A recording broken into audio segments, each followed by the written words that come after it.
Alright everybody, how's it going? Hope you're having a great day. Hope you're having a better day than I had last night.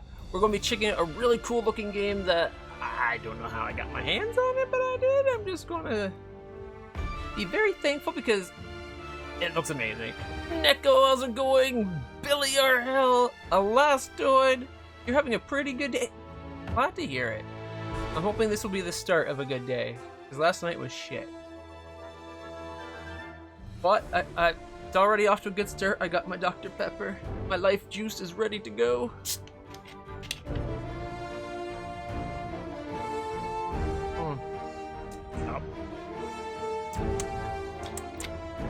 I know there's nothing illicit in it, but that's definitely liquid crack.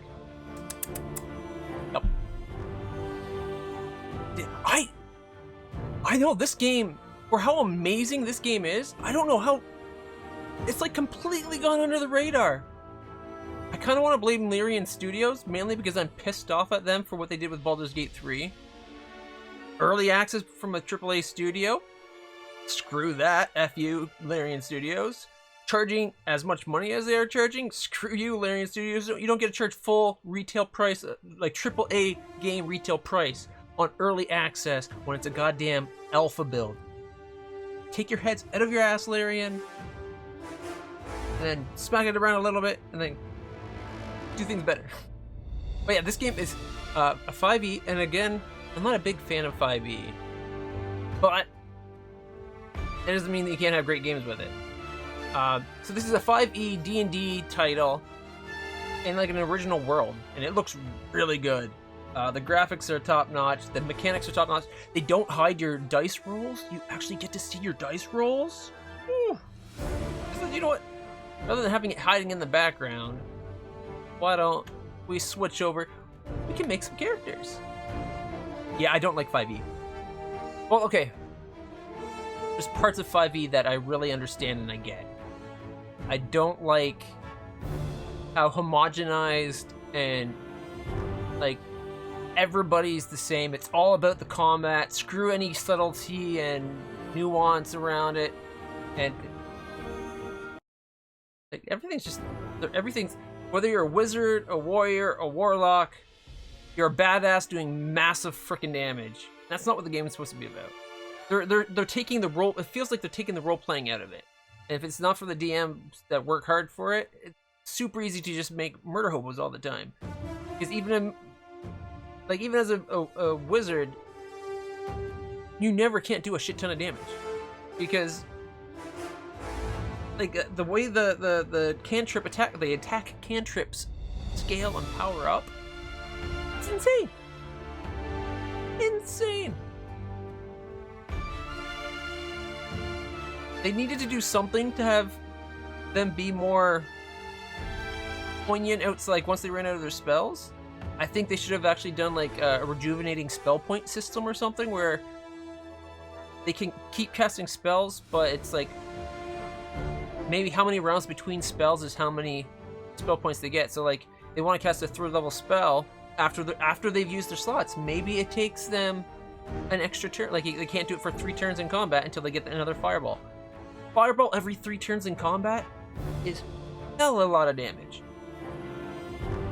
Mind you, I started D&D with 2e, AD&D 2nd edition, and then I did a shit ton of 3rd edition and 3.5, which is basically the same thing. And didn't try 4 because I heard horrible things about it, and by that point, a lot of my friends had moved off. Although 4 has some really cool mechanics that they made it too mechanical, like the system got too bogged down with minutia, became clunky. They had some really cool concepts that I don't think they should have just threw away. But yeah, 5e is completely streamed down and everything's homogenized and easy to just jump in and do it, which is great. The fact that anybody can pick it up in 5 minutes is great. But the fact that even your wizard is a badass combat right off the go, basically, like maybe not bad. Like there's no one that isn't relevant for combat from mixing my metaphors in my head, and it's like doing me up just from the go, right? Like, anyways, we're going to make a few characters. I created a character last night, getting everything sorted up to make sure it would game cap and everything. I created one of my characters I use a lot. It's a rogue, an island halfling spy rogue, and we can inspect the things. So this is True Lao. She's island halfling. She's a rogue. She's cautious, authority, altruism, and casual. Lawful good spy. But we're actually going to make a few characters so you guys can actually see what it is. Like, how the involvement in making a class. I think about 3.5, that was a problem, was that when you made a character at level 1, you had to know your plan all level 30. No, you didn't. No, you didn't. That's a misconception. Like, could you do better if you had a set plan? Sure. Knowing the game always allows you to do a better character.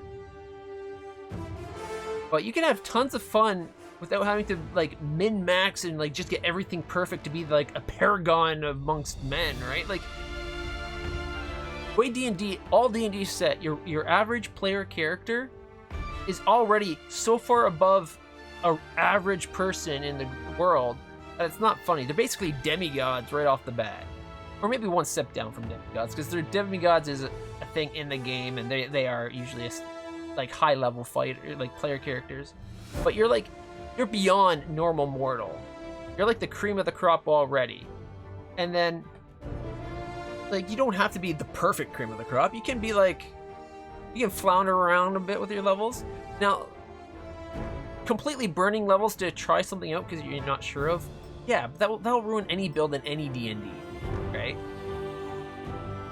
It's up to the player to know what they want to do, and the DM and the player to work together to get that kind of thing going. But at the same time, you need the right kind of players to go with your DM. Anyways, I'm going to create a few characters. I want to create a character for me, and if any of you guys want to be a character, you can try creating one. Check it out. So, already in the game, there's hill dwarfs, half-elves, high elves, humans, and halflings. And as you notice, some of them says 1 of 2. That means there's different flair. Billy wants a character, you can make it a character, Billy. The dwarves, you got the 2 different types here. You can go 1 of 2, which is just regular dwarfs, I believe. They're hill dwarfs, sorry, but you can also go into the snow dwarfs. And instead of being wisdom with 2 con, they're dex with 2 con. And they give a little bit of flavor as to why they might be that. Your basic proficiencies, your movement, that's all there. So, you want to be a half elf? Alright, let's make you a half elf. I'm going to show off the other ones first real quick. So they're in the elves, they're high elves. The hoity-toity tree branch up their ass. Well, actually more like a broomstick probably, but tree branch up their ass. Then there's the Sylvan elves, which is like the forestry loving kind of. I always think of tree elves as like the hippie amongst the elves. If hippies were super vicious and savage and ready to kill non-elves. Because a lot of time, forest elves are the more vicious of the elves. They're like in D&D, you can think of it as like high elves are the civilized ones, and then as you go down the spectrum to drow, the dark elves, you get darker and darker and darker. Tree elves, as long as you're good with that, like the forest and that, they're usually really great people. And then of course there's the halfling, and there's 2 different types of halfling. And this is the one thing I'm not sure of. They give you the marsh halfling, which is dex plus 2, con plus 1. And I believe it gives you, like, if you hold that over, marshlands halflings have lived in the traditions of their ancestors, who used to move, fight, and even sleep in a swamp terrain. They are particularly sturdy compared to their island cousins, while being generally less likable and certainly no less courageous. They get the halfling plus 2 dex, and then the island ones, the one I like, mainly because I like this character, like I like the way they look, specifically a redhead, because I'm a sucker for a redhead. These ones are plus 1 charisma instead of con. I think it's funny that they're like, these halflings are more stout compared to the other halflings. But does that mean they're more stout compared to other races, though? A plus 1 con is a good thing to have. So I made True Lao as an island halfling spy. That's what she was, and I think she had the background of, I can't remember what her background was. She was either an academic or an aristocrat, I think. So the Sylvan Elves, born and raised in the eastern forests of Solasta, Sylvan elves are trained to survive in the wilds and are particularly apt to survival. As their high elf cousins, they are trained to fight with swords and bows since childhood. And then the high elves in this realm here. High elves are the descendants of the people who ruled Solasta for centuries. They are trained to use magic very early and have a gift for languages. They receive the traditional martial training of their people with swords and bows. Hey Neko, if you're here, do you want to be a high elf? We can make your Magic 1 group. I'll be like a half human or a human paladin maybe. You can be like the wizard type. And we can have Billy be our ranger, if it's okay with Billy. So let's make Neko real quick, because we're already on. Actually, I want to find out what the other one is. So snow dwarves are sturdy and adventurous, adapted to harsh terrain and low temperatures. I think if it wasn't for because of the snow people, the true north type thing, right? I think I might have to make my character a snow dwarf, just to be it's the Canadian, right?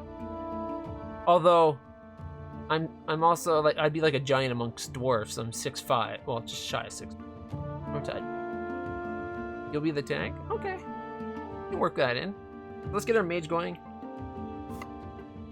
They kind of look like vampire. The look of them makes me think of vampires from Masquerade Redemption, Vampires the Masquerade Redemption, and all that. There's the female on female. So he's going to get a +2 dex, +1 int. Go to the next site. You get to pick your class: cleric, fighter, paladin, ranger, rogue, wizard. We already got a rogue. I'm probably going to be a paladin or a cleric. Depends. Although Billy's going to be our fighter, so he's our tank. These meet to be the paladin. So Billy is replacing. Oh, what was that guy's name? Can't remember the one character's name. And we'll make a Cersei character for our cleric, just to cover the bases. It's early, right? It's still early in the development in here. So you go wizard, and then you can pick your arcane traditions. It basically spells out everything you need to know, like class equipment, quarterstaff, component pouch, spell book, scholar's pack. You can edit your equipment, like your arcane traditions. You can be a shock arcanist, a lore master, a green mage. Shock arcanists were the battle mages of the Venetian Empire. Their teachings have survived the cataclysm to become a renowned and feared magical tradition. I think that sounds like a good one for Echo. Something that causes big booms. Lore masters are obsessed with the lost knowledge of the pre-cataclysm times. They know the old empire had superior magic, and they long to learn more about the lost spells and rituals. Their magic is focused on gathering all possible knowledge. And then Green Mage. Green Mages are the heirs to the ancient traditions of the Sylvan Elves. They are... Wait, did we go Sylvan Elves? I thought we said High Elves. Yeah, see, High Elves. Arcane Warfare, Fireball, Lightning, all this. When casting spells from the war list, they count as being cast at one slot higher than the one you actually use. Burning Hands, Magic Missile, Thunder's... You know what? Yeah, that's like a no-brainer right there. I'm sorry. I like this. At level 2, Shock Arcanist, so that we get extra, like, oomph to our spells. I like that. Alright, so now we get to pick your background. You can be an academic, an acolyte, a lawkeeper, and... Oh, that's what she was. I was going to be an aristocrat. But it puts you as, here, let me get it. I'm going to move to the bottom right. Is that button? Perfect. So over here, you got your personality, aristocrat, chaotic, good, right? So it'd be formal talk, your personality score of 30, and then you have casual. You got your whole neutral, good, chaotic. This needs to be overhauled so badly. This is also widely misunderstood, it seems. But True Lao was a lawkeeper. I made True Lao a lawkeeper so I could give her, I think, violence or something. She was a spy with a lawkeeper background. That's what True Lao was, I think. No, or did I go spy? I kept bouncing between ideas. We'll have to double check. Echo's a lowlife. Philosopher. Let's see. Proficient in medicine and persuasion. Lawkeeper gets proficient in perception. Perception is really good one to have. Intimidation, less so. Proficient in Arcana, Nature, and Insight. Pragmatism, Lawfulness, Greed, Egoism. A tendency to put one... You know what? Neko's going to be Egoism, and... Neko, do you want to be pragmatic or greedy or lawful? And also, we can also change your class, like if you have something you want to be.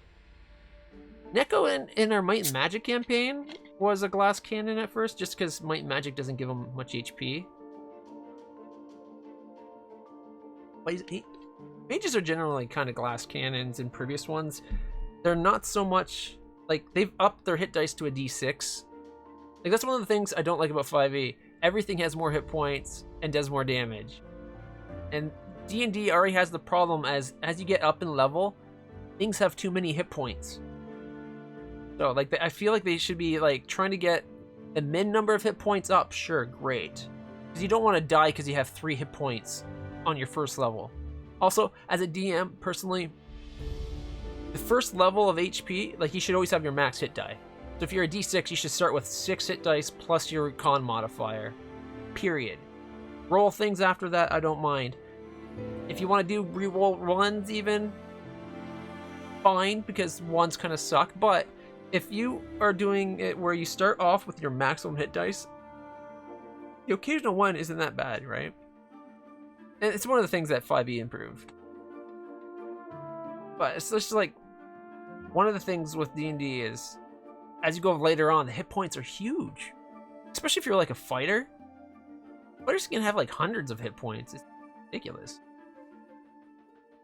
You know what? Just because I think it'd be funny, I think I want to make you greedy. And you're not going to be neutral good. You're lawful evil. Yeah, I like that. I personally, lawful evil is one of my favorite kind of character classes to play. They're the kind of evil that they know they're the people that need to do the bad things because the other people don't got the stomach for it. But otherwise, they're pretty... So they, in my opinion of lawful evil anyway, they can, this is one interpretation. They can be the good bad guys. You know what I mean? So I'm going lawful evil. So like, think Dexter. Sure, he's a murderous son of a bitch, but he's got a code and he lives by it. And that's lawful doesn't mean you have to obey the law. It just means you follow your own law. Mind you, if your player's going to do that as a DM, the second if they start like ignoring their moral code, there should be consequences for that, because that's intrinsic to their character was that they're lawful evil, right? And if they start ignoring lawful for moments of fun, they're kind of abusing the system. Like, you should talk to them like, maybe in the story their alignment changes. You could have a temporary negative with a temporary positive for it. Like, maybe it causes factions to go against them and then things to grain up. Anyways, we also get personality flags. So far you have formal speech. Character speaks. You can also do casual. So you know how to speak formally. This character uses complete sentences with technical and academic vocabulary. Formal personality score of 30. You can also talk casually after. You're egotistical, greedy. Oh, we can double up on greed. And if you notice, the color shows how severe it is, right? So the greed's now up to an 18. Oh, wow. So it went from being an 8 to an 18. So each level gives you 10 more. That's a lot of greed. Tendency to value wealth and comfort above all else. I'm thinking tendency to enforce rules and beliefs with authority and leadership. That sounds pretty good. Tendencies to solve problems with violence even when there are other options. Was it really violence if it was a magical outburst of explosive energy? I'm thinking maybe not. Maybe that was just the universe coalescing its will through Neko, right? Kind of want that authority though. Like these are like the character's tendencies, so there'll be events that happen in this will decide like which way the character wants to go, I think. Yeah, let's... Violent and greedy. Let's... screw it, authority. I think I have authority on... Screw it, yeah, let's go. He likes to nuke things with the fire. Cats can be capricious, right? All right, and now there's you can do point buy, you can freely edit characters, or you can do dice roll. I personally like doing dice rolls, but as always, because it's computer, you want some re-rolls. Although this 16, although with a wizard, we're going to want that would only be a 17, 16, 8. 11, 8, 8. No, we want, I'm going to give us 5 rerolls, see what we get. An 18. Huh.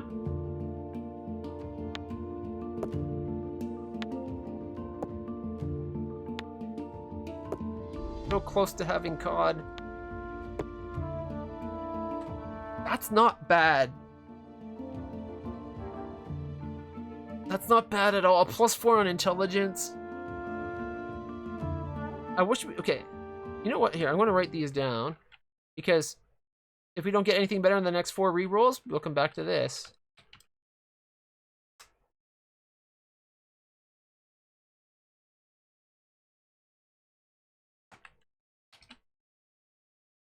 Alright. May our Jesus be on our side. Ready? This is roll number 2. 14, 14, 12, 12, 12, 10. A lot more middle of the road. We don't want to be a 15, 15 and 16 dex. Dex would be good. All the other stats are good except for that. No. Oh, 16, 16, 15. Oh my gosh. 17, 18.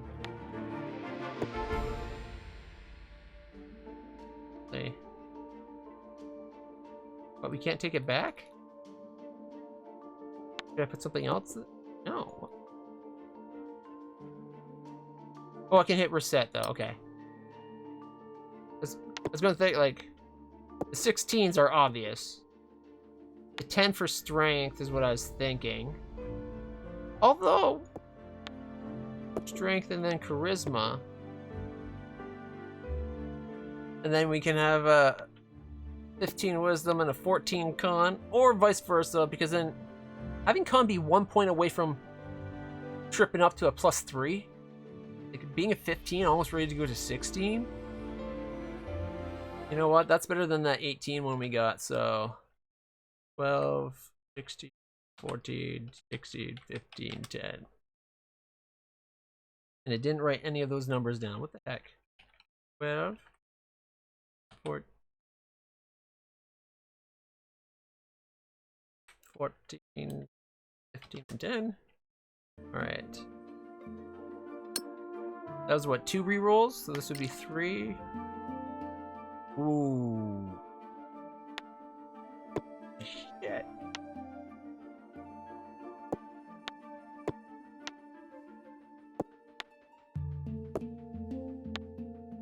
One point away from getting con again. Although we could switch the 15 and the 16. Or the 15 and the 14. No, because it's only a 16 because the +2. I'm trying to think if it were worth it to try to get that extra con. Alright, so the last one had a combined, what?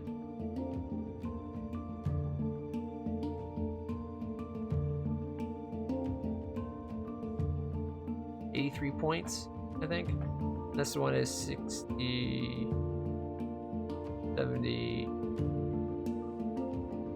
84 points. So this is 2 extra points.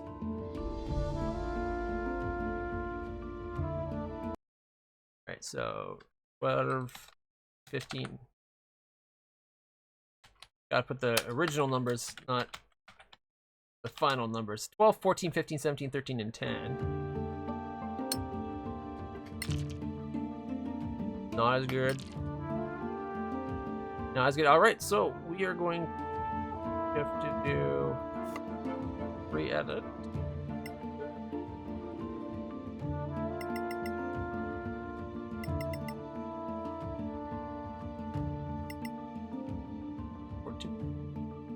And there's a 15.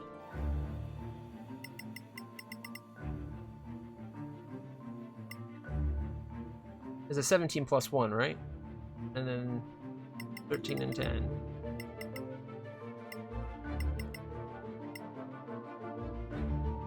That is a really good wizard.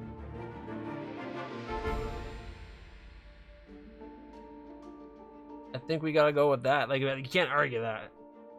That is an OP character. +3 initiative, got the 13 AC, 8 hit points on level 1 for a mage. Like, come on.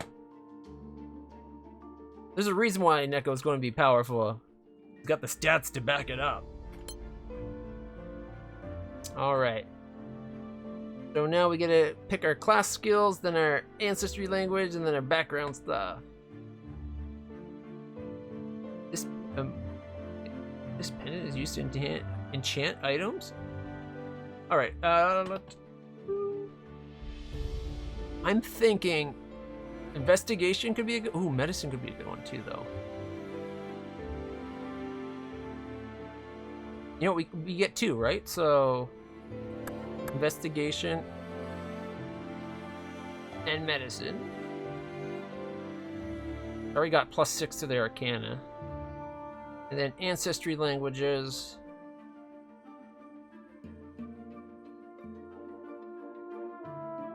What the spot? What is it? Why? Oh, it doesn't have that. I don't know. I was going to say, speaks Common and Elvish.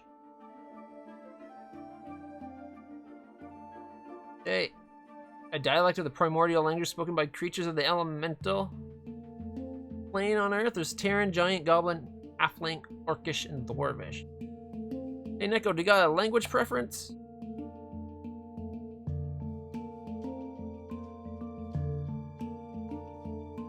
What would...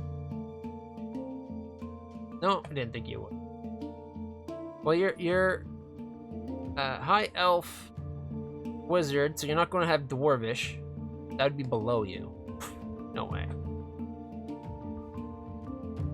Thinking the Terran, just because like the primordial language thing sounds right up a mage's alley. And then we get background languages. Old Tremerian. An ancient language originated from Tremar, the lost world of the humans. It has been protected and transmitted since the Cataclysm. And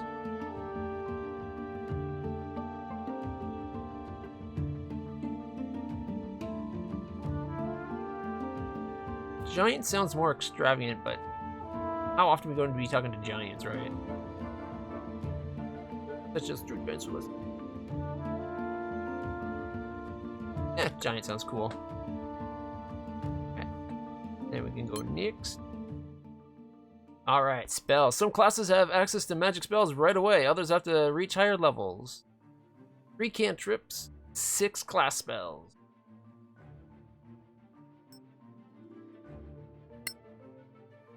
Alright, some cantrips and ancestries has access to... Some classes and ancestries have access to cantrips. The character must select allotted cantrips from the provided list.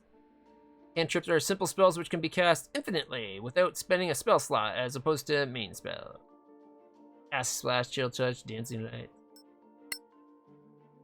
Main spells each provides a list of spells tailored to the class's flavor. For example, clerics have healing spells, while wizards can harness the powers of the elements. Some classes can access all the spells from there, while others, like the wizards, must collect them in the spellbooks. Seems like it's talking about things like the warlock and sorcerer, and where they know the spells. I'm sure they're going to be in the game eventually. But some classes require you select and prepare their spells through a long rest. All right, understood. So, let's see. Well, I think Firebolt's kind of a no-brainer. One target, launch a firebolt at it. Ranged hit of 24. What else is there actually? Shocking Grant. I always like lightning spells.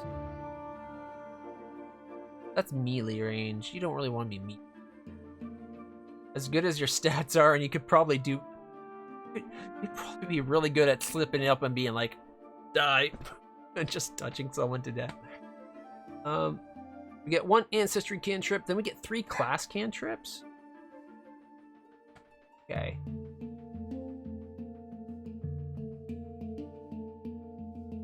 One minute duration. Spell effect 1 + 2 temporary hit points. Grants 3 temporary hit points for 1 minute.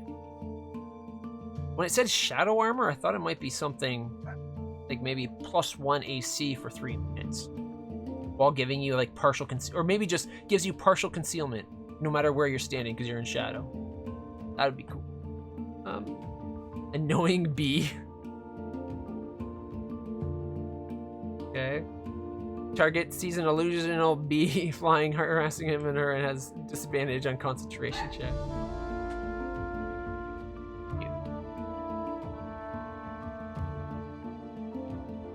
Right. I don't know if we're going to get different options or if it's all going to be the same. I would hope that some things are only accessible because of our high elfness.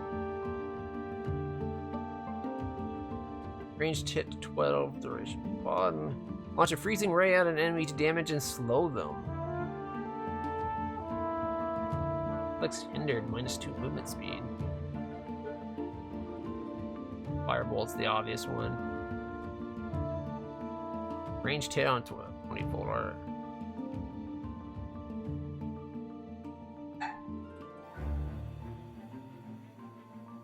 So 1d8 damage, 1d10. See, this is what I'm talking about. 10 as much as you want. Sure, it's not like some of the later spells where it always hits. Like this one's that actually you have to do an attack. But still, that's huge. And that's a no-brainer. All right, class cantrips. Okay. True Strike is a waste of spells. The fact that it's like, I don't attack this time. Next time I get a bonus.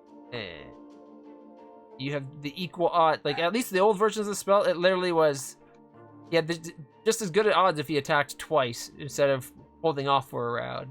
Increase your chance to hit a target you can see 1 time. Yeah, 1 time.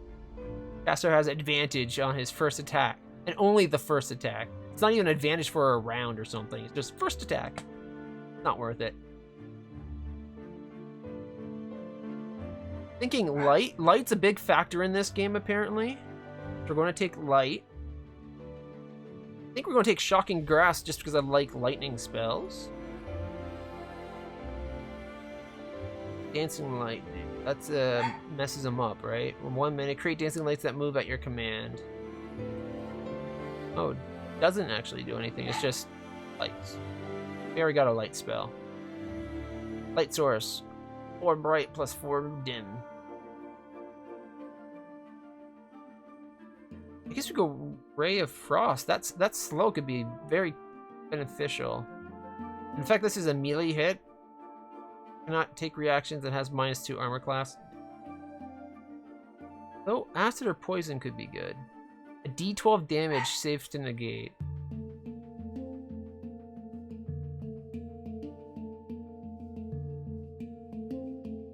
Capo Dagger launches an illusionary dagger that causes psychic damage. 1 target, range of 24. Instant action.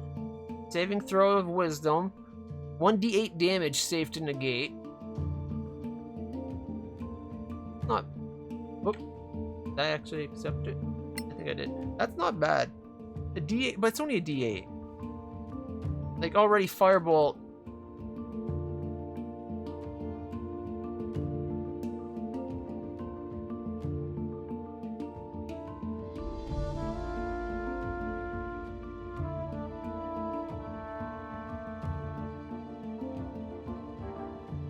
D6 save negate. Yeah, like it seems like they made the Firebolt kind of. It's almost like with the Fireball, it's a little too powerful for its level.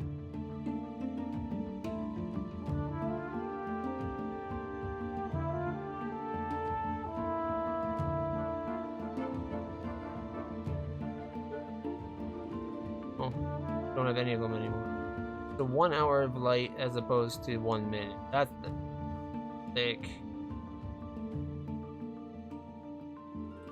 Yeah, that's true. Fire resistance is fairly common. But honestly, like there's things with resistance across the board fairly enough. Fire resistance is one of the more common ones.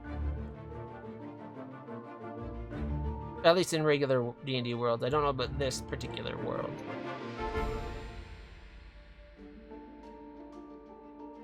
I think we'll go Ray of Frost. Why not?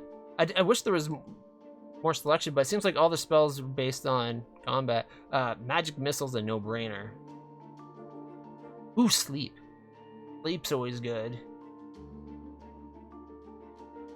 Increase an ally's jumping distance. Apparently, one of the big things in this game is it's actually a 3D world, and movement across that can be a thing. Like, jumping from one platform to another could be a big thing.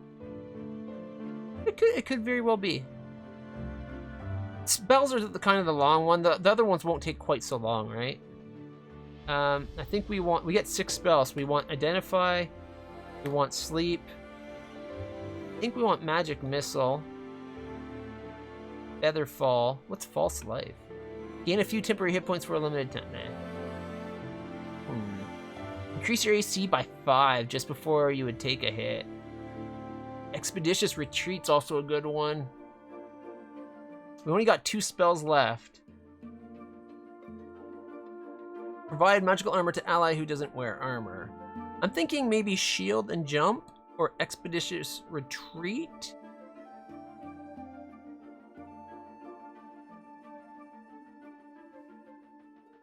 Can't have healing spell, he's a wizard. Our cleric will have the healing spells.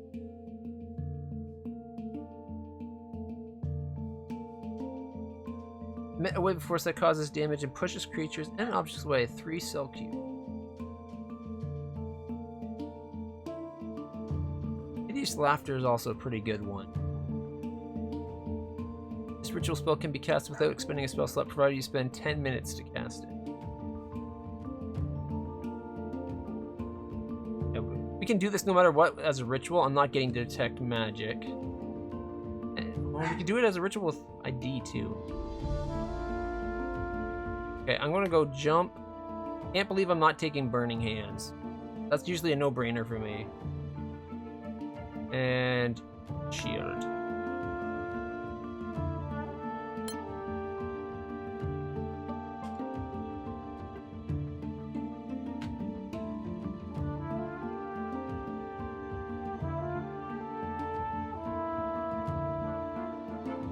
There we go.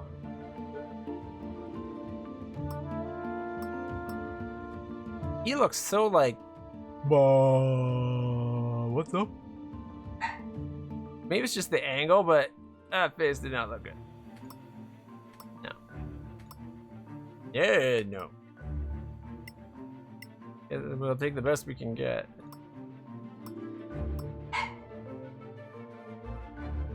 I gotta go get the dog. 1 second, everybody. I apologize. Be right back.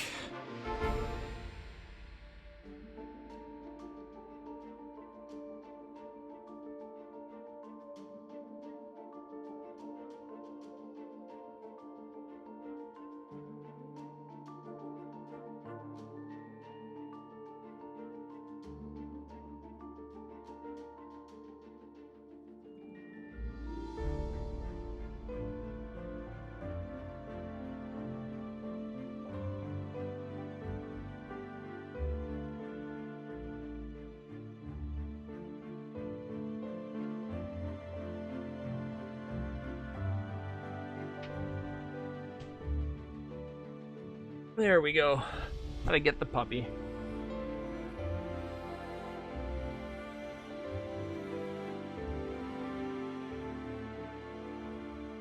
Gotta get cozy again now too, though. There we are. Not too bad.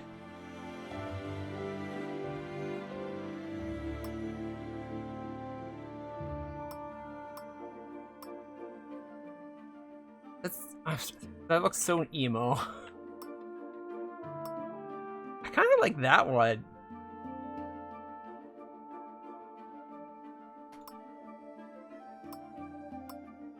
Green hair, blue hair, purple.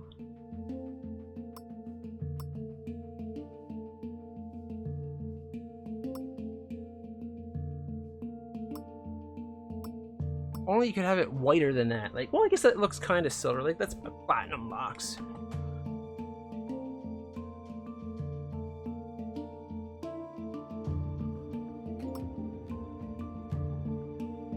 Really green? Oh no, white eyes. There you go. That's a little unsettling. You gotta pick a physique, eh?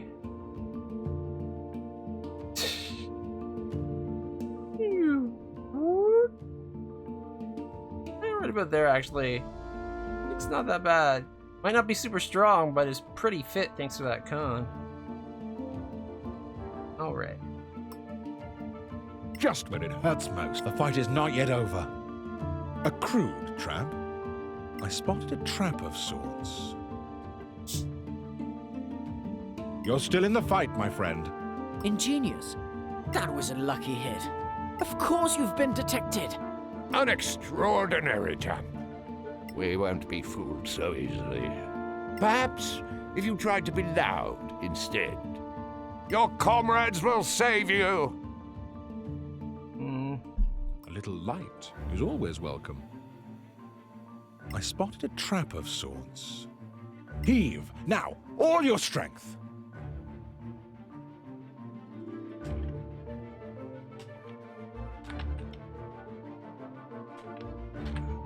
Sparky, sparky, boom, boom! Alright, that's a good backstory. Blessed are the light bringers. Curses. My fault. Death reaches out for you. Alright, so now we got Nitro. Drew was a spec troop really quick.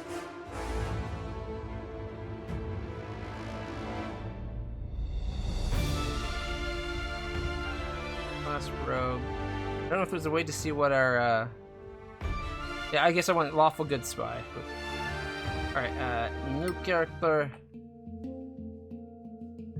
Snow dwarf. Get the con.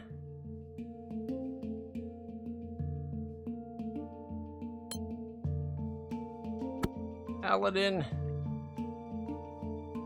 Sacred oaths. Play the subclass. Oath of devotion of the motherland and of Thermar. Bonus language. Both sleep, shield, hold person, blindness, daylight, and slow. Bane, burning hand. Ooh, burning hands. Scorching ray. Fireball? What? What kind of paladin goes around slinging fireballs? Protection versus good and evil. Lesser restoration. Okay, I gotta go for the devotion or just. Oh, the cleric could probably do that though. It's pretty good. Like restoration spells aren't too bad. Yep. I figured this one would be pretty quick. That's why I went with it. Oh, here, if you want, we can do yours right now. You wanted a half elf, male or female half elf. Billy works as either if you really want. Paladin with fireballs is an option, apparently. That seems so weird. Alright, we got male. You wanted to be our tank. We'll go fighter.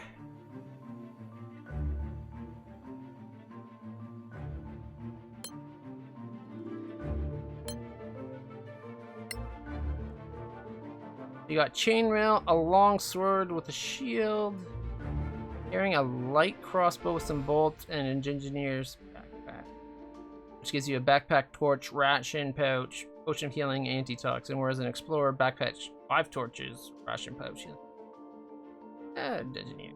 Instead of longsword, does it have broadsword by chance? Ooh, Morningstar, D8. D10 is technically better. Scimitars are pretty cool swords. They don't do a hell of a lot of damage. Aren't they better critical or something?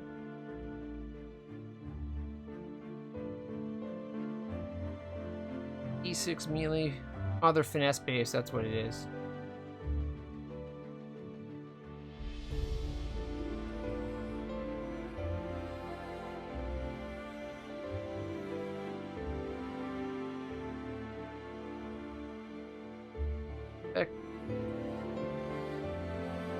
First.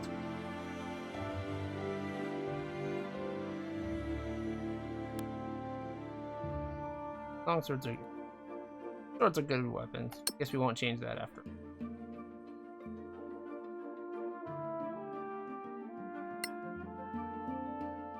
You want the big sword?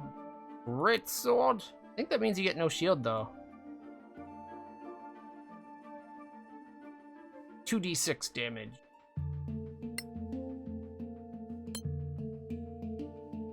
Let's see. Clearly the sellsword life, right?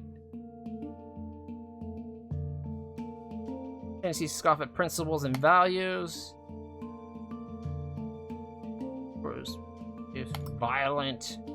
After all, you're our muscle, right?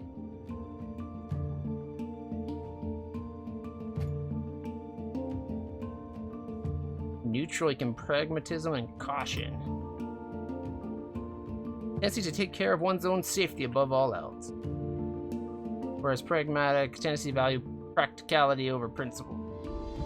I think we already took cynicism. Pragmatic cynic. Alright.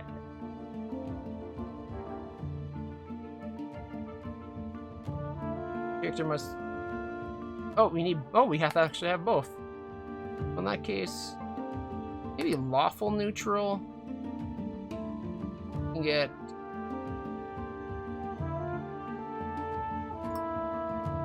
That way we don't have to be pragmatic and... Oh.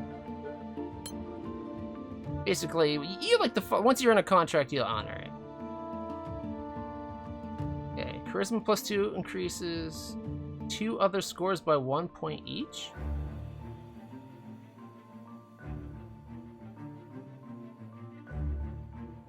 Charisma measures your ability to interact effectively with others. It included such factors as confidence, eloquence, and it can represent a charming or commanding personality, important for paladins and sorcerers. I'm gonna have to make sure I have lots of charisma on my character. 16. These aren't bad stats. So we got what? 16, 14, 13, 12, 11, and 11. Not bad. However, we'd say what? +1 to strength. So we could say 16, 13, 14.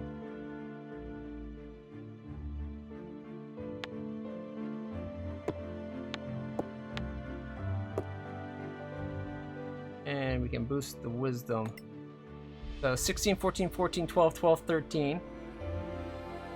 Not, like, that's right in the middle of the road. Like, you took, like, the middle of the road and you just said, let's go one step above that on everything. Not bad. So that's what, 81 points? It's 1 reroll. That's bad. 2 rerolls. Not bad.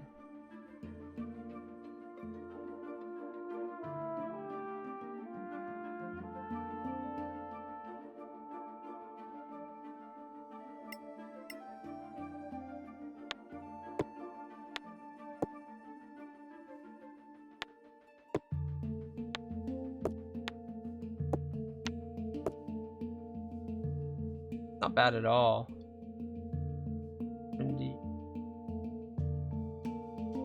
80 points, so it's a little less than the other one, but good numbers. Oh.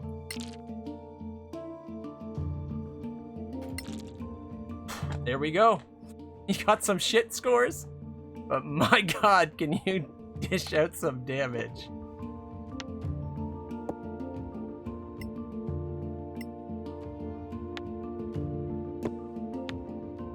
Afford to get that +2. 14 hit points, 16 armor class, +2 initiative. Whew.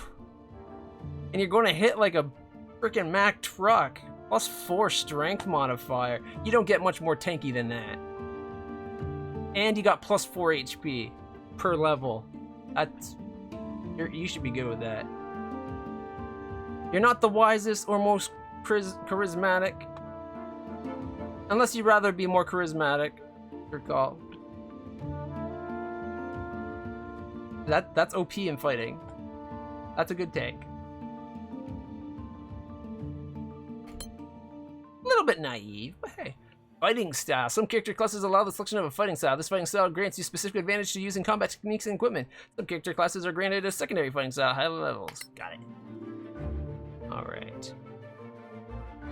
Great weapon fighting. When you roll a 1 or a 2 on a damage die for an attack you make with a melee weapon that you are wielding with 2 hands, you can re-roll that die. You must use the new roll, even if it's a 1 or a 2. The weapon must have the 2-handed or versatile property for you to gain this, and you're using a great sword, so that's a thing. When a creature you can see attacks a target other than you that is within 5 feet of you, you can use your reaction to impose disadvantage on the attack roll. You must be wielding a shield. Not really. While you're wearing armor, you gain +1 AC. Why would a fighter not be wearing armor? When you are wielding a melee weapon in one hand and no other weapon, you gain +2 bonus to damage rolls with it. It's one-handed though. I think it's a great weapon fighting, right? Like that's gonna be like, let's just kill things as fast and as brutally as possible. Right. Stealth, some acrobatics. We want perception. Can we give perception again? No. I want like double up perception. And survival. You don't want those negatives. You know how to speak Orcish? I think maybe that's the backstory. You were trained by orcs. How to fight and kill. Oh, I like that backstory. I'm giving it to you. You don't like it? You're trained by goblins. Maybe you're a goblin slayer, right? You don't speak the language because they taught you anything. You speak the language so you can make them piss their pants as you slap them upside the head with the blunt side of your sword just to extend their suffering that much longer.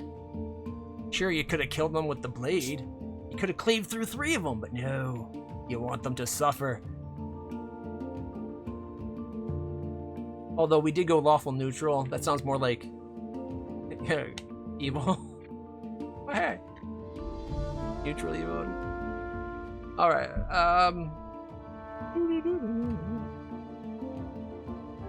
Dwarf is just... Hey, what the hell, Dwarf? Background language. Nobo. Why not? Alright.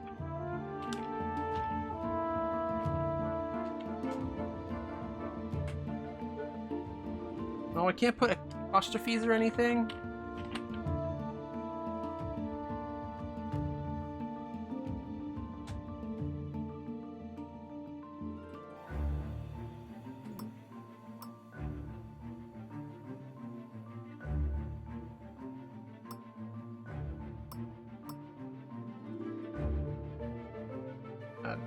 Massive physique, obvious. Yeah, the faces don't have enough variation. But again, this is early, right?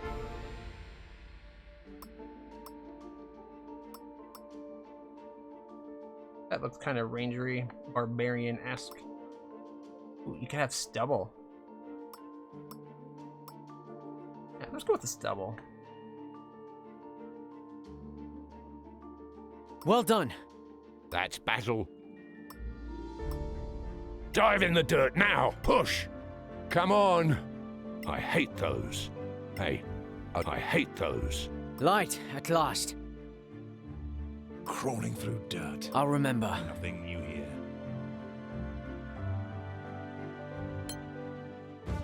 Get things cranking a little bit faster here. Human gets 1 of everything, right? He'll be a human paladin. Actually, you know, let's make Cheshire really quick. Cheshire would be a human. What, did I change? Oh yeah, female, okay. Human, female, cleric. Bind domains. Life domain? Less true, yeah, life domain.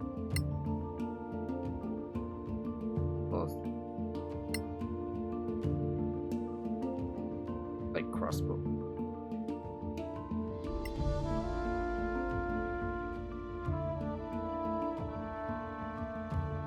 we'll leave it. It doesn't really matter. Maces are cool. Looks like Morningstar wasn't an option. I don't think clerics... Anyway, it's cleric.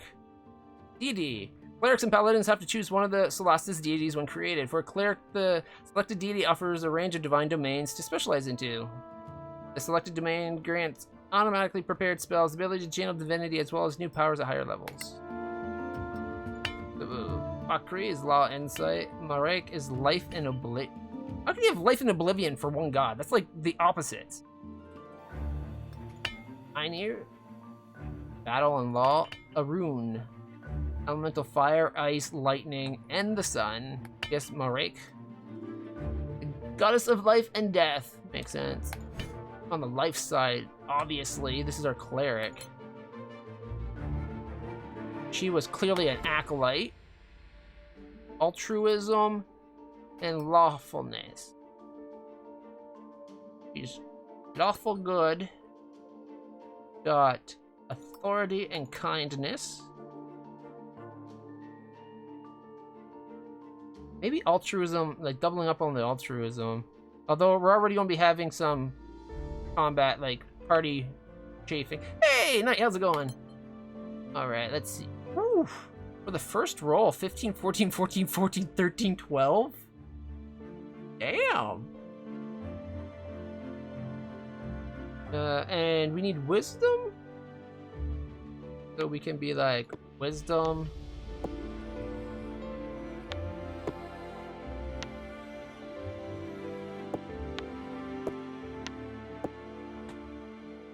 Kind of middle of the road, but really like mid to high here, right there. Got what? Let's see.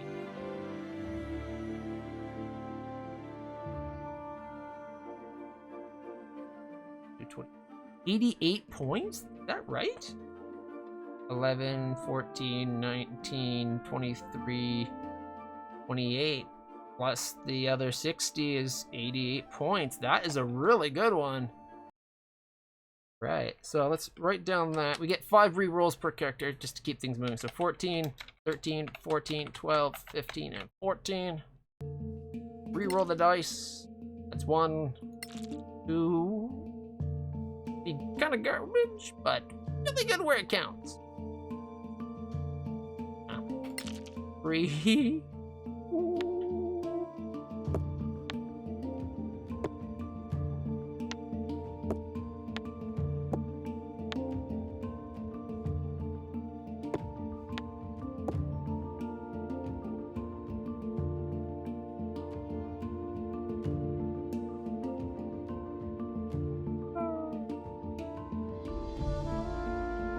That's what? 8, 16, 19, so 27, 86 points. 13, 17, 18. All right, that's what, 3 re-rolls already or 4? All right, so if we did it with this one, I think we might be using the last numbers we got. So 17 would go to the wisdom. 16 for the con. 14, 13, 12, 11. So already that's 10, 19, 23, 88 points. So this is just as good as the first one. A little less specialized because we don't have 2 17s, but overall, everything's better. I think we gotta go with this one. The +2 strength, +2 armor class and initiative, +3 on the hit points. Like, we're doing really good already. Let's go with it. All right, 2 class skills. Persuasion and medicine.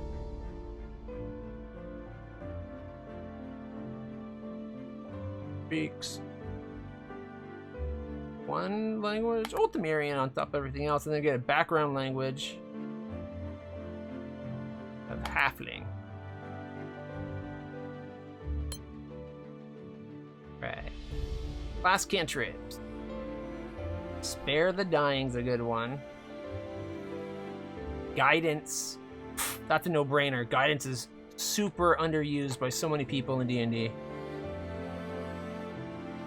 Grant an ally one-time bonus to saving throws. Distance for 1 minute. I think Spare the Dying's a no-brainer. Touch somebody and they stabilize. Like, come on. Sacred Flame, I think, is the other one. A D8 damage, safe to negate. Doesn't need to have light because Neko's got light. So there we go. That's our 3. Guidance is a really cool one. You touch somebody for a minute, they get an extra plus 1d4 on their ability checks. You're basically like, may my God guide you in your attempt here. And boop, you do that much better. I think the older version of that actually was, instead of being a plus 1d4, it was actually like advantage, which was way too powerful at one point. 1d4 is a nice way of doing it. Alright, so this is... Sure. No last name.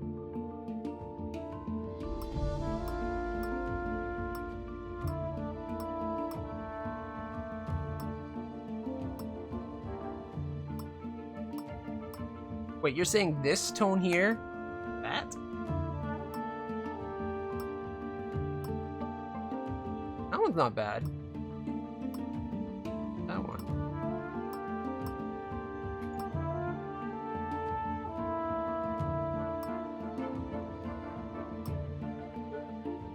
Oh, the bun around the head, nice.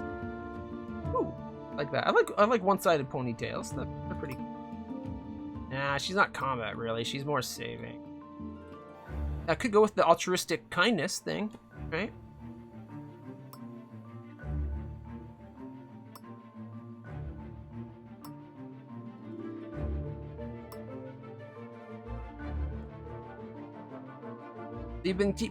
How did you hear about the game, Knight? Like, I honestly didn't hear about this to just the other day when I went and found that I could get a key. Like, it slipped right under the radar for me.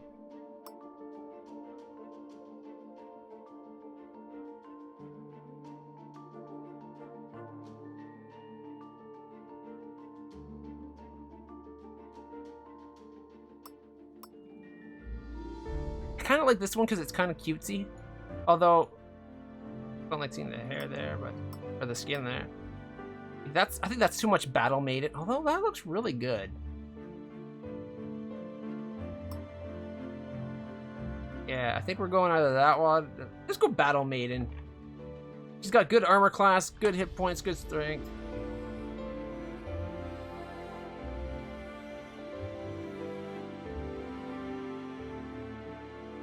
Right about halfway. What a fantastic leap. We leave no one behind. We bring light in darkness. Ooh, I like that voice. You should have yielded. We won't let you die. Wait, Well done, friend. that's a guy's voice. You're still standing. We won't let you die. Nobody has your skills. Bravo!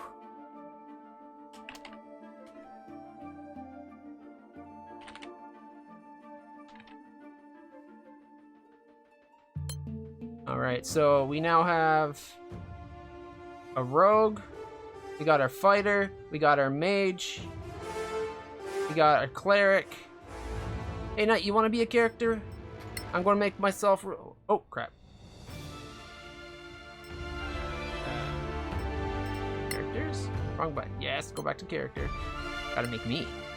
Obviously. Listed a few channels after I mentioned the good time I had with Baldur's Gate 3. Played it for 2 hours last night. Elder? Is that the zombie one? That looked like it would fun. That looks like something I'd enjoy. Right. I was going to do Snow... You know what? Yeah, Snow Dwarf, because the Canadian aspect. And Paladin. Snow Dwarf Paladin. Gets me that +2 con. Although the other one gets me the Charisma, which is important for Paladin.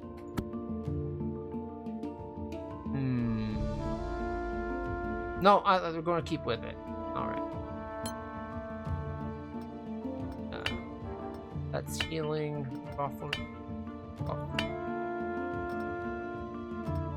What does this get? Oh, the elemental spells.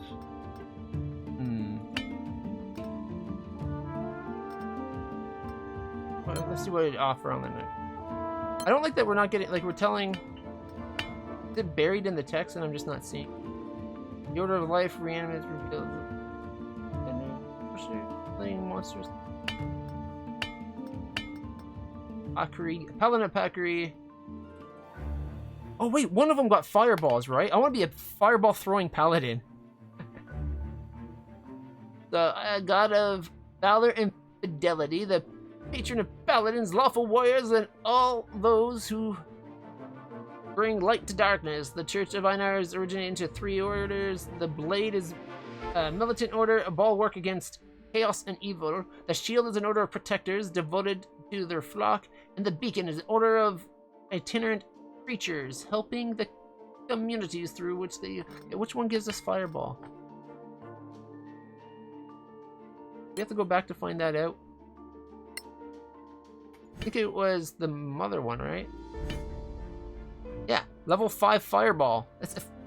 Granted, that's a ways off. In the meantime, we get Bane Burning Hands at 3, Branding Smite, and Scorching Ray. Scorching Ray is a good one. Fiery Wrath, we can channel Fiery Wrath. Target one creature within 12 cells, dealing 2d6 plus Paladin's level fire damage and setting the target on fire. Admittedly, a low DC check, but still. Alright, so we're going to be Oath of the Motherland. Alright. Oh, that means we get that with any god, though, don't we? Dedicate their lives to restoring. Blah, blah, blah. Yeah. Okay, so Oath of the Mother Load. Another load of fireballs. Oh, equipment. I don't want a longsword. I want a Morning Star. Oh yeah, Morning Stars are cool.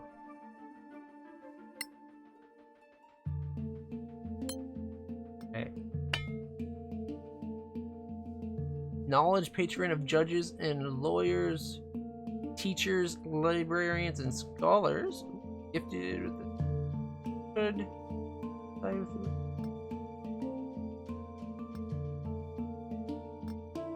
Einar. If we're going to be Fireball, we gotta worship. Our god gotta be the fiery god, right?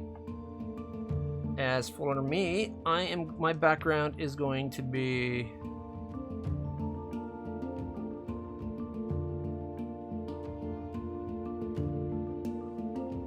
Maybe an acolyte too. Really want to be. I don't want to be a sub. Philosopher for kindness, altruism. Acolyte gives us altruism, violence. You know what? I think I'm going to be a lawkeeper. That way we can take authority and lawfulness. Makes sense for my character. I'm going to be lawful good this time instead of neutral good. Neutral good is like my go-to. It's the easiest alignment to play. Authority and kindness. I already got lawfulness. This way I'm a kind, lawful person. Altruism, though. Tendency to always to help those. You know what? Never mind. Take authority off. I'm going altruism. We got authority up here. We got lawfulness. Violence and. Yeah, there we go. Don't need a third person in our group being hostile, violent, prone. Right. So 17, 14, 13, 13. 11 is what? Right there is 14, 17, 18, 19. So that's only 79 points.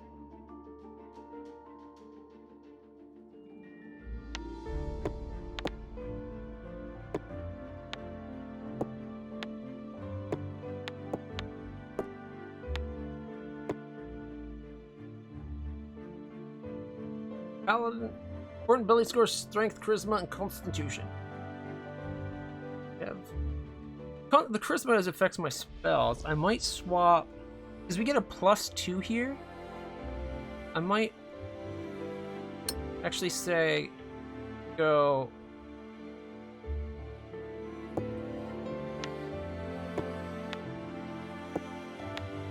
No, that's too low. All right, I got those numbers down. Let's do our first reroll. 15, 14, 13, 15, 18. No, not that good. Here we go. 17, 16, 15, 14, 11, 9. Okay. Okay. Not that wise.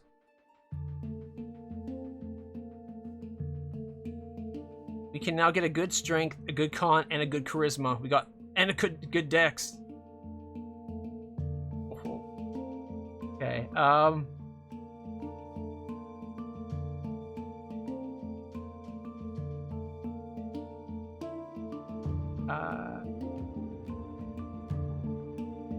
That's what, 18, 22, 3, 22. So 82 points isn't bad.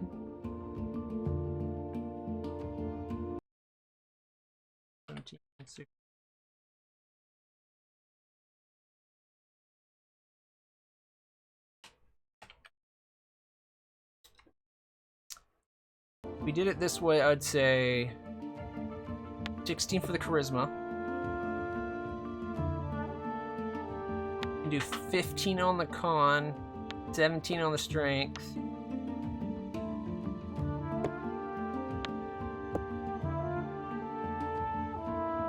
Not bad. 13 hit points, 18 AC, +2 to my initiative. 18 hit dice. And I get +3. I'm not quite as the damage dealer, but that's okay. That's one. That was the first reroll, right? No, second? I wasn't keeping track. Oh well. Oh. I used up all the good rolls on you guys.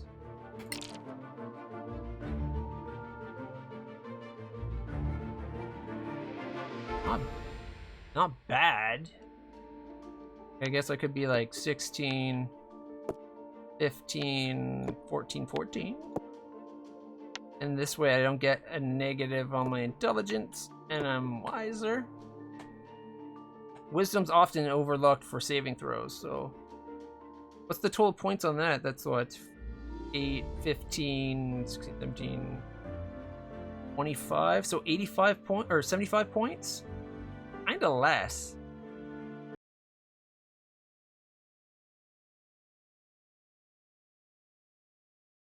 But no negatives.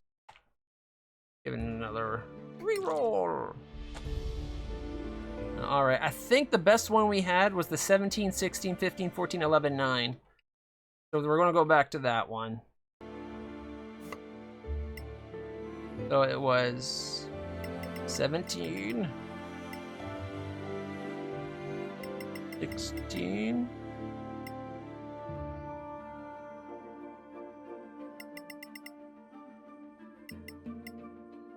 Wait. 15. Then oh wait, the 17 was over here.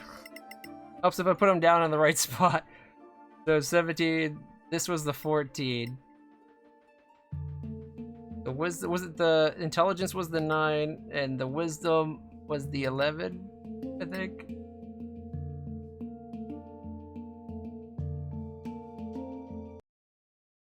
Because it should be a, it gives us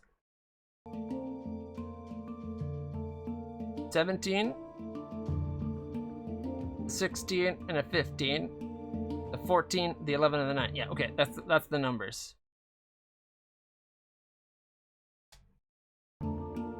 So I'm not the smartest person, but that's okay. Nothing wrong with having a negative in a stat. I can definitely still do my roll. I got +2 to my damage. My armor class is really good. Maybe I should take my armor class. Like, I got a really good con. I could switch these two. It ended up being 16, 15. the +1 here doesn't actually get us anything anyway.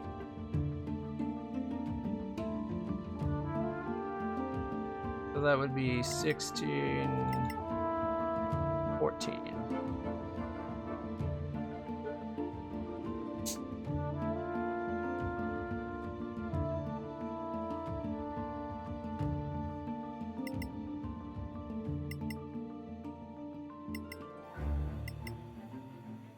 Doesn't affect my AC because my AC is based on my armor. Like, Dex isn't hugely important for me. What we could do is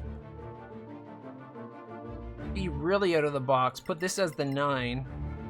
Oh, my AC, my initiative is going to suck.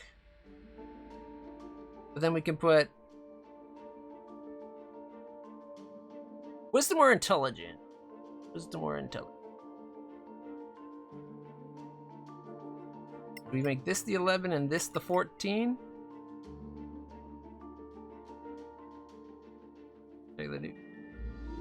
Yeah, who doesn't love a good character creation? Come on. All right, 2 class skills. Paladin without religion. I want to be Insight.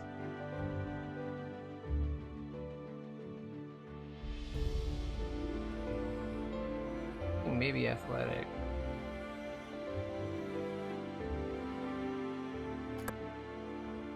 And then I get 1 background language. I already speak Common and Dwarvish.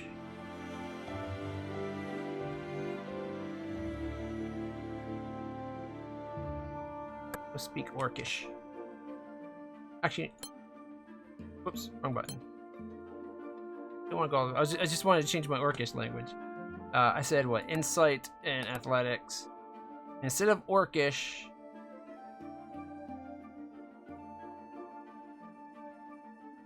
well, it's orcs and their brethren.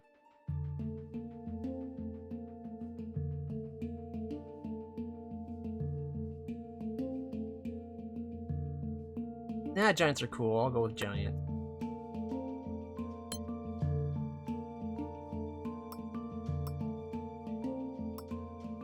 The first one. Is there like a very super pale complexion version of this? Nope. That's as super pale as it gets.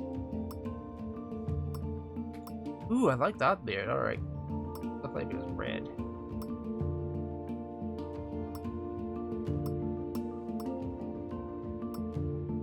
I like the red. Makes sense for dwarves.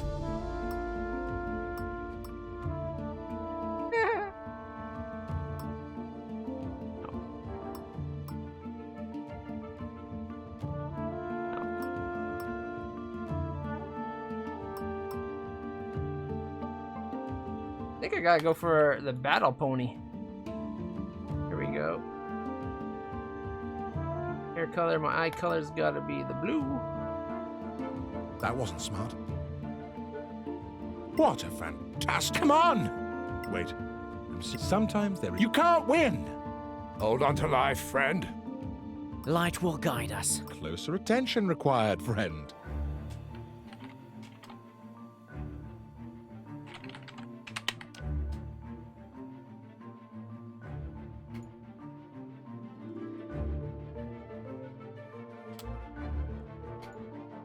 Let's input. Oh, huh. I put a name.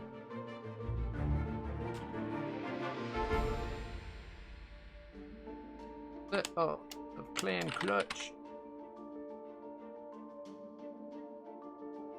That works. Alright, so we got me as the paladin. We got Cheshire for our cleric. Jeez, the word went right out of my mind there.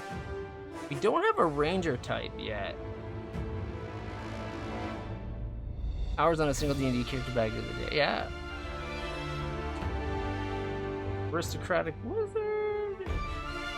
Oh, cleric. Fire. Sure.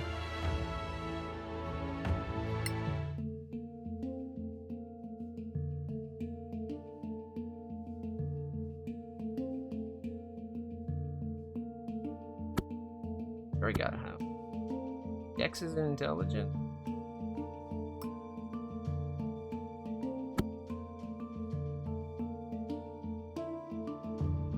Dex and con. Yeah. Unless you want a character at night. If you want a character, what would you want to be? Because otherwise I'm going to make Reyna the orange kitty on the other side of the screen. And then we can finally play, and only after an hour.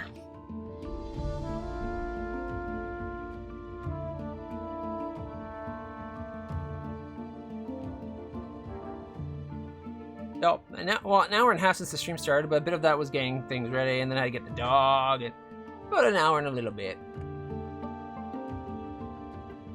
Did you want to be in the party night? Well, we still got you. We still got this last character, Meg. This one could take up the next 16 days. You never know. Although I doubt it'll go that long. 16 hours wouldn't be outside the realm of possibility for one of my streams, though. Not doing a 16-hour stream today. I haven't gone to bed since yesterday, so I'm already at like 22 hours here.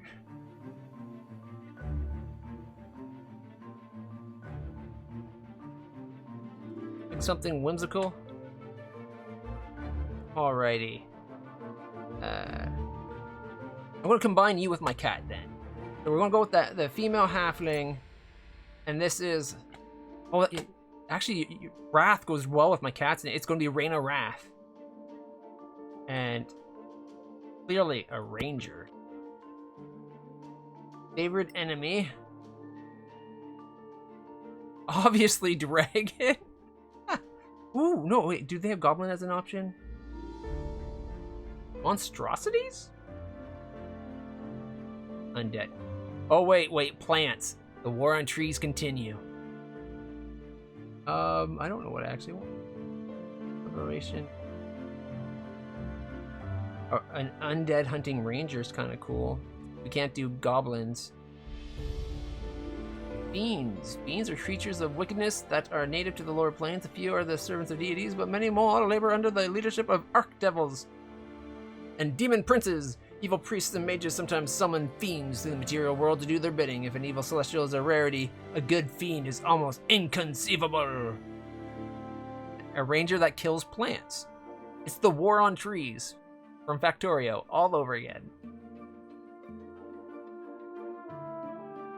Plants in this context are vegetable creatures, not ordinary flora. Most of them are ambulatory and some are carnivorous. The quintessential plants are the shambling mound and the tree ant. Fungal creatures also fall into this category. A ranger that wants to kill nature. I like the undead option too, but we'll go with it. And natural explorer, you are adept at living and traveling in the Arctic. No. Mountains. Coast.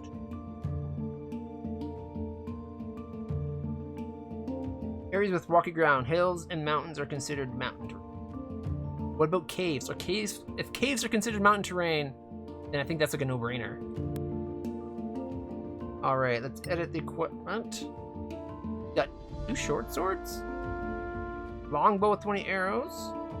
Scale mail is the better option than leather. Leather's what? AC 11 plus 12, where scale mail is 14, but you only get 2 decks. We don't want our decks to be higher than a 14. Although it's... Can we change short swords? We go to the, No, they don't get the choice, never mind. It's gonna be like, we could do like the finesse, like 2 rapiers or maybe 2 scimitars or something, like a finesse based, rather than short sword. Longbow over short bow.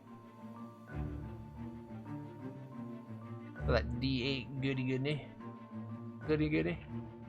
Alright, yeah, you know what, that's fine. Cancel changing it then. Hoping we can have a cooler sword than just short swords. A halfling with a longbow. The bow's literally twice our height. We have to hold it on an angle. But... Alright. We already have a spy, so maybe we need a lowlife. Born in the streets, you know?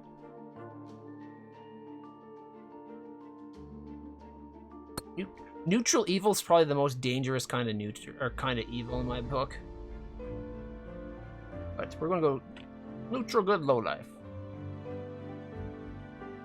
You want neutral evil? Okay, neutral evil it is. You're prone to violence and greed. You'll fit in with Neko perfectly. And let's see, egoism. You know what? Living on the streets has taught you how to be cautious. There we go. And you speak with slang. You can do slang of. You have a slang score of 30, and your regular talking is an 11. All right. Not bad starting stats. We got a 16, 15, 14, 14, 11, and 7. That -3 is going to hurt. That's what, 2, 6, 12, 17. So it's only like a 77. So that's 1 reroll.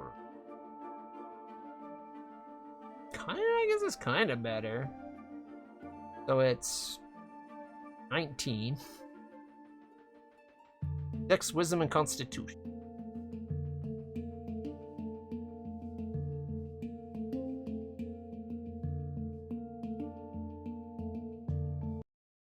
This time it was a 16, 15, 15, 13, 11, and 9. 1 reroll, 2 rerolls. That one's garbage. 3 rerolls. 4 rerolls. I'm sorry about your stats. 5 rerolls. Oh shit, never mind.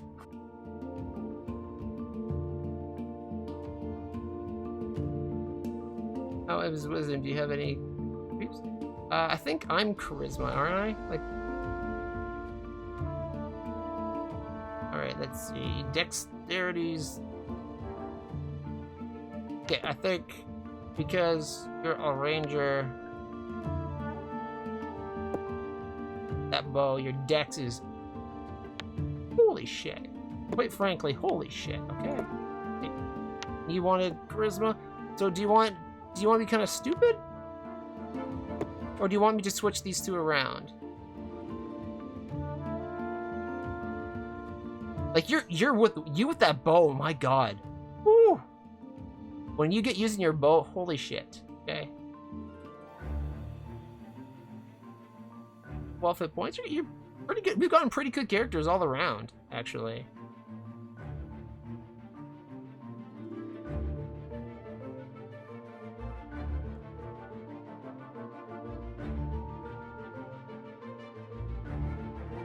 You want the 13 for your wisdom? You want to switch these two? No different than a 12. Like, you're getting a +1 no matter what. It's where do you want your -2? That do you want it on intelligence, wisdom, or charisma? I'd say wisdom's more important for your saves more often than not than intelligence. But it's a crapshoot of what you're going to get, right? You can get just as often, or not just as often, but fairly often intelligence saves too, right? I think this is a good character. All right, let's see. Perception, obviously.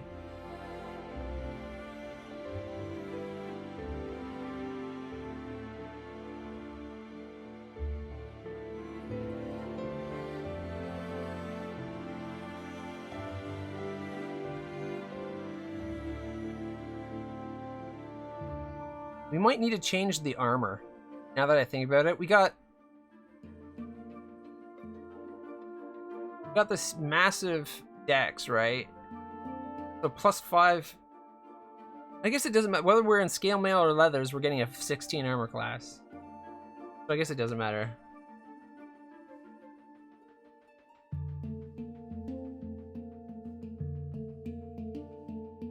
Animal handling and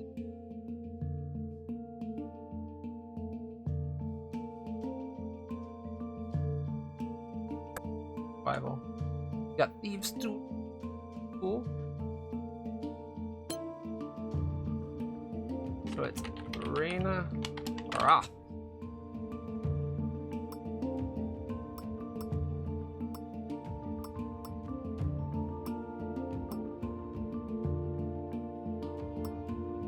I like the narrower face. Now we need to get a cool haircut. Too happy-go-lucky. Well, there we got that side ponytail. We gave the cool battle hair to the other character. And that one's on True Lao, so we're gonna go you with horn. There we go. They look so much alike. They really need to give you sliders where you can like adjust something. Just the basics. You don't need like a full-on sculpt, whatever you want. Just maybe move the cheekbones a little bit, or the nose, like just something to modify it a little bit, you know? To give like 3 archetypes that are nothing alike, and then let us modify them a bit, just so they don't all look the same. Again, super early access, they'll be adding more, so I can't really bitch and complain too much, but... Dive in the dirt, now. Take that. I thought you could fight.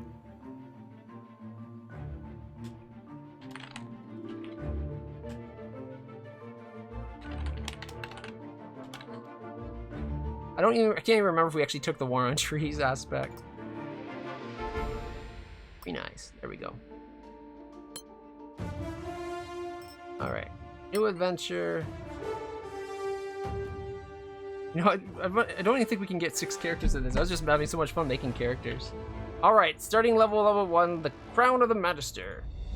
This is the only campaign currently in it. What I like that this shows is that I can see DLC campaigns and possibly even workshop campaigns where people make their own campaigns.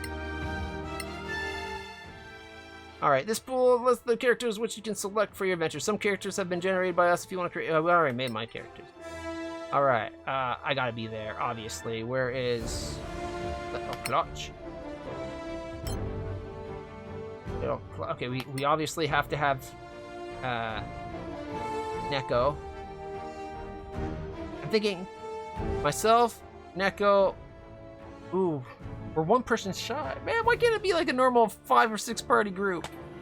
I definitely want Neko.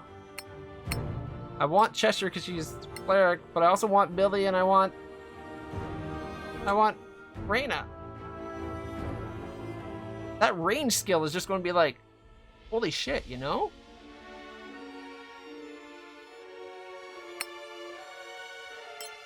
I don't think we're bringing in a cleric. I might have to actually go the healing route as my paladin. Just to get those heal spells. Oh my god, I can't believe we're not going...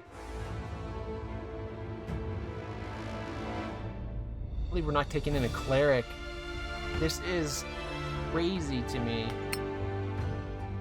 We're not taking in the halfling spy either. See, we just need 2 more characters. Then we could have Cheshire and True, and we'd be gold.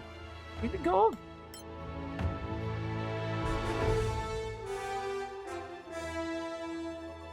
All right, there's our group. Little Billy, Reyna, and Heather. All characters could be cleric. That's true. All characters could be cleric. Here we go.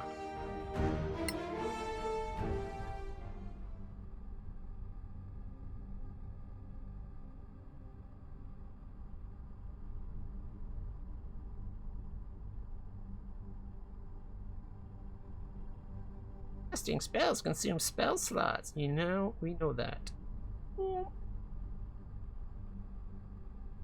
Back to this side.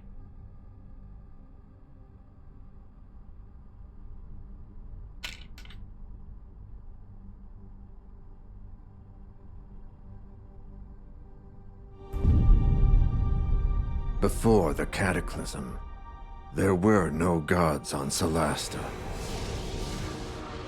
No humans either. The humans ruined the world. Why am I not surprised? The rift opened. Some say it was a magical accident, or the work of an evil god. No one knows for sure. The cataclysm destroyed the old High Elf Empire. Manicalan, they called it, and twisted the land beyond recognition. Now, Oh, that's creepy. only the brave and the foolish go there. Even Mordor didn't go that far into the Search evil. ancient treasures. But But something is happening deep in those Badlands. Whatever it is, it can't be good. More humans? Ugh.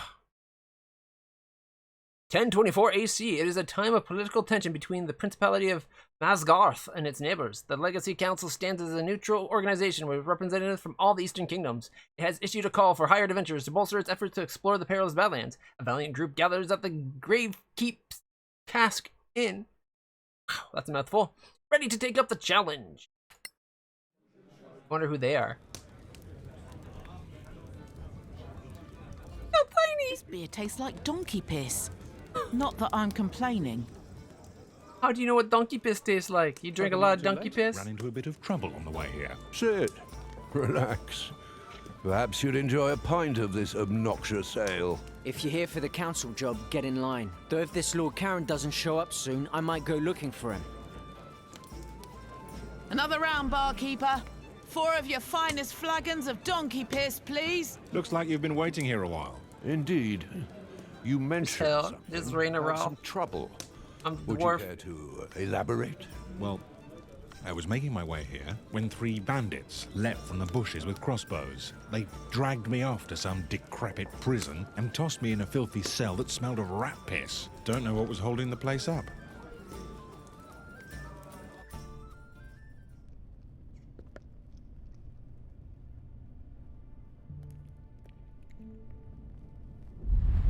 Escape the bandits' prison. All right.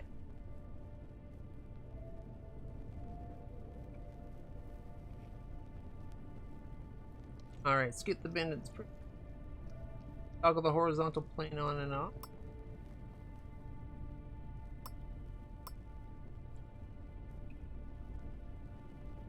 Pause.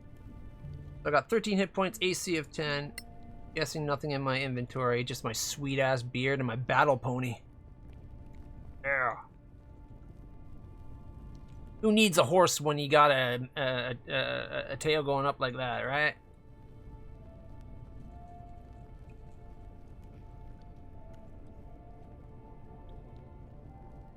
Alright, cautious. Activate select cautious mode. A cautious character is stealthier and more aware. Alright, character selection, basic movement. Select your character by clicking on the character in the 3D view of the character portrait. To select the whole party, use the select all button at the bottom. There's only one right now. Okay. Is there a select all button somewhere? Oh, I'm guessing it's that symbol right there. Okay. To move, left click on the destination. Valid destination show a round marker where your mouse over. Invalid show a forbidden sign. Right click and drag to rotate your camera view and change your perspective. You can also rotate using the buttons on the compass at the bottom right of the screen or by pressing Q and E. WASD to move, or the arrow keys to move the camera around, and hold down W while focused on a character to zoom in. Got it. So right mouse button, which is the first thing I did. Okay, I like that they made things go invisible so I can still see my character. But it'd be so much better if this mound of wall just disappeared altogether. So I could still have my camera, like, look more horizontally. Alright. Okay, they threw me in a jail, but they didn't close the door. And while that looks like it's an opening, apparently it's not. Not even a dwarf can crawl in there.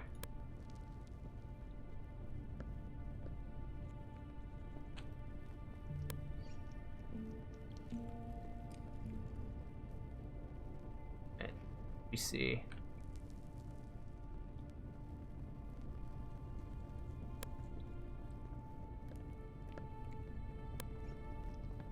Sure.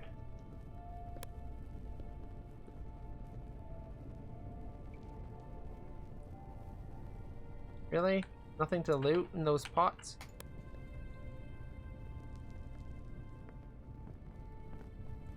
It would have been nice if I could click and then like select which way he faced just by moving the thing when I click.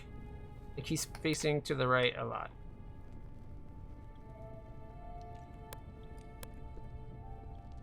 Any reason to go in the other cell? Doesn't look like it. I'm guessing that's probably the cell they put us in and then we crawled out.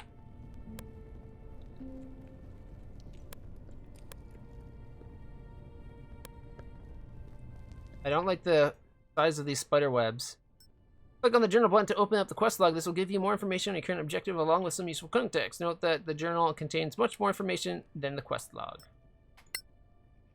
The log lists your current objective, which you must complete in order to move the quest forward. You may also have other optional objectives. The log also gives you hints and context to help you understand the subtleties of your quest. Your successes and failures are also all recorded. Got it. So if we go journal, there's the conversation at the bar. That's getting out of there. Day 1 of our adventure log. Our quest log, finding a way out. A bestiary. A lot of unknown shit is out there. Part of my language. And then tutorials. Alright. Go on.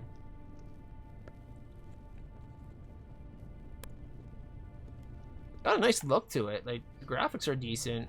I don't think I turned them up at all. I left them kind of low because I wasn't sure how it was going to run while streaming. And my poor old 1060. Now I'm taking it slow just in case there's traps. Oh, check it out. You can go through here.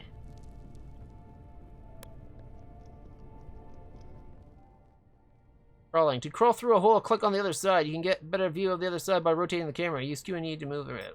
Right. Character will automatically kneel, crawl, and stand up as appropriate. After moving the camera around, examine your surroundings. You can center on a character and follow them. Either double-click the character portrait or press Tab.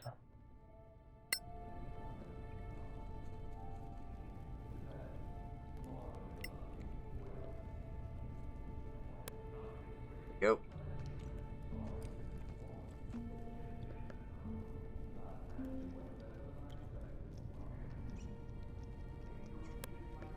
Gotta be a place where we can find some, like, my equipment, right?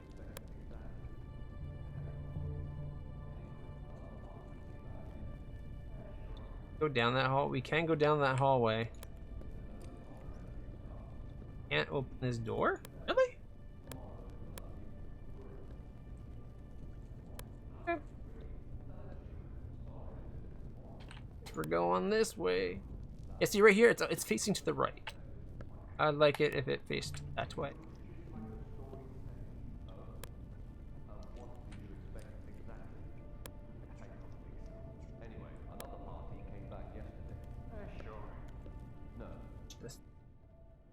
Interactive elements. Highlighted elements are interactive. The cursor indicates the action that can be performed: opening, pushing, activating, lockpicking, etc. If the action requires a dice roll, the difficulty class will be displayed.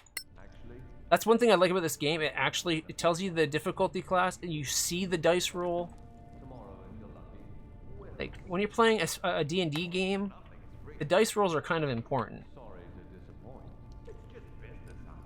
Oh, this is going to be a strength check, is my guess.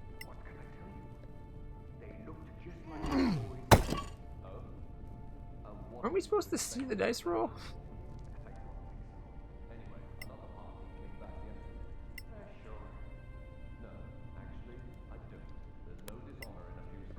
Why is it not?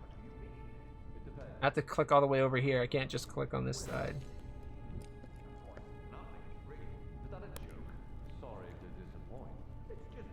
Oh. And climb up.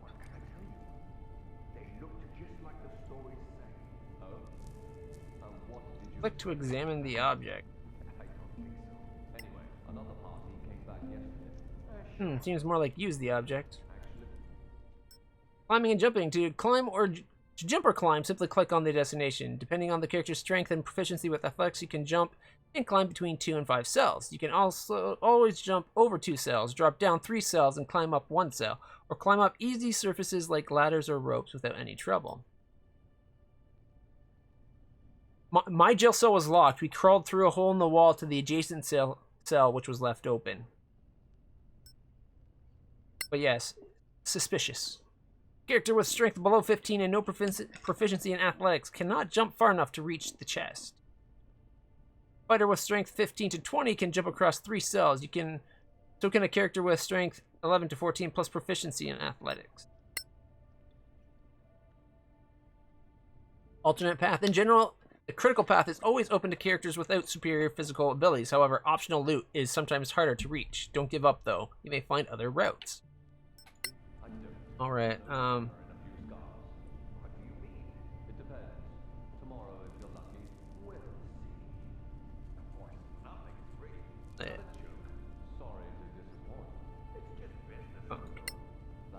So I'm a 16 strength, so for a dwarf, I'm a hoppy little mofo.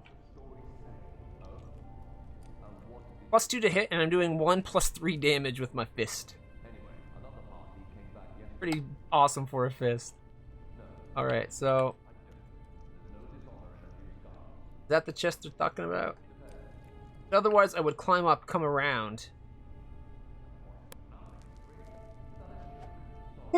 Oh shit, yeah, I can jump. Dwarf's got game, holy crap.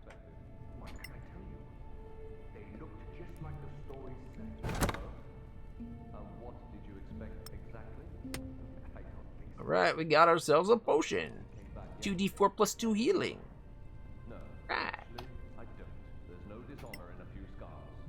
You can toss him even further. Not this dwarf. I'd like to see you try. Ah!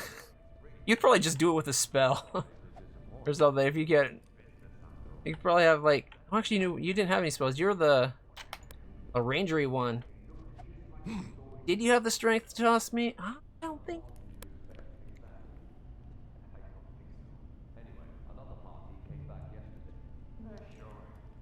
Cast a light cantrip on one of your hands. Do not cast light cantrip. That's one thing I heard this game. Apparently, light's going to be a big factor. Oh, check it out. You can actually have it show elevations by clicking that button. Right, that's up there. Neutral evil. I'd talk to you, allowing you. Yeah, that's true. You'd only throw me if I was being obstinate about it and we're running out of time or something. Right? Get over to the object. Am I strong enough to push it? I'm sorry, that animation should be worked on. That had like no weight.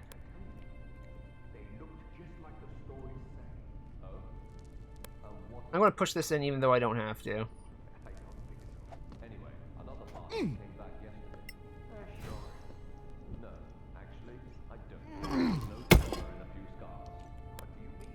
New objective. We're basically, it considers us escaped now. Character actions. Use power. Attack or caution. Got 13 hit points. Oh, there's the icon for selecting everybody up there. For some reason I was thinking bottom, like I can't see it anywhere. Is the map? Oh shit, check out this map. Okay, I like that map. That's pretty sexy. Did I miss? Okay, guys, we're going back. If it'll allow me to. There's no dishonor in a few scars. It depends. Tomorrow, if you're lucky, will. Oh, here we go.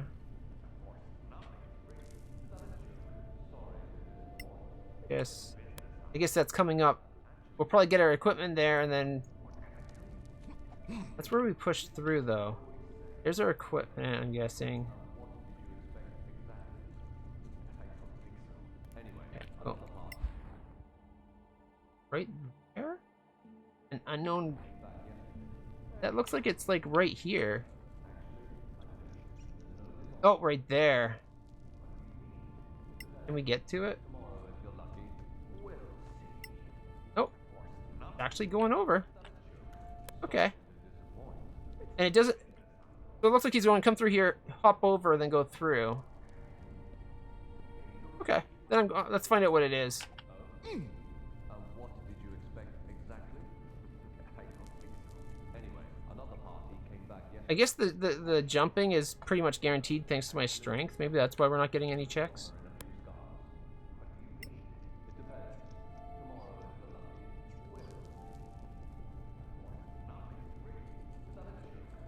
Ah, that's a beautiful map. And I'm all into maps. So the fact that that's such a nice map, I'm there. Ooh, torch.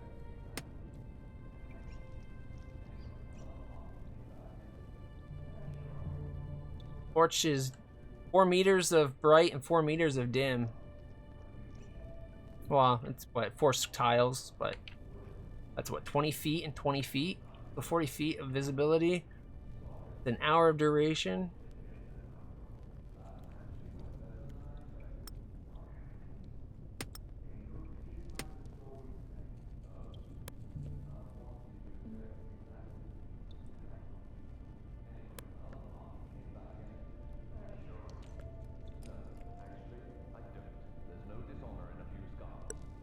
And then there's what it looked like with the actually using the torch.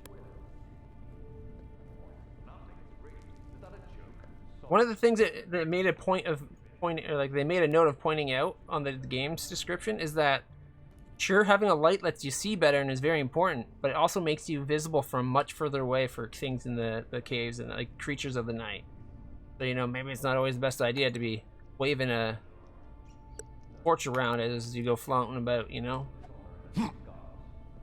Alright, before we go through, we're going to turn off our torch so we're not making light. There is a hole in this wall here. Let's push this over on them. Oh, those fools! They were crushed! The game is paused. Click on a chest or container to loot it. Everything you can carry affects your weight gauge, so be wary of reaching your weight limit, as this will slow you down a lot. Equipment and light sources can be placed in the appropriate spots. Some items can be stacked in the same cell of the inventory. To split an item, drag and drop the stack onto an empty cell while holding down the shift key. This will take 1 unit from the stack. I get my gear back. I want my mice. Morning Star! That's what I meant. Javelins. Actually, they leave them secondary. Scroll of Revivat. Crafting scroll of cure. Okay. Loot all. The commoner's clothes and our chain. Got our arrows.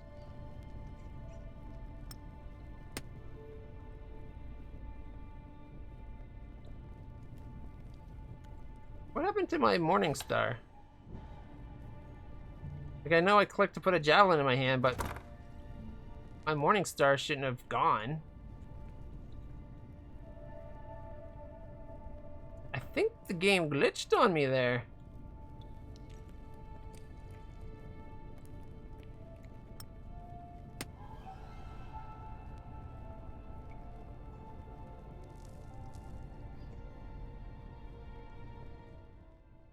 Is there an autosave nearby? Oh, when we started this?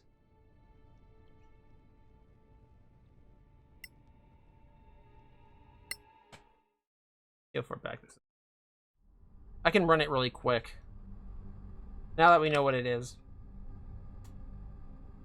I really didn't expect that the Morningstar would just disappear and cease to exist. I just wanted to see what it looked like with my spear. There's no dishonor in a few scars. What do you mean? It depends. Right. Tomorrow, if you're lucky. I'm a little disappointed we didn't. One of the guys didn't survive for us to fight.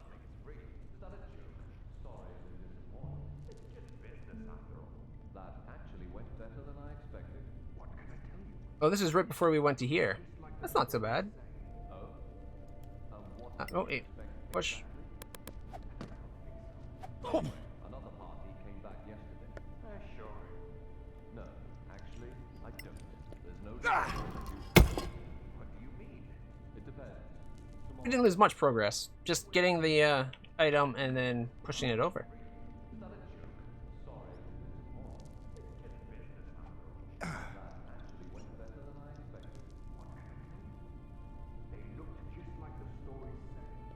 I know I'm on like cautious, but Turn off cautious. Maybe that will speed up things. Oh yeah, much faster. Look at that. Keeping along, really. Loot all.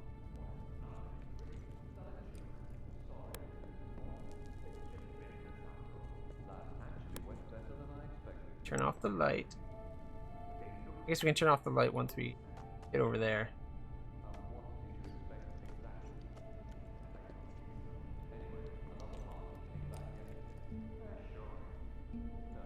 I like the lighting in this game. It's really well done.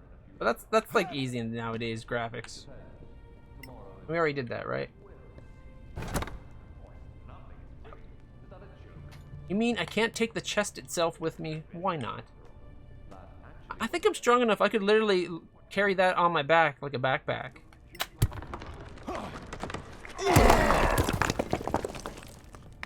Right. Down here. Nix, understood. Light is with us. Ooh, aw.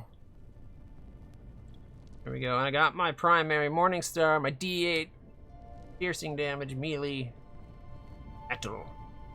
I like how it lists the attributes. It's a standard, metal, melee, piercing. For those times when you find like silver, perhaps.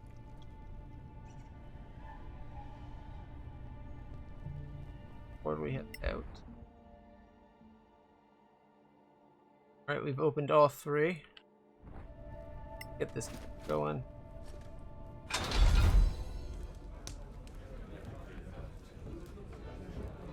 Nice move, that trick with the wall. Glad you know worse for wear. This council needs to get organized. They have no right to keep us waiting like this. I don't mind waiting as long as they pay us for our bloody time. I have a tale to tell as well. I We all too do, was probably. attacked, but I put an end to my enemies with blood and pain. So what are you waiting for? Spit it out, why don't you? I like Reyna Wrath. I think she's my favorite character so far.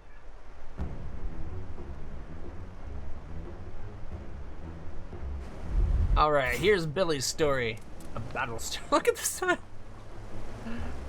The great sword. Move to a point in the yellow area. Use your main action to dash. Dash doubles your maximum movement for the turn. However, you cannot use your action to attack or cast a spell. Remember that you can move normally and then decide whether to dash further or use your action for something else. Alright, so we are dealing with starving wolves. Of course, their armor class is blocked by the microphone. Should I be on the other side? You know what? I think I was right being on the other side. Alright. Billy with 14 HP. Each of these guys have 4. If he hits, he kills them. The number of cells a creature can move. And Billy can move at a range of 6. Got some speed on you. It says 3, but I'm only seeing 2. Where's the third? Is there another one down this way?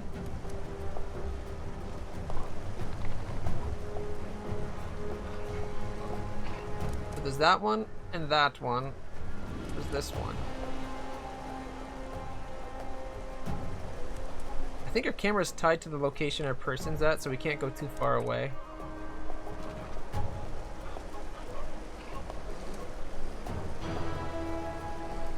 Alright. Starving wolves. I think Billy's going to have to go over and take them out. Billy gets +6 to hit. They have 4 hit points and armor class of 11. Billy hits on a 5+.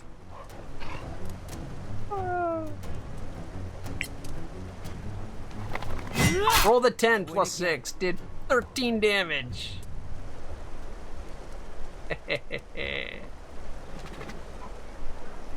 Billy is... I think Billy's also prone to violence. Didn't we make him a violent person? Yeah, Billy's got violence. He's cautious, but violent.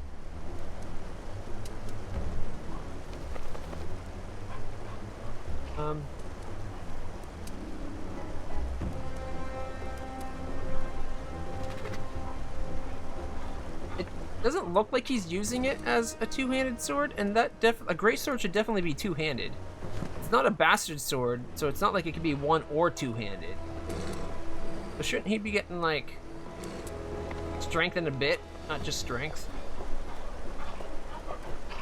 Like, I'm not sure if 5e uses that same system. So we used our attack, so we can't attack any more this round. But we could get up on a ledge. Attack of opportunity. That's okay, didn't hit. Can we pick which way we face?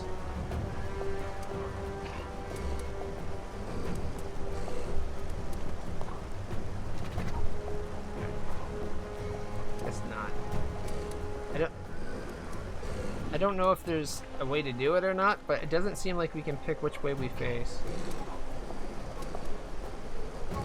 And we're currently in bright light. 16 armor class is pretty sweet. 0.25 challenge rating. Yeah, these guys aren't going to get us. I don't know what their plus to attack is, but they're probably going to need pretty good to get us. 4 plus 1.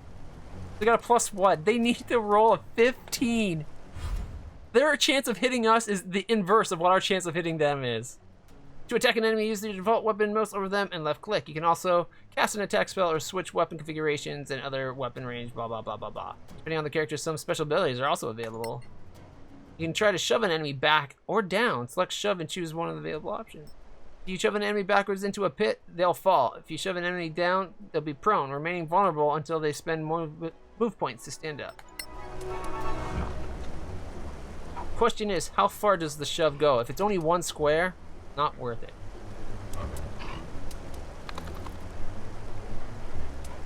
Okay. Mind you, 75% chance or better of hitting. We only have a 25% chance of being hit.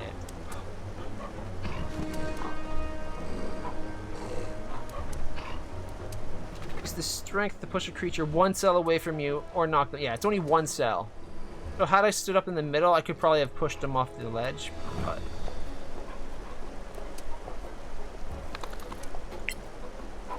10 plus 6. Dead.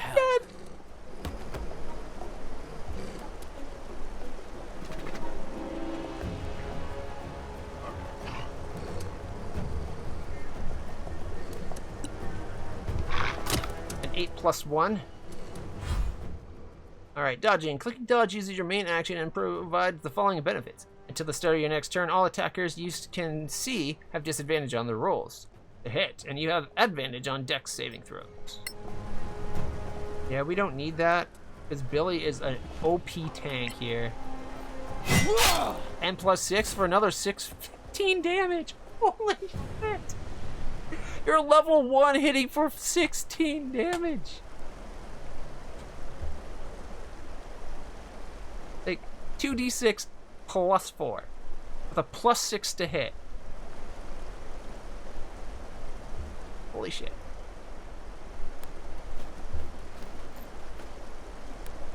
Yeah. You're our new berserker. Disengaging. To avoid an opportunity attack, you can use the disengage action. For the rest of your turn, you can move close to enemies freely without any risk of opportunity attacks. Disengage is your main action though, so you won't be able to attack. Okay, yeah, well, we're not going to do that. Initiative 20 versus 6. Oh yeah, that's the other thing. Billy has a +2 initiative too, so he's pretty quick. Also, the crossbow, let's see. Your crossbow has a range of 64 for a D8 damage, and you get +2 to hit with that as well. Plus your proficiency bonus, so like...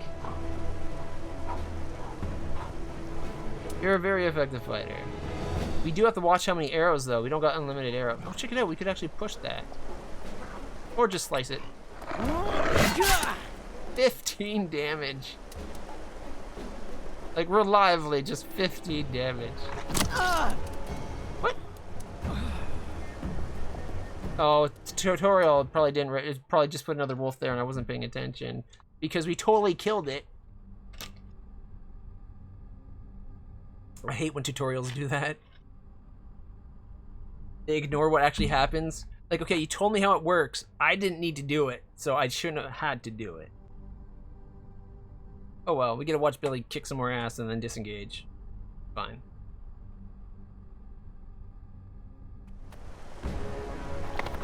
It did 60 damage? This must be a different... Yeah, you know what? This one's a different wolf altogether. It's a grayback wolf. 50 hit points. The 0.5 challenge rating. Alright, so we want to disengage. Come up here.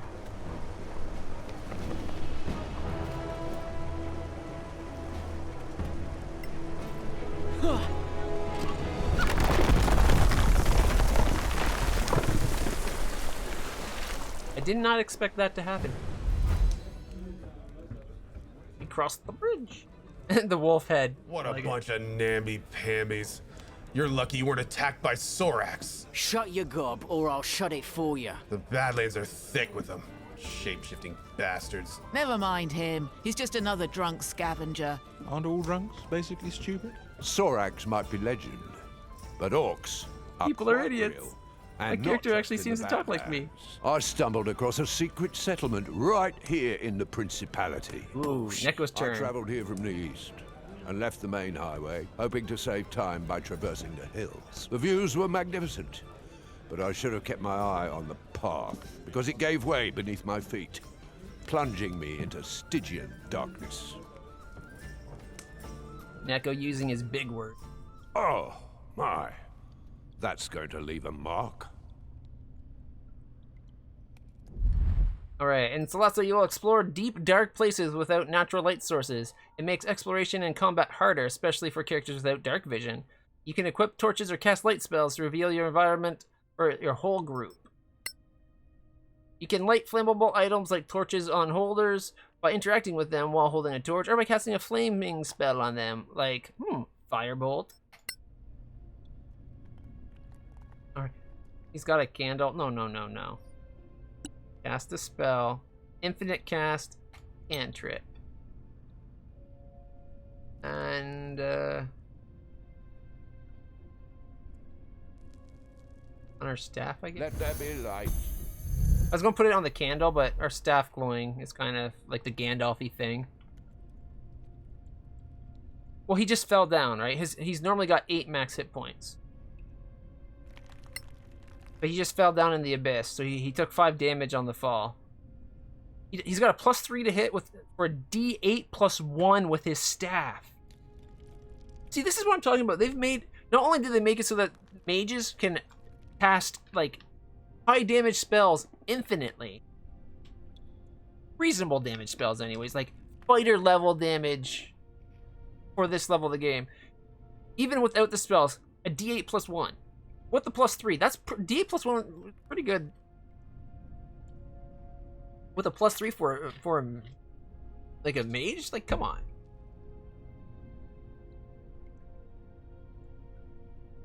Ooh, ingredients. We're going to actually have to have the ingredients for the spells. Crafting potion, spell books. 6 pages of 100 used. Oh my, I'm sorry. I like that. A lot of games don't touch on that, where like how many pages you have to worry about your spell book and that. Higher level spells can start taking like dozens of pages per single spell.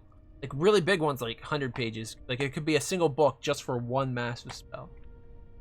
I like that. I'm getting more excited about this game. A notebook. $30 value. Right. Adventuring Wizard clothing. AC 10 plus dex with the 3. 13 AC. Kind of wish we took that temporary hit point spell now. Let's check out the map real quick. Okay, look how cool that map looks. Even better on this. If they could fix the effect, like the sliding ground behind it, if that rotated with everything so it always looked like it was part of the map rather than just hovering above it, That'd be even better. I guess we gotta go down further.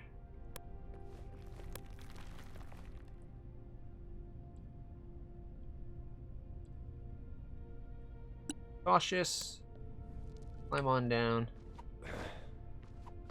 After all, we only have 3 hit points. We need some healing.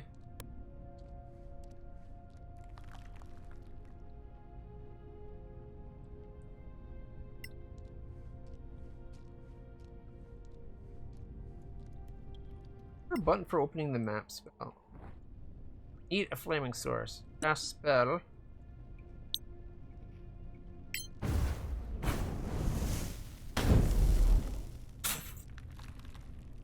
Cast another one.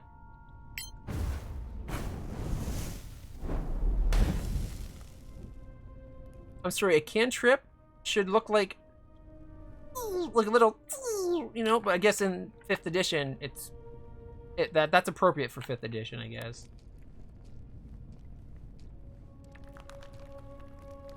Nothing over that way. I'm not loving the way the camera works. That's probably my biggest criticism. What a peculiar style of art. Oh, history failure. Clearly the work of some savage hand. You failed the history check. Probably because I don't think you have history as a skill. Yeah, you got a natural +4, but we didn't take it as a skill. You do have medicine, though. So you will be able to craft potions in that if I get the chance.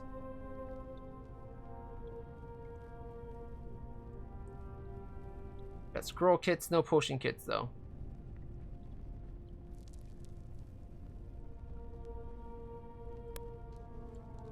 I think that's, if you had passed your history, you would have found out that we're going into, like, goblin territory.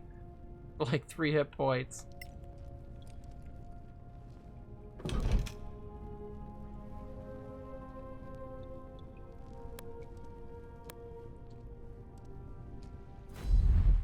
Alright, if your character can cast healing spells like a cleric, for instance, press the cast spell button and select a spell in order to recover.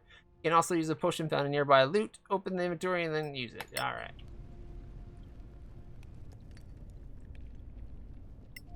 Treasure.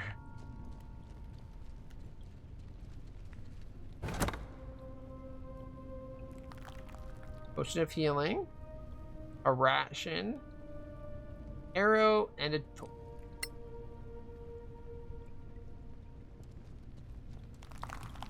Drink the potion.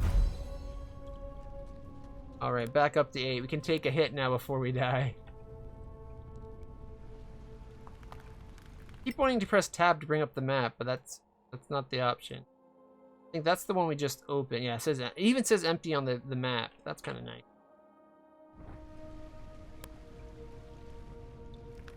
Any other checks around here? Like, There they are. Discretion is clearly the better part of valor in this instance. alright, activating cautious mode makes you slower, but it grants 2 benefits. Hidden objects and traps are easier to find, and you are harder for enemies to spot. When an enemy starts to notice your presence, a gauge appears above your head, giving you time to react and return to hiding. Remain 3 cells above the enemy in this mode, and you can't be detected. Even with their light on?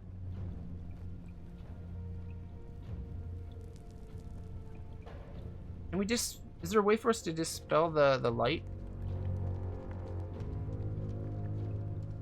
Unknown creatures. AC unknown. Like, look at all the... like, we know nothing about it. It's great. What spells do we have? Do we have sleep memorized? Looks like we only have our cantrips. Oh no, we got magic missile. And sleep. There we go. Put a number of enemies to sleep for a limited time. I think we gotta try to kill them, right? Cast sleep and then, like,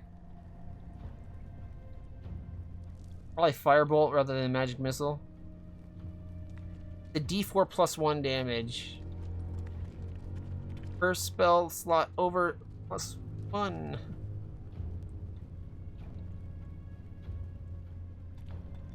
Like, sure, it's instant damage that never misses, but really good chance of hitting and does D-frickin-10.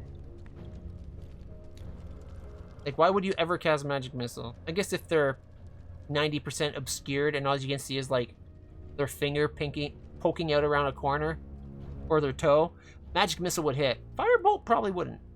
Like, 90% concealment's a hard thing to get past. Not for Magic Missile. Although they did change the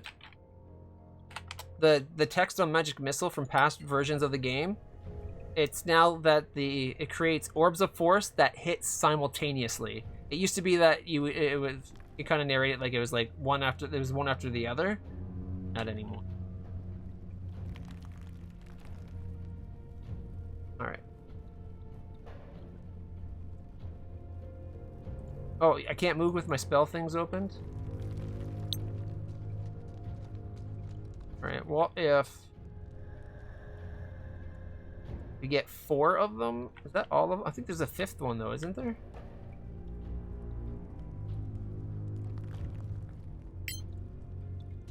You have been detected. Use cautious mode next time. It's not going to let us do it. Boo. I wanted to put them all asleep. Sneak up so they don't know we're here. Put them to sleep. And then slay them all. Like, that seems like the Neko option, right?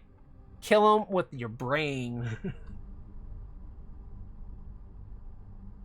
You can customize your 3D dice in the game settings. Really? I want to customize my dice.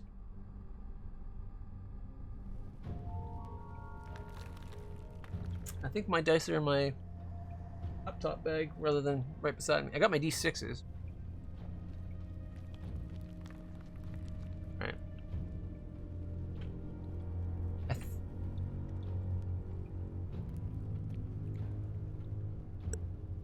What if we go to that? That put the light out. Like, we have the light on this thing. If we go like this, it goes away. So we just gotta stay 3 things above them. Which I think means as long as we're up here, we're okay, right? So we just want to get over here. I think it's silly that they don't let us put them to sleep. And I hope the railroading we're experiencing right here from the tutorial, I hope this is the only place we experience it.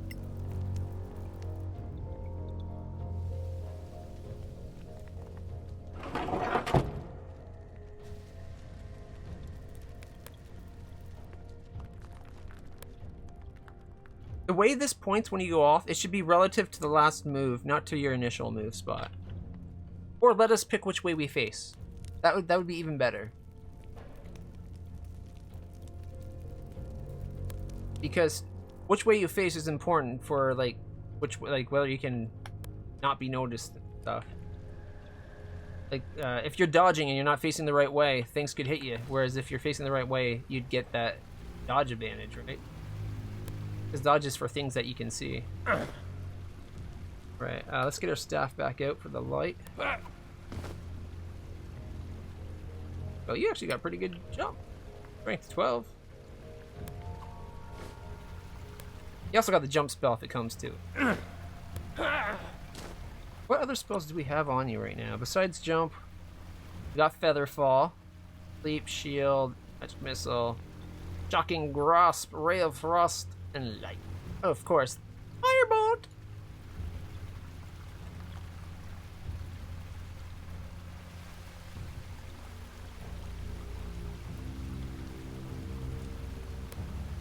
The fact that you can't move if you have that open is going to annoy me.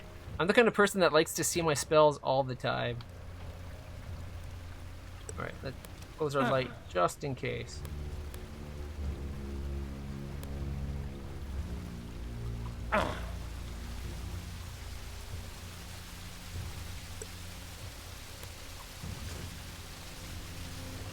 Guess we're going straight across.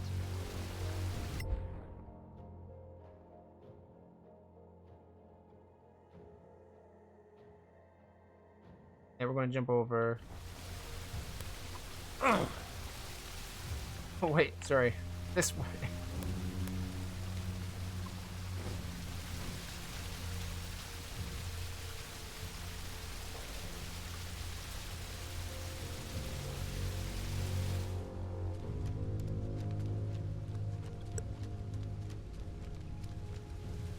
Like a camp there. Climb down.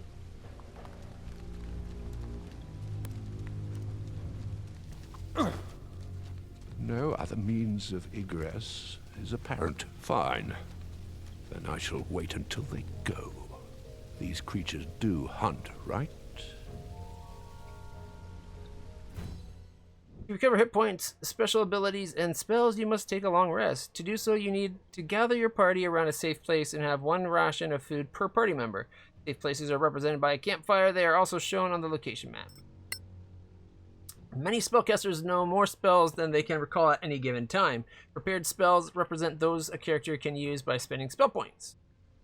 Check your hero's list of known spells and choose which ones you want to prepare.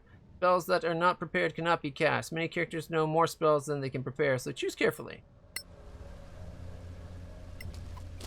I still think putting them to sleep should be a viable option. When your rest is complete, recover all hit points and half your hit dice maximum.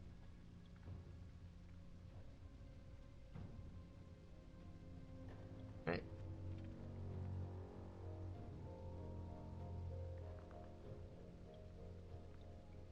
On rest completion, you will recover a speed. We haven't cast any spells. Oh, is this the amount of time we're going to use up? Right there. Take at least 8 hours to eat, drink, and sleep, and wake up ready for anything. Sure. Fair spells. Okay. That's what.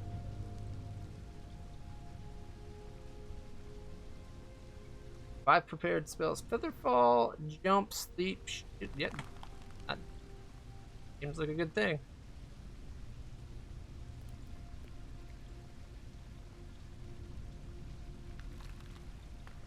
Don't really need Identify right now.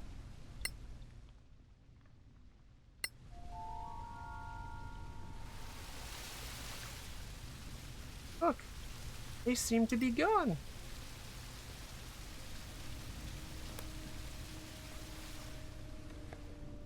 Personally, I think Neko could have put them all to sleep and then killed them all in their sleep.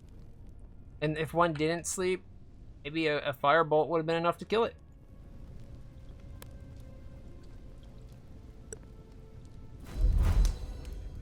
Not sure I would have slept so close to a horde of orcs. Orcs have a very distinctive stink. If Lord Karen keeps us waiting much longer, I might greet him with a dagger. We've all told a tale of our travels here. All but one of us. Yeah, but I have good reason for that. It's none of your bloody business. Come on now. Don't be a killjoy. We all sang for our supper. Your turn. Fine. You want to know the truth? I stopped on the way here to visit an old friend of mine and discovered he was up to his eyeballs in debt with a loan shark. Oh, that's not good. Indeed.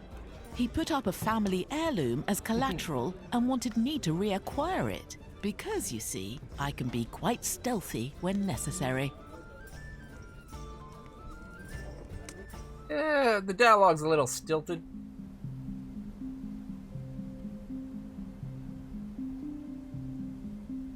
But that's okay. Cover the stolen gem. Alright. Okay, we want to be cautious. Got a +7 to hit. We do a d6 plus 5 damage. What? Holy shit. Short swords with the dex bonus. The finesse weapon. Holy shit. She's going to be on par to doing damage, potentially, with Billy. Shit. And not to mention the bow, a range of 130. And it's a d8 damage with the +5 to hit.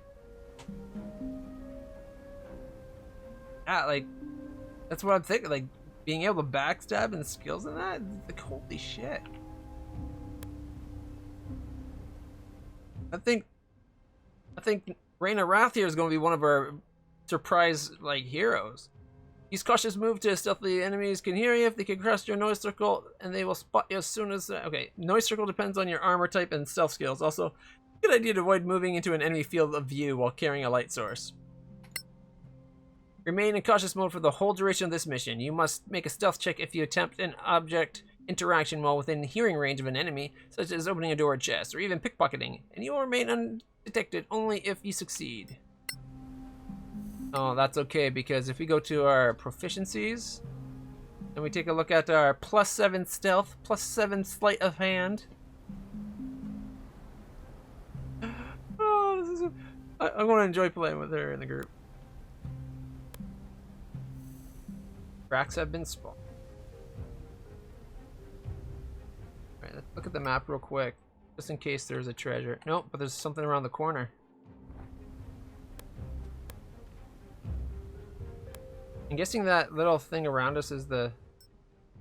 Using the camera. Right click and drag to rotate the camera and view, change the perspective. You can also rotate using the buttons on the compass Q and E, WSD. Yeah, you already told us that. You can zoom in and then we can turn left and right. We can't aim up and down though, which I wish we could look up and down. Maybe page up, page down? No, only if we go all the way in.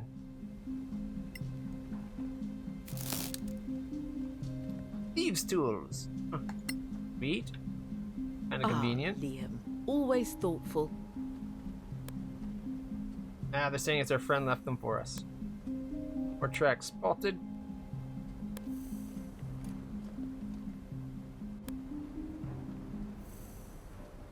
There's an unknown creature up top there.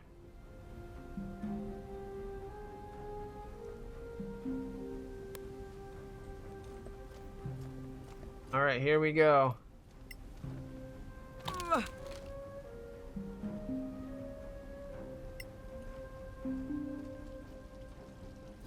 You sneaky. I want to sneak up behind and like take this person out.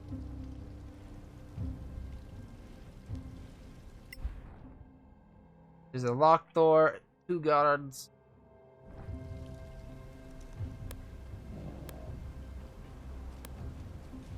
Take it slow just in case there's traps. Lockpicking. To try picking a lock, hover over the locked door, chest, and left click. If you select the whole party, the most skilled character is automatically chosen for the task. You must have thieves' tools in your inventory to try picking locks. Being proficient with thieves' tools will also help. Did we actually take proficiency with thieves' tools? I think we have it automatically. Yeah, +2 with thieves' tool. We can't take the light out. That's a little disappointing. Hoping like we could interact and like turn off lights. All right, here we go. +15 plus a 22. Yeah, that door's opened. No problem. Sleight of hand. If you are proficient with sleight of hand, you can attempt to pickpocket enemy NPCs. You can also certain armors give you disadvantage on stealth checks. This is always risky, so think twice before trying it. You must be very stealthy to stand a chance.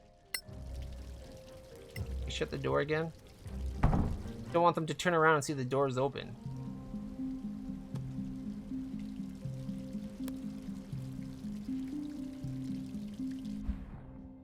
Okay, guards to our right.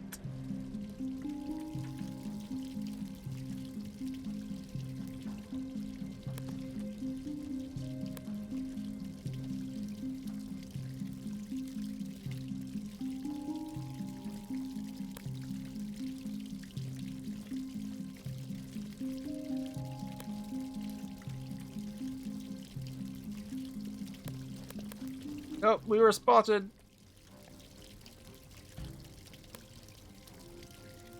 I was in cautious mode. The guy turned around. They were so busy looking at the door, I thought I'd have time to go pickpocket. We almost got out of sight before he actually, like, really noticed us.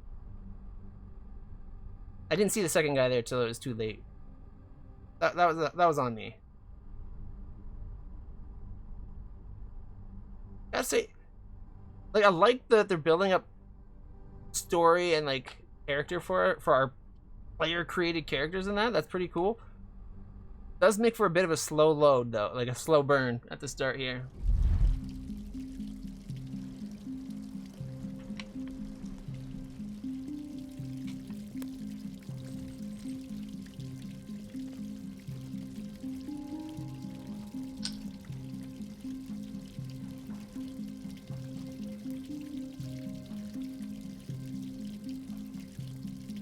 Ooh, it's active because it's got that going around it. Okay. Maybe if you go right to cover, where that person turns around.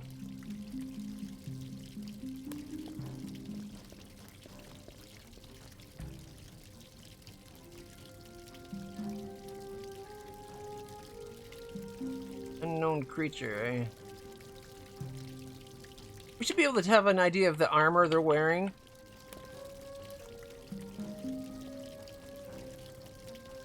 At an 18.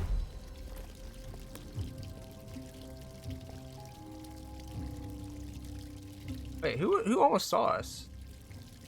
It seems like it's pointing to the person we just, like, pickpocketed. Got the key.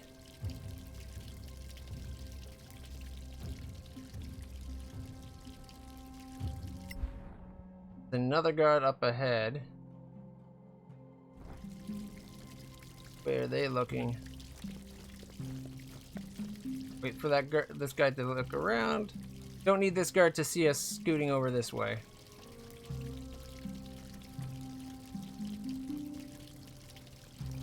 It might have been better if we went with the leather armor, considering our dex bonus. We'd still have a 16. Oh, 2 people there. I don't think we're gonna be able to. Wait, over here? That way this person won't have a chance at seeing us because we'll be behind cover.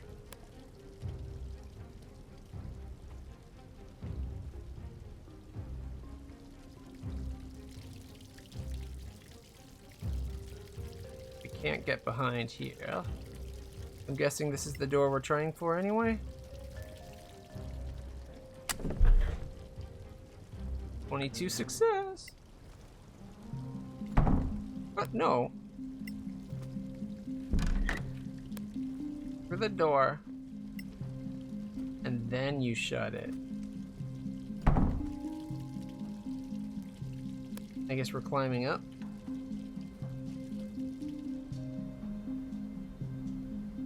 Recover the stolen gem.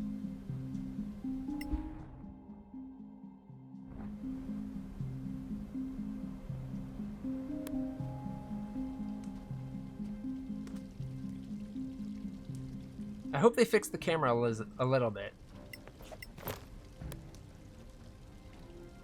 Poison imbued weapon. We don't have poison, but that is something we could do. Like, Rain of Wrath is going to be like huge potential.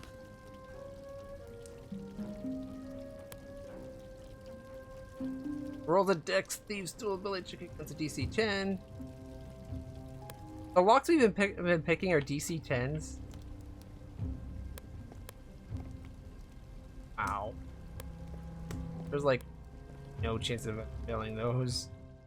Disarming traps. To disarm a trap, you must first detect it. If you try to open or lockpick a chest with a trap that you haven't detected, you'll only find out about the trap when you trigger it.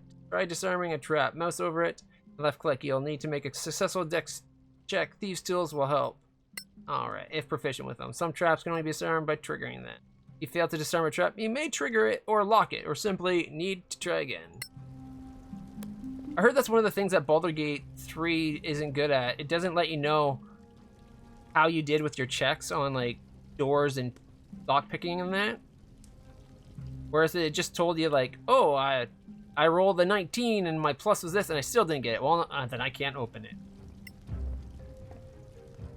You know, that kind of thing. And done. Nat 20! Woo!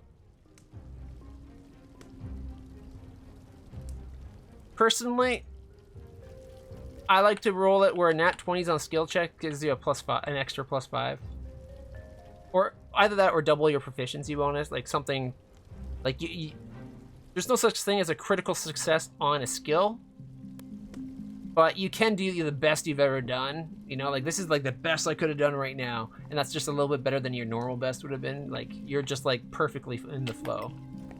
That's how I see it. I usually did as like a +5. Stop. +10 was always too much. That's why I thought +5 was a good bonus. Players wanted it to be double their proficiency though.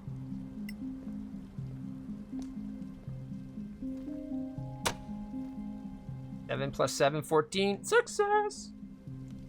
We'd literally only fail on a 1 or a 2. Oh, that's awesome.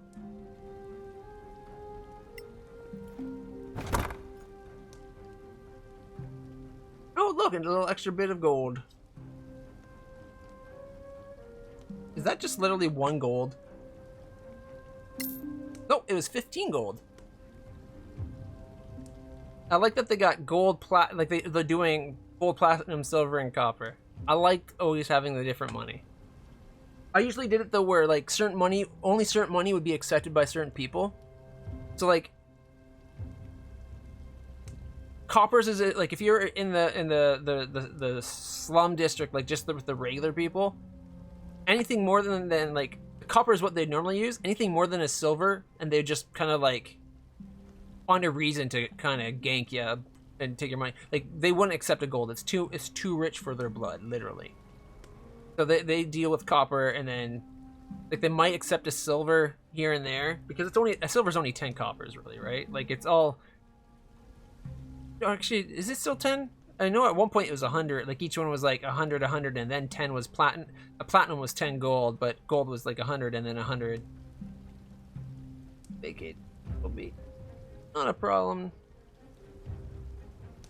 But yeah, like if all you had was a lot of silver, I'd do it. Or like the nobility, they wouldn't deal with silver and stuff like that. Right, recover the stolen gem. Now we need to escape. Anything else in here worth looting? Doesn't look like it.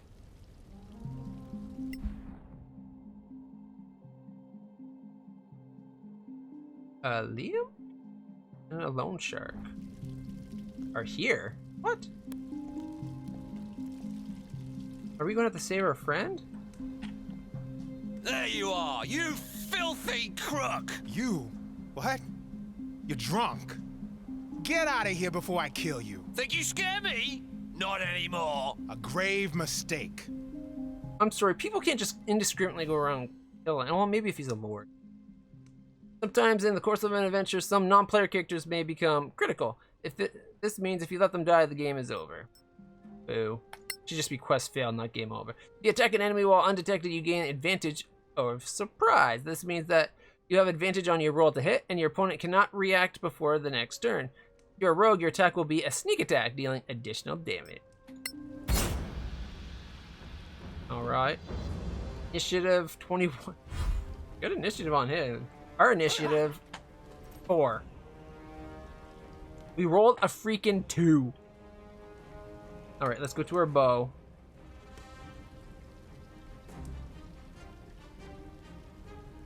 Reyna is currently stealthy. He's only got 11 hit points. He's a lone shark shouldn't be like, unless he's an actual lord, a lone shark wouldn't be like necessarily, oh, you're drunk, I'm gonna kill you if you don't leave. Especially if the person routinely owes them money, right? Because then it's like, this person makes me money, I don't want him dead, I just want him gone. I want to know like the kind of damage I want to do. Like I know, okay, it's yeah, plus 7 to hit, and I do a D8 plus 5 damage. There's plus the sneak attack. We could potentially kill him right here. Can't quite get down in range to hit him with our swords.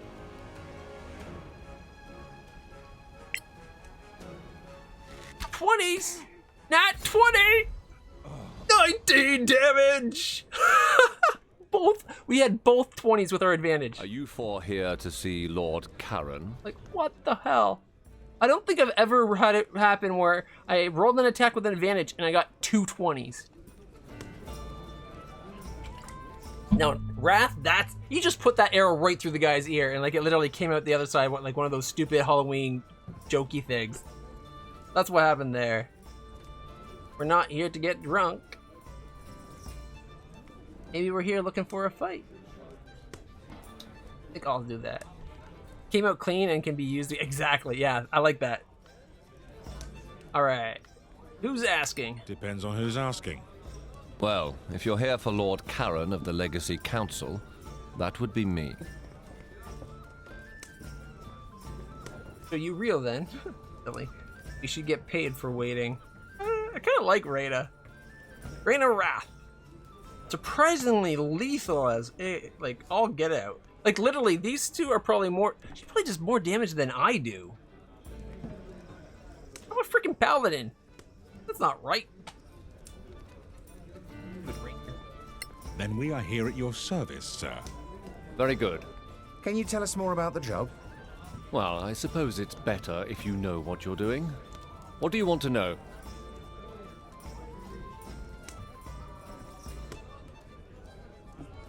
What can you tell us about this place, the Principality? We don't exactly have the time, anyway. The Principality of Masgarth is ruled by Princess Kaiwood Silverflower. We are a wealthy state with fertile lands and the easiest access to the Badlands through a pass called the Copperhead Road. We're in the capital, Caer Kiflin, which was once part of the ancient Manicullan Empire of the High Elves. Hence the magnificent elvish buildings up there in the High Town. While we don't have a state religion, all of the major faiths on Solasta are represented here, though we tend to favor Einar, the god of valor and fidelity. I like that it lets everybody talk here. This is pretty cool. Like, Little's asking about the Legacy Council. Billy's like, we're good, thanks. Rhaena's like, are you paying? Elle's wanting to know more information about what's going on in the area. We hear this is a mission for the council, but what is it exactly? Dear Moraike, you don't know? I'll try to make it simple, but you know, politics. The council includes representatives of the most powerful and influential organizations in the Eastern Kingdoms. It was created to lead a joint effort to explore the Badlands.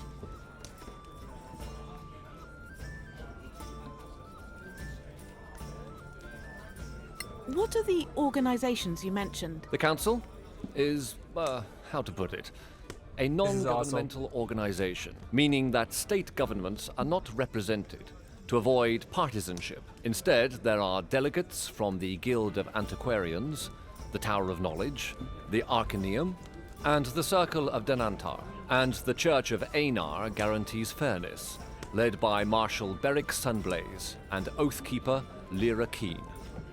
Ooh, I like Lyra. That's a nice name.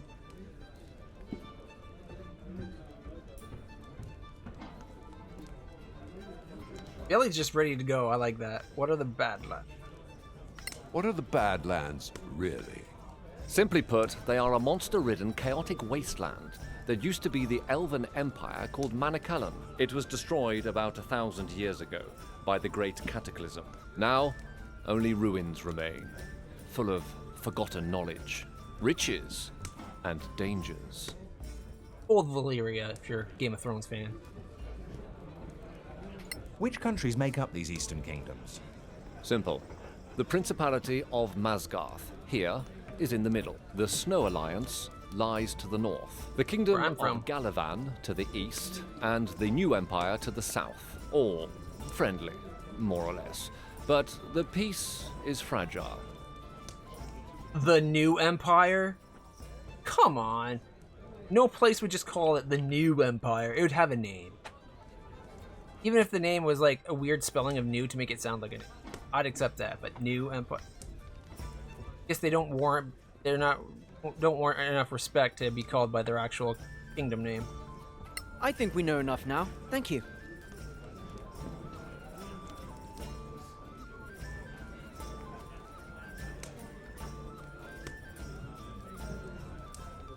Okay, We should go, don't you think? Very well. Come, gather your things. You're late for your swearing in. Hurry up and wait. The story of my life. I think you're late for gathering us up. I like how that conversations worked. Actually having it where everybody can participate in the conversation, that's pretty cool. I kind of would like it to see where there's a chance of, based on the character's stats, like there are the character traits, like the personality traits. Like maybe Little asks something and the information triggers something and Rhaena interrupts, like, whoa, wait, what's this? You know, I'd like to see something like that once in a while, just to make it feel more dynamic and real. Like, this is feeling very table-like so far. I'm liking it.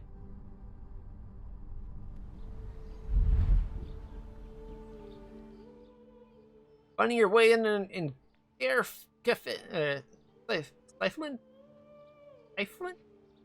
Principality's capital is a large city. Right now, you need to find the Legacy Council. Once you've been there, you'll have access to the fast travel function. But for now, you'll have to walk a little.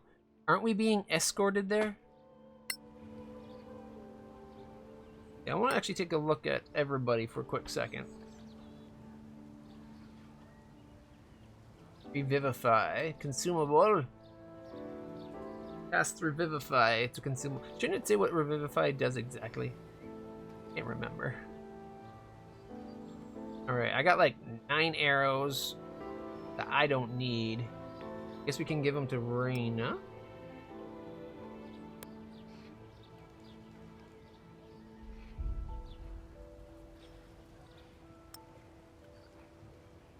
You only have 20 arrows loaded at a time.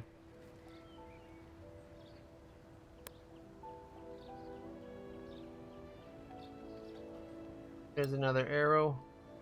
Yeah.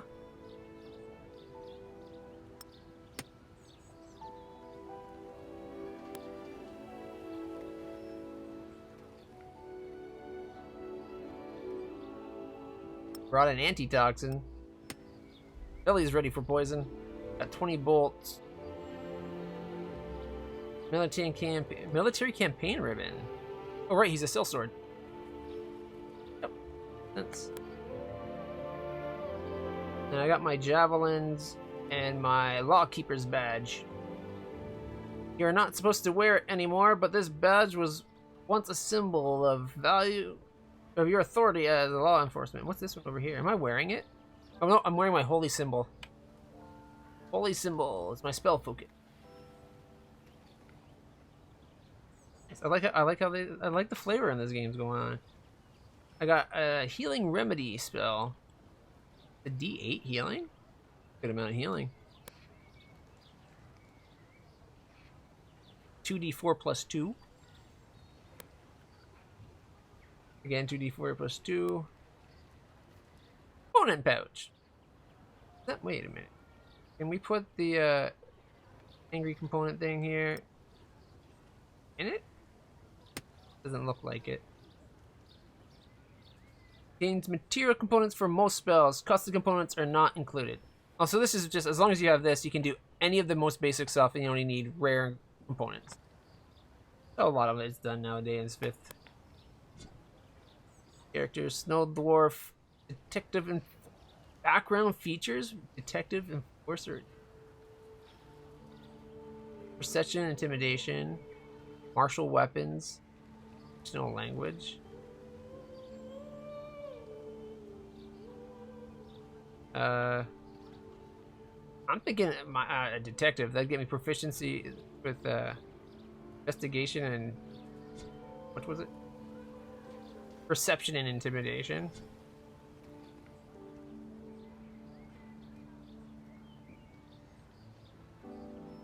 Getting more intimidation would be good, and getting perception. Like I don't even see perception on there right now. Oh, right there is +4. Getting more both would be good.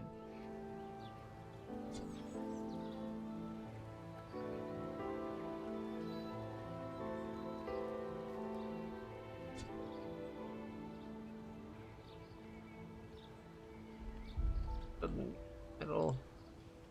Martial weapons are like clubs in that, right?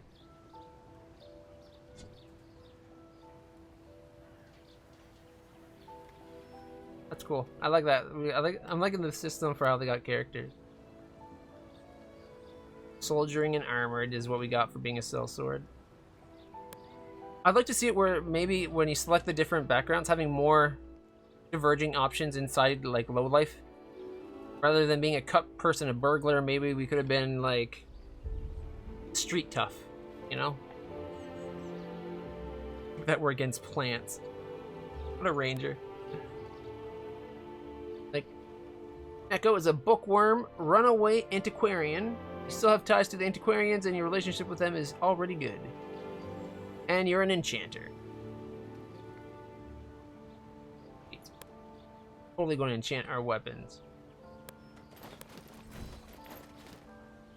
Alright, we found Market Street. Go talk? We'll talk after your swearing in. course.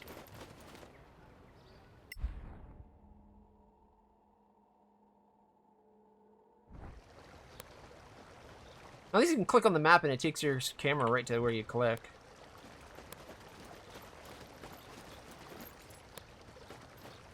Oh, looks like that's as far as we can go there.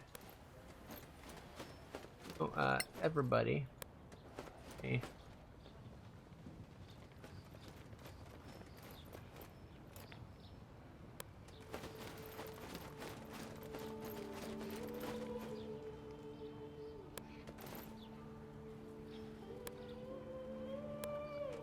Clutch is going to go around the other way to make sure we get it mapped.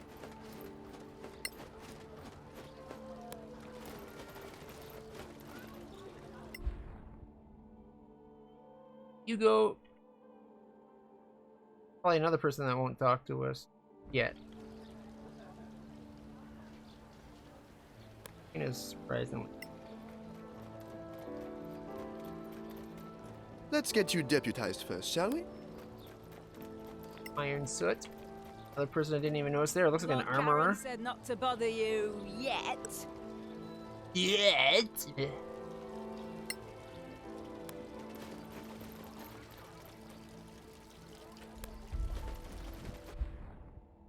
Temple quarter.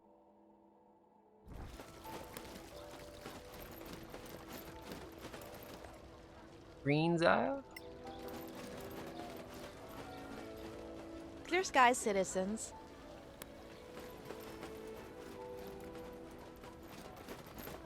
Person we can't talk to, apparently.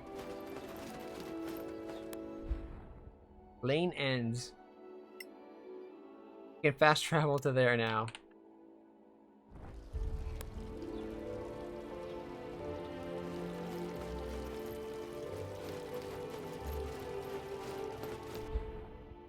Here's the temple quarter.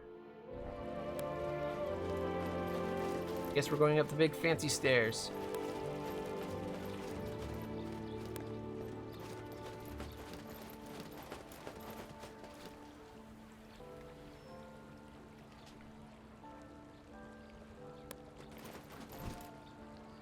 New waypoint added, Sunblaze Court. Alright, we got Chaplain Dallin Lark. Uriel Foxeye, Captain Verissa Ironshell, Priestess of Pakri, Jaffa Cree, and Mayor Yardeth Brightspark. This place is magnificent. Today.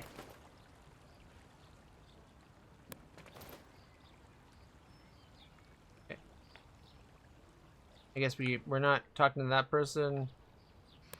I was going to. It looks like something's going on. I clicked to interact. Okay, we'll do that after I get.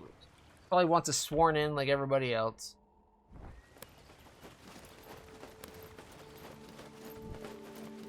New waypoint found. Nice gardens. No Allegiance Embassy. The Legacy Council.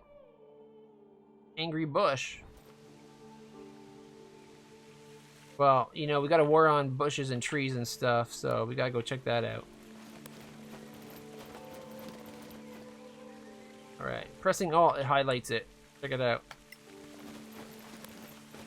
Alright, cautious. Might be booby-trapped. Nope, it's not a booby-trapped bush.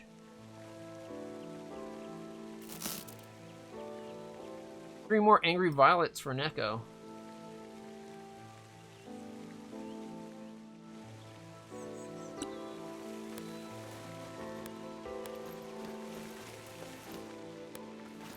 That's a view. Oh. Priest of a room. Sun on your face, travelers. Balance and harmony, Chaplain. Fair weather, faithful one. We should go. We need your services. Look how tiny she is. She's smaller even than the dwarf. Almost arranged by height. Almost. We should go. May Aaron's fire warm your heart. Not a paladin of Aaron. You should go.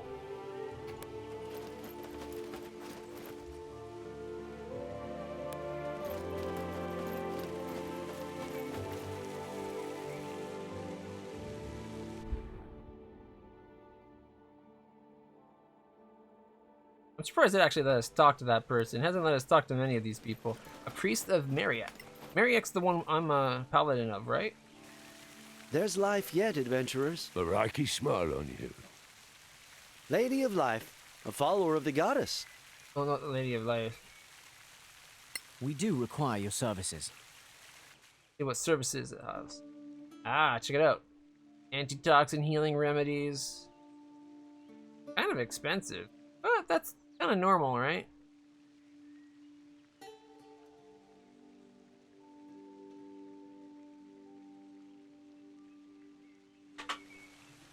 On we go. They're a bit more expensive than I was expecting them to be, but not by a huge amount. Almond Summer. Alright, that's the Snow Alliance Embassy. Go talk to the person that's actually the quest.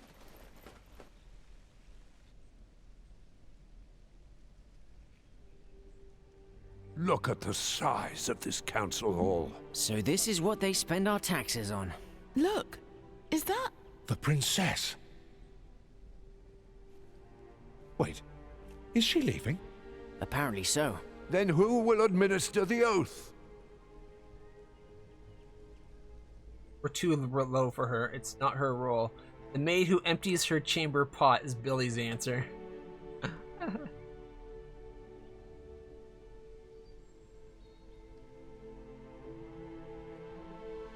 There's an oath keeper for that, I think. You thought it would be the princess?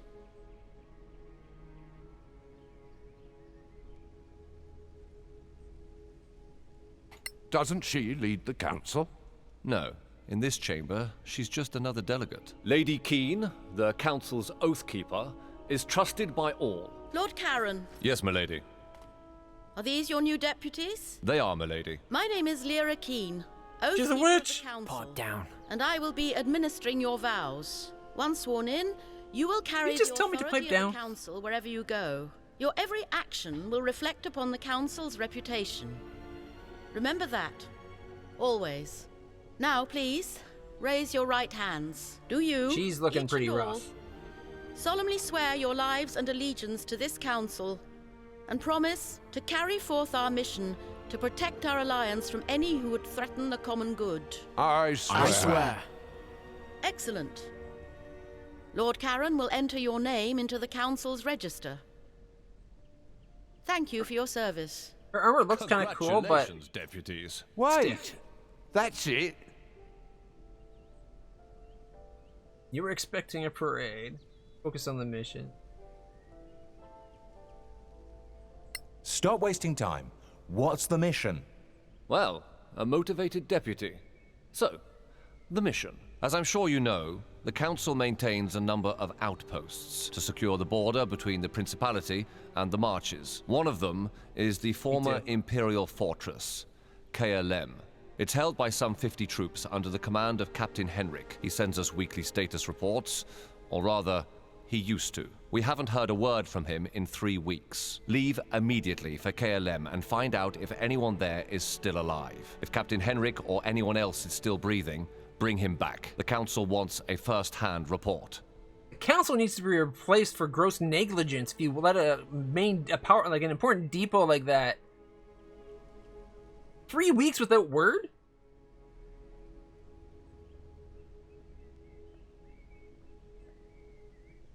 What can you tell us about this Captain Henrik? A fine officer. More than 15 years in the Principality's army. He inspires trust, loyalty, and courage. Hence the decision to post him there, facing danger. Wait. These marches, they're not in the Badlands, are they? The Marches are a no man's land, between the civilized world and the Badlands. It's outside the chain of mountains that really define the Badlands. We wouldn't send you in there. Yet.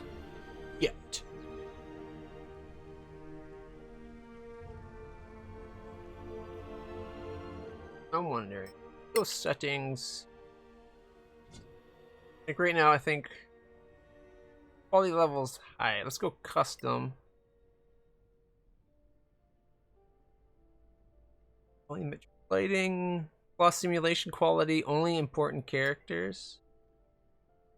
Depth of field, ambient occlusion, anti-aliasing, contrast. What anti-aliasing was turned off? Temporal anti-aliasing, no less.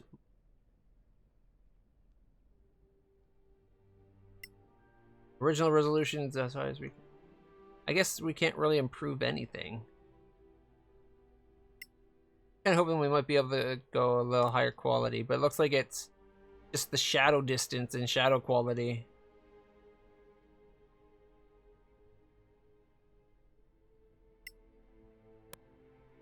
Let's see what if it'll let me go, if my card can handle ultra.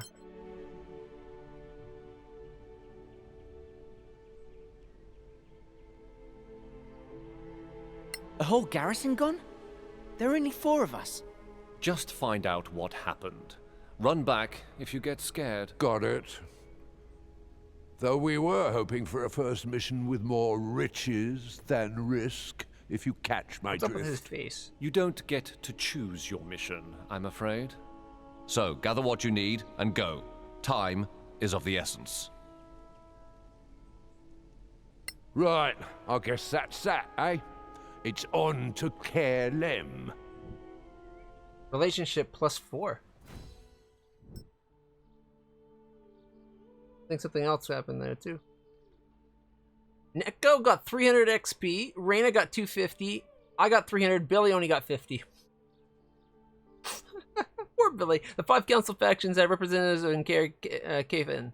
They can sell you equipment, spells, and many other things. The better your relations with the faction, the more you have to offer, or they have to offer, and lower the prices.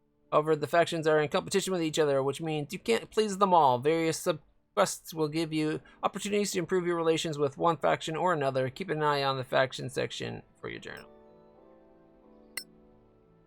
He didn't like your answer to the, sounds dangerous. Why are you only sending 4? He's like, just go look. Don't fight everything. Except for Billy's answer. And honestly, of the 4 people in our group, I think we have 3 that are violent. We're probably, and 2 of them are like freaking super lethal in combat, and one's got spells. So like, we're murder hobos. I think more often than not, we're murder hobos.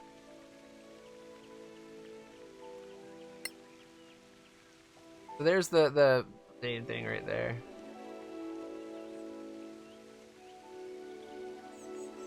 Okay. And we can even see what happened during the transcription. So there was the whole conversation. That's pretty cool. They can actually read the whole dialogue. Oh, the Legacy Council level up. You now have enough experience to level up. To do so, you must take a long rest. Head back to the the Grave Keep's cask and speak to Carol, the owner. He will tell you how to get a room while you're staying in town. You can use the map's fast travel function to return there quickly. Alright, we're already level 2. That is insanely fast leveling up. Like, does it tell me how much XP I have somewhere? Oh, I just noticed the encumbrance bar. I can carry 96 weight. 192 to get me to heavy. Of a max of 288, guys. I'm pretty strong. And I'm a short little stout dwarf, so. Mind you, Billy's like, you think that's a lot? I can carry 324. Rain is surprisingly 252. So apparently, like, each number is not a huge amount. And Neko, he's like, I can do 216. We're all actually pretty strong. None of us are, like, uber weak, so we should be able to carry lots of loot. I like that. We can pool our wealth, or we can share it. And 10, 15. Raina's got 15 gold, as does Neko. Billy's got 10 gold. I have 10 gold and 6 silver. I like it. I really like this game. This is awesome. Alright, let's look at our map. We already got the bush. There's an angry bush, but we mastered it. Akri. Captain Verissa Ironshell. Chaplain Dallin Lark. Court person, what was this one? The Oriole Fox Eye.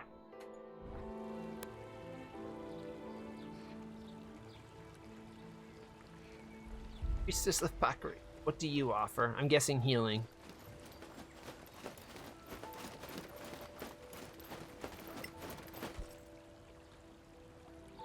The law provides, adventurers. Law preserve us. The owl watch over you, faithful one. Nico's a bit of a suck ass.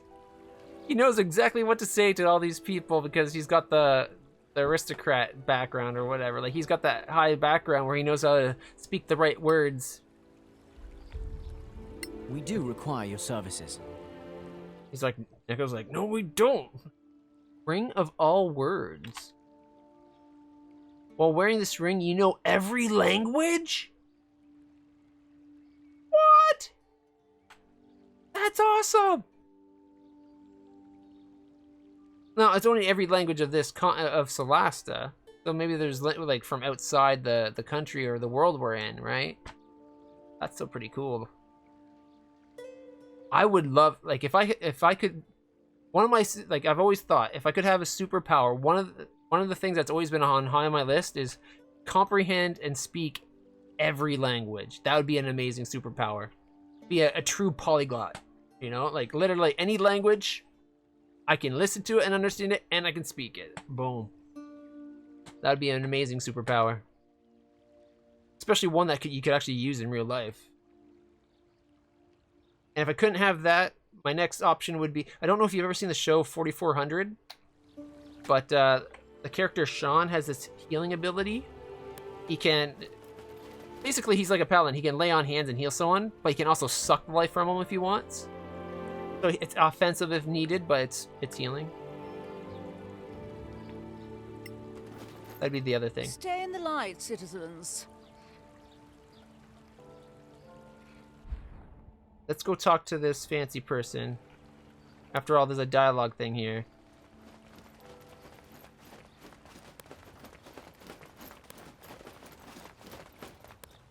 They definitely need a way, like, whether it's click and then you move it towards somewhere to move or something, they need a way for you to control which way your people face. I'm busy. Come back later. You're going to need something from us, and the price just went up. And when you weren't looking, Raina probably stole what was ever in this cask. Alright, let's go talk to this person. And then we get to go level up. Good day to you, deputies. Just greeting us? Hate to break it to you, but that's not enough kiss-assing.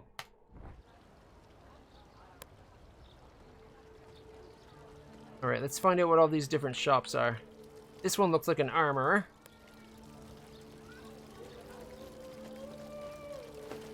It looks like everybody, including Billy, leveled up at least. Come back later. I'm busy with the accounts.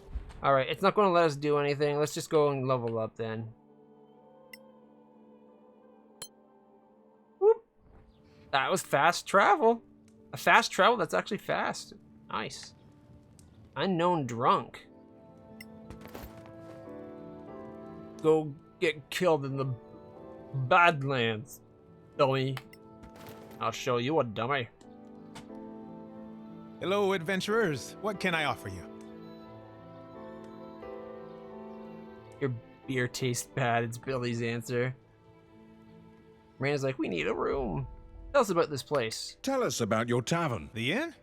Well, it's not that old, but somehow it feels like it's been here forever. Well, you can meet all kinds of people here, that's the good thing. An old scavenger, a diplomat from the council, a knight, a lord, a beggar. We also have rooms to rent by the night. Why the name Gravekeep's Cask?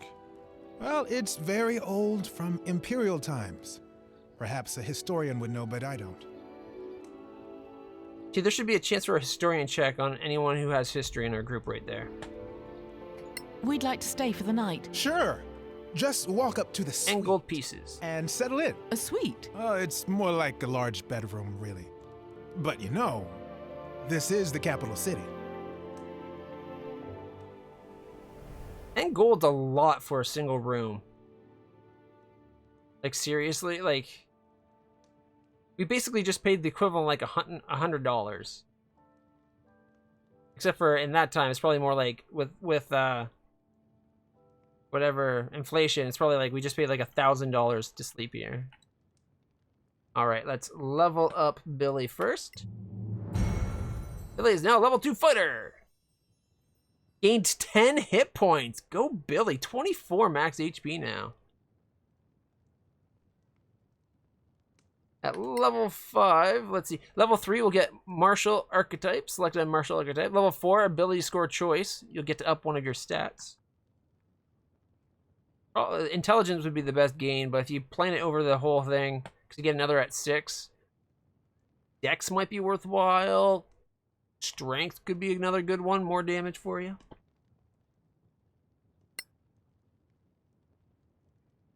That's all we can do. Level gains. This stage lists what you give gain from your new level. Action surge. Regain a main action immediately. Takes a short or long rest to recover this power. Nice.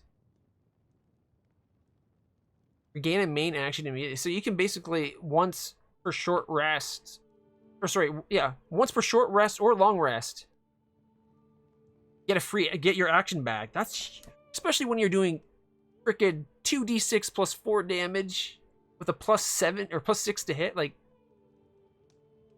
yep. Billy is, I wouldn't say a tank. Oh no, a tank's probably right.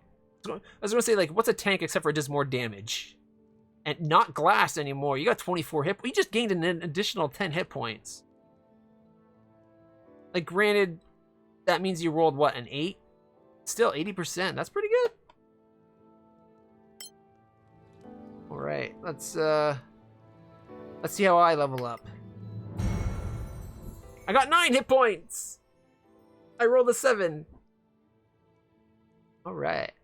Divine Smite. When you hit a creature with a melee weapon, you can spend 1 spell slot to do 2d8 additional radiant damage, plus 1d8 per slot level above first level, plus 1d8 when hitting an undead or a fiend.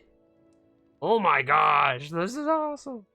I am like the bane of the undead already. Like, see what I mean? Like, the damage is so high right away in 5th edition. Like, I like it. I'm feeling like a badass. But I'm only level 2. Level 2s aren't supposed to be badass. Not yet. Paladin spellcasting can gain spells. Nice. Choose a fighting style as a specialty. Really? Alright, what do we get?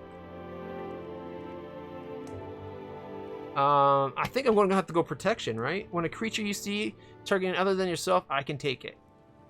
I got awesome armor. When you're wearing armor, you get 1 extra defense. See, that defense is kind of garbage. How come it doesn't show my my shield? When you're wielding a melee weapon in one hand and no other weapons, you gain +2 bonus to damage rolls with that weapon. Does that count for a shield? Like, if I have a shield on my left side but only using 1, is that still dueling? +2 to damage rolls.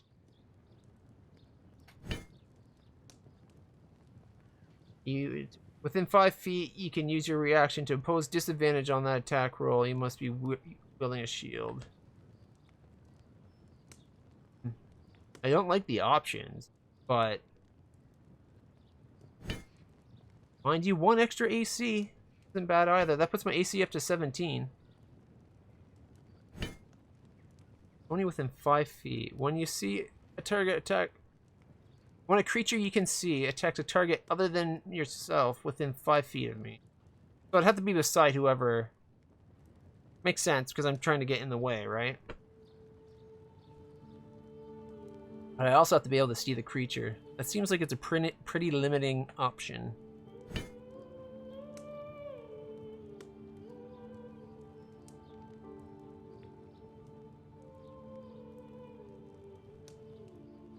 think I'm going to go with the dueling, because I'm hoping that my shield won't...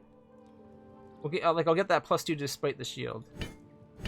Like, I already do a d8 plus 3 damage with a +5 to hit. So, 2 more ain't bad.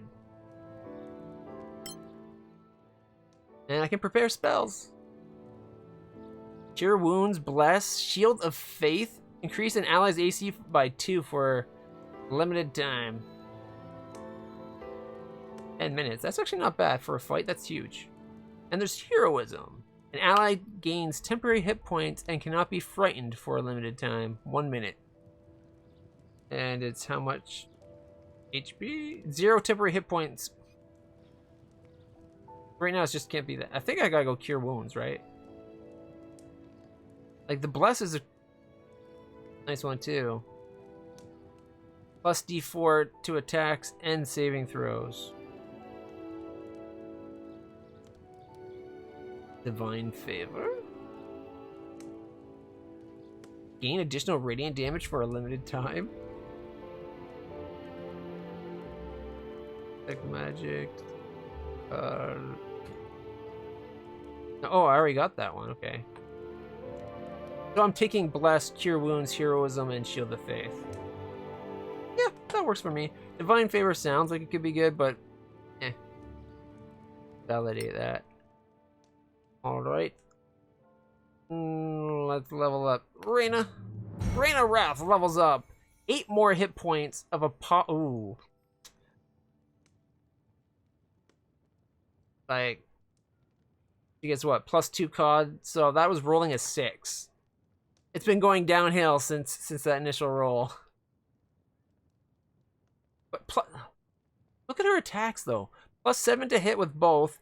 D6 +5 on primary hand, D6 on her offhand, and if it's a sneak attack on top of that, like,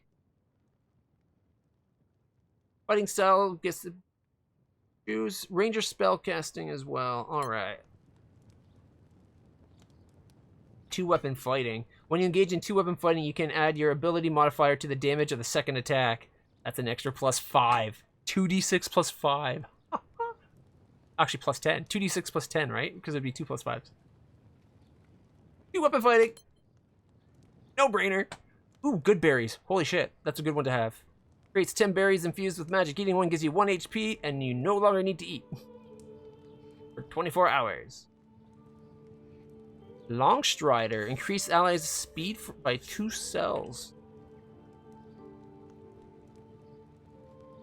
Hunter's Mark. That's another... Oh my god. The ranger spells are pretty sweet. And we don't have a cleric, so I could have her bring Cure Wounds. In case we need it, right? Receive +D6 damage when hit by the caster.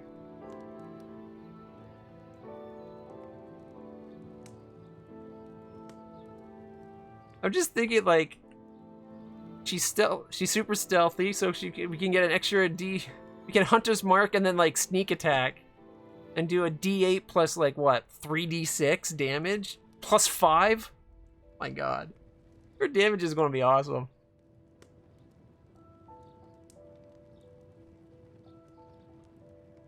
Two extra speed for an hour. Bad. D8 here, hit points.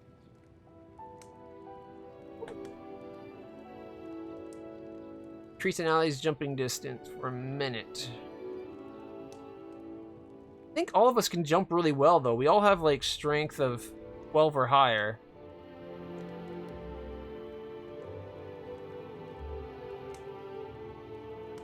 Alright, I think I'm going to take Hunter's Mark and Cure Wounds. So we don't have a cleric. And then Neko levels up. Gaining 6 hit points of a possible 8. Arcane Traditions grants you a specialty within a certain kind of magic. Wizard spellcasting has increased an extra spell slot. 2 spells to select. Arcane Recovery. Once per day, when you complete a short rest, you can recover a number of expended spell slots. Max the 5th level up to a half of your wizard level. Rounded up. Nice. Alright. Classes provide a specialization when reaching a certain level in the form of class archetypes. Archetypes have different names depending on their class. Arcane Tradition, Wizards, Martial Archetypes for fighters, clerics, blah blah blah blah blah. Each archetype has features. Got it. I think we are going to be going the Shock Arcanist, right? When casting spells from the war list, they count as being cast at 1 slot higher than the one you actually use. Burning Hands, Magic Missile, Thunderwave, Acid Arrow, Scorching Ray, Flaming Sphere, Fireball, Lightning Bolt, or Lore Master. Get advantage on Arcana, History, and Investigation ability checks. That might not be that bad. Our damage potential is already so high, I kind of want to have that history. What's the higher level advantages? Spell Academic, level 6. You learn 1 additional spell each time you gain a level. Starting at level 6? Actually pretty nice. Arcane Fury. Add your proficiency bonus and intelligence bonus to your evocation spell damage for 1 minute. Recharges, so once per long rest, you can like supercharge your spell if it's evocation. Its proficiency bonus is already a 2, and his intelligence is what, like a 4? So that's like a +6. For 1 minute, does +6 damage with evocation spells. His fire's burning extra hot today. That makes that cantrip a D6 + 10. Or sorry, D10 + 6. Alright. Neko, do you got a preference? There's also the green magic. You get Warden of the Forest, light armor proficiency. You can also get a short bow. Natural Explorer. You benefit from the same advantages as rangers when in the forest. And you get spells from green magic lists are considered wizard spells for you. At level 6, you get Magic Arrow. Your arrow can transform into a vine on impact. The target must make a strength save or be restrained until the end of your next turn. You can use this feature a number of times equal to your intelligence. 4 times per... Oh, wow. And it's recharged on a long rest. 4 times because you're so... That would... Let's see the spells. You get Fairy Fire, Hunter's Mark, Goodberry, Detect Poison and Disease, Longstrider, Bark Skin, Pass Without Trace and Lesser Restoration, Great Food, Daylight Spell. Oh my goodness, actually. These are all actually really good to have. Plus, if that gives him proficiency with the bow, like gives him archery, he has a +3 on his dex. Like, can't believe I'm actually kind of considering green mage.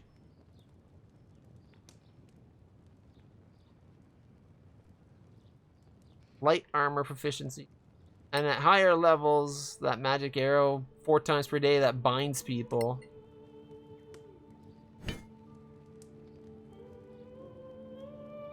Advantage to copying spells to your spell book. Scrolls and potion crafting costs and times are halved. Ooh, wow, that's a... Potions and scrolls being halved costs is pretty awesome too, though. History and investigation and arcana checks get advantage. Huge. Level 5 is an additional spell per level from level 6 up.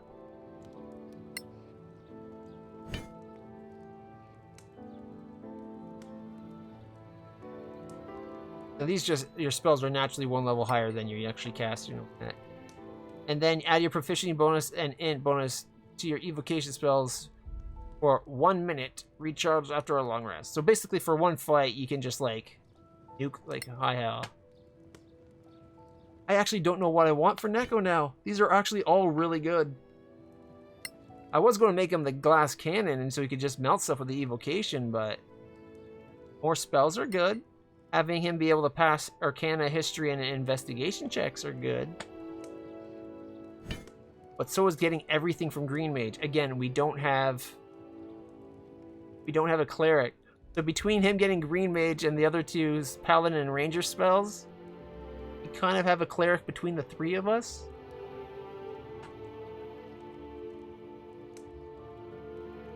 And him being able to use a bow with a +3 dex. Mind you, he can always do his spells, right? Like, that's the other thing. He doesn't really need that. He can always do, like, Firebolt. Doesn't have the range that a bow does, but... Now, since this gives him proficiency with light armor, does that mean he can still spellcast in light armor? Like, I don't know if 5e has the penalties to casting in armor like previous editions did. I'm assuming it has something like that.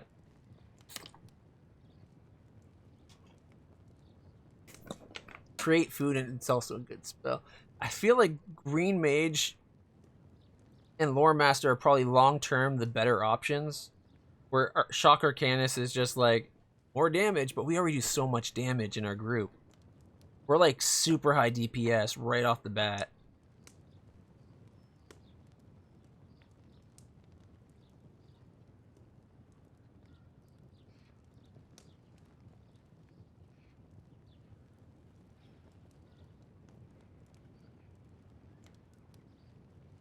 Lesser Restoration. Pass Without Trace is kind of cool. Bark Skin. That Lesser Restoration, finding traps, creating food. Like, they're handy, but are they that important? I'm not sure the extra spells are that important either.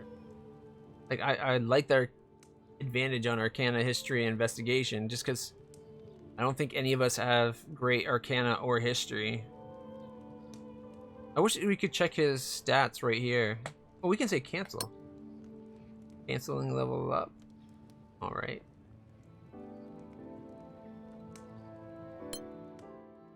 We could... Can we look at your... It won't let me check his stats. Seriously?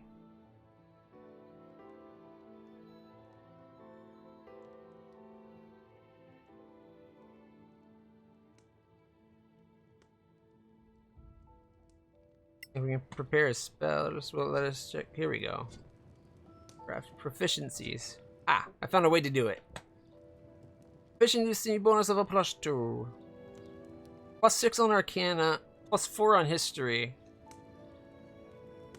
Not bad. And his investigation's a 6. So if he gets advantage on all those, we'll probably actually be passing them all quite often.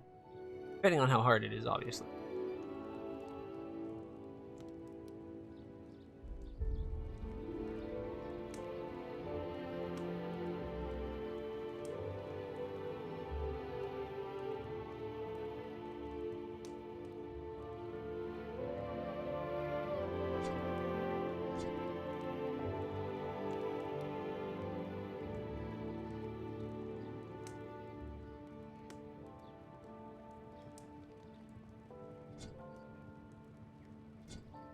High elf spells of the Firebolt.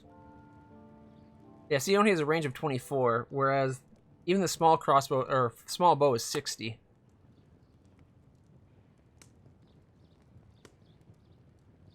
I think, if I remember correctly.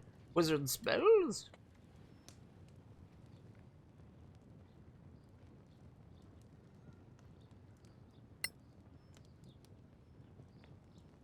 All right.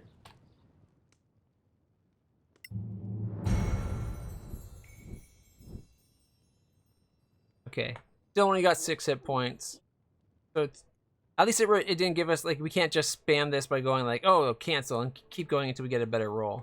It seems to remember our roll.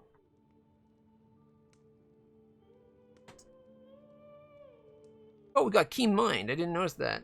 Advantage on Arcana, History, and Investigation ability checks. Advantage to cup. Oh, we already have advantage. We don't need it at all. We already have it. So the Lore Master, you can't get double advantage. So, if its thing is getting you Keen Mind, but it already says unlocked class features Keen Mind. So do we not already have it then? Like, no matter what we do?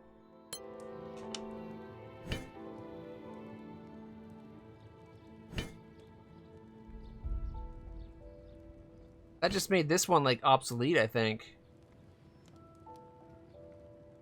Because the Keen Mind is what gives you the half cost. Like, the only thing this is good for now is level 6 up, you get an extra spell per level. Which, admittedly, is pretty sweet. But the immediate benefit is 0. Which means we automatically go to one of these two. Do I have a coin nearby? We can flip a coin, because I can't make up my mind. Alright. So if it lands beaver side up, we'll go with green. And if it goes with the queen, the head of the queen, we'll go with shock. I'll just let it land on the blanket beside me here. Drop it, of course.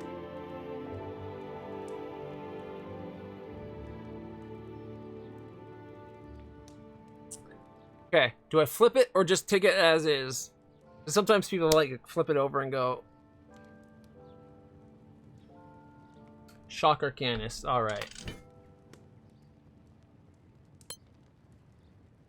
Get 2 spells. Let's see. We already got Leap.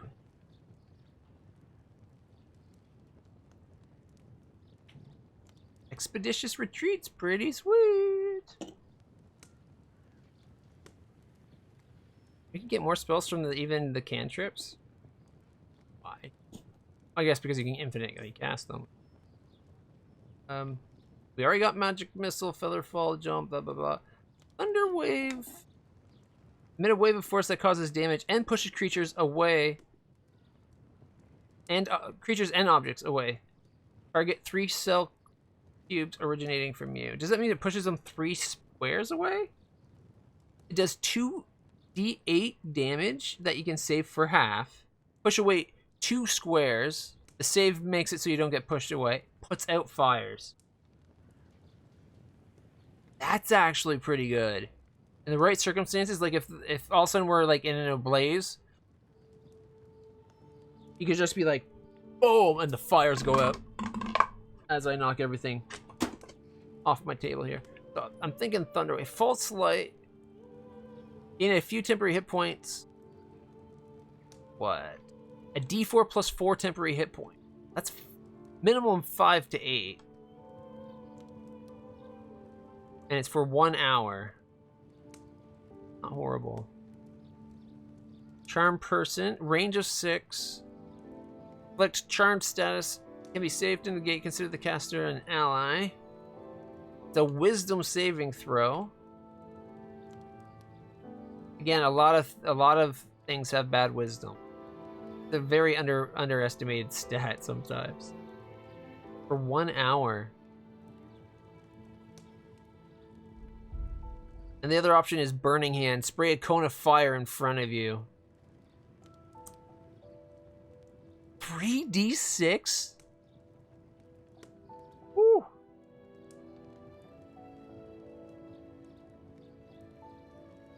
Three cubes too. Like it's got a range of 3 on it. Fire damage, area effect. The dex saving throw, which is super easy to save for many things, but Burning Hands was one of my favorite spells for the longest time. And if you look at the drawing of it, they kind of have it animated right. It's supposed to be that you put your thumbs together, splay your hands, and that's the arc of fire. And the way they're showing the arc being very forward-facing, he learned to cast it like this. That's pretty cool. I like they're following the lore. We want mage armor. Provide magical armor to any ally who doesn't wear armor. All our allies wear armor. So, Thunder Wave, I like. Pretty sweet. And do we go Burning Hands or like one of the charm stuff? Blind enemies for 1 minute is also not bad.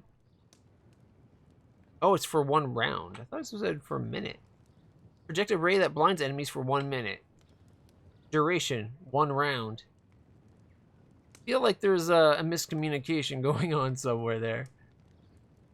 Expeditious Retreat, 10 minutes. Gain movement points and become able to dash as a bonus action for a limited time. 10 minutes.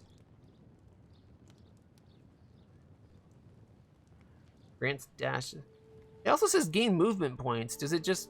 But it doesn't say how many movement points. All it says is you get dash as a bonus action. But still, lets you run pretty far then. Hideous laughter for 1 minute makes an enemy helpless with irresistible laughter. Save each turn to cancel. Becomes incapacitated. Save each turn to cancel. Unable to take actions or reactions. The wisdom saving throw. Ooh, wisdom. That could be a good one then. Fog cloud on target generates a sphere of thick fog for a limited time. 1 hour. Not that limited. Becomes heavily obscured. Creature's vision is heavily obscured. Disadvantage on attack rolls. Attack rolls against creature have advantage. Creatures in this area cannot see anything. Summon a fog cloud for you to control.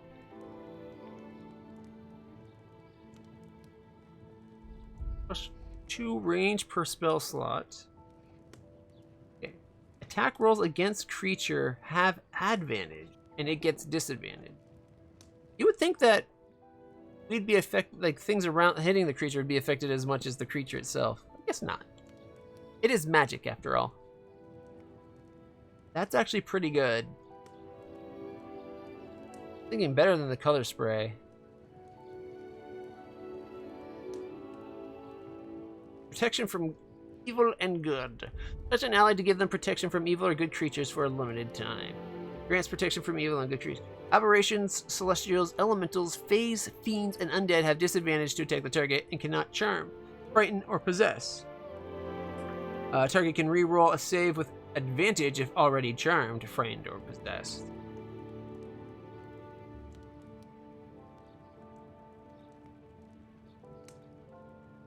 I don't know if this is canon for the way it was supposed to be.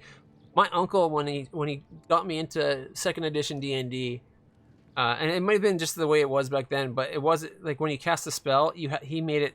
You had to pick if you're going for good or evil. It was not both. Like it could protect. The spell had the potential, but you had to pick. He's a bit of a dick of a DM. I have a bit of a dick of an uncle too. Real horn dog. Made me uncomfortable. Range of 6. It's only a single target that where fog is like a bank of targets. Creatures in this area cannot see anything. What about creatures outside but looking through it?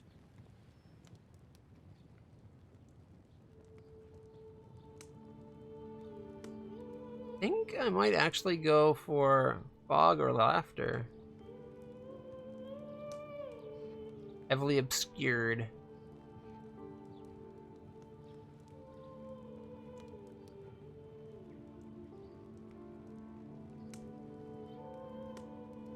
Generate sphere of thick fog for a limited time. Range of 24.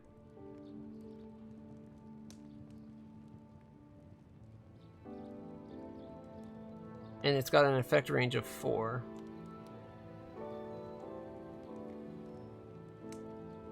I think I might go fog.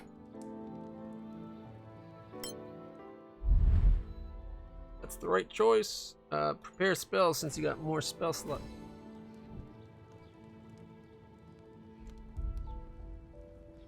We get 6 spells memorized. We can go sleep, jump, shield, magic missile, feather fall, and fog cloud.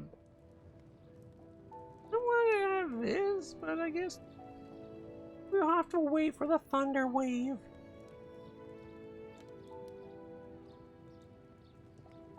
Increases an ally jump distance. You know, thinking we might be able to get away without jump. Like all of us have really. Like, we go to proficiency. Athletics is only +1, but, like...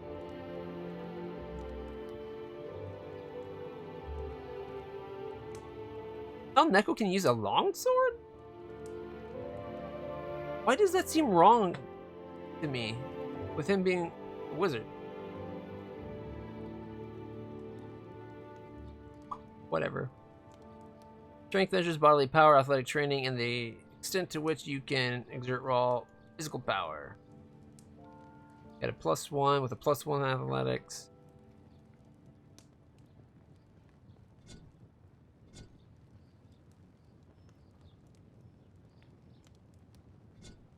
The other people can do the jumping. We really need it. Like, we got 3 people that jump really well. So yeah, let's go. Let's take off pair spells. Let's take off jump. I want that thunder wave. And we can always do identify as a ritual if we really need something ID'd. Alright. We're level 2s, everybody! We now got 22, 24, 20, and 14. We do high damage with everybody, and we have really good HP. Even the 14. Like, pretty awesome. 14 for a wizard's nothing to scoff at. Ooh. Headlong Sure Spell. What are you Clear doing? skies, adventurers. Clear skies, adventurers. That's it? Nothing?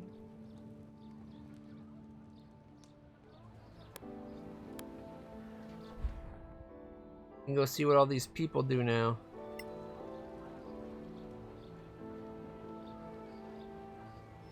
Also, who has the best... Who's got the best charisma? I'm a 17. I'm probably the best charisma by a fair margin. 4 points.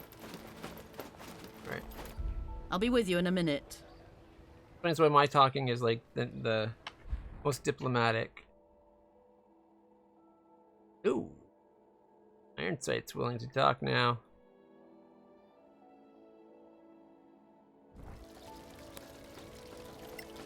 Hey, Gorham.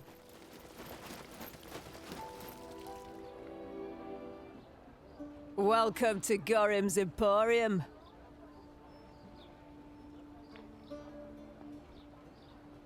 Can we see your wares?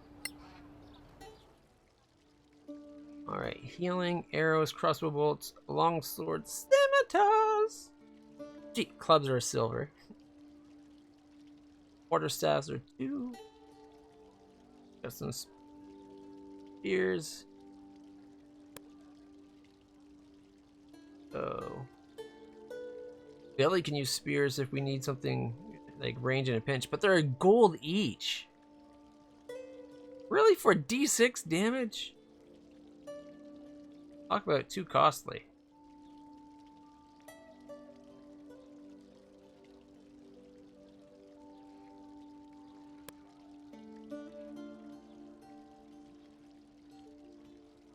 Only she could use rapiers. D8 damage. Oh. D8 finesse weapon. She'd be doing a D8 plus 5 per hand if we could do that. That's an extra potential 2 damage around per hand.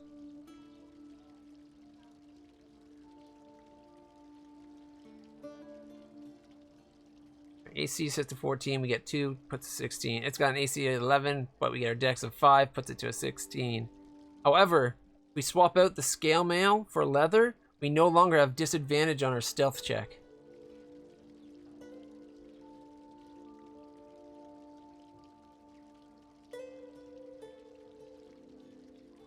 Gold though.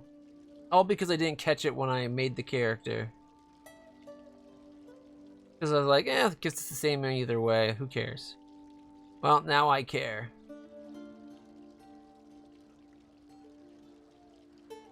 No studded armor, eh? That'd get us an extra one. We should have a 17 then.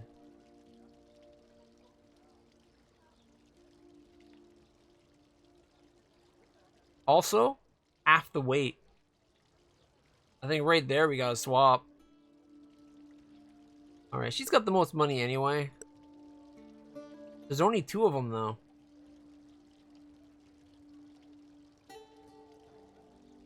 AC 14 with a max of +2. I wonder if anybody else could benefit from wearing her, Can we do everybody at once, or is it... No, you have to, darn it. I was hoping we could have just a list of everything we want everybody to pay.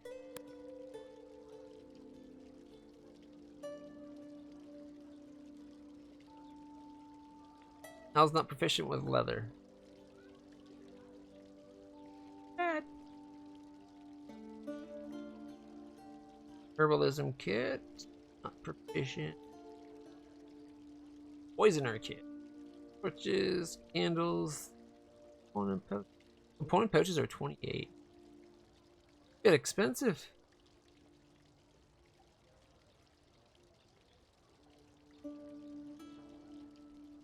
And the things that are highlight the things you can actually use, just not proficient. No, can't equip if you're not proficient.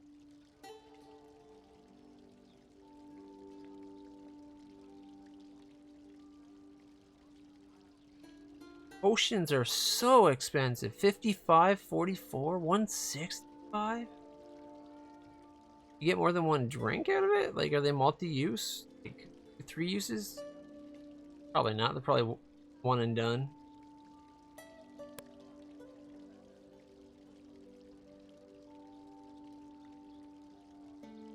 Alright. We definitely want Raina to get the leather.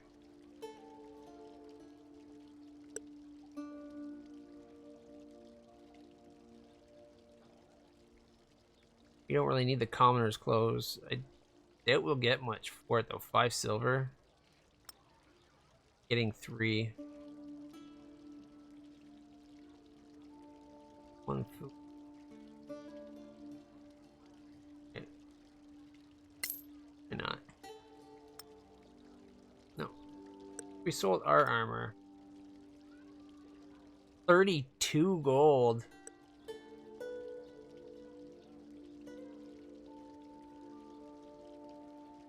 What everybody else wearing?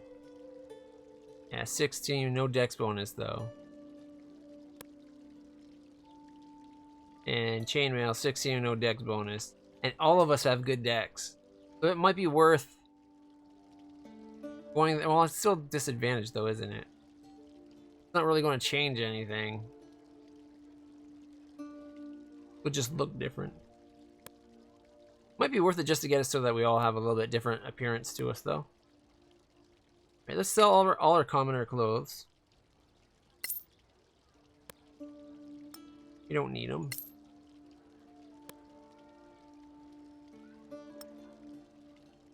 Free extra silver for everybody. We have what, 1, 9, okay, we're up to 10. Another 9, 19. We got like 20 torches. And we have candles. But we also have people that can cast light, like all we need. So I think... Nah, they're only a copper a piece though.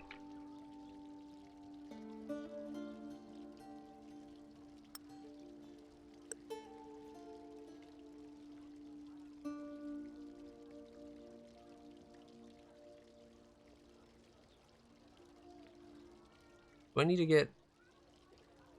I don't know if our thieves tools can break or anything. Oh, food. I didn't even think about this food. We all have what? 4 rations on Clutch. I thought ahead about food. Everyone else... That what? Alright. I have no gold? Why do I have no gold? I thought I had 10 gold like everybody. And then a little bit of silver, but apparently... Oh, you know why? I paid for the room. That's why. So we pool... Got 37 and 18.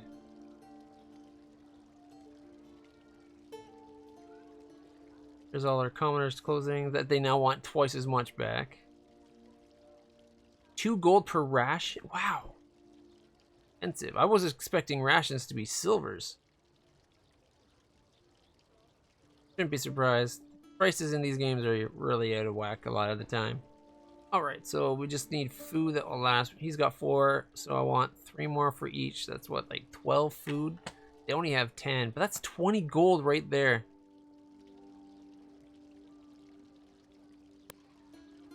Neko has crafting potion, spell books, notebook, crafting scroll, magic. These are just the recipes. Contains a variety of Instruments such as clippers, mortars, and pestles, plants and chemicals to craft potions, antitoxin chemicals, blah, blah, blah, blah, blah. Oh, and the scroll kit's really expensive. But he has a scroll kit already. I think we need the herbalism kit so we can make potions.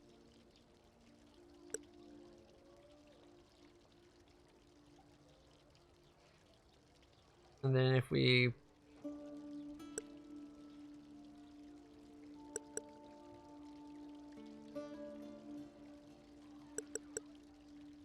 Right there, that's 18.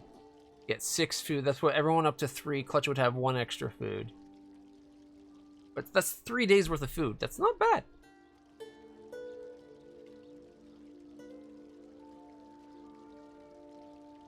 Hey, there, that put 9, not 12. So we can do. We'll get everyone up to 4 days of food. We don't need torches. Got a component pouch already. I wonder if we'll get better ones later on that lets us do better spells without having to have ingredients. We're getting the herbalism pouch so we can create potion.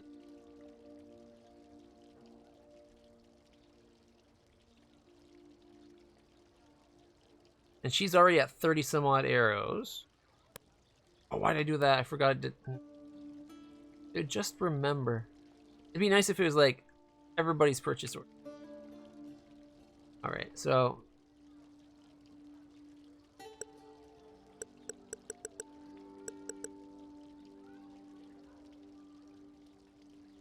food. And I think we're done. Go in inventory. Shift was it? No. Alt. Control. Control.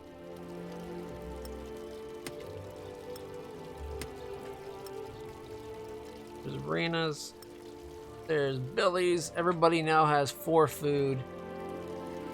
You can share out the gold again. We all have 3 gold and 7 silver at the moment. After getting our supplies. And he can now make potions, which is nice. So it shows a shield here.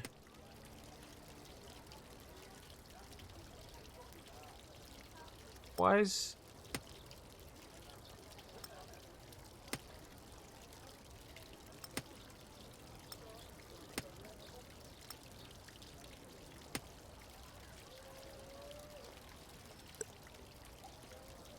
Okay, there's my shield. Why wasn't it using my shield before? I don't get it. You know what? Puts my AC up to 18. I'm happy.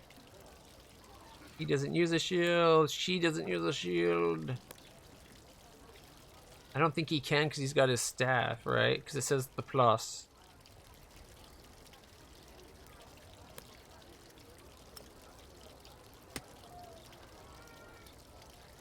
Slot is disabled because its paired slot is equipped with a 2-hander. Hey.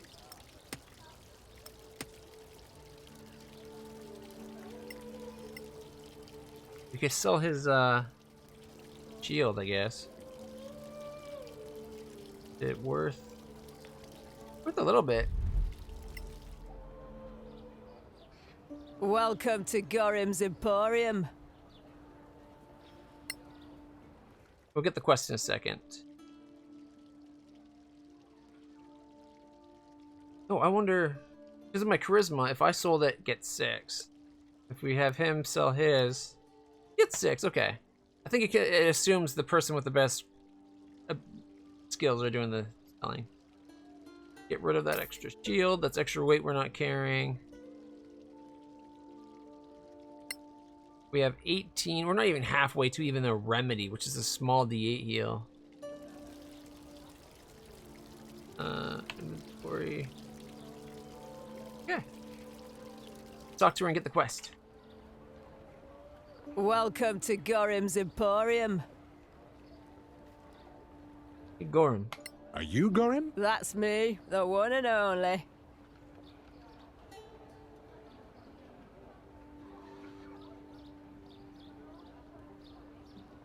What do you have to sell? Everything you'll need for going out there into the Badlands. Food, ropes, torches, and of course, armor and weapons. I also have some other stock like remedies and antitoxins. That can come in handy. Ever heard of deep spiders? Hey, guy walked right in front of us. We should go. Okay, had an exclamation mark above there. I guess it just wants us to go see all the different shops. Deputies? A word, if you please. So famous already. I love it. You were in there too. Are you a member of the council? I'm Annie Bagmorder, quartermaster of the Scavengers Guild. We don't have a seat in there, but they all like know her armor. exploring the Badlands without us would be a bad idea. That's why you should stop by our headquarters downtown. You'll need our services, I'm sure. Is that compulsory? No. But you'll find our services useful. Everyone does. Did Lord Karen not tell you? No, he pretty much stuck to giving orders. Oh, right. I like Rada. Anyway, we offer plenty of help and advice to beginners like you. We are grown-ups, you know. At least most of us are. Of course you are. Not that Billy's acting it. Good luck. Mind you, Raina's not At acting least much she's better not either. another lady or something. Scavengers, eh? I never knew if they were legit or not. They're tough, these scavengers. Fearless. The scavengers. They've seen so much already. The first explorers of the ancient empire. So what do you think? Should we check out their headquarters? It's not far, but... I've had enough talking. Let's go kill some monsters. If there's business to be done, we can't afford not to. Also, I forgot to do a little something called swap my armor for Lorena. Instead of having AC 16 with disadvantage on stealth. AC 16, no disadvantage on stealth. Or plus 7 will go a long way. And I think I'm going to give the scale mail to Clutch if he can wear it. Because they both armors give him 16 protection and disadvantage on stealth. Are made of metal.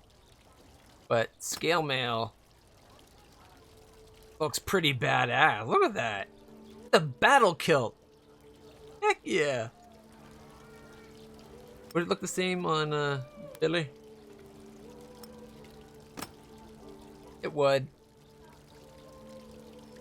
Actually, it almost looks better just because of the length of the skirt. But it's my battle kilt. He can keep his chainmail. His ruddy chainmail. Alright, now we got that to sell. 75 value instead of... It's worth more money. Even though it's going to give us the same amount of protection. Mainly because the other one is better protection, technically. It's just we're dexterous, so we get to keep our natural skills make up for it. Wait. Dex 10? I thought I had a better dex than 10.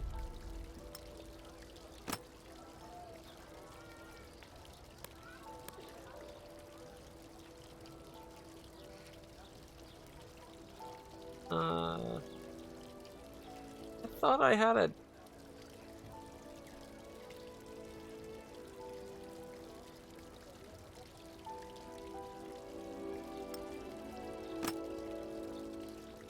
I guess not. I guess it is going to the other one.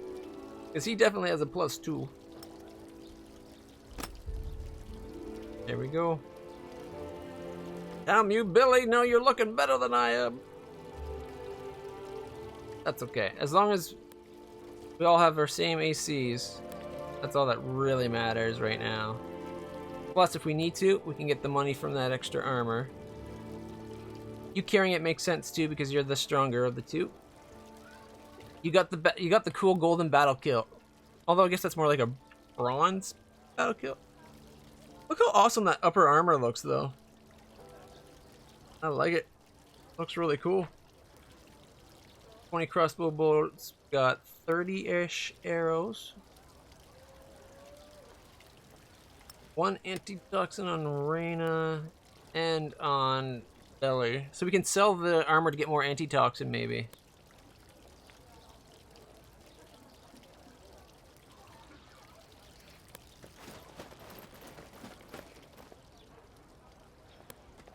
You know what? I remember now. I did swap out my decks at the last second. In Solasta, you can craft various items. To do so, you need the proper equipment, ingredients, skills, and time. For magical items, sometimes you need to know spells. Crafting is performed while traveling when your party has set up camp but is not yet sleeping. Characters can devote some of their free time to work on their current crafting task. Oh, so it's like a little bit at a time, maybe? That would be kind of cool. These are the required tools. Potions is herbalism, scroll kit, poisons, poisoner kit, enchanted weapons and armors, the Manacalon rosary. We have everything we need to do all of that, I think. Maybe not poison, but everything else. Even if you're proficient with a given crafting tool, you'll need specific skills to make successful checks against the recipe. To craft potions, you need medicine enough or arcana enough. To craft poison, medicine, or nature. And to craft scrolls or enchanted items, arcana. Crafting requires ingredients that can be found while adventuring, gathered from flowers or bushes and rocks. Sometimes are dead creatures. Obviously, you can also buy them, unless they are very rare. Enchanting requires prime items that have been magical prepped for enchanting by mastersmiths, whose secrets have been lost with the cataclysm. Generally, a primed item will be required very rare additional ingredients to fill. Finally, to craft an item, you need to know which ingredients to combine. These recipes can be learned by reading manuals or taught by masters. To start crafting, open a character screen and select the crafting tab. Simply select the recipe that is available to the start. The progress bar will be moved forward as you travel and as you will be notified when it's done, so you can launch another one if you want. Remember that you can cancel crafting operation. If you cancel it, you lose the ingredients. Makes sense. You started using them, didn't finish, gone. Hello. How may I help you? What do you sell here? Mostly potions for heroic adventurers like yourselves. I also have recipes. I like the for look of the customers who green like to craft their own. medallions. And ingredients too.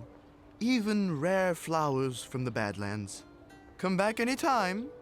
I'm almost always open.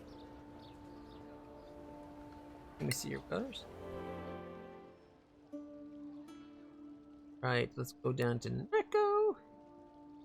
Pool all our money right there. Actually, is on Billy for the old armor. We get 40 for it. I wonder if we get less here because it's an armor and he's not an armor seller.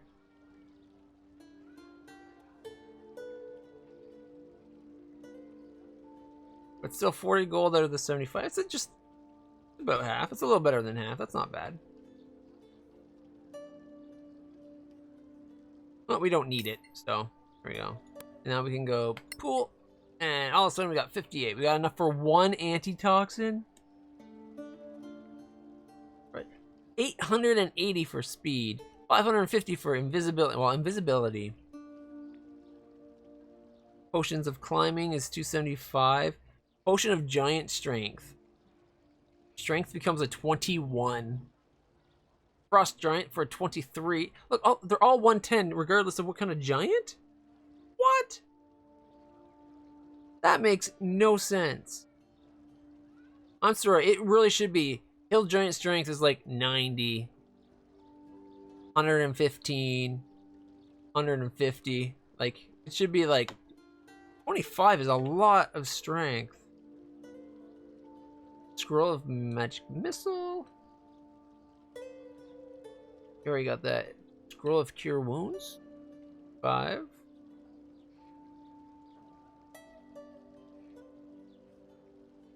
Gets the acids, the magnesium, the refined oils. A blood daffodil. At least the ingredients aren't insanely expensive. They're just like crazily expensive.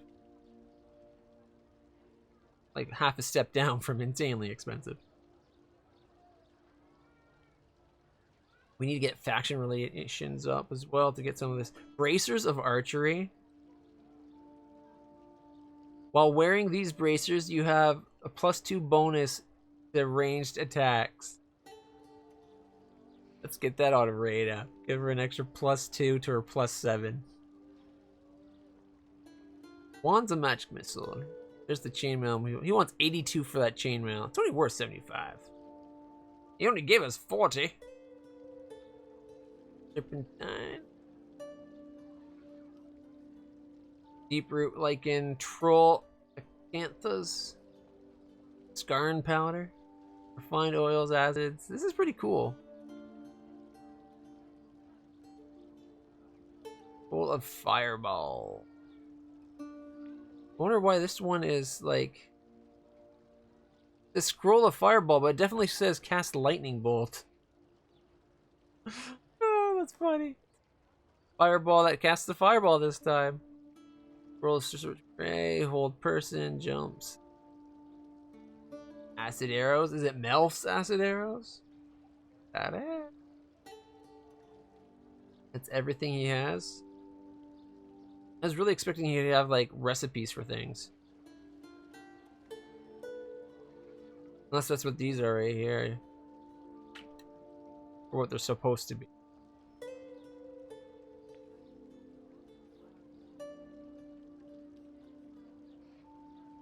These are 10 gold. We get 20 gold selling off 4 of these bad boys. Holy crap.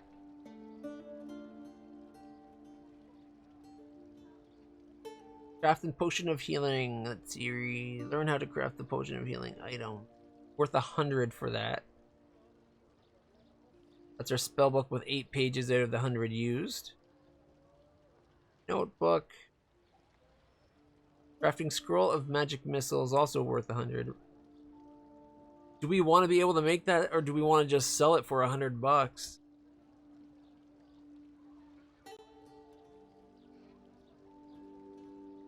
I definitely want to keep the healing potion. I don't know, making scrolls of magic missile could come in handy later on. Even if it's just for like a thing to sell. Might be worth it. The wand of magic missiles, 11,000. Oh, 1,100 guys. I almost said 1,000, but 1,100. That's a lot. 1d6 plus 1 at dawn get recharged. I like that at dawn it automatically gets a d6 plus 1. A lot of the old D&D games, once they were used up, they were done. Ooh, brooch of shielding. Wearing this brooch, you have resistance to force damage, and you are immune to damage from magic missile spells. Put one of those on when you fight a wizard. Assuming he's a force wizard. So if you're fighting Jedi, won't help you with the lightsaber, but baby steps. Right, Reyna. You don't have the poison making stuff. Alright. Wait, crafting scroll of cure wound. So we got cure wounds there as well. And we got scroll. Don't we have it down here? Oh, it's okay, never mind.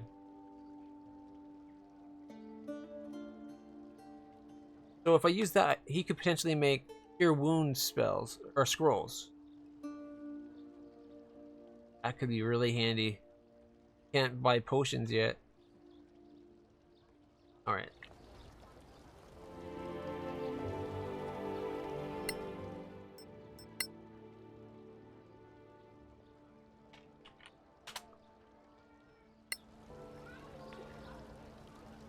Inventory.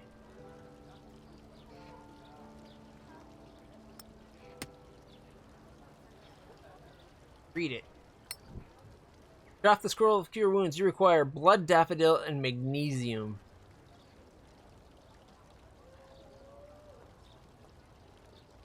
BD&M. BDM. Alright, BDM for cure wounds. Right. Healing potion. BDM. Magnesium, angry violet, and Galvanian amaranth. I feel like magnesium is going to be a big thing. What are these again? Angry violets. Do we need amaranths and magnesium?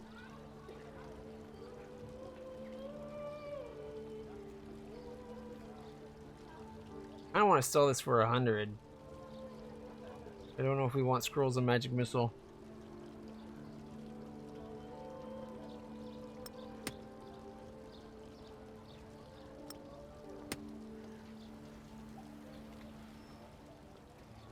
Alright, give the torch over. We don't do that.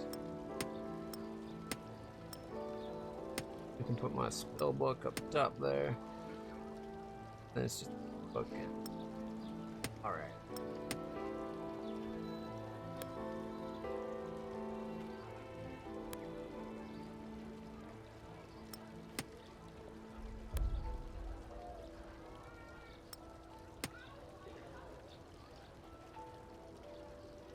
Got a candle. I'll keep a torch on him just in case. No.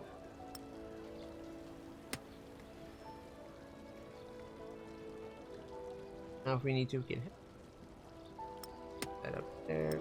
Over. Crafting. But she can make... Not proficient with her scroll kit. Here we go. Herbalism. We need magnesium and Galvanian amaranth to make some scroll or some potions. Cure wounds would be blood daffodil and magnesium. DC 13, 4 hours. DC 12, 4 hours. So it's easier to make the potions, but they also take longer.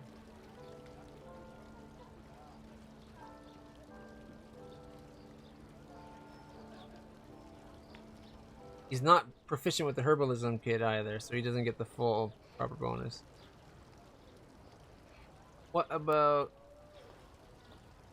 Clutch isn't proficient with crafting at all.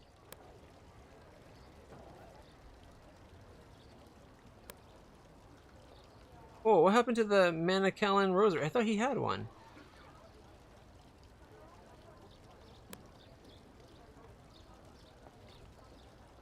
I could have swore he had the rosary thing. I remember commenting about it.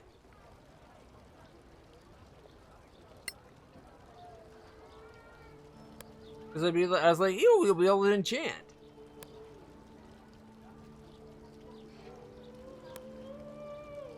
Okay, now I'm a little confused and upset. How did I lose the rosary? I thought it was on his neck.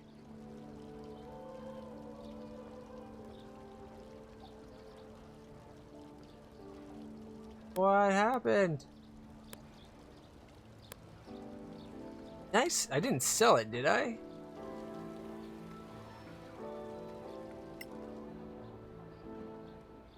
Hello. How may I help you?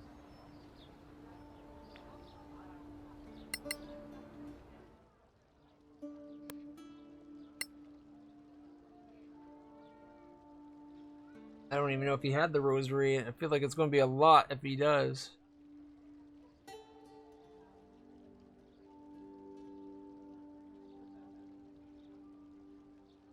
Doesn't seem to have it.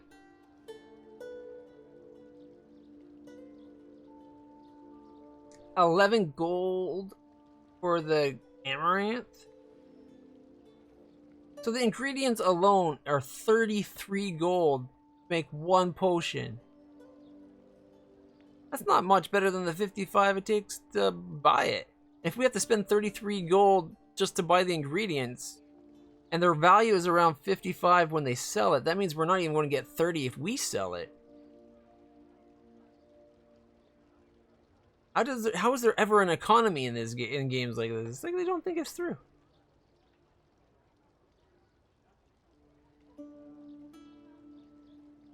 I need the magnesium. That's expensive.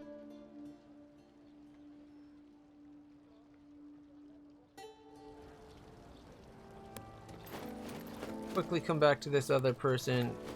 I don't think I sold it, but maybe I was stupid. I accidentally sold it.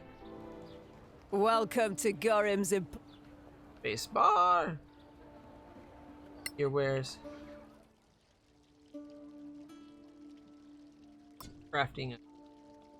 No, only has those three, so we definitely didn't sell it.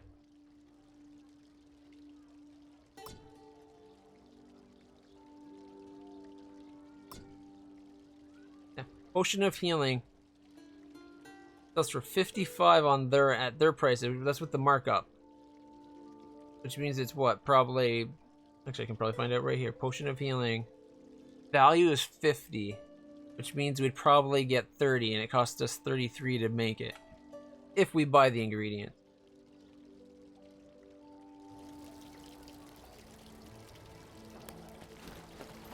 Yeah, I did make. You know what? I did just make a save, didn't I?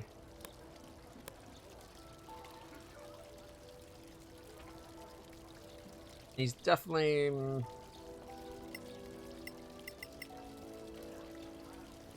But yeah, you know what? Let's see it. Let's see if, in case it I could have swore he had that. How far back are these autosaves? So this is what I just made at 342. Really? Yep. 325. 312. 230. Oh, that's way back. Like an extra half an hour back. Let's see what this one is. I think that's right after we did the mission stuff.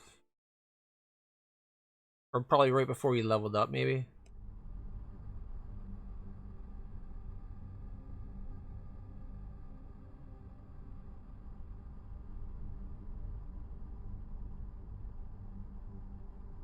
Go back, see if we can find out where that amulet is. I was positive we had that, because I was excited about being able to enchant weapons.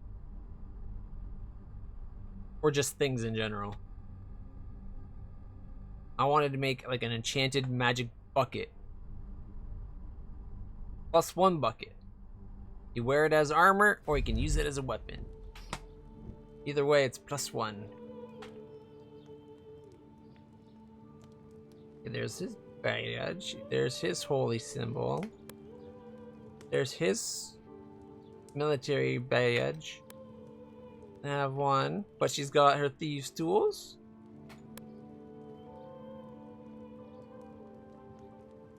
No necklace. So if we lost it, it was for here.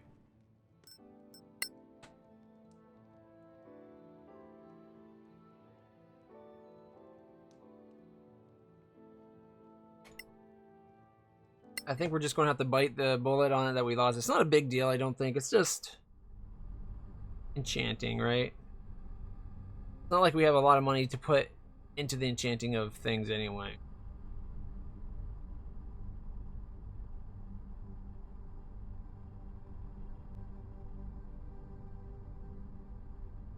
The loads aren't the best in this game, but once it's loaded, traveling around on the maps, like for quick travel and that, is insanely fast.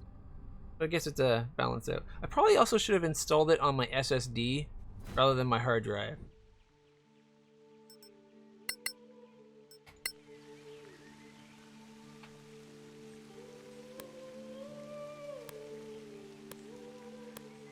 No, it's not there. Alright, let's just forgive it about it. Go back to the city.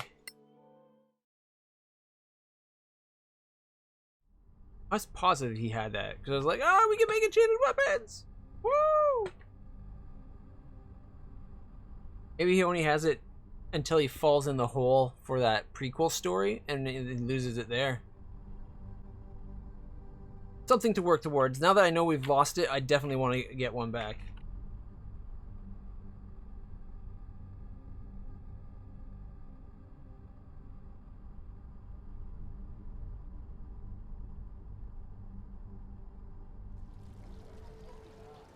So we talked to him. Who haven't we talked to?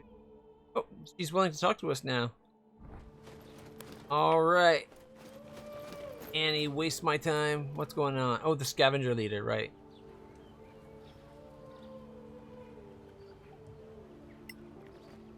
Ah, you came. You piqued our curiosity. So, what exactly I do like you Billy's have to armor. offer? You don't I wish I could have that on Clutch.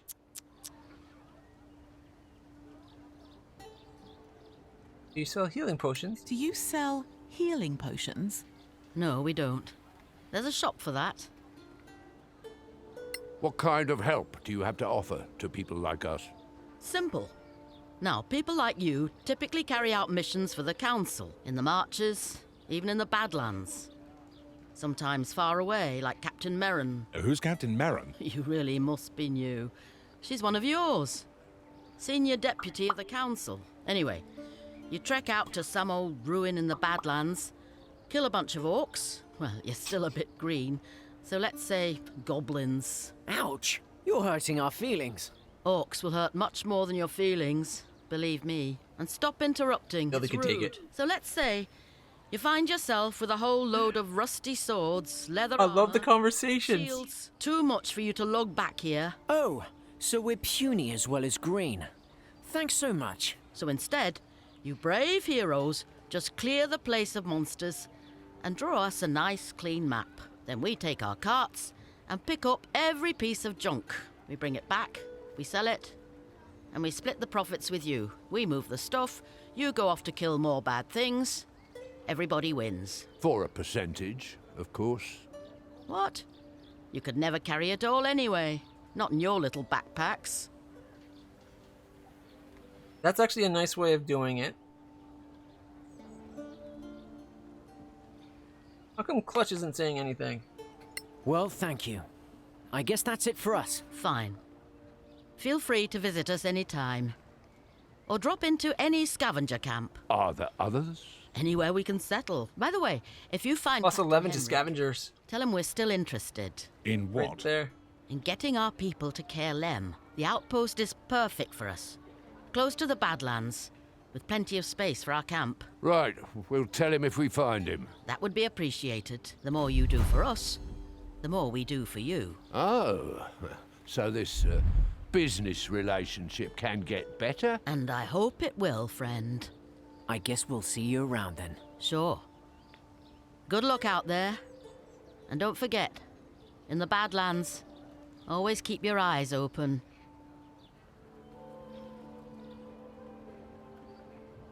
Yeah, but Billy also sometimes doesn't know when not to talk. Although, hey, our relation with the one up, that's good. Like, Billy's not stupid. He's got 11 intelligence, so he's like average, not stupid at all. But he's not the wisest person, and he's a little bit brash with his charisma. He speaks his mind and doesn't take people's shit. Actually, yeah, with Billy, what was his character again? So he's slang, authority, caution, and violent. Sounds about right. And he's got dark vision, Fey ancestry, immunity to magical speed.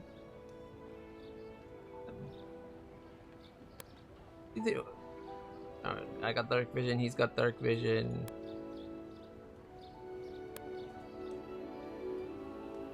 Hi, Elf. Dark vision of 60 feet, I'm assuming. So the only one without dark vision. Nope, there we go. Halflings. We all have dark vision. So we could get away without even using the light spell.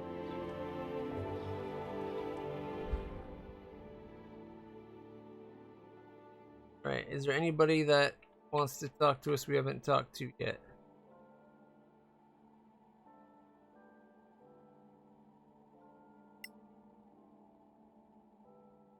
Time will be fast forwarded. Like, look how fast that fast travel is.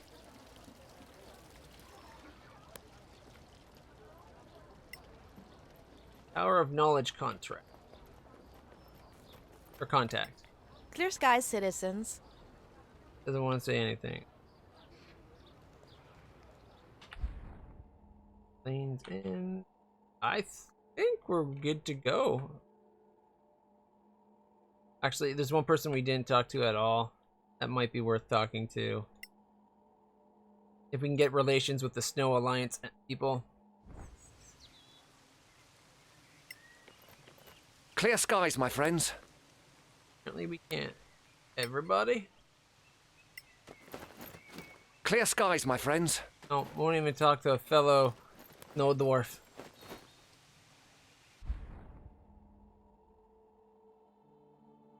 Oh, is the mayor ready to talk to us yet?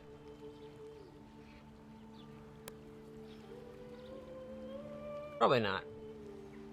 I think we're ready to go on the quest.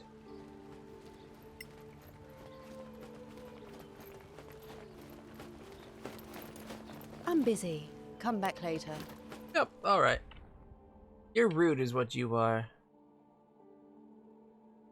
Oh wait, is there a part of the town we haven't checked out yet? Oh, they're blocking it though. So I guess technically...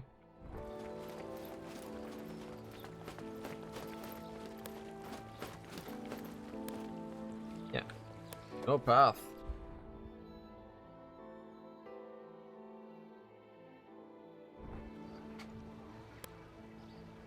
Leaving town. Reach the outpost. Secondary quest of convey the scavenger's message.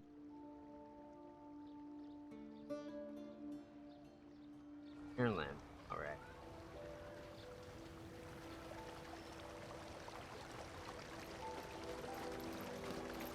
Yeah, the camera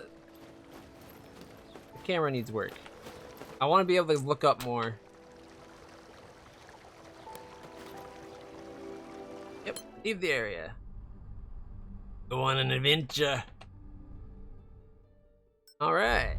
Use the arrow keys to explore the map. Click on a destination to plan your travel. Your party will take some time to get there. While on route, adventurers can gather food by foraging or hunting. They can also find crafting ingredients and encounter travelers, remarkable locations, or even monsters. A slow pace lets you move cautiously, trying to remain hidden from monsters. A normal pace is faster but riskier. A fast pace is the quickest of all, but can be dangerous. Rangers will be very useful while in their preferred terrain. You'll find more food and less likely to be surprised by monsters. Her preferred terrain is mountain, though. You can set up travel so you don't need to micromanage your party. Whenever someone can level up on a long rest can be started immediately without finishing the day's travel. When a crafting task is complete, so you can set up a new one without losing time. You can also open the post-rest window after a long rest, for instance, to modify your prepared spells. Oh, you can go travel settings, interrupt when long rest is completed, interrupt when a character levels up, interrupt where crafted. Got it. Alright, so we're currently at the Duchy of Cairn, Gilfin, or Siphon. I'm gonna call it Siphon. Siphlen. Alright, so we're headed over this way. The Duchy of Eastern Forest. Check out this map. This is actually a pretty sweet looking map. I really like it. Right. Oh look, there's like little towns. Oh, isn't that just so cute? And look how big the town actually looks. Fortunately, it doesn't look like we can just click anywhere and go explore. Oh my guys, check it out. There's like a little fort here. We have to click on our target.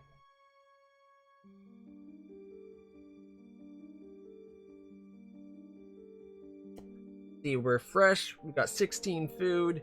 It's 8 something a.m.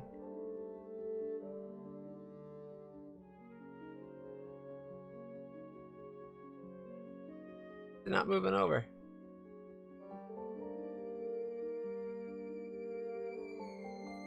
Oh. I'm clicking on the circle, not the travel button. 3 days to get there. Takes 2 long rests. Travel settings are default.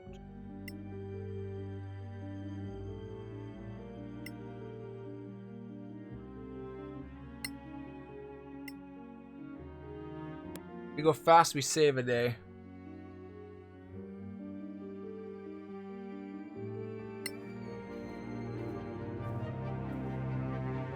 I want to set up crafting.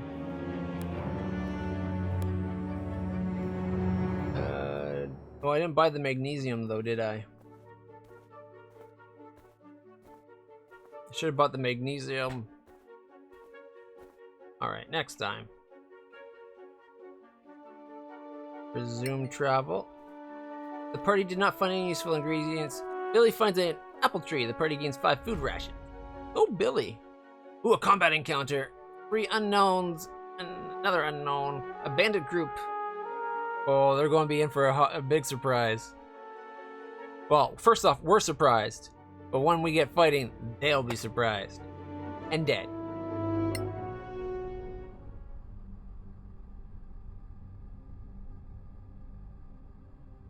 Alright, let's see how this goes. Why don't I do some fighting? That world map is pretty awesome, I gotta say. I really liked it. It'd be nice if I could actually rotate my camera around and look at things from different angles. And if you could actually explore the map, like walk towards those cities rather than just going to where you want to go. Send in the destroyer. Alright, Billy. We might need to rename Billy, like, give him like a title as just call him Destroyer. Or maybe Destro. Because pretty awesome. Alright. Oh wow, we all got good initiative rolls. You have been surprised while camping. You must fight off your attackers before you can leave. Having been surprised, you cannot take any actions during the first round of combat. Was nobody on frickin' watch? Like, come on. This lets your characters wait for specific action. Alright. Specific condition to be met so they can interrupt other character turns to perform their ready to action. In Crown of the Magister, you can ready an attack depending on your character and their equipment abilities. You can move, use the bonus action, and still use ready in action. This automatically ends your turn.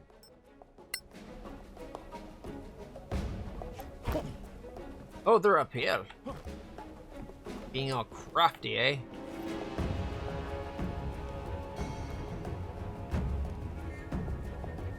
Oh, over here as well. Like all sides. You know what it is? We're just luring them in to let them get close, and then the noose will tighten around their necks. Thankfully, we all got pretty good initiative rolls.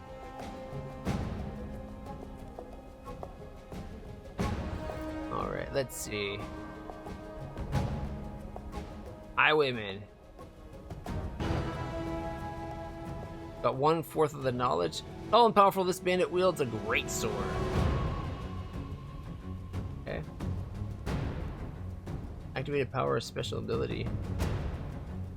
Do I have powers or special abilities? Divine Sense? What? When did I get that? Reveal celestial fiends and undead within sight of 12. We got Lay on Hands, Neutralize Poison, Cure Disease. Oh right, I'm a paladin. Once per day I can neutralize. I don't know why I was worrying about poisons. Right.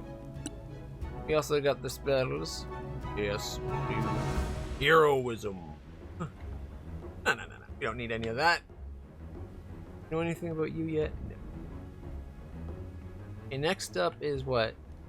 This person over here. That person's up next. Oh no! Hell! You're about to be hit! To get over to you, I'd have to disengage. No. Gotta get some free hits on us. Rain is just a little bit too slow to stop them. Alright, we're going to attack. You get, what is it, +5 or something? Alright, let's just... Attack! 20! You can smite this target with an additional damage by spending a spell slot. Now I'm going to pass on that, but I rolled a 20. Oh, 7, 5, and 5. Oh! Yeah! Woo! See that? That's what I'm talking about.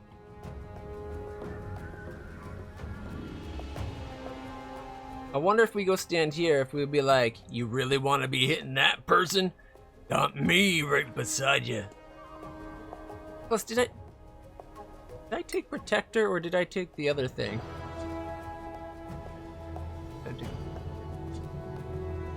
No, not proficiencies. Not spells. That would be character.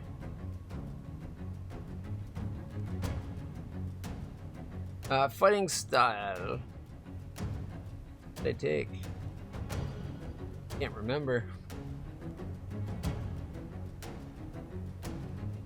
Oh, here it is. Oh no, that's mine. Yeah, here. Dueling +2 to the damage roll. Okay, never mind. I didn't take the protection thing. When's he going? That's the next one up. But got big guy. You know what? Yeah, I'm gonna go stand. Again, I don't like that I can't control which way they're facing.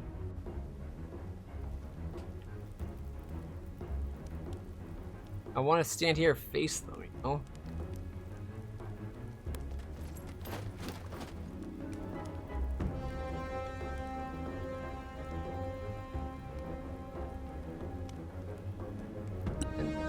Turn. Are you still with us? Ow. He's gonna go for me now because I took a big hit. Critical hit? That's not fair. I had a critical hit. Alright. Let's see. Oh, they got this one way over there. Probably their spellcaster coming up. But I think Echo will probably take that on. How much am I at? Little's kind of hurting. I'm at 4. That stupid critical hit. 2 plus 7. There we go. Oh my goodness, are you kidding me?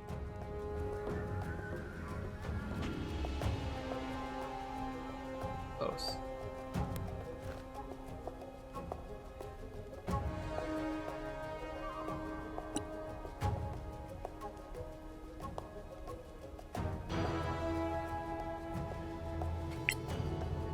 +11 plus 6. Dead!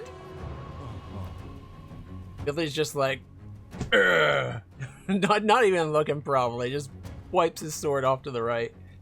Guy drops. Can't believe I left that guy at 1 HP. So infuriating.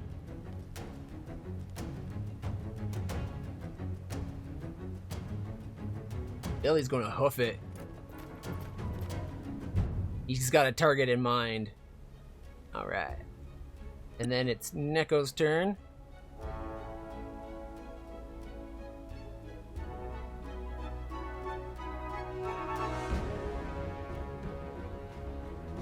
What's his attack? He's got what, like a +3 to hit? Not great. They only got 1 hit point. It's just hit him with like a bang him with a magic missile. You're like, oof. D4 plus 1 damage. Ranged hit. That's better to, you know what? Melee hit again. Got one that's like a better. Yeah. The only thing that's guaranteed hit is the magic missile.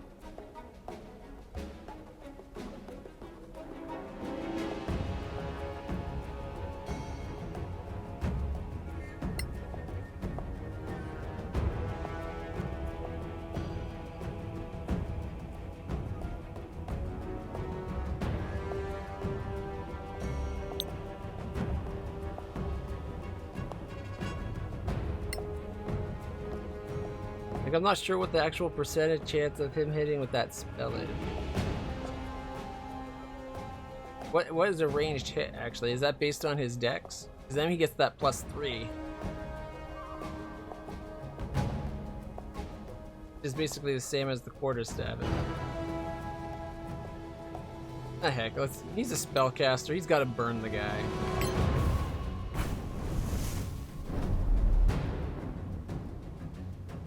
Critical miss?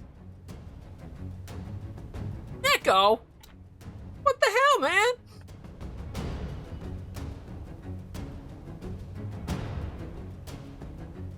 Rolls with disadvantage, gets a frickin' 1 on the disadvantage roll. Like,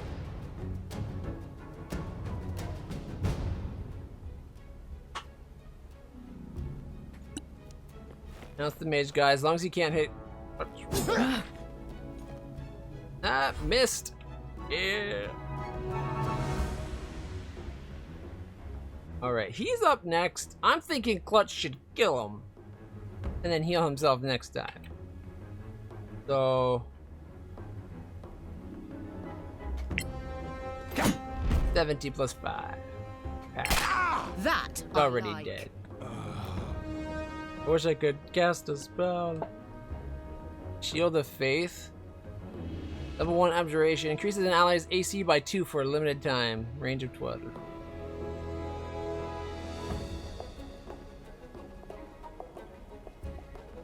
Doesn't really get a lot of spell slots, right? So I'm gonna say no. Like, it would be handy, but he's just gonna come over to, like,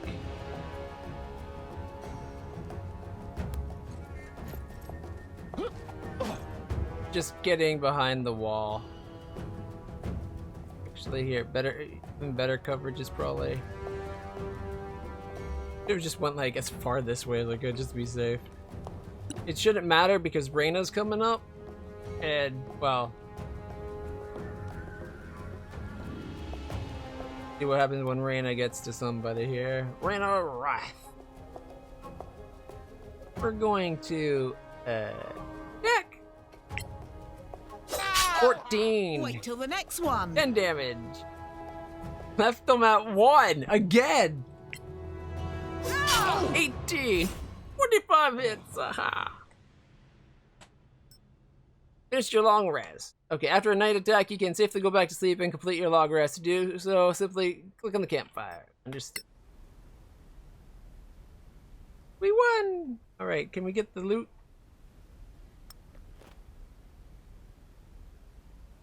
Let's see, we got some silver. 1. A light crossbow, a scimitar, some leathers, and food.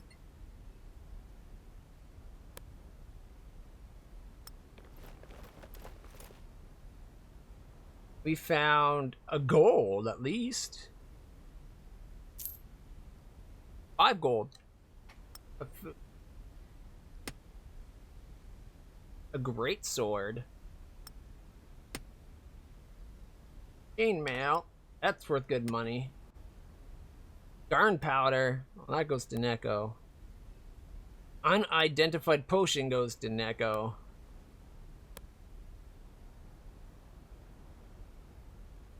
Drink the potion. Find out what it is, Neko. Not how that. Alright. Clutch comes back.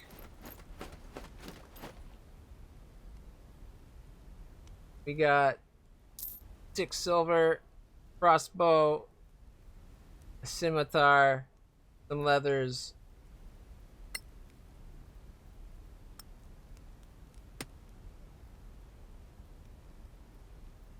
That's what? Range of 64 with a D8 damage. Now I am proficient with it. Beats the range of 24 D6 damage on my javelins. We just need some bolts.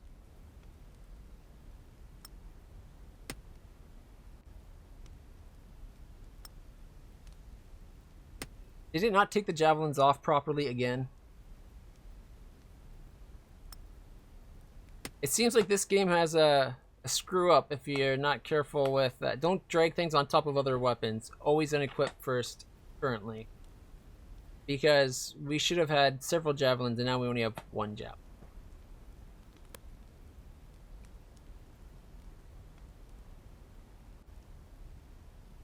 Cool.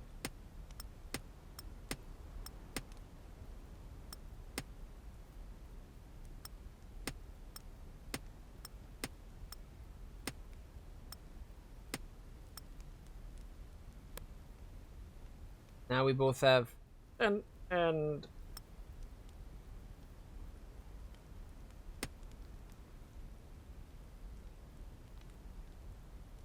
not getting it. That's how we lost the mace or the Morning Star that first time too.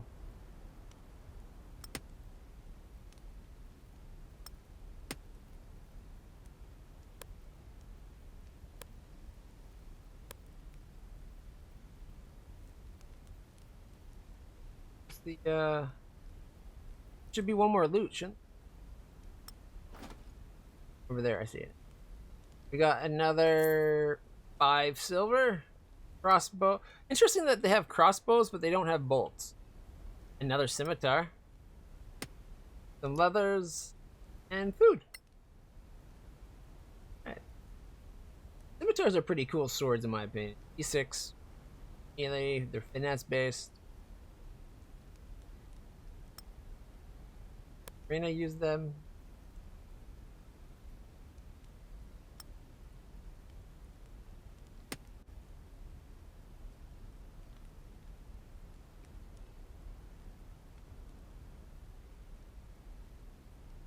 They're worth more. Oh, it's the type of damage. Okay, so short swords are piercing, scimitars are slashing. That's the only difference. They're both light, melee, finesse. One slashing, one's piercing.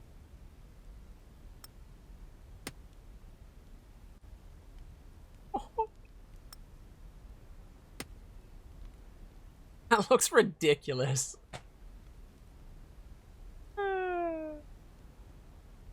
Wait, does it? Yeah, d6 plus 5 damage on both. You know what though? Having one be the piercing. That way we do slashing and piercing damage in case something's resistant to one or the other. You kind of cover the difference.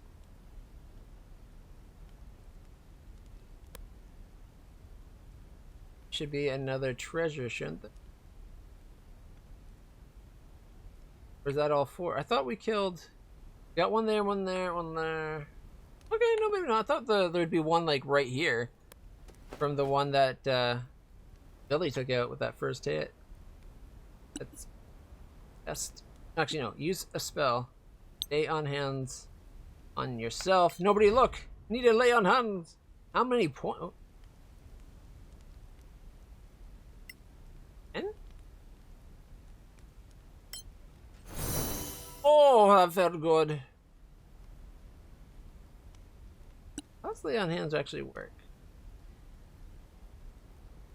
10 points from your healing pool to restore lost HP. Oh, okay, I see how it works that.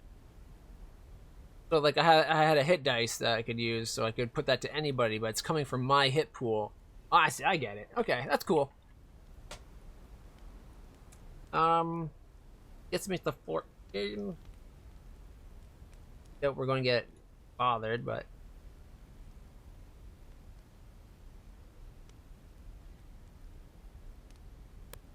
what's that new ingredient we just got?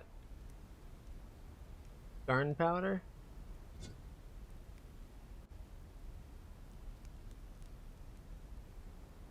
I think it doesn't show any crafting. I'd like to know the rest. It should show the recipes even if we don't have the ingredient. Just not let us do it.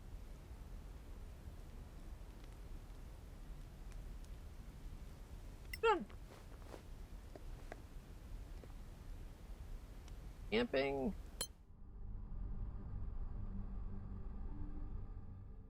Travel routine. Your heroes normally plan their travel so that they are always fit and ready for anything. Routine requires them to travel no more than 8 hours a day and leaves enough time to eat and sleep and for other activities such as crafting, talking, playing games, playing an instrument, and praying. Alright. So Litt'll start singing an old song. Lily found that 5 food. We passed an ancient tree old enough to have survived the cataclysm. And that's where we set camp and got ambushed. The cataclysm tree is not a good place to sleep. Tutorial travel fatigue. Sometimes the normal routine will be interrupted and your heroes will need to travel while they should be resting. This will add fatigue and may lead to exhaustion. Adventurers know how to push themselves temporarily and will then return to their normal routine. Limiting camping activities to get more rest so that the fatigue is reduced. Do not let them get exhausted, as this can lead to terrible penalties. Hence, the party starts. Look, it's tea time, and now we're back to moving again. Interrupting travel. You can always interrupt your travel manually by pressing the interrupt button. And you can click on the character portrait to find the inventory, possibly start new crafting, change equipment, or blah blah blah. Okay, resume.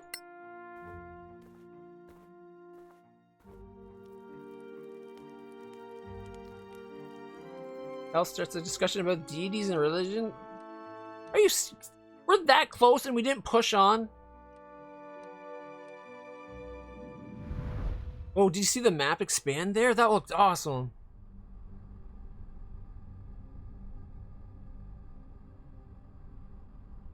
Like, compared to Baldur's Gate 3 being a Larian studio, I'm positive this game's graphically on the downside. The mechanics are really good, though. Like, I see both games being must-buys when they're out. Look, so plus, I expect this to look... We're almost there. It's just up the hill. Eyes up and hands on hilts, people. These are the marches. Who put you in charge? I'm just saying be ready for anything. I did! Which is him. So he did. I like how she questions it, though. Alright. And we still have my lay on hands with 10 points ready if we need it. We're all at freaking tip-top shape. All right, let's go cautiously.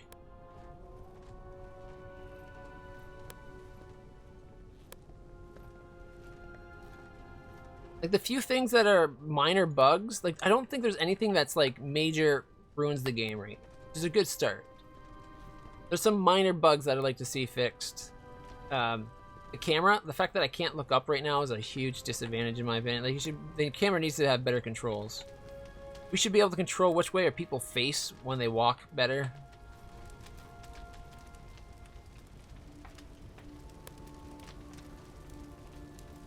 It seems to be based on, like, relative to where they are standing to where you're going.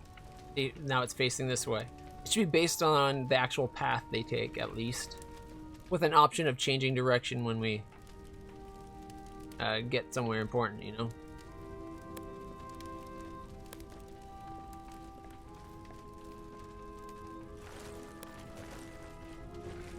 I'm expecting to get ambushed, but it doesn't seem like that's going to happen.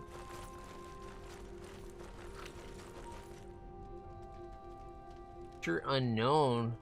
That looks like a goblin. Yep. Alright, a goblin archer.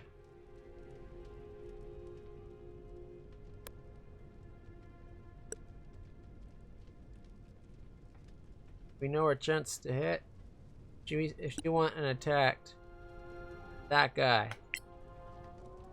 It might be out of view. Clutch is about to be detected, so he's going to pull back.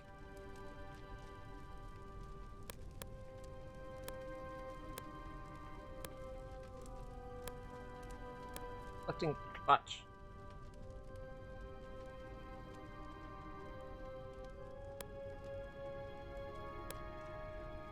Left click selecting and left click moving people should also maybe be changed. Like a left, like selecting and then right click to tell them to move somewhere. That way it could be like, just move to where you are right now. No? Click to cast a light cantrip or one of your handhelds. No. Alright, here we go. Ready? Oh, they spotted Clutch. Everybody but Billy got a great initiative roll, though. In battle, you'll often find walls, barricades, and other things in the way. Half cover gives enemies a -2 penalty to hit with ranged attacks. Of course, you have to be on the other side of the cover. 3/4 cover gives a -5. Full cover means you cannot be targeted. This does not affect melee attacks or or area effect spells. In battle, you can only use your inventory once per turn. This includes switching weapon. Dude. You also have a utility slot that allows you to access and use an item without spending your inventory action. Place a potion or a scroll, whatever you want. Alright. So there's several goblins. I like how it's like goblin, unknown, unknown, goblin, goblin. So goblin archers are currently unknown. And Reyna won the draw. Is it in view?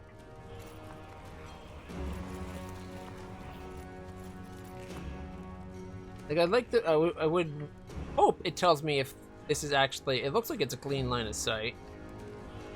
Where's the other ones? Oh, they're way back there. Probably up further too. Okay. 7 and 8. Got a 7. Killed it! It's that simple. That was with disadvantage. Like, get behind cover. Right, done.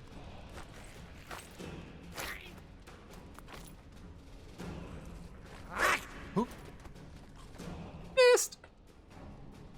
I kind of wish the roll of the die was more central location than the very bottom. Even if it was only, like, above where the cards would normally be, like, right about here. I would like it to actually be large, like, if it was always right here and fairly large, I'd even be up for that. But it makes sense for a lot of things to be right where the characters are. Alright, it is his turn. Alright. Not behind cover. Alright, I think you're not gonna like what's gonna happen, my little friend. See what happens. Firebolt!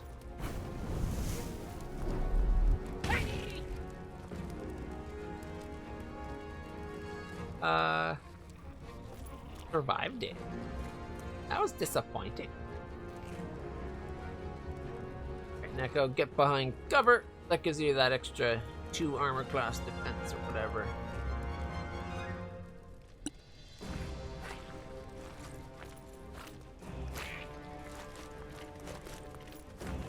Oh, I think that one's on clutch. Billy's like the last one to go. The goblin, eh? We don't know much about him yet, so I think I'm just going to hit him. 14 plus 5. I'll save my smite. Well done. Dead. Get behind cover. Oh, okay. I'm 1 off of full cover. Really?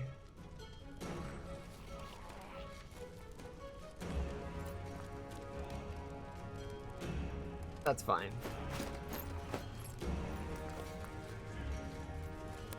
Then why wouldn't it let me go there? I don't get it. 19. Ooh. It's a 21. Did 6 damage. Can't believe it got a shot from that. Like, that was a lucky shot. Like a 19's a really good roll, right? So. Ooh, hopping down right beside Clutch. Alright, so we have the unknown creature, the goblin, and the unknown. I think Billy's got to run up and take out the unknown creature, right? Like,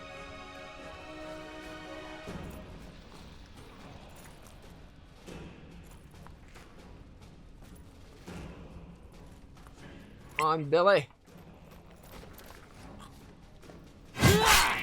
More coming your way. 15 damage.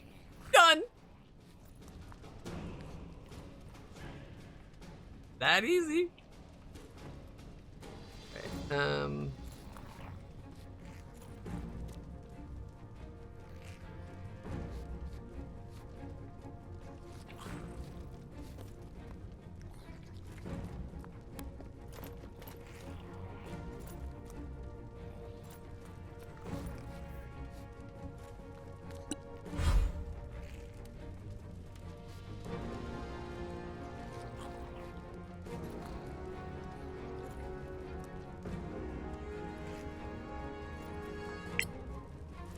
shoots back. 17 plus 7. More. Boom. Plus 7 to hit. Like, holy shit. Nasty. I like it. Alright, gonna stay there. Neko's gonna put a little fiery bolt. Fire bolt! Crush him. 3 whole damage.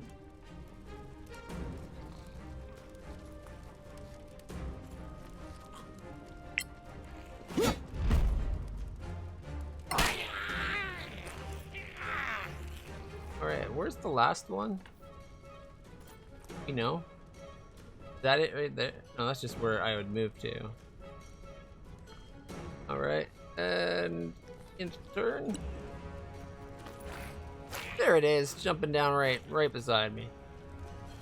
Rolls a 3 with a +4. Misses! Billy's like, oh, I see that thing. I got it. Look out. Rolls a 2. Only hits an 8.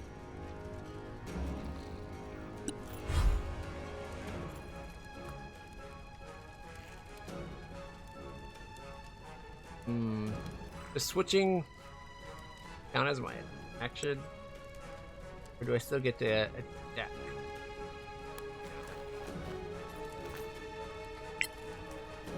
Rolls a 4 plus 7, it's 11. Miss. 10. An 11 and a 10. Like, come on, Gabe. Alright.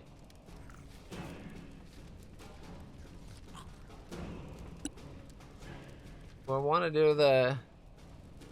He hasn't been getting good rolls on this. Maybe I should do a different spell.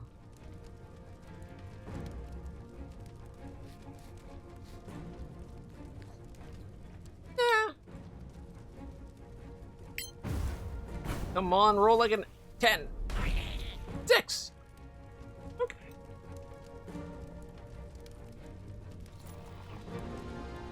And turn. Clutch steps over. 11 plus 5 hits. Well struck. Woo. What was that about? Survival rating? Taking a short rest. Short rest is a useful way to recover while exploring a dungeon. You can do so whenever you are far enough away from all enemies. Though this may be impossible in a very hostile location. The party must all be together. A short rest is a period of downtime of 1 hour in which characters do nothing more strenuous than eating, drinking, reading, and tending to wounds. We had some pretty bad RNG, like especially in Neko. All of his spells were only doing like 2s and 3s.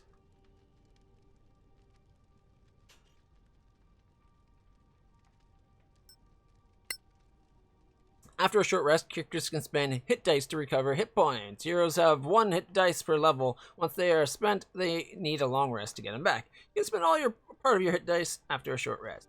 Other abilities may be recovered by taking a short rest, according to the character's class and level. Alright, we need to select people and start picking up loot. We got 12 copper and 4 silver. We also found an amethyst. We got 2 scimitars. Oh, I have to actually drag. And some food.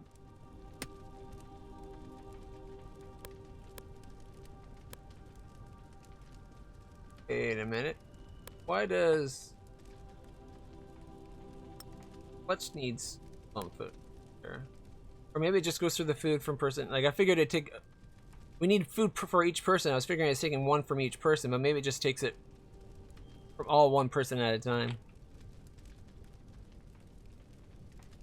I'll probably lay on hands on, or I guess we could do a short rest after we pick up all the loot.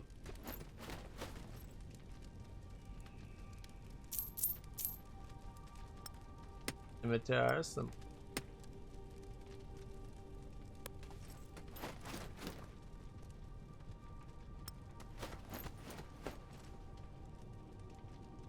Ooh, silver.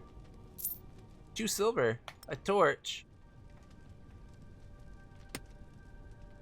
Can't stack it because this torch has been partially.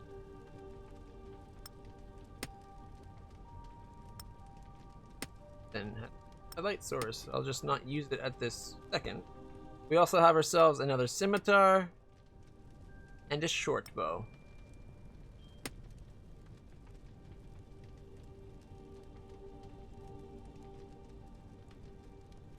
Like, short bows are like less range, less damage than longbows. Like, is there ever a circumstance where you'd rather a short bow?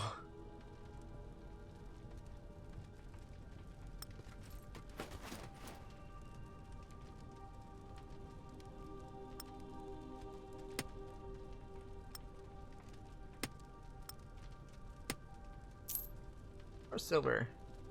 All right. Let's see. His encumbrance is now light. Scimitars are how much? Wait, 3. The bows are 2. Crossbow is 5, however, so let's send that over to Billy. What about these armors? How much are they? Probably quite a bit. Other armor, weight of 10.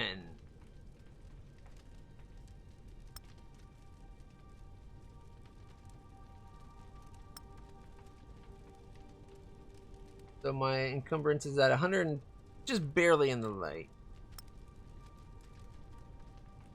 1.2 pounds over if I move that.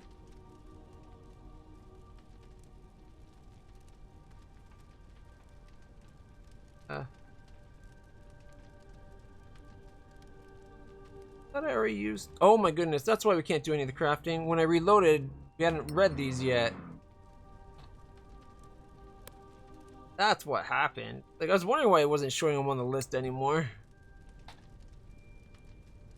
I'm an idiot. Or I'm a diddly.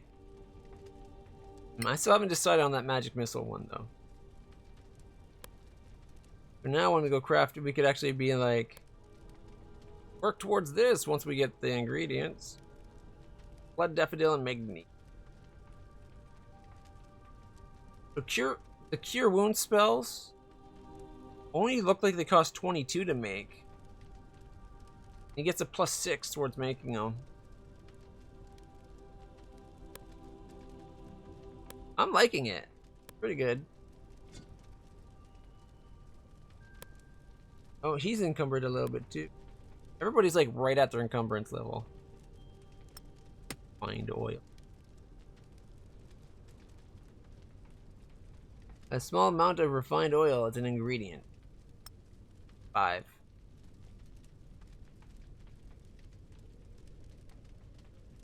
We're gonna have to go sell. So we got so many fucking like leather armors and stuff.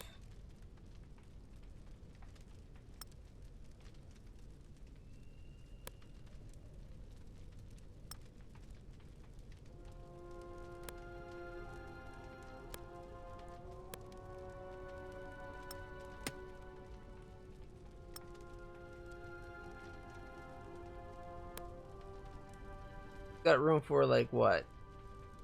4 extra pounds?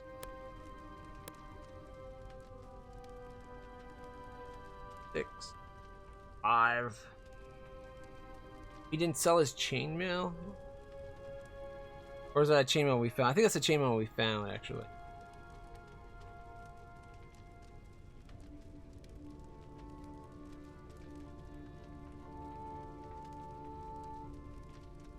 If I do the great sword to her, it'll be over by like 1.4, but then we can send it 2 pounds back. Now she's under by like 0.6. He's going to be over either way. He's under now by like just 0.8. He's under. He's got some room for holding there. Okay, so we're going to send 20 pounds over. See how Neko likes it. He's giving us the squinty eye, like, really? But he doesn't mind. Because he's actually not a wimp. He's not a wimpy mage, he's actually pretty good. So there we go. Nobody is encumbered. 2 of us are really close. Well, that's okay. Close, but no cigar. Alright, did I get all the loot?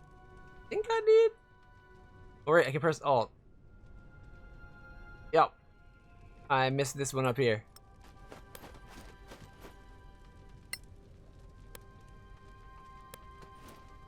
Come on, everybody, get up here. You can take the loot. Got another bit of silver. 1 silver. Got another amethyst though. They weigh 0.1 pounds. We'll set that on over to Neko. 2 more pounds for Neko, and then like another little bit for, oh, maybe. Neko is under by 0.9. Nice. And we got 2 amethysts.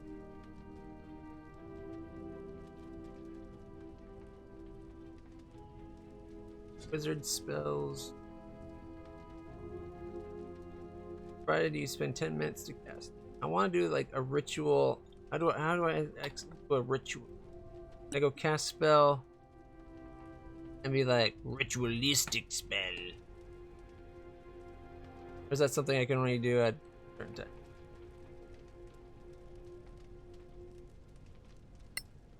I would like to get Brianna her 6 HP back. I don't know if it's worth spending an hour though.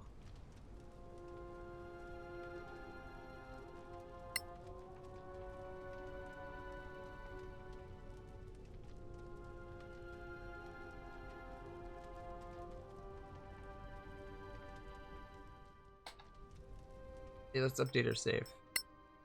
Call this the danger. Overwrite. Here we go. How do I want to do this? Down by 6.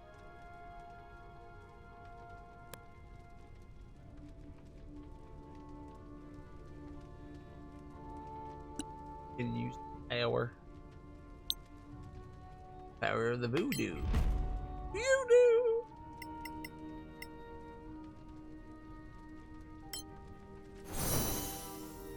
Nobody look, I'm laying my hands on Reyna.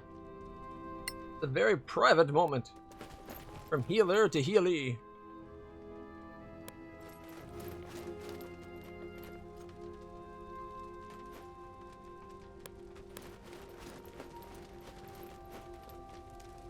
Oh right, we should probably be cautious. I'm just like barreling up the stairs like it's nothing. Also, we're up to 63 gold and 54 silver. AKA 17 apiece.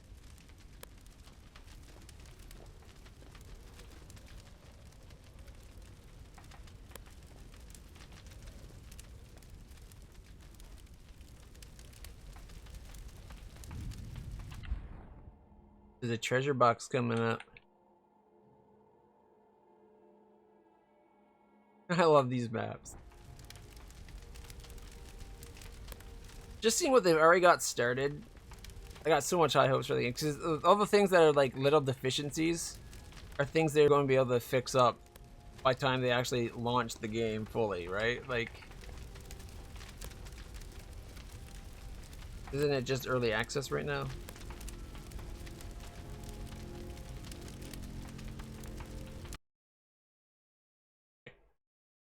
Yep, early access. Does it have an expected release date?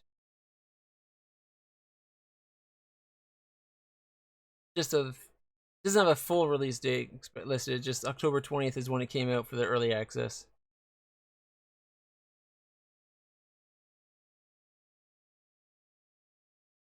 All right. Anyways, minimize that. Get back to the game. Open.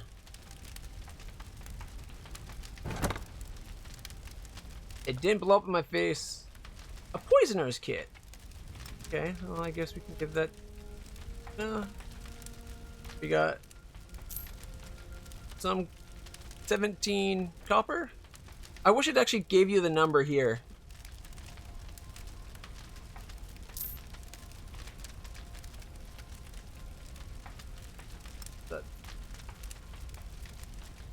Like when you open the chest, it should say exactly how much. Whatever gold, silver, copper is. We should know how much is right there. We shouldn't have to click to take it to find out.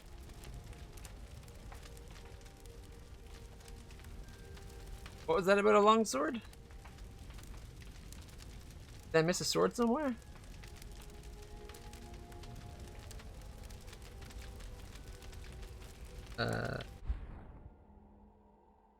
Chest is empty. Must have got it.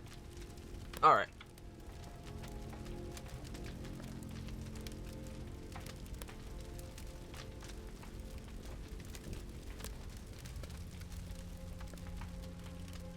Go.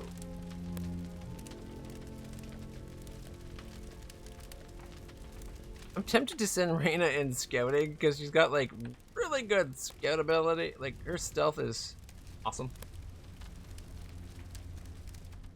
Oh, it's happening. I have a bad feeling about this. There's no one here. Not even corpses. Look! That tower! That's insane! Amazing. Classic Termarian architecture. I read about that, you know. It just ended up here after the cataclysm. Incredible. Anyway, we have a mission. Let's check the fortifications. Like that. She's the one. She's like, I got a bad feeling. Look at the tower! It's coming at the side of the building. That makes no sense.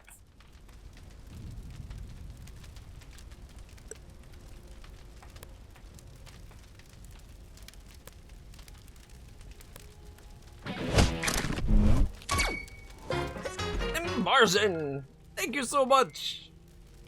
That follow, it came out of nowhere. It makes no sense. Sorry, I might have been stuck on the previous line of dialogue. All right, let's send Reyna and see if we can sneak up on anybody. Oh, then again, I don't want the main force to be too far behind. Let's do a quick update of our save. The danger save. Right.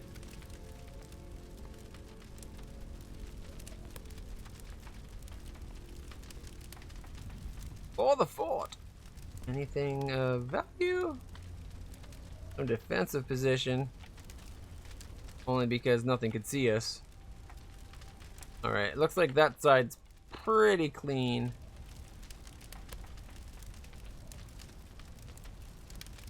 Does she just climb up?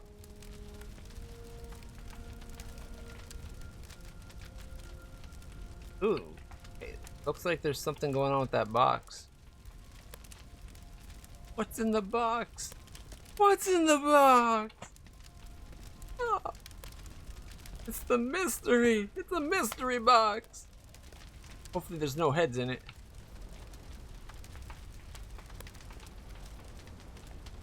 Another box.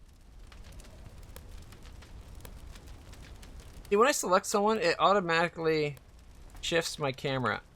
That's another thing I wouldn't want. Just leave my camera be. I'm trying to see things here. Oh. There's definitely been fighting here. Why did we take this job again? Oh yeah, these lovely council badges. This is no time for jokes. Right. Whoever did this could still be around, and we don't want them hearing us. We should look for survivors. 50 people can't just vanish. Uh-oh. What the heck was that? Someone's hiding inside the tower. It's a trap. The goblins killed everyone. And now Is it's that just bad lighting, or does he got like a bruise on his face? Cautious. We need to get up to that door. If they slaughtered the garrison, they'll pay. Back off! No closer! Just a shadow. Who's there? We're not letting you in! And we're not coming out! Is Captain Henrik there? We need to talk to him. Don't you dare speak his name, you filthy bastard! Don't talk to them. They'll cast a spell on you. Don't touch me. Clearly, their distressing experience has affected their reason. Let's get to the door. Maybe if they can see us up close, we can show them our council badges. All right.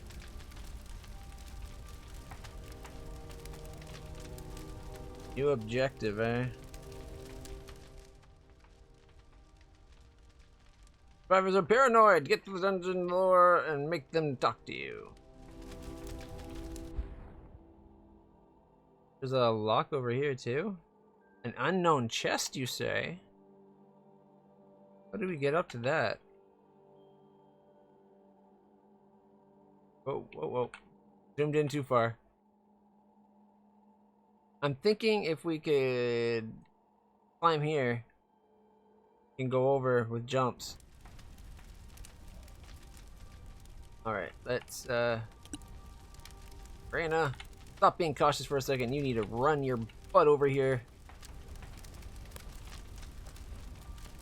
For treasure, that'll get her moving quick. Is she one of the ones that are greedy? I can't remember. Yep, she's got greed. I think it's a pretty common trait with us, actually. Ooh, she can jump too. Nice. I wasn't sure if she could make two. I knew she could do ones, no problem. All right, cautious, just in case there's like a booby trap or something silly. After all, we are going for treasure.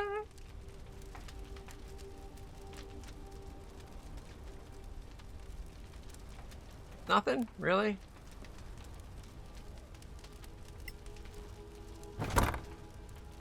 $18 for a 25 lockpick? Heck yeah. We found ourselves a Warhammer. A D8 damage. For versatile, it does a D10. Bludgeoning damage too. That would be good against like undead. Oh, we found some gold. 17 to 32. 15 gold, everybody. No, we can't give it to anybody. They're too far away for now. That makes sense. We did send her over here on her own to pick up the loot. Alright, we don't need to be cautious to get back.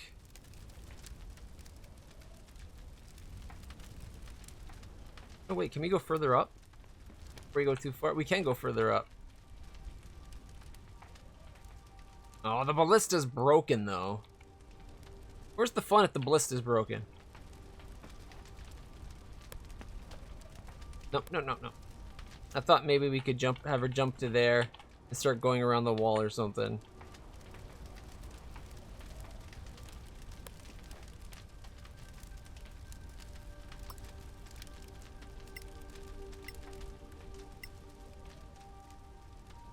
There we go. Now we got a better view of this level.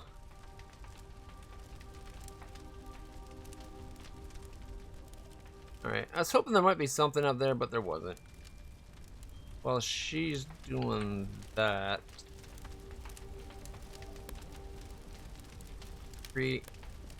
this way... Oh, is there anything back here? I think just another way to get over there. Oh, what's this? Like, door.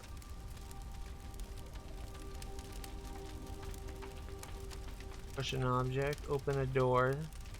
Resting options. Alright, where's...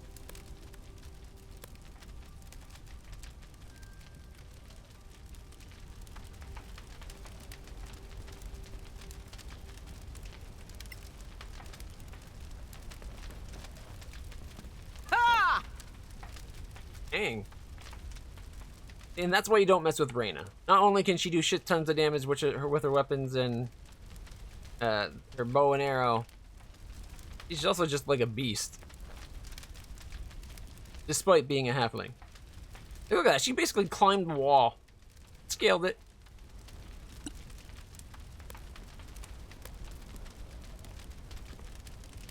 No chest. Or no traps.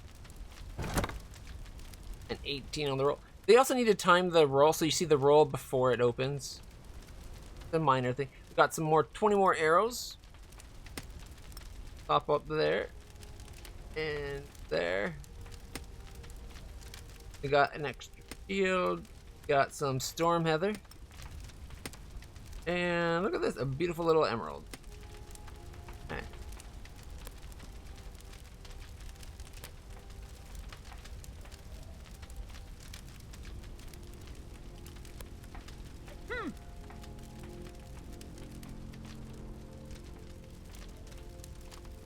Everybody way.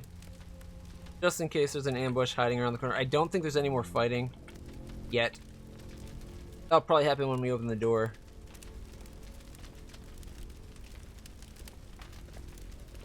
That 25 was on a DC 10 lockpick. Yeah. We can pick locks. Mind you, DC 10s, those are like an easy lockpick. When you get to like DC 30s that you're starting to get harder. Actually, I think doesn't 5th edition use like increments of 5 for scales of difficulty? So like a DC 5 is a very easy lockpick, and then it's an easy lockpick at 10, a normal check at like 15, a hard check at, and it starts getting towards hard as you go up to like 20, 25, 30. Although 30 might be like, what is it, legendary?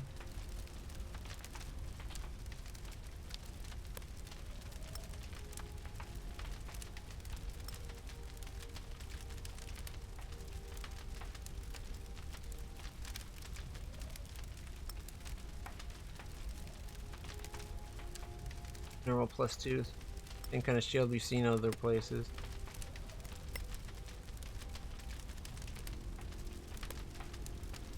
Oh, there.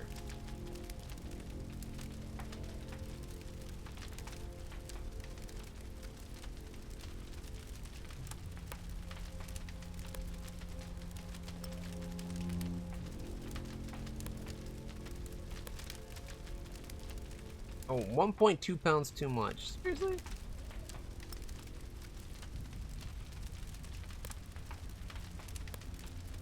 He is 2 pounds. Guessing it's the arrow.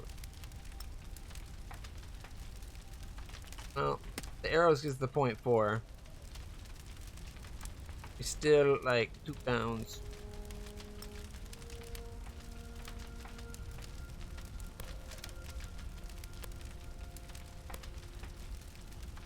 There we go. Like, just.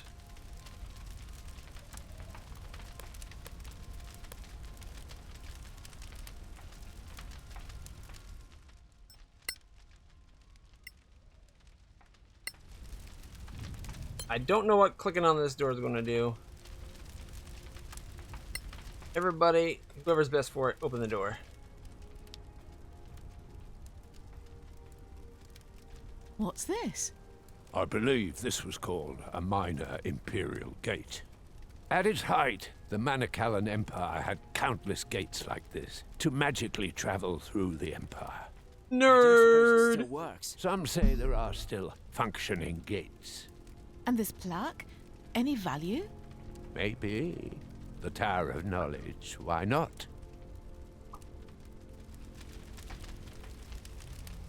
We got the Imperial Gate plaque.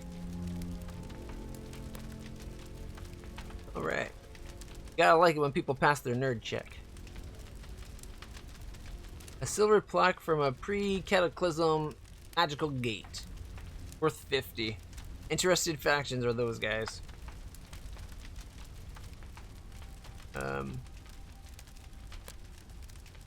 Nope. Everybody. Nobody's getting left behind. Wait, I'm seeing a trap. Hey, that's why. Disable the trap.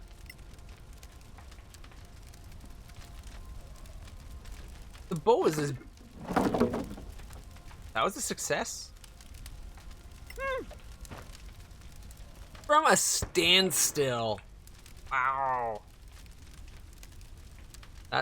That's not as easy as it looks. I used to do track and field a lot. Uh-oh, battle. Where are we getting attacked from? What the hell are these things?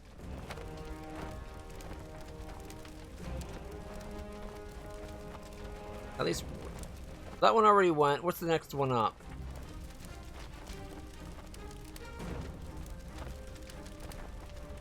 There's the second one up.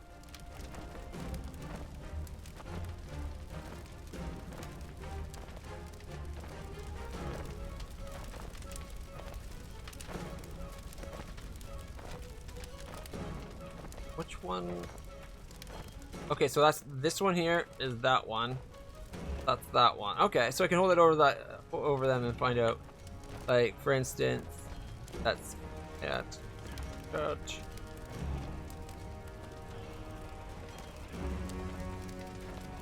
Did I not see the last one, I guess? Thinking Clutch can probably do the Brimstone Viper. We don't know enough about them, so we don't know how dangerous they are.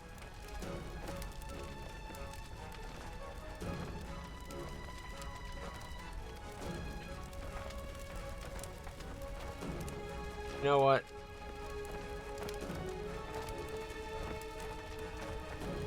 These things move like crazy.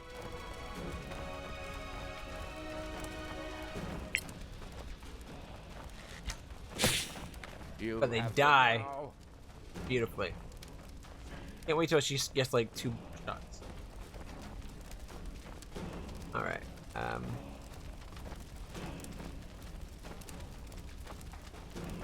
going to move to the other side. She climbs over rather than goes around. In my headcanon, she did that with like a single pulling up and like flipping a spin and then lands like a kip up over, like flipping it or something. Super anime AF. She's badass. Alright.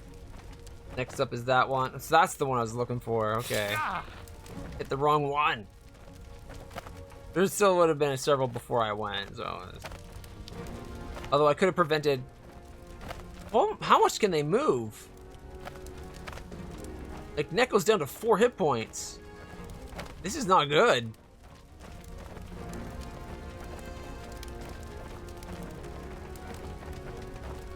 Shit.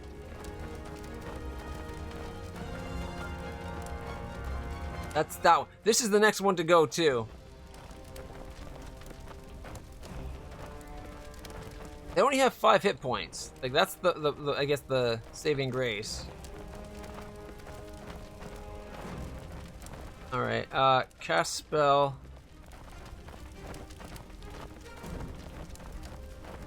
$2d8 damage.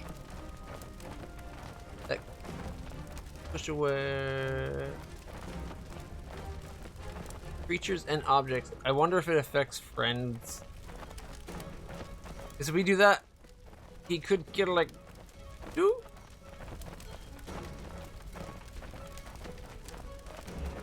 I wonder if I stood there. No, that might not hit that one then, right? Okay, what doesn't leave? Oh man.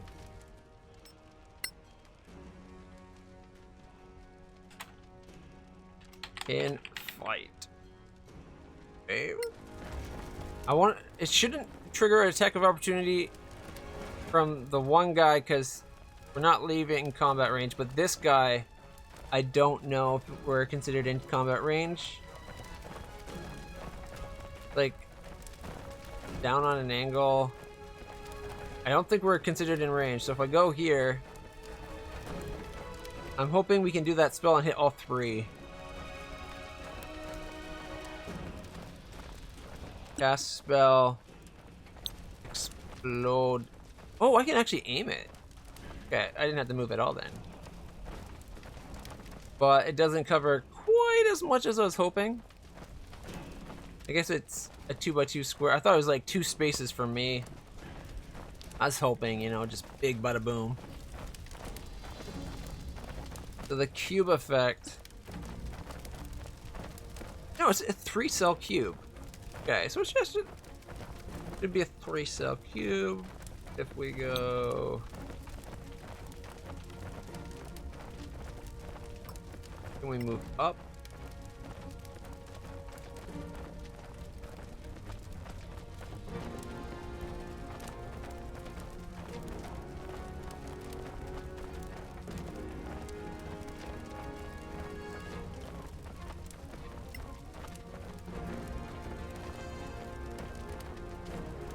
I can't tell if it's hitting the thing or not.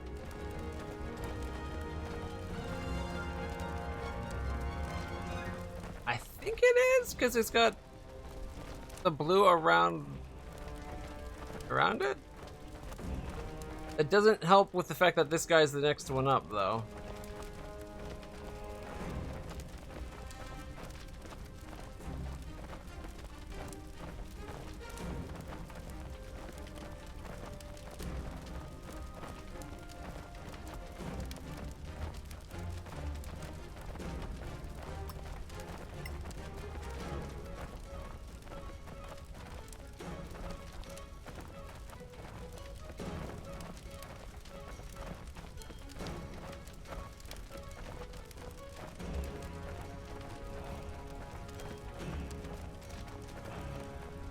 Looks like I can get Neko can get himself. I can't get multiple.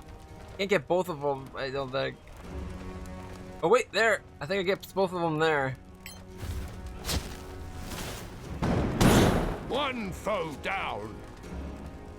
Oh, 2 birds, 1 stone. However, he's at 4 hit points, and I hope not shitting his pants as much as I am right now. Alright, hide behind Billy. Unfortunately, the big problem is this bird up there. And it's like the next one to go. Even before Clutch, it's that son of a bitch right there. Don't go for Billy. Or go for Billy, sorry. You're still in the fight, my friend. What? Did that just do 3d4 poison damage?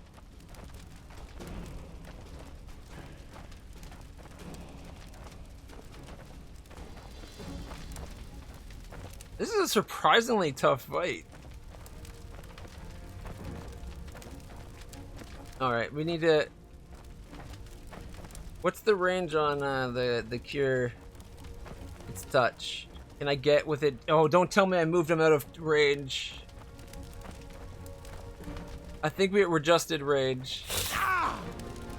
Attack of opportunity. I take 4 damage, that's okay. I can take it a lot better than he can. He's only got 4 left after all. And then we go cast. We go cure wounds on on Neko here. Come on, Hell, feel better. Hell yeah, right? Six ain't bad. Comrade.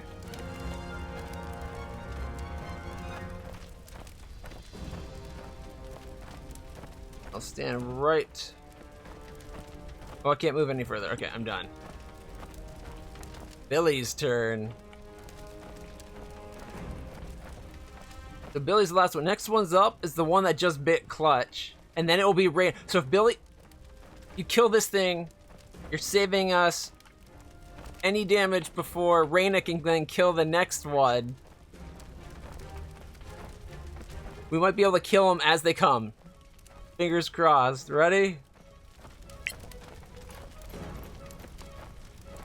You'll 17 die for like the rest. 60 damage. That's great. And then got a power? Oh right, action surge. Go again. Okay. Regain a main action immediately. Take a short or long rest to recover this power.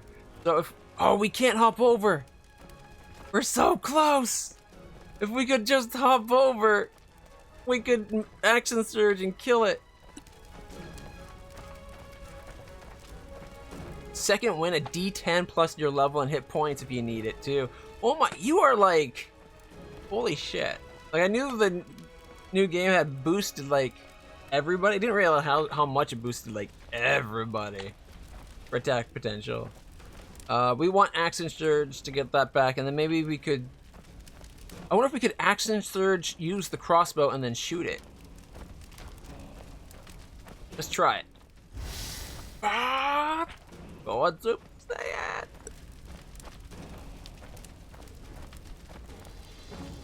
This one's. Wait, is this the next one?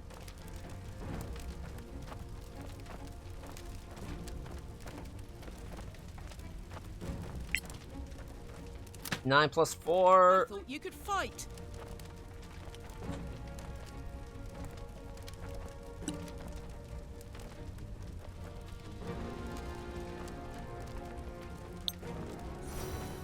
Will heal himself up. He did take that poison. I'm disappointed we didn't kill it. That's the next one to go.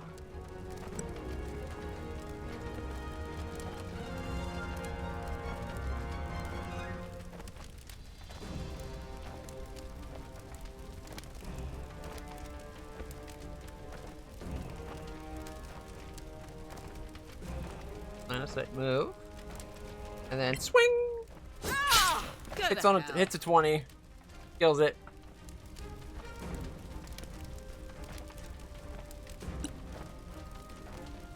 Her only thing's Hunter Mark, so she's done. But next up is Hell. If Neko can do 5 damage, this thing is dead, and we win. So I think that calls for. No, that would be like a perfect spell, though. That wouldn't work. Maybe it doesn't like light. Ray of Frost. It's only a D8. Air.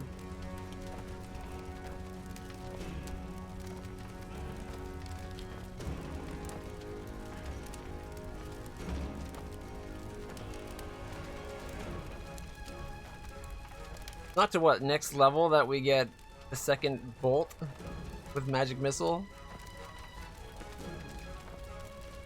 They only have 5 hit points. I'm on Firebolt.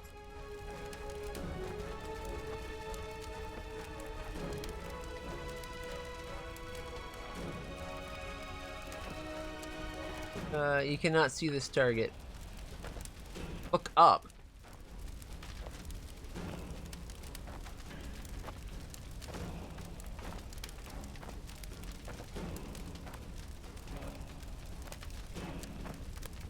Take a step. Cast a spell. Fireball. Come on, 5 damage. Only hit 11 though. Darn it.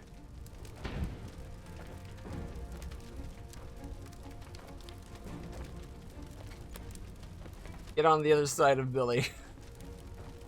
Use Billy as a shield. Oh! Are you kidding me? Hit a 20.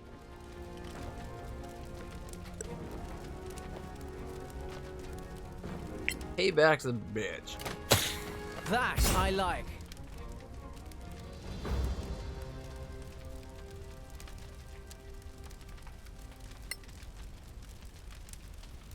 Wow. Yeah. That was actually pretty good combat. Viper scales their ingredients. Thank you, Edgar. 42. Can I just call you 42?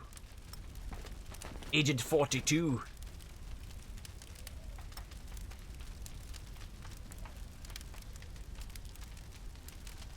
It looks like one of it's down there.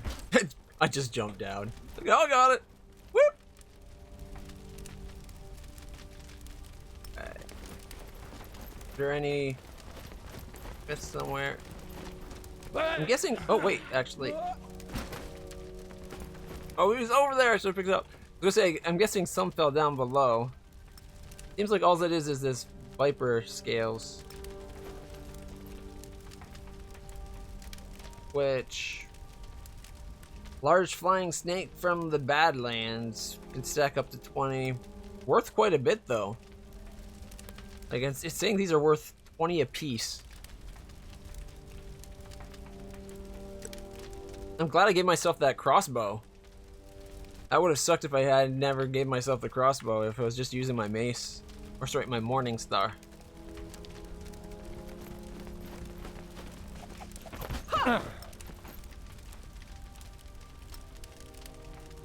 Those stack to 20. That's going to be a valuable stack.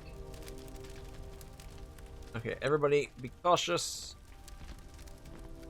We gotta work our way all the way around still.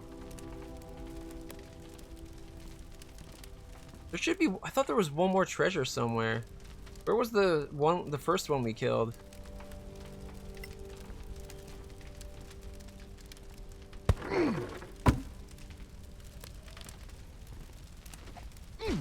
I'm not seeing anything with alt, so I'm guessing it must not have dropped something.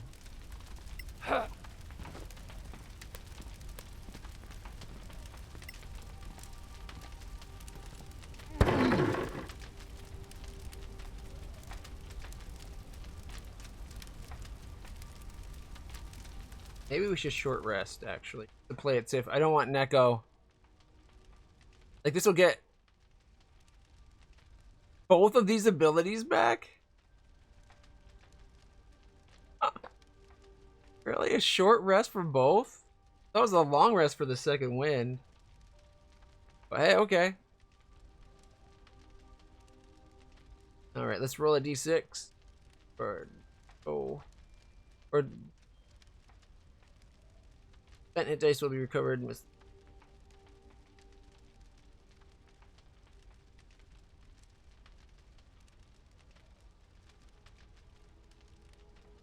Okay, oh, I guess I have to say start short rest. Right. Rain is at full. Billy's at what? Short one hit point? Oh wow, I'm actually down quite a bit. Let's roll for me. Roll for Neko. Billy's only down by 1. He's going to get his abilities back anyways. Arcane recovery. Once per day, when you complete a short rest, you can recover a number of expended spell slots. We actually use... We just used... We didn't actually use the good spell. Oh, we did one. We did one. No, I think we're good. We used up one of those thunder clap things. Camera elevation. The free camera usually follows the ground elevation. When navigation zooms overlap, you can move the camera up and down with the mouse wheel or the arrow buttons on the compass. Compass arrows appear in the situation, and if there's a serious height difference, an icon is displayed on screen. Yeah, I was using that during that fight. That's when you click this, and then you can go up, up, up, up, up, up, up, up, up, up, up.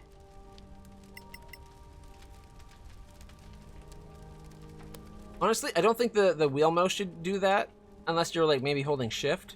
There should be a zoom factor that you can just zoom in and out. And then to elevation up and down would be separate, something separate, because that way you could be zoomed in while up in elevation. Let's get Reyna to disable the trap.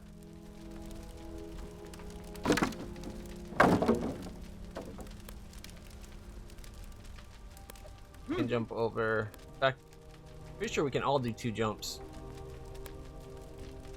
Whoa, whoa, whoa! Why did it keep switching? I don't know why it does that sometimes. It sometimes switches my character on me. Arm the trap. A little bit of caution here. 16, 21. They really need to fix the timing so that you see the roll, and it's not until the roll settles that you see the animation for the result.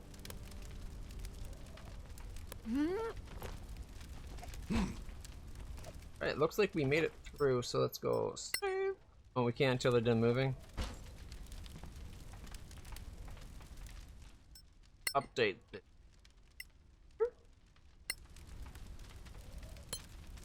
And everybody get on over here. Just standing long jump, why not? I bet Neko can even make it, that's awesome. They're here! You damn Sorax. Sorax? Did they say Sorax? You can't be serious. Sorax are a legend for scaring children. You bastards took the captain, but you won't take us. Don't talk to them! Natural 20! We're council deputies. Charisma persuasion +2, 60% only. Use sellsword experience. Reyna, be reasonable. I like how Billy's response is to use his experience as like a warrior. We're deputies of the council, sent by Protector Lyra Keen. On 60% isn't great. Council badges. Sure, of course they do. Looted from whose corpse? Open the damn door. There are only 4 of them. No! I said no! I don't think I made the check. Or maybe I did. Thank you for letting us in. Don't thank me. The officer? Are you in charge here? Lieutenant Beryl Stonebeard, second in command. After Captain Henrik. Billy's like, you thought we're Sorax? So you really believe you were attacked by Sorax? Man-sized lizards who speak? Oh yeah, They're real. But we found no I like her corpses. armor. Nothing. we know. They took all the bodies. Ours and theirs. So no one can prove they exist. Really like that bluish purpley color too. Oh, that's awkward. No proof. That's kind of awkward. You won't laugh when they come back. We got here without trouble. Then they let you in. And now you're trapped with us. Why would they do that? How should I know? They're Sorax.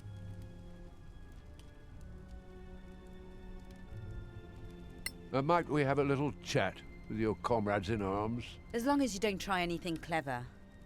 We're good. He's batshit crazy. Talk to all the people. Okay.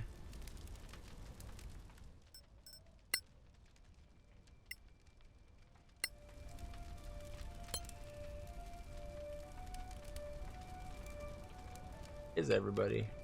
Any items we can... Oh, that's the treasure we've already looted. Okay. Personally, once it's been picked, empty chest shouldn't be showing up on that. But there is something downstairs. Oh, look at that. A weapon and a chest.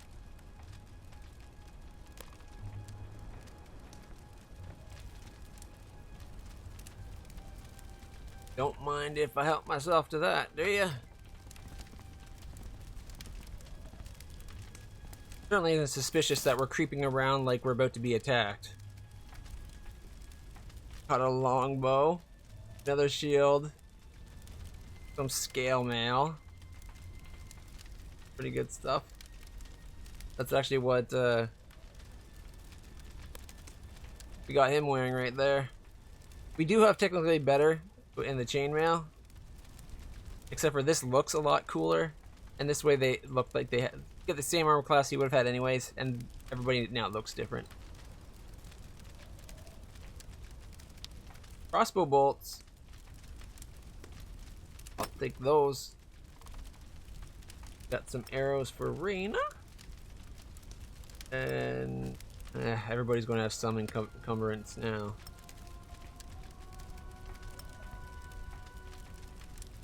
Got bolt.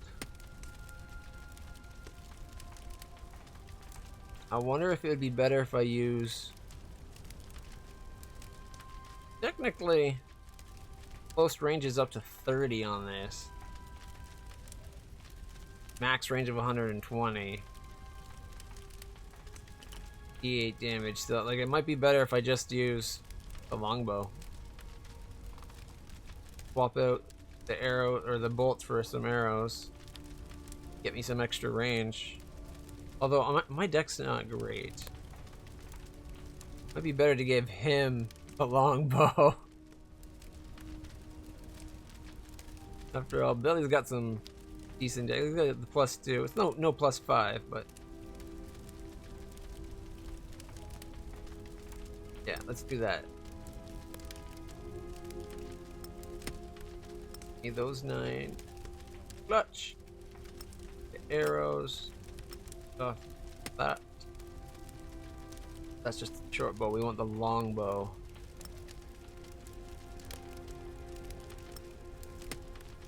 Oh.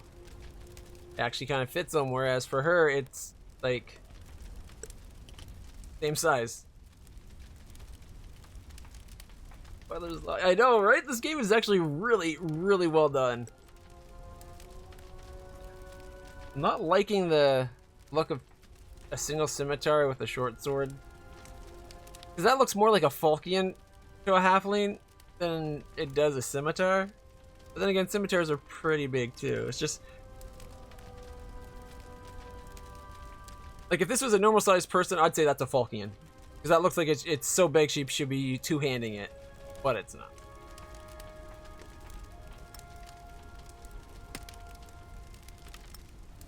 Greatsword? How does a greatsword look on her? Holy shit. It's... that's hilarious. Okay, take the greatsword off. We'll just do piercing damage for now instead of piercing slashing. If we ever find the piercing's not being effective, we'll swap out the scimitars. Okay. Got 10 arrows. 18 arrows. I thought we had... yeah, we got like an extra 20 arrows. Here we go.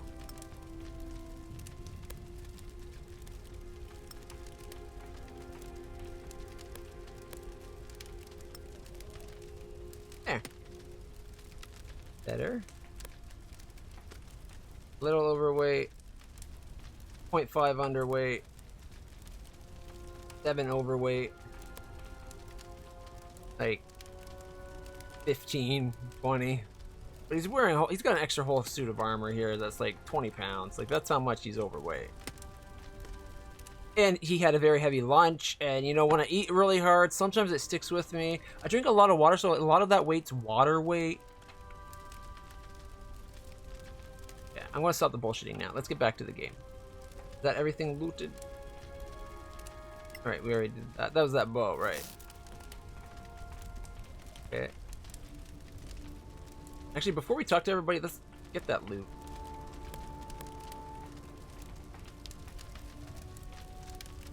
It would be kind of cool if one of these people is already replaced by the Sorlax or whatever they are, the lizard people. We'd have like the thing type of situation, like an Among Us situation going on. You rolled the 9, still got 16. Boom. She is amazing at picking these logs already. Scroll of acid arrow and a bark skin. And an unidentified potion.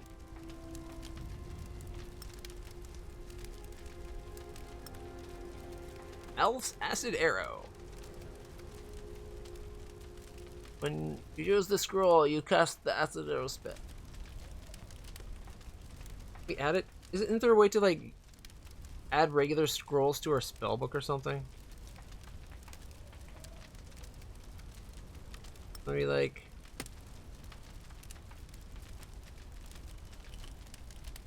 Yeah, we can scribe. The spell on okay. Copy the spell onto one of your spell books. The spell on this scroll is not of your. What it is. Because it's part of the green factor. We can't. But the arrow, we should be able to. Copy the spell into one of your spell books. To high level. Is that what it says? I can't read what it says there.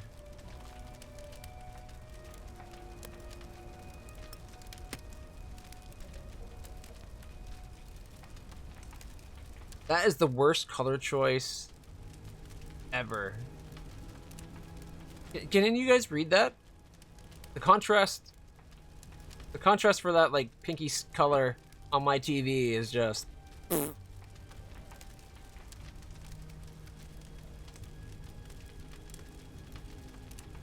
think it says level high. Okay, thanks. Perfect. That's the one thing a lot of people forget about D&D is you can actually scribe spells directly into your spell book as long as you have pages available. And my spell book, wherever it is, down here. My spell book currently has 92 pages free. We're doing pretty good. Alright, might as well start talking to people from Robar Sharp, if that's your real name. Hey there. Hi, name's Robar Sharp. Sounds like you're the most experienced here, Robar. Yeah, but I'm not in charge, mind you. Tell us about Stonebeard. Tell us about Dahlia. Tell us about Lisbeth. This Lieutenant Stonebeard. Is she up to the job? Clearly not. Look around. Losing the captain broke her. How about Lisbeth? You're her superior? Good woman. Strong, brave. You can trust her with a sword. That's worth something in my book. I love how you get to everybody in the group talking. What do you think of Daliat? Never liked him. He's hiding something. He's been nervous since we came back from the Badlands. But it'd be no good picking a fight with him now. I understand. So what do you think we should do? For starters, not wait in here for the Sorax to come back and off us. But Stonebeard says stay, and she's an officer, so? Yeah, she's a stubborn one. And mutiny's a bad look on a soldier. You could talk to her. Deputy of the council and all. So, if we find a way, you're with us? I'm with myself. But don't let that stop you. Reasonable man. Alright. I'm thinking Dahlia is possibly an imposter. Very sus. Very sus. I really like the color of this outfit.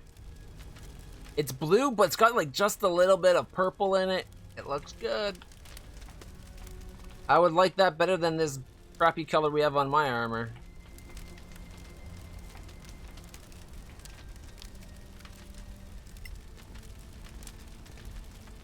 I haven't even played Among Us yet, and I'm using the freaking lingo. Now it's my turn, right? Ooh, I like your hair. You're good. What is this? A murder investigation? Should it be? I like Billy's like, should it be? It's right to the point. He's like, no bullshit. You sound worried. Anything we should know? Get lost! I don't like your tone. I like how Neko's like, go to hell. Hell says, go to hell. I meant no offense. You should work on your manners then. Success! You know there's a traitor. Charisma, 70% chance. Reyna's way of using her charisma. Speak up or else. 5% chance. A 1 in 20. She would have to roll a 20. to get it to work. Billy's just like, forget it. He's like, look, if we can talk it out, great. If not, I'm just going to kill you. No sweat off his back. We started on the wrong foot. 45 with a persuasion. Ooh, 70% chance though. I gotta go for the. Gotta go with my option. We know there's a traitor among you. Help us, and we'll help you. I knew it. It's Daliat, right? Shh, he's looking at us. I'll tell you what. The scouts. They came back from a raid into the Badlands, found a ruin, came back with loot. The next day, this happens. Coincidence? You tell me. The scouts, you say? Only one of them's still alive. Daliat. Oh, right. I'm surprised Billy's not like, okay, starts walking off, pulling out his sword. Seems about all the impetus that he would need. Be like, okay, let's do it.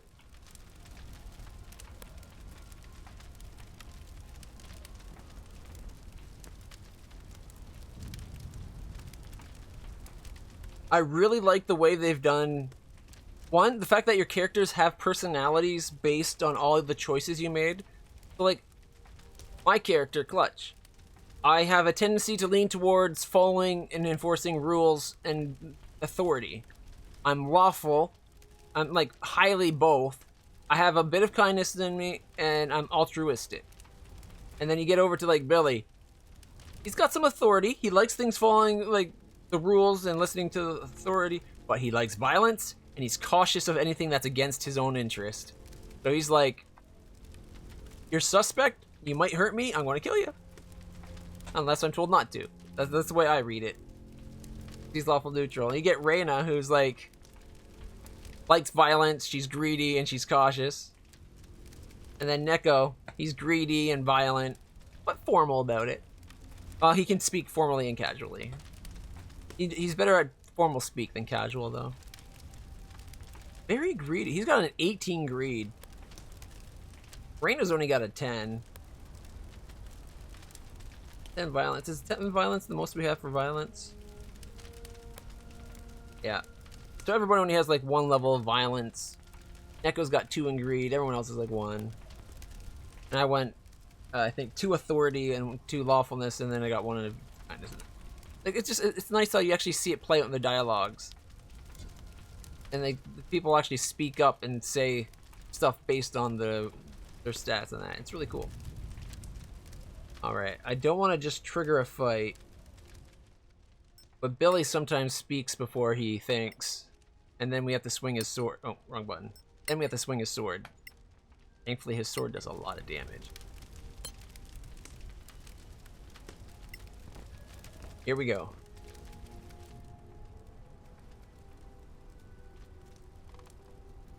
So who are you, friend? Daliat Sunbird Scout. Do you believe they were Sorax? Dunno. Seemed real, though. What do you think they wanted? To kill us all. Not big on talk, huh? I'm having a pretty bad day, so if you'll excuse me... Can I get your armor? Now. If you give me your armor, I'm on your side. Is it me, or didn't he like that last question?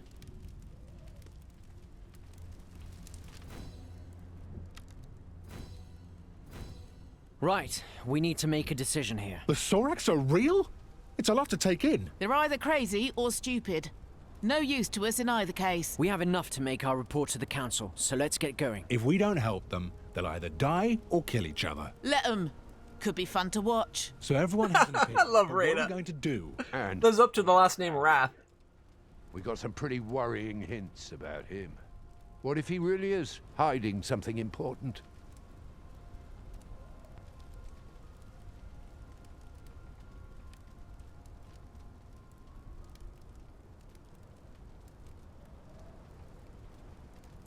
Might be a traitor.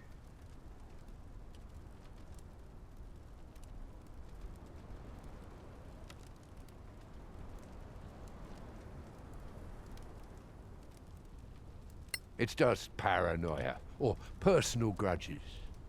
That leaves us with the others. What's our strategy?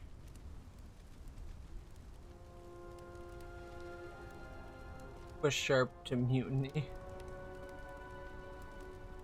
Let's talk to them all together. Let's just get them together and discuss this. I'm not sure, but fine. Agreed. He's like, I wanted to kill someone. Oh.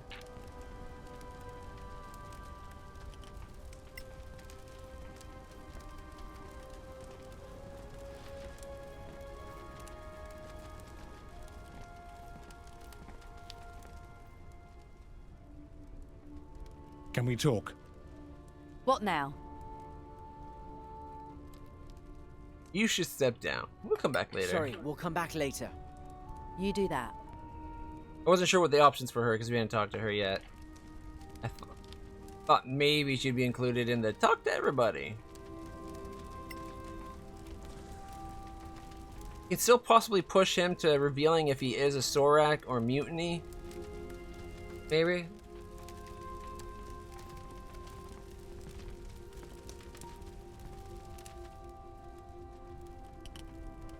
We need to talk. Do we? About this trip into the Badlands. That's what we do here. The Soraks attacked after you came back. So what? I brought them here? Did you bring something back? We always do. Like the scavengers. Ask Sharp. He has tons of things brought back from there. But maybe this time you took something special. It's nothing of value to Soraks. How would you know? Oh, I only got a 9.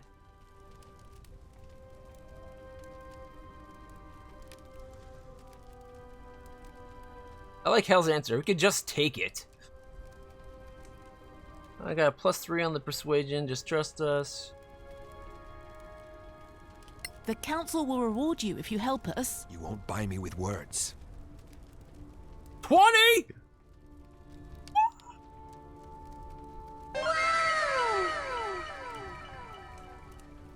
Only a 40% chance though. Oh, we've got the insight, but we're not likely to get the persuasion. Oh man. I still like how Hal's just like, we could just take it from you. He's just like, he's kind of indifferent about the whole thing either way. He's like, it's just rumors, but come on. Trust us. We're all on the same side here. It's just an old book. Success! Might be of historical value. Take it then, and find a way to get us out of here. Hey, what's that? Hey! It was her? Oh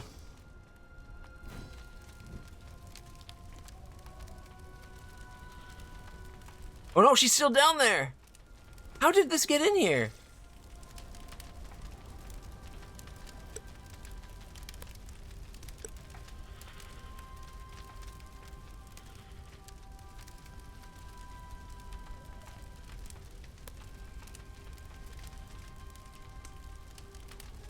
Billy actually get to it, I wonder?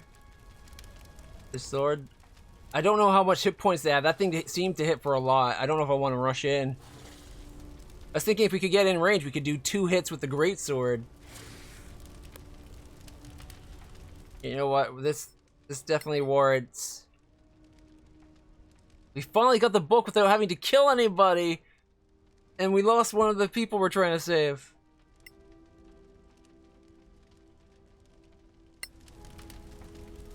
This game's really well set up for D&D. This feels like playing D&D. I'm just playing with myself. It's awesome. You want to risk it? You do have a 16 AC. Not as good as my 18, but... Alright, let's see what we can do then. We'll start by peppering it with arrows, just to get combat started. And Reyna's got her stealthy. Crossed. Battle starts. Everybody rolls initiative. Oh, we rolled horrible! And it rolled a 20! Reyna, however, gets good rounds. Hit on a 20. You tried to be loud instead. Ability check. DC 13 rolls a 3. Oh, man. The stealth attack. didn't hold up.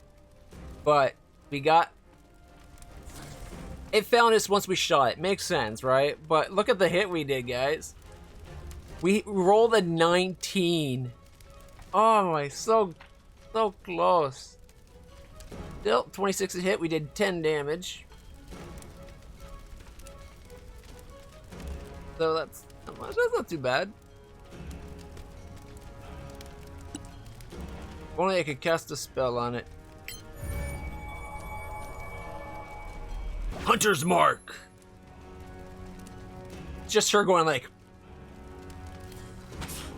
Hopefully it's quivering in its boots. Unfortunately, it's also up next. And Reyna's front line right now, so she's going to take a step back. To hide behind... Oh dear. Okay, Hell's behind the lines. Okay. Whew. I was going to be like, Hell's kind of behind the line. Come on, please come up after me and Billy. Don't go for her. Oh right, we surprised it. We can't get in range.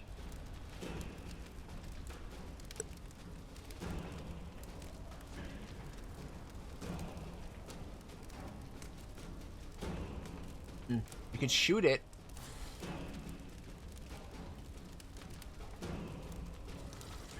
You gain extra movement for your current action and increases your speed after applying any modifiers. We could dash into range and maybe use the special ability to get the extra action. What's it called? Not Second Wind. Action Surge. So we could possibly run in Action Surge, hit it. If we go with the bow, we're doing what? +4 to hit for a D8 +2. If we get in range of the greatsword... Oh, we'd have to load up though, because it doesn't let you check those damages, because it's swapped. Alright. Gotta load up. Because I'm an idiot. Help me. I clicked to actually switch weapons rather than to check just to look at the numbers. I think to check the numbers I have to go into inventory. Because with the greatsword it's what, 2d6 plus like 4 or 5? Like massive numbers. Better than a d8 +2. As much as that would be the safe way to do it. And then Clutch can still shoot it with an arrow afterwards, hopefully. And if not, Neko will cast like missiles or something. Oh, it's all the way before Reyna's turn even? What's the chance that she's going to get that attack again? Ooh. Do we cast the... Wait, that's another mark. No, can we... Is it a power?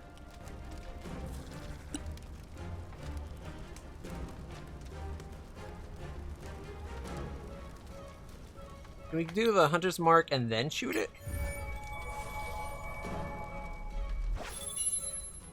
And then we take... and then we shoot it! 20! Yeah! Holy shit, with one shot! And you know what's great? She made her stealth save this time. She got a 20 on the stealth. 2 20s in a row.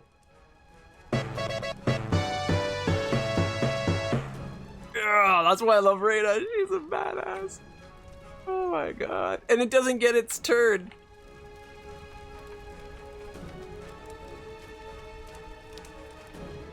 I'm gonna move her over there. It loses its turn due to the surprise attack. And then Billy's gonna just go ham on it. Alright, end turn. Oh my gosh, this game is so good.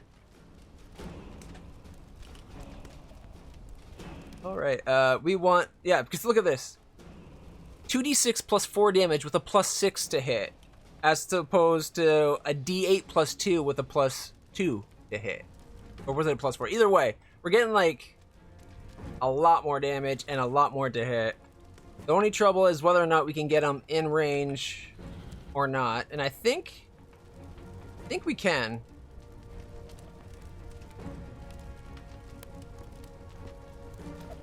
Come down and we dash. Yeah, see, we get right up there. And then we can go use power of the Oxygen Surge. Ayokan times 10. Wing. 19 plus 6 for 14. Just slopping its head right off. Robar, no! I'm sorry. This is all your fault! Don't you think it's time to stop bickering? Soldiers die. You should know that. Don't be fooled. The Soraks are responsible, and many others will fall if we don't report to the council. You people, just leave me alone. I kind of got the impression he liked her. I guess she liked him back. He came from here. Look. What's this? A secret passage? From Imperial times. That was just a scout. More will be coming. They're here. They're coming back. Oh, shit. We need to go. Take your stuff. Into the secret passage before it's too late. Woo. I kind of wish I saved that action surge. We might need it. And we didn't get to loot the guy. Did you see their numbers, Billy? And you saw how quickly they took that one guy down. They're hitting on par with you, at least. At least on par with you. But check it out. We got the extra people. Oh, I can't find out their... Can't check out their inventory. Wait, that one person stayed behind? Are you shitting me? The girl with the nice hair stayed? Like, I know she's grieving her boyfriend, but... Was he really dead? We killed that thing, like, so fast after it hit him. Maybe we could have stabilized him. That was only worth 50 XP. Okay. Put cautious on. Check the map. Check out how cool these maps look, guys. Look at this.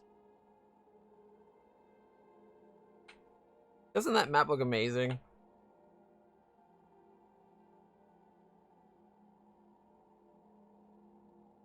Now we're down here. The only thing I think they need to work on is so that the bottom doesn't look like they're separate. It looks like they need to always move together.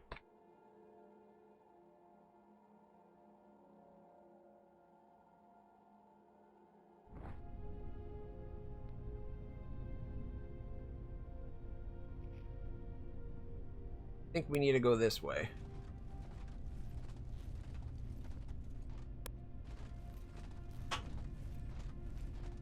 Or maybe not.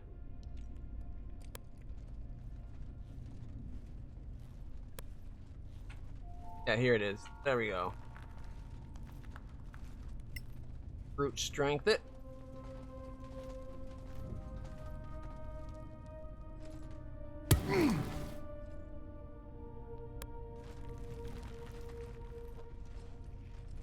We're walking cautiously in case we're coming up against any traps or anything. Okay, there's another one that way.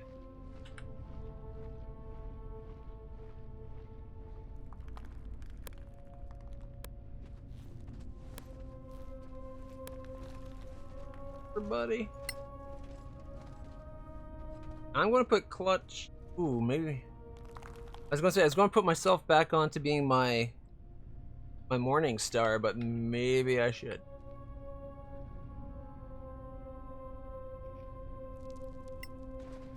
See where this goes. Ooh, is that loot? This one didn't die yesterday. What's this outfit? Looks like nice armor. Timarian. Ancient armor. You never know, there might be a fortune in there. Could be complete shit, but it might be awesome.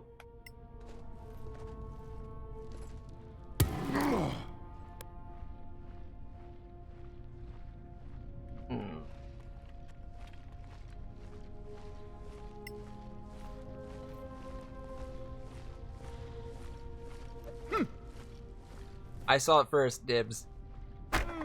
Actually, it might go to you because it might not be worth... Like, if it doesn't... If it's something that it's good with decks, I don't have good decks. We'll have to see. We got 20 silver, scroll of color spray, Temerian Inquisitor journal,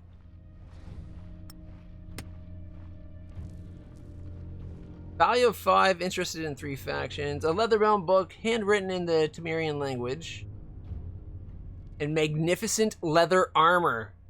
AC 12 with a plus to dex bonus. I think it's actually going to be Reyna's new armor. I'll give her a 17.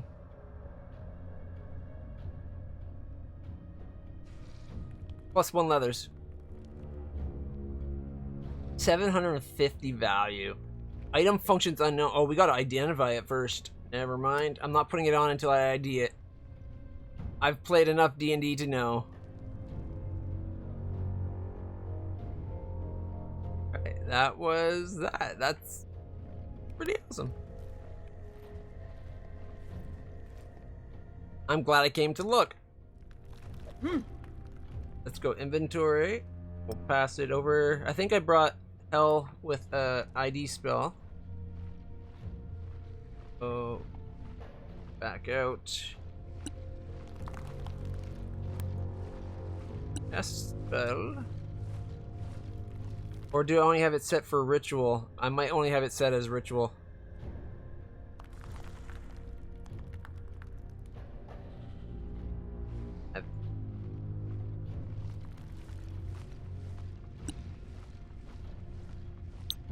Screw it.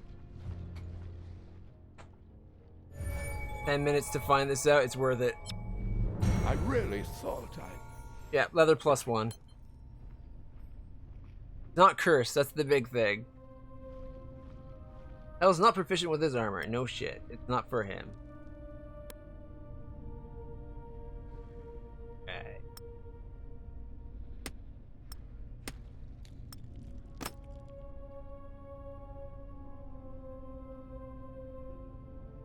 So it's only that plus 1. They don't even look different? I thought it was going to look, like on the ground it looks so different. I was hoping it'd actually appear different here. Oh well, she's got a plus 1 armor. All that really matters.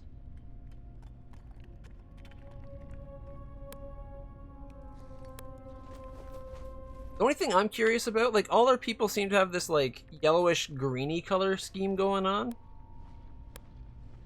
Is there a way I can change that? Like, it'd be really cool if I could like change the color of our outfits.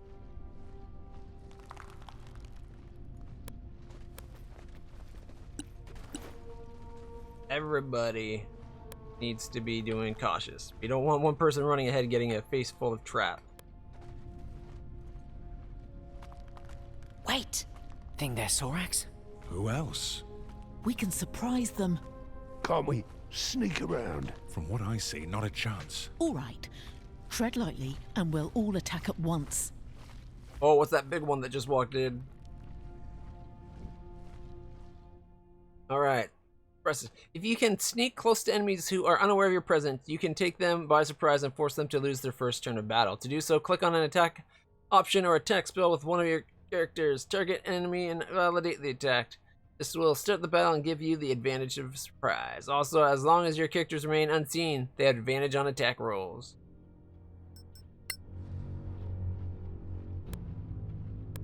The only thing is, I don't think all of us have night vision. Like, I know 3 of our group do, but I don't think...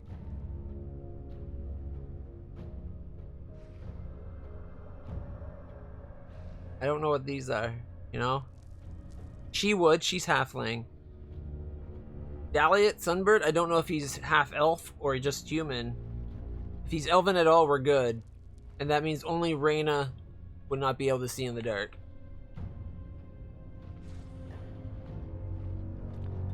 Right. Well, if we're going to try to ambush...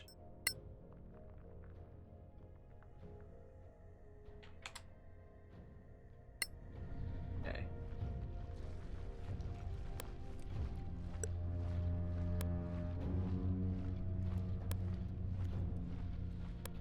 Bow.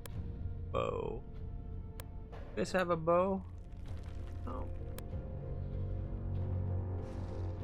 What kind of weapon is that? Won't even let me see what the weapon is.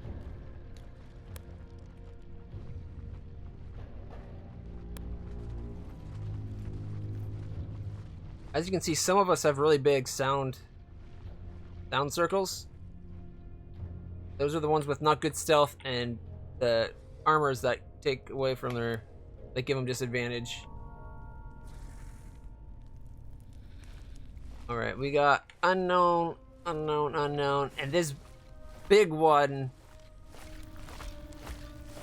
that I don't know about you, but I'm thinking that's the one Raina should be putting an arrow through its head before anything starts up. Be like, mark them, bow them, and stay down so it doesn't know we're still there. That's what I'm thinking. All right, let's Raina over this way. Billy, go with her because you got a boat. Although you're not as good at stealth.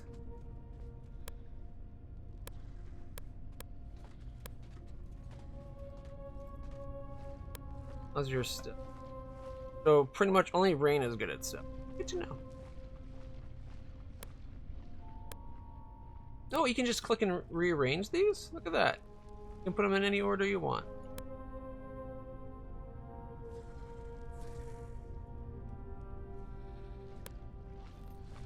I'll have Raina go to make sure there's no traps. I wonder where the best spot to shoot from where we won't be spotted immediately after we shoot.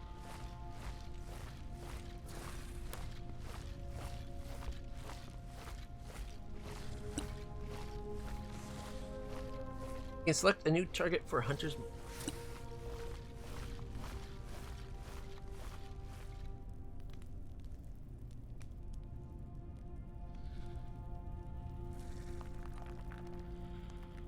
Gotta wait till it's back in sight, probably. Or should we go for the ones we're likely to kill?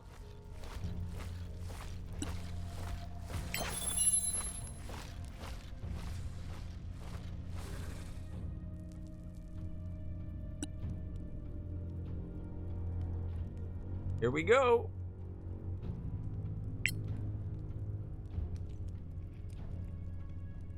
Probably should actually have brought people up closer.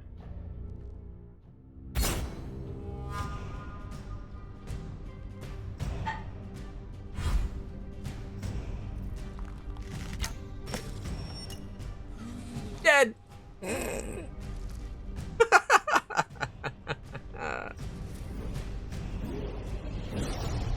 And she's still stealth. Yeah. Let's see. We shot it for 9. It took another 4. It wasn't that powerful.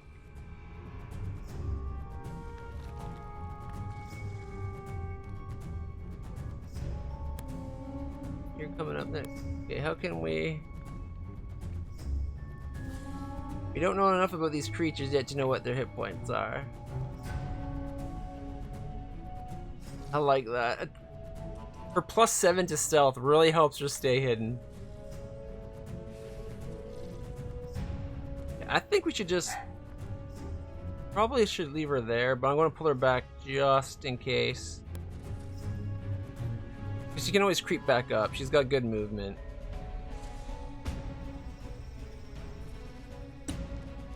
Oh, Hunter's Mark? I like that she can she gets to re-specify Hunter's Mark over and over again. That's awesome. Alright, it's her turn.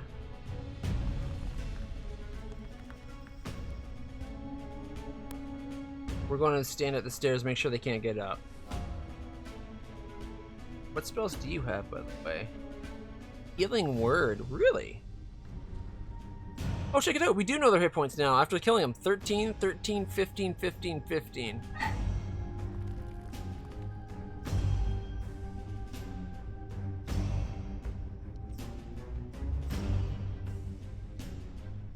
We're gonna ready. Cantrip? No, immediately. Just in case. And then it's Neko's turn.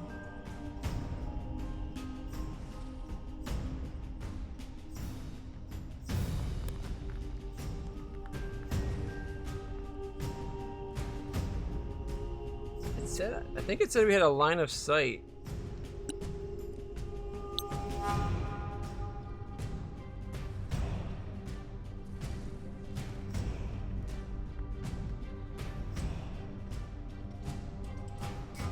I don't think it's worth it this time.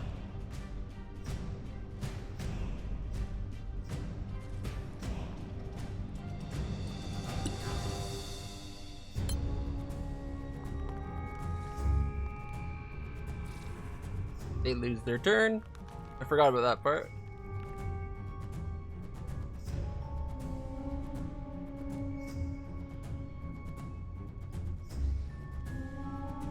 Definitely should have had them closer.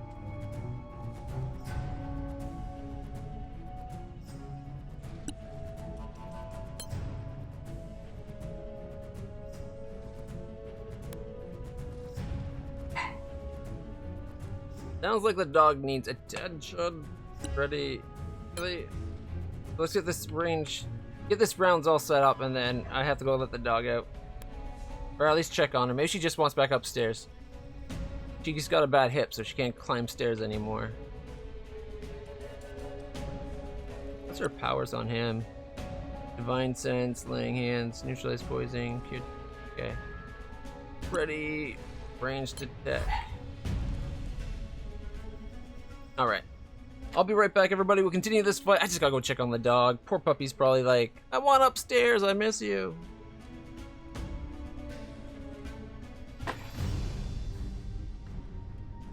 Let me throw some music on for you.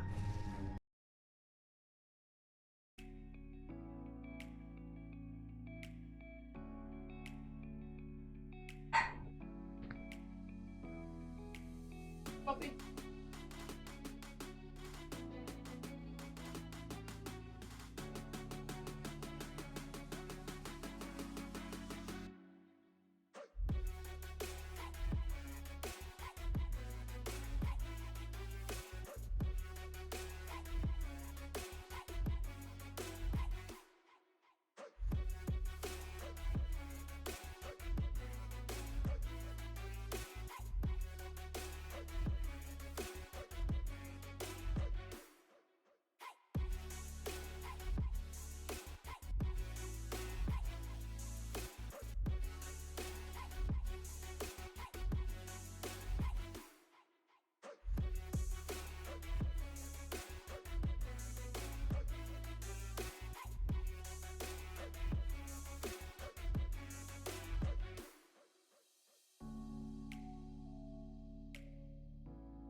Oh.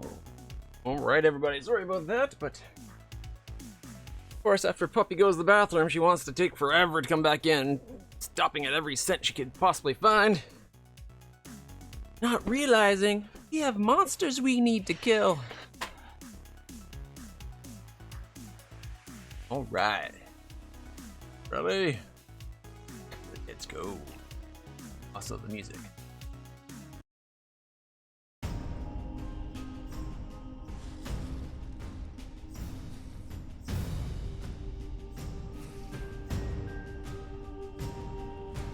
So the three that we can see are these three right here.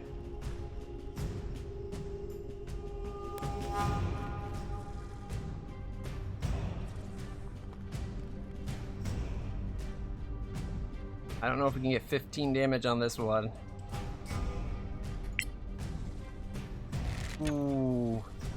Miss. Wait, did I hit the wrong one? I think we put the spell on that one, didn't we? Yeah, that's the... I shot the wrong one.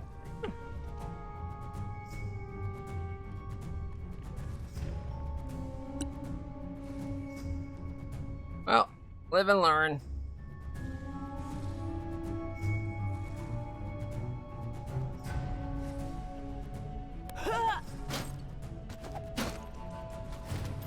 Okay.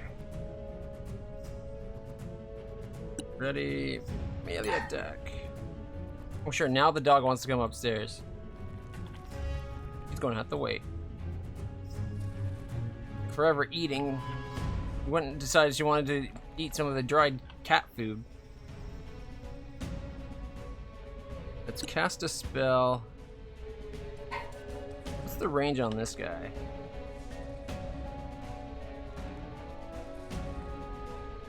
Operation instant.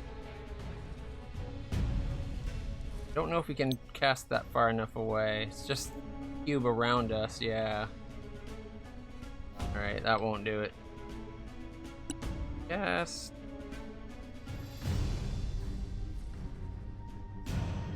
Try putting him to sleep.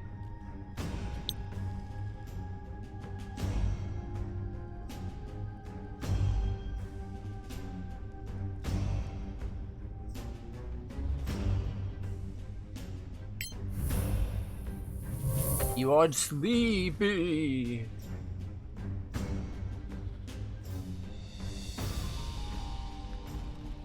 $14 hit points for sleep. Did it work? Like...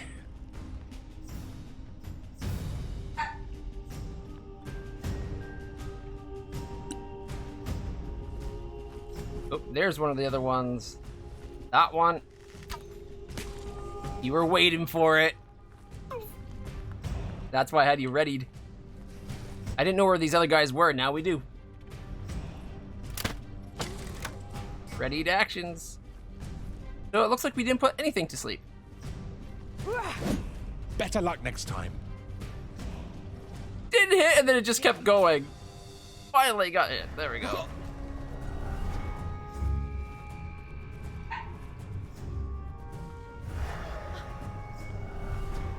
Saved, good. These things are so fast. I can't believe they didn't fall asleep.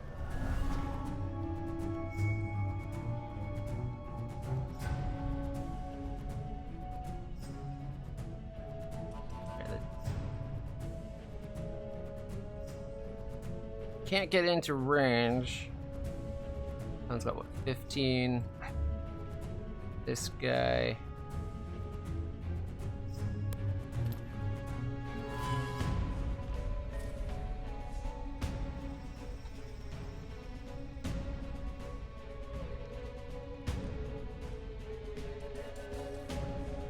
Click to attack the target with disadvantage. Click to attack the target with disadvantage. Why does he have disadvantage? Oh, it's unlit. Well, he's got night vision. Shouldn't he still be able to see, or whatever dark vision is?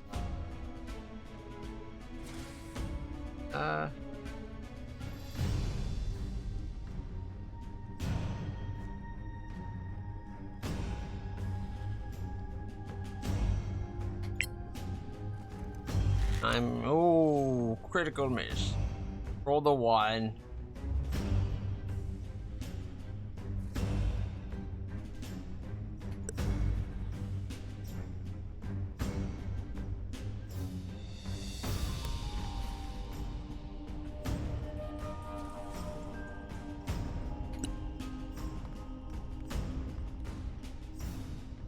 What is going on with me? Am I the only one that failed to save?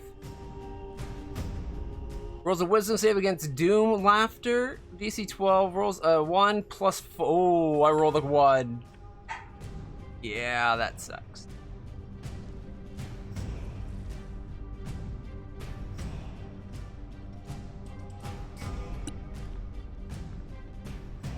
Could try shoving him off. I just don't know if that would do much. Let's attack. Don't lose hope.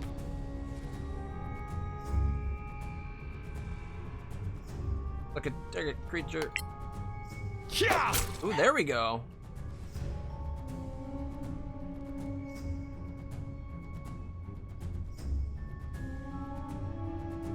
Do I leave myself to die? I'm gonna have to go get the dog soon if it keeps barking. Lack of opportunities. I did not think about those, to be honest.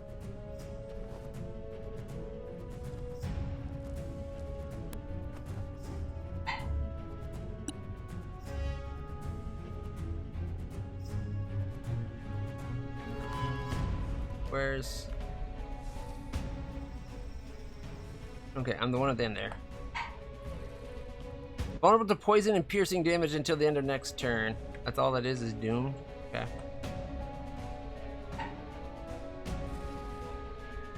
Power, we got healing stuff. Special fiends and undead. I don't think that will count as these guys. Spells. Should probably put a bless before we came up here.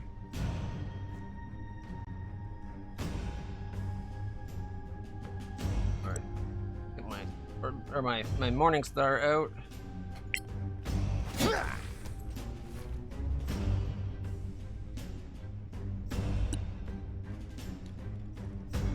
Recent allies AC by 2 for a limited time.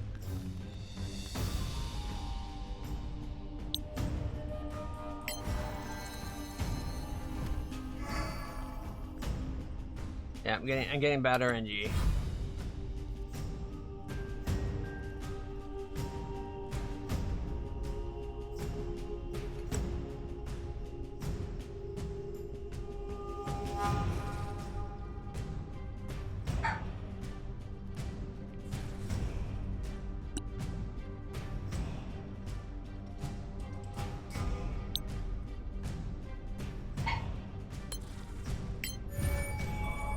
Hey, I see you. You're marked as a hunter.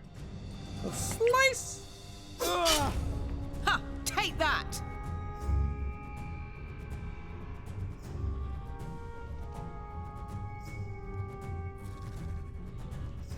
Looking for more than that.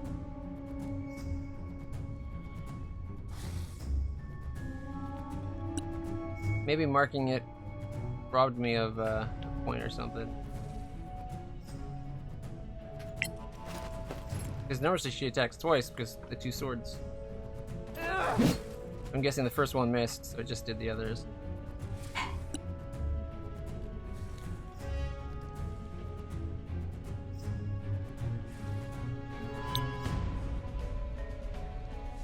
Right. Right, so it's Echo's turn. Oh, and this is where we can do that that spell.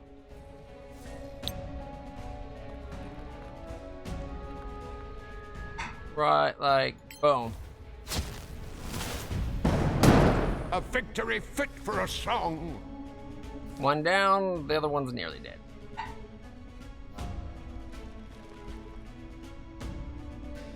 He's not actually in attack range, is he?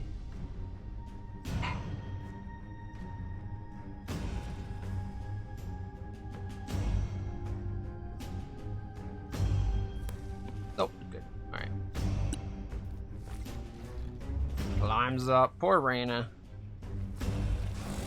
And that misses. Haha. I'm glad we got that new armor on her. Whew.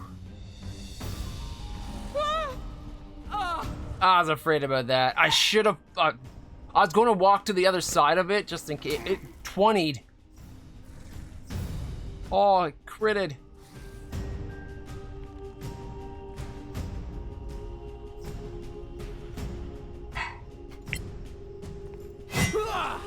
Oh, bad luck.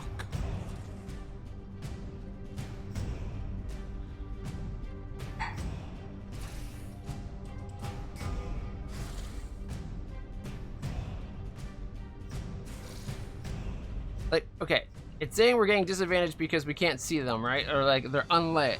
Except he's got dark vision, doesn't he? See normally in dim light and in natural darkness as if in dim light.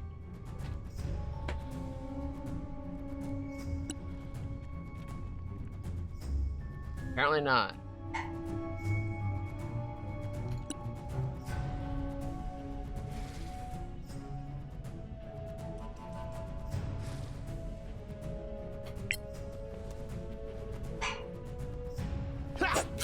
Keep him coming.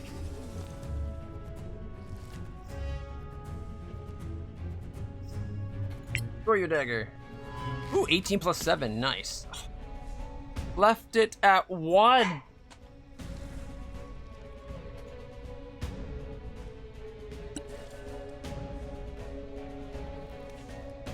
Alright, use power. Or not power.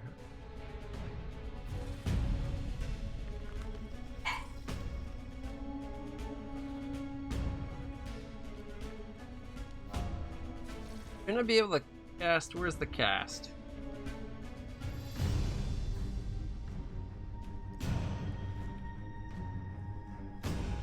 These are my main actions.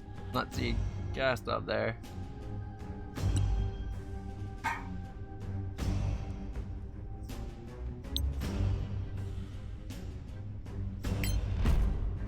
He's down what?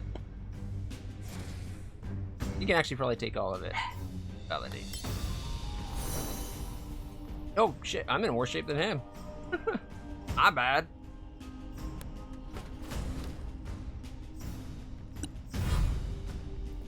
I forgot I took a hit there. I can't. Sure.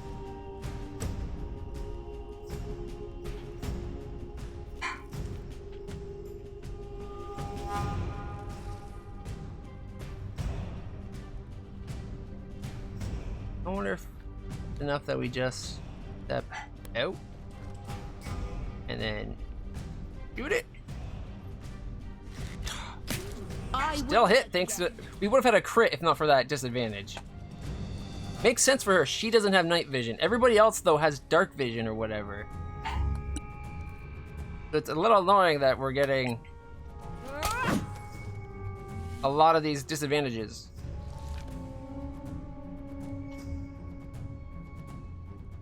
Cast spell, healing word, little there. Clutch. I owe you my life.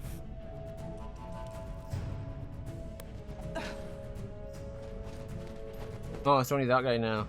Okay, never mind.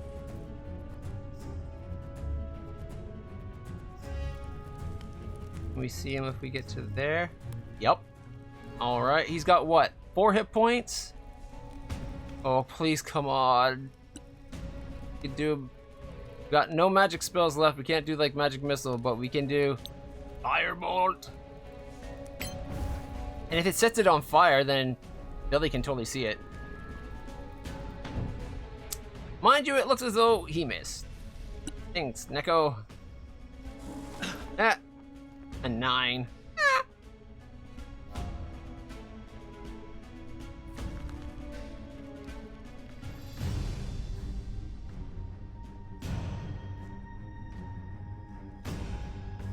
Yeah, I was hoping he might have a short sword or one of the scimitars on him. I was going to have his... like maybe see about having a light sword with the sword out or whatever, but... Swing! You'll die anyway. 15's a miss. Use power. Been hurt yet? He hasn't even really been hurt yet. Second one's not needed. What we need is that surge I used already.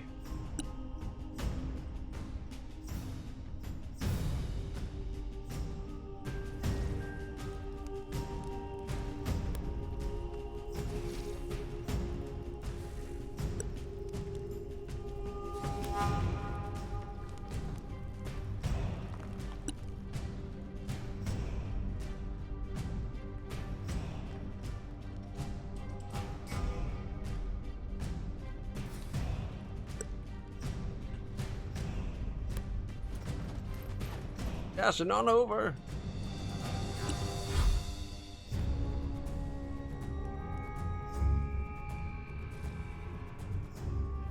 Ready, ring.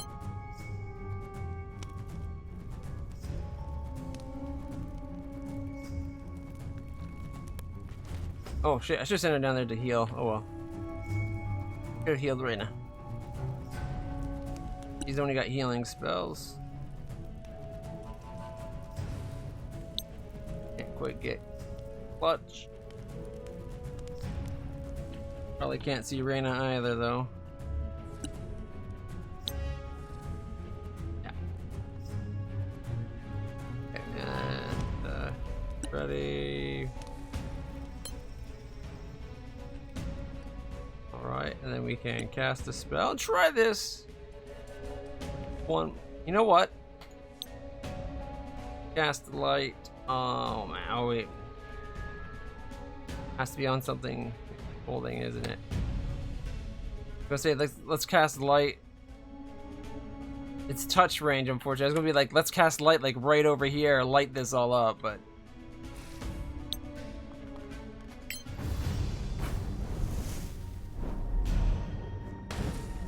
got him. For one. It rolled a 6. It rolled a 1. A critical miss. Wait.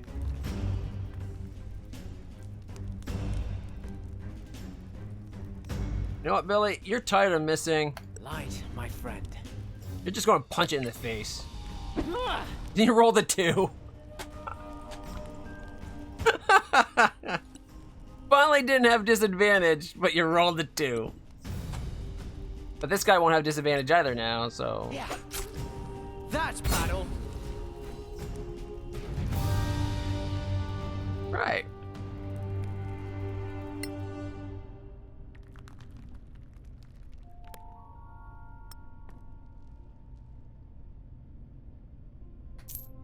Five, 2.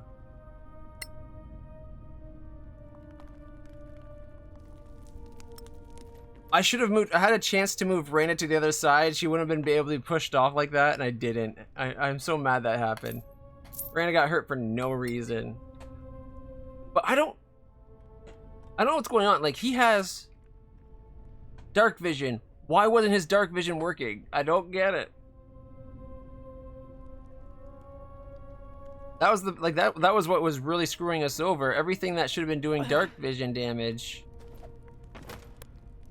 wasn't doing dark vision damage.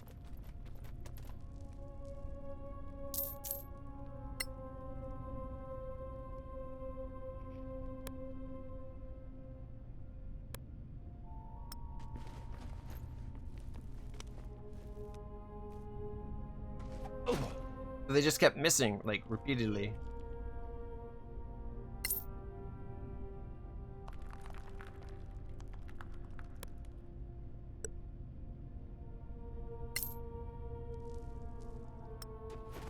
Oh, we won in the end, at least.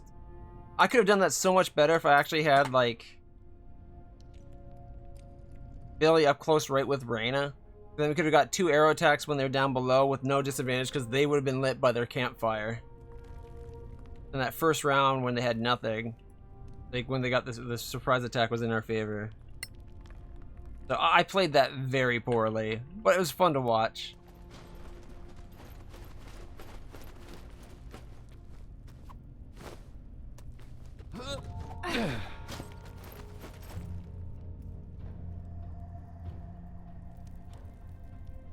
Get out. Trust bell. There.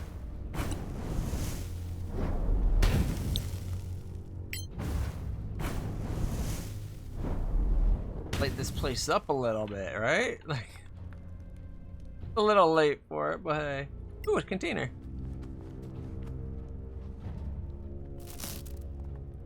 Four foods. Okay.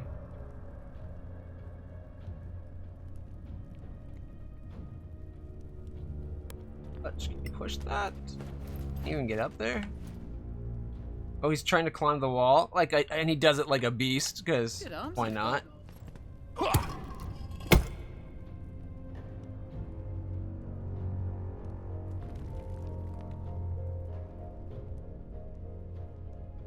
There's no one below this, right?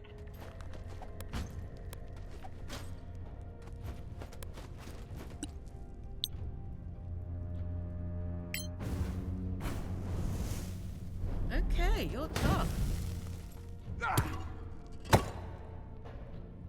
I think we could have dropped that on one of the guys too. Like, we literally could have set up an ambush where it's like shoot and kill, drop and crush. Like, we could have done so much more than we did.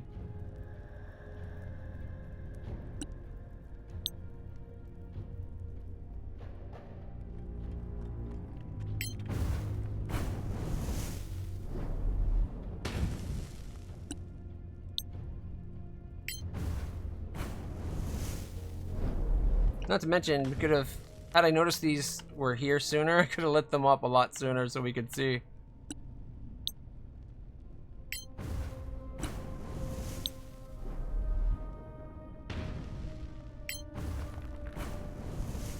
These would have helped a lot. Like, look how much more light's going on. Alright, everybody. Where's the new help? You, cast. Healing word. What else do you got? Cure wounds. Spare the dying. Wait, you have spare the dying and you let that other guy die at the base? You also got secret flame.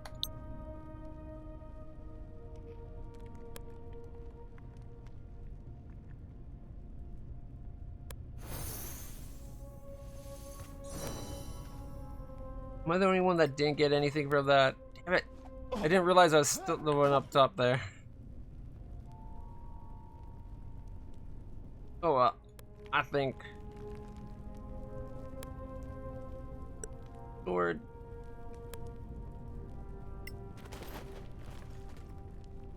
She climbs up on the rock. Waiting to perform a long rest. You have already performed a long rest today. Would you like to wait? No. I was hoping for like a short rest or whatever. Oh, that's right. That's down here. Alright. Start the short rest. And then I gotta go get the dog. She's barking. Okay, roll that. I'm back up to 20. Get the action surge back, which is really nice. Did we do any? Yeah, arcane recovery. Get one of our spell points back. That way we can do that cube spell thing again. And also we're in pretty good shape again. Yeah, I'm going to throw a one-hand sword in case so that we can give you a light and the torch. Got enough extra scimitars lying around. That way, when we need to, we can be like, use the light and a sword. Got lots of swords on you now. Everybody's weight okay? Not really. All right.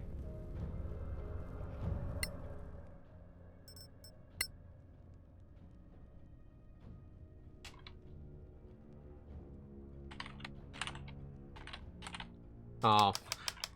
I was gonna say should have been smarter. Alright, I'll be right back, everybody. So sorry. At least this time it won't take a long time. I just have to pick her up and bring her upstairs so she'll stop barking. Apologies.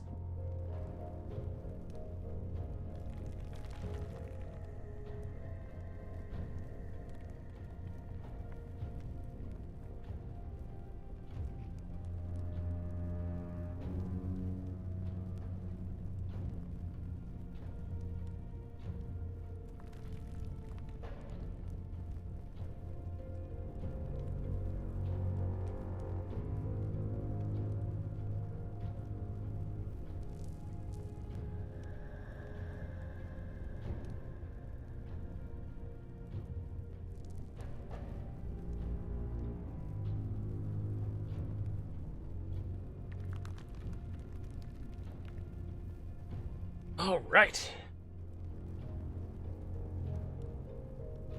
He just doesn't want to be alone downstairs. That's respectable.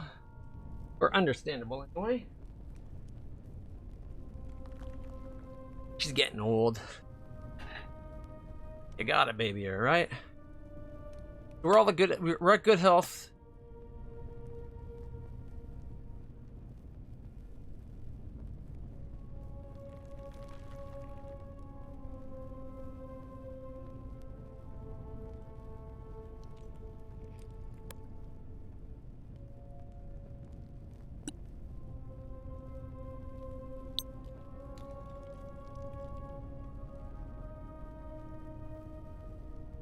I wonder if I gave him Clutch's shield, we could cast light on my shield, and then I'd be walking around with it on my shield.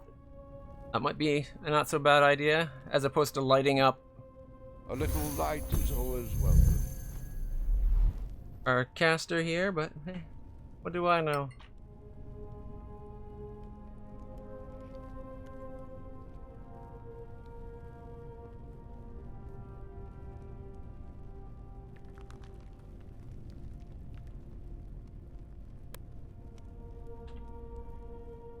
Yeah, taking that idea.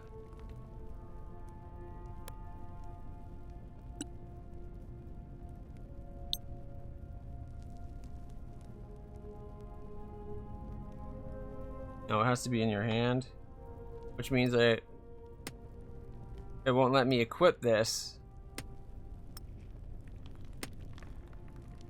Like, he should at least be able to hold it. Like, I don't want him to wield it, I just want him to cast light on the damn thing.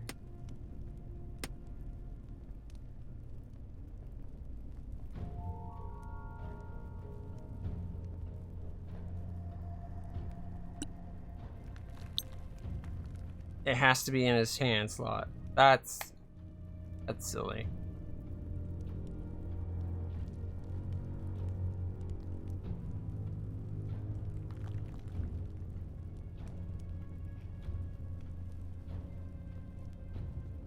I can put it on these stuff there, like my backpack. Alright, so this backpack has it. What happens if I take this off? We put it over here for a second. And this backpack and this backpack get swapped.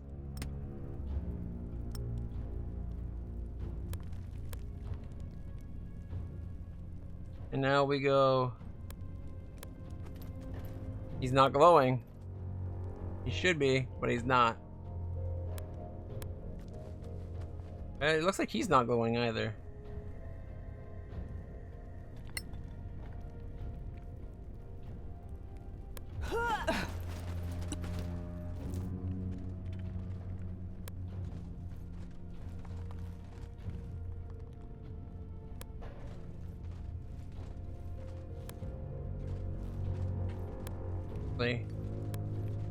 This looks like loot. I want some loot. Raina, do this. 16, that's a 23. There's a DC 15 check, we got it.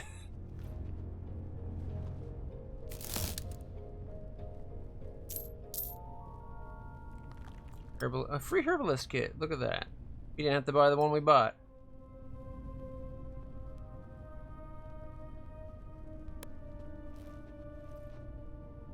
Human tracks, probably bandits, they look quite fresh. There's bandits, like human bandits down here now too? Or maybe that's just to lead us towards the treasure.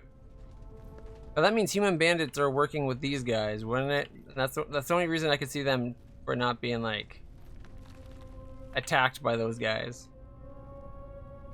Or maybe they're sneaking past them thinking that's the safest way.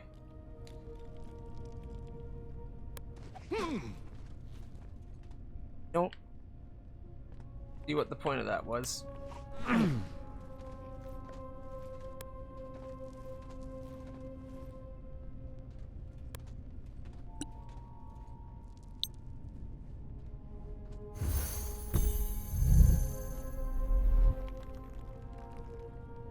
So yeah, the light spells did get turned off.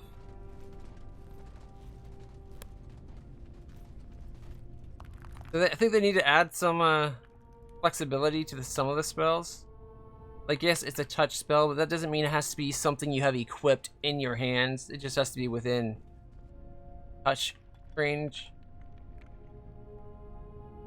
Because it'd be great to have, I don't know, made the great sword glowing. Like, just put a light spell on it, and then Billy would be the big beacon attracting everything. Right. Here we go. We maybe just do like a quarter turn.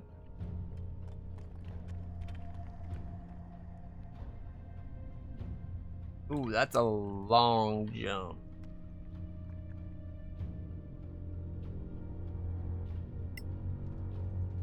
No path.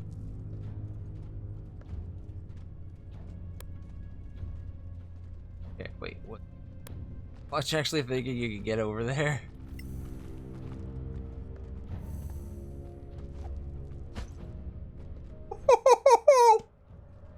Oh, that was one I could have actually failed the check on.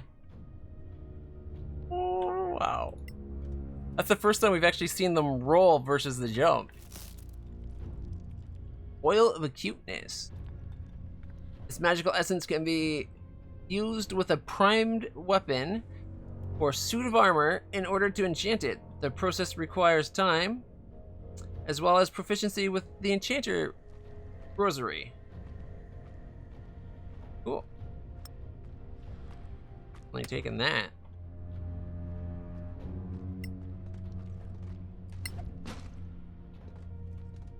We actually come here and let Raina go sniff out if it's safe.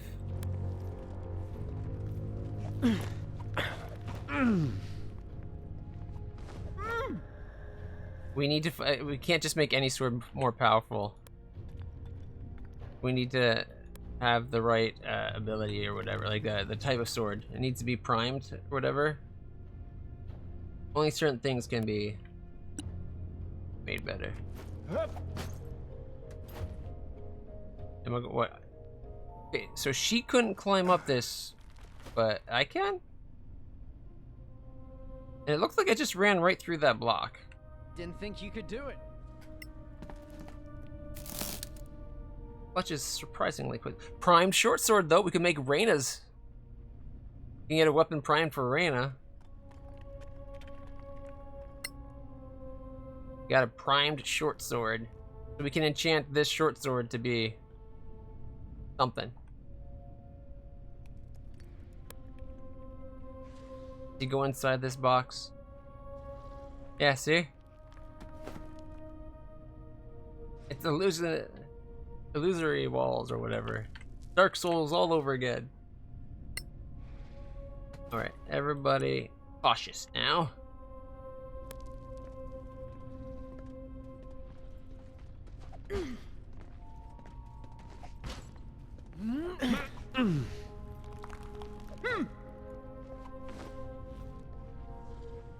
Heck, with your strength, you probably literally could have just thrown me up there. Just been like, whoop!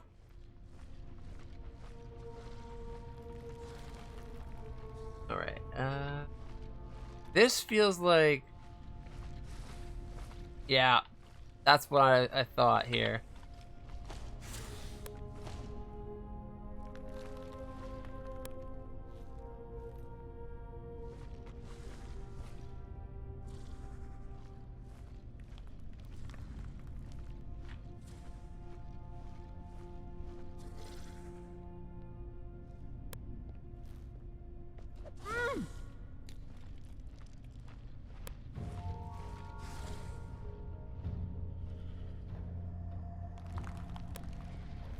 Can we not see it?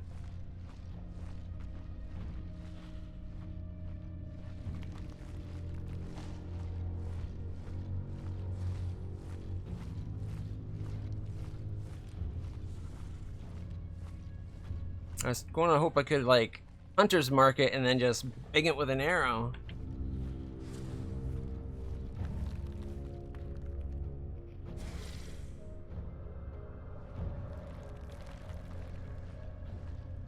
Bow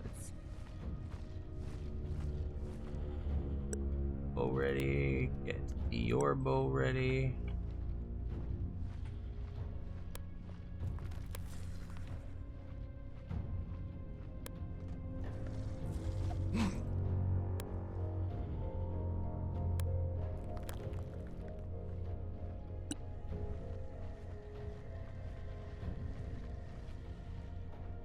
Increase your ally saving throws and attack rolls for a limited time. Like 3 targets. Maybe the 3 with the bows.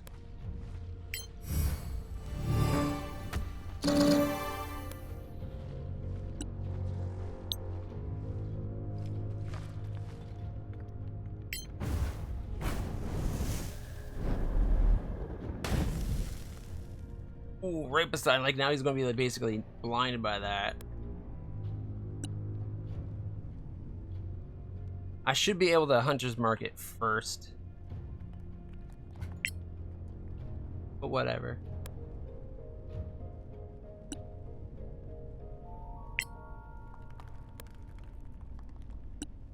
I wonder if we can get all 3 attacks at once.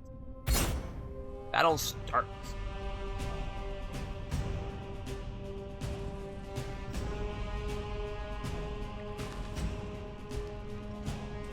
Boom!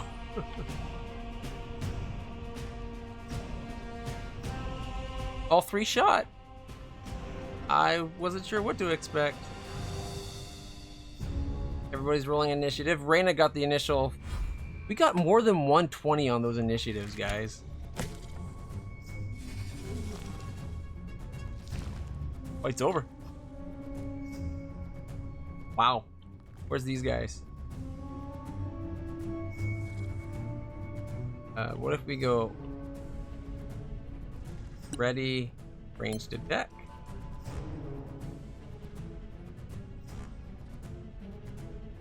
Ready, ranged attack. Ready, ranged attack.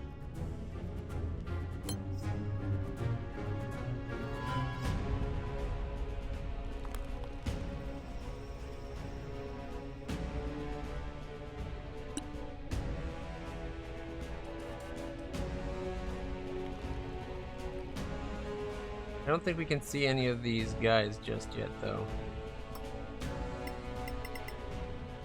I think they're back this way or something. Alright, so she's going to ready. Cantrip attack. Why not?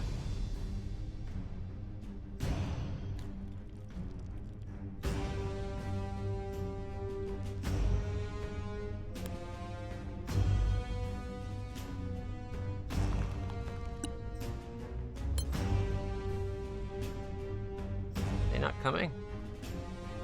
Are they finally wise enough that we're ready for them this time? I like how, look, check this out. We got a free instant light based on the fact, oh, there we go. They're way over there. You see that?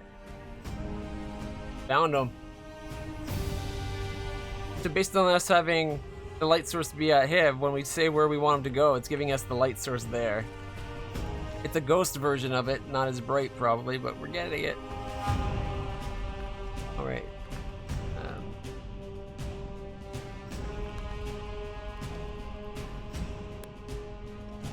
There.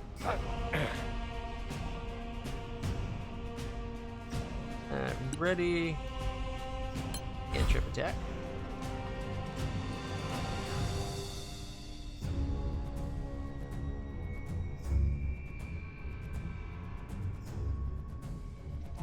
What, I have to go down? Can't just jump over?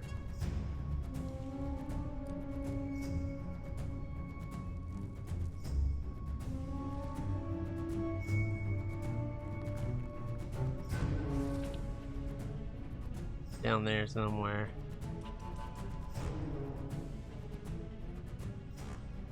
It won't let me. It won't let me jump. Which is odd. Like, we've done that kind of jump before.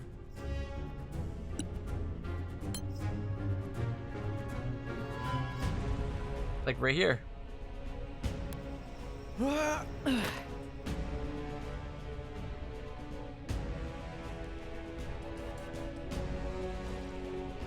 look at that half protection. He's out of moves right now, but ready, range deck. Raina can't make it either.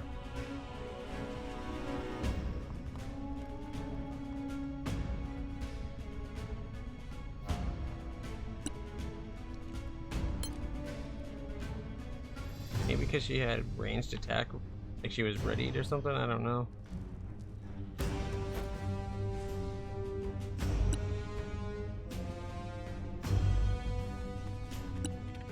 Just ready a cantrip attack.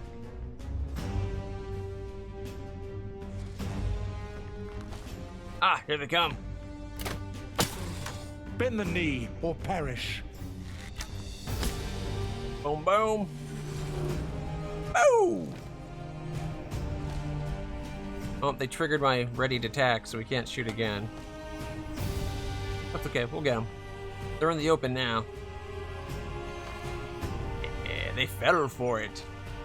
The fools!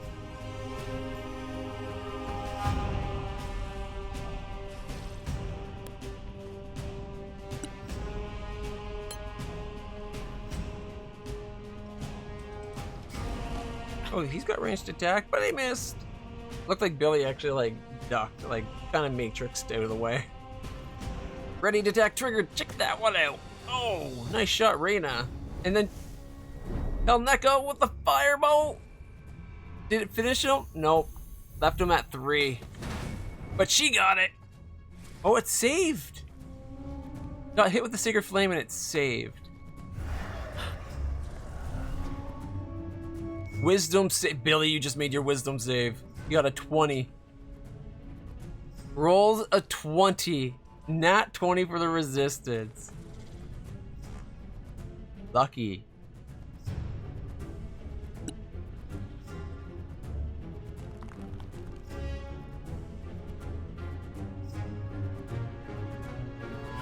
Alright, you got what, 3 hit points?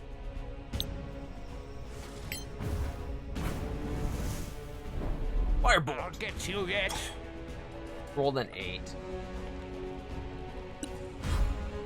Should've just had him readied.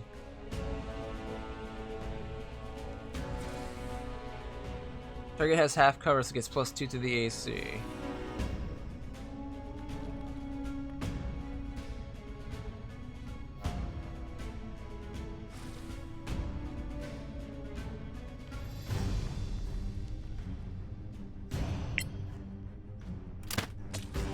You can't win!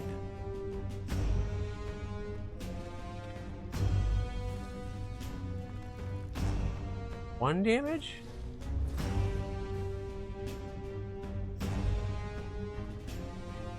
Little attacks with light crossbow.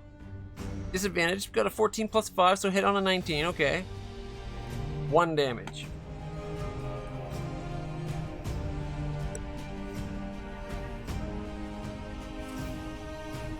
Jumping across is probably a bad move. I only got 3 moves, so I don't think I could jump across anyways.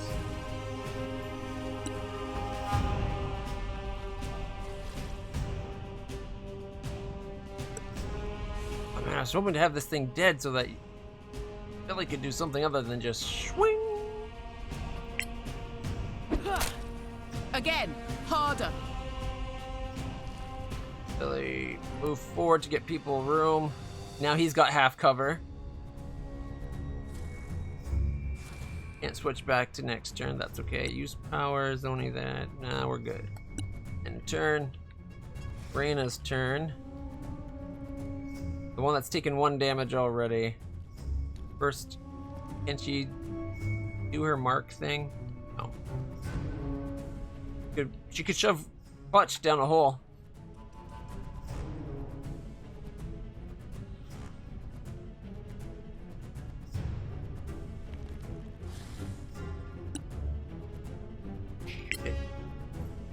Oh, but gets a +11. I won't miss next time. Roll the 2. A plus. Okay, they have more than 13 armor class. Oh, that's frustrating. 15. Okay. I need to roll a 4 or higher. I rolled a 2. We're getting crap rolls.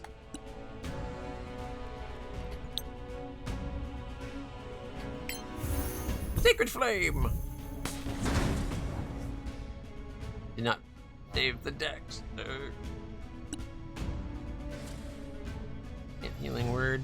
Got 0 of those words ready. Just end turn. Athletics check failed. Ah, incapacitated. Oh, succeeded. Climbing up. Alright, so get the ranger guy or whatever.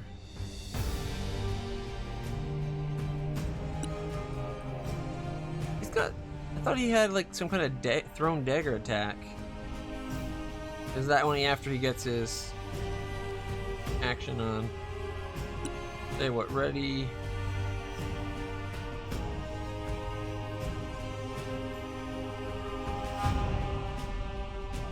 Move to there.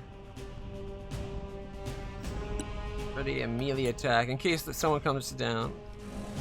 Yo! Forgot about that guy. Just took a bunch of damage because I forgot about somebody. Cast spell.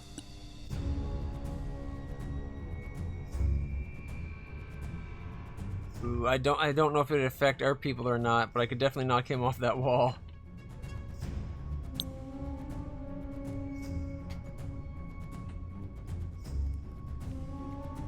Can't see him.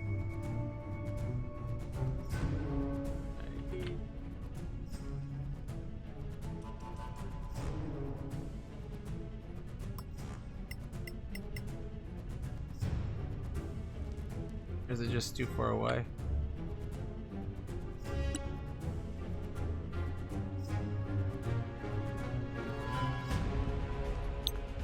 First casting of magic missile.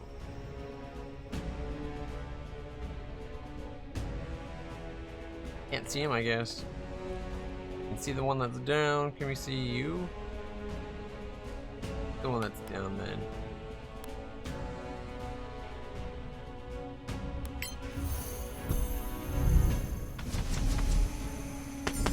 That does not follow the description in the player's handbook. It clearly states they hit simultaneously. I like that better though. That looked kind of fun. The thunk thunk thunk thunk. Definitely more fun.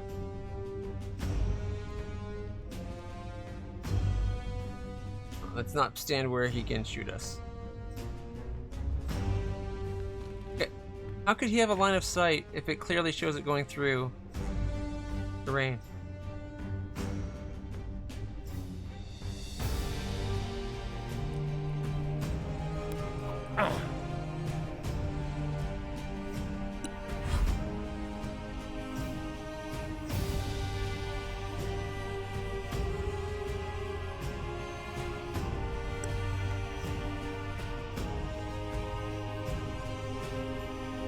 Cars does he have?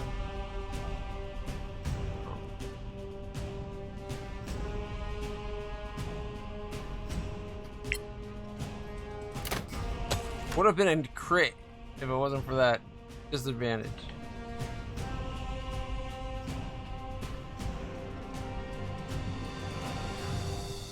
Oh, I forgot about that guy. I am so forgetful sometimes.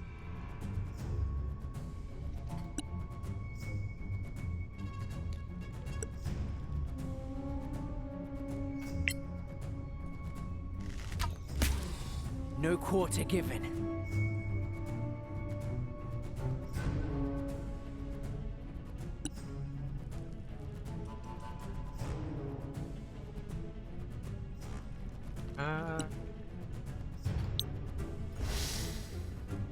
Shoot him again.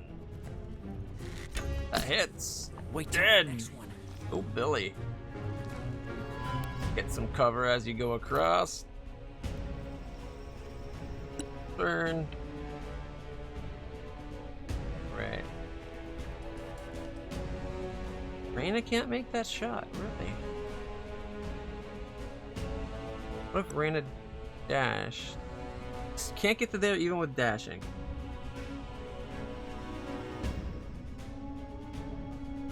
Too many people in the way is my bet. 1, 2, 3, 4. Yeah, we need like 7.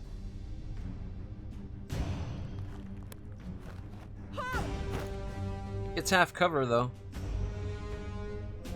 Yeah, we're 1 action from being able to get across.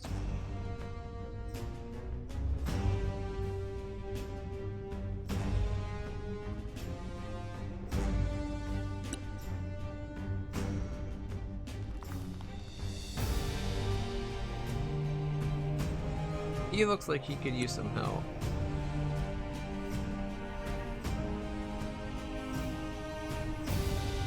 Don't have anything. I got nothing. Can we hit him with the Sacred Flame? No. Probably beyond the range of the spell. Yeah, range of 12. Guy is pretty far away.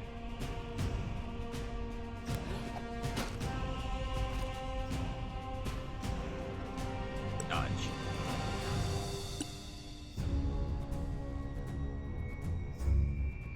Oh. You can cast it with a higher level. I like that. Better than having multiple instances of the same spell but at the higher level. It's just a single thing, but then you can say do the higher level. Almost like something, I don't know, Baldur's Gate could do better. Alright, down to 8.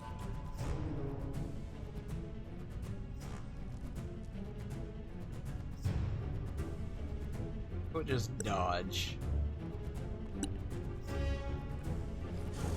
Oh!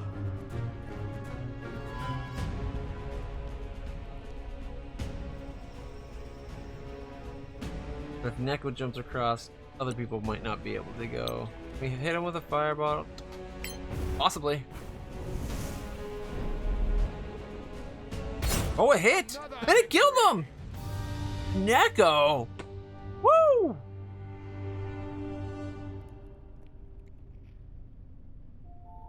Right, look at that. Neko with a firebolt doing 50, hitting on a 15 and doing 9 fire damage. Alright, Reyna rolls a WIS or Wisdom Survival check against 10. Rolls enough. The Bless just wore off. 116 XP to everybody that was in our group. Now we gotta group up and do some looting. Alright, what's my inventory like here? Oh, let's that over to there. Silent Whisper parchment? Okay. That definitely goes to Neko. Oh, it can actually have multiple pages. Good to know. Let's send Clutch to go loot. Ooh, a potion! Nice. Alright, I got 0 silver on me, which means we found 9 silver. Not to mention that potion that's worth 40 some odd. Sword's missing?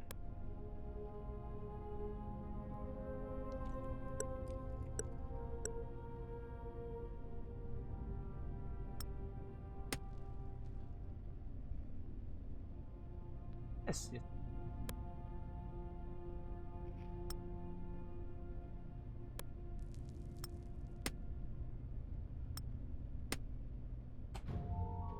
Sword's back.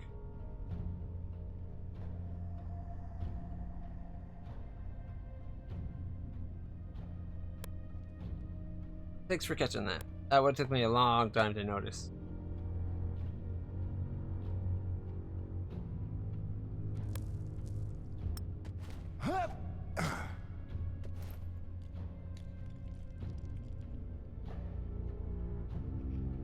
From 9 to 17, another 8 silver.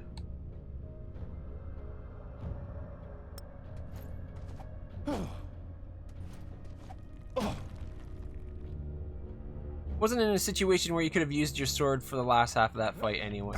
It didn't matter. But after the fight, could have. Another 8.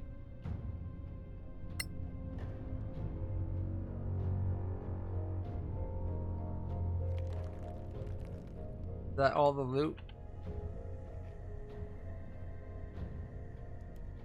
Actually, I see something. We want to cast Firebolt. Yep.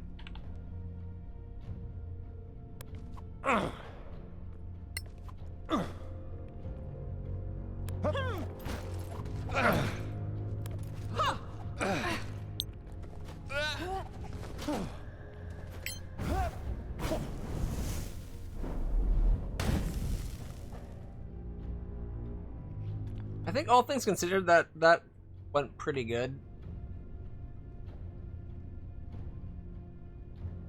for the fight. Like, it could have gone so much worse for us. So I think that fight went pretty well. Clearly, you have trained well. A lot of commoner clothing. Potion of healing. Yeah. Anybody not have a potion on them? Echo. Echo. That. Fortunately, I can't put it where we could use it right away, but that's okay.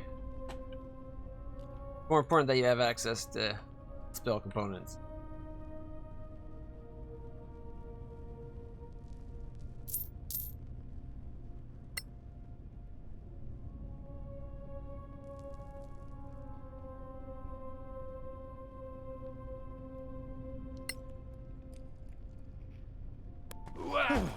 Get everybody on the same platform.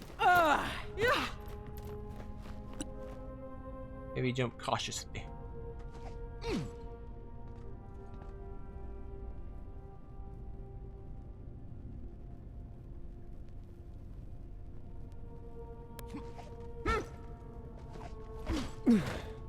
Yeah, but we can't do that when we're in the middle of a dungeon. All the stuff we have on us, we've gotten from this one quest.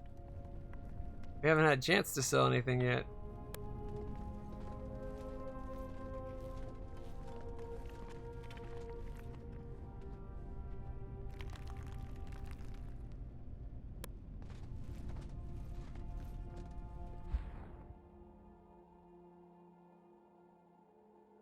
This map, like right here with the walls in that, the way they're clinging to the walls, reminded me of Lord of the Rings with the goblins climbing on the walls.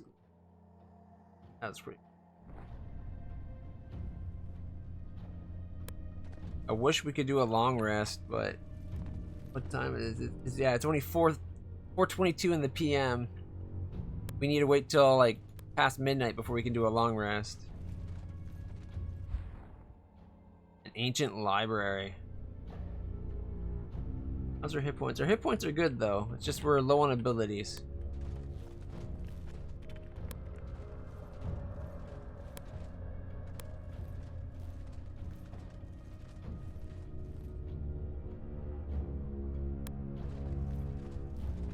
Find any traps? That's a pretty far jump. Clutch. Ooh, 21. Definitely a success.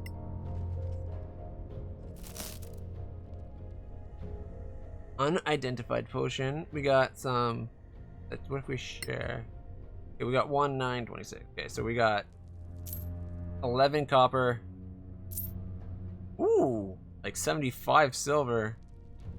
26 gold too. Actually, here I got an idea. We've said pull the money here.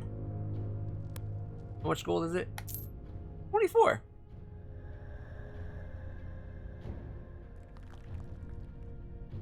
All. Don't go risky on the way back. Oh shit, there's another one. What we got? So we need to. No path. How do we get to there then? Oh, A jump spell, maybe.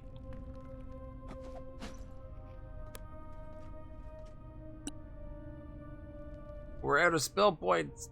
No!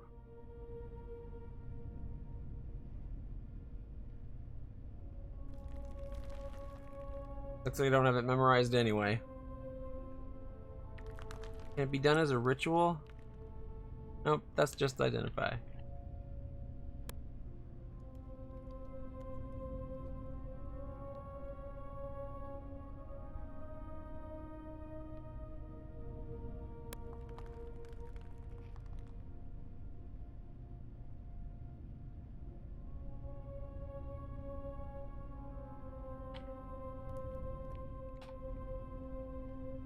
Select you. Move. There we go. At least it's letting me move people again. Maybe Billy not being cautious can make the jump.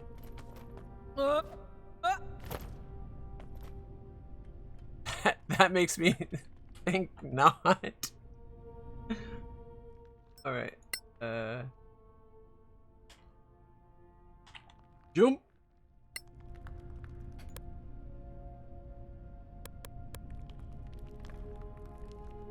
No.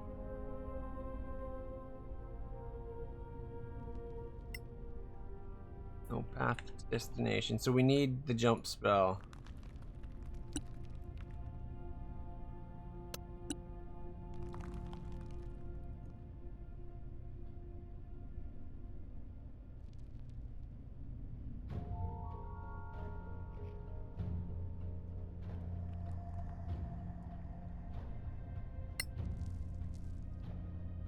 Do we have any scrolls? I don't think we have a scroll of jump. Revivify. Also, while we're here, we can give Echo the gems. And the ingredient. And the spell thingy. The herbalist kit. We can go snort. Got a lot of gunk. A lot of gunk.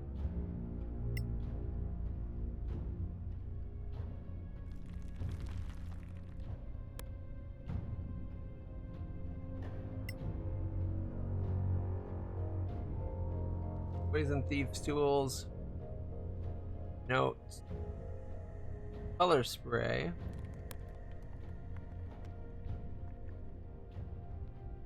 Grab. We should be able to describe color spray because that was one of the choices we could make.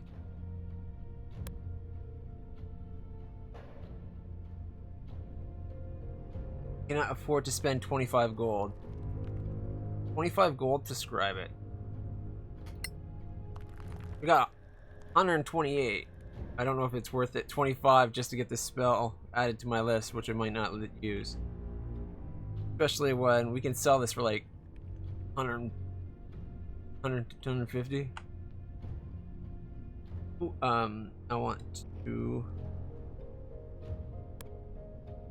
ritual identify potion. Clumsy. Potion of climbing. I was really hoping for a potion of jump. Maybe we can climb the wall sideways.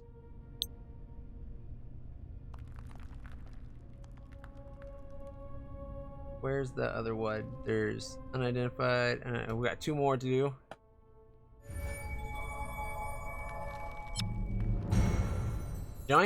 Fire giant strength. Okay. And we get like storm giant strength? Hill. We got hill giant strength. Oh. I guess actually fire giant strength is pretty much what I was thinking of, a 25. Whew.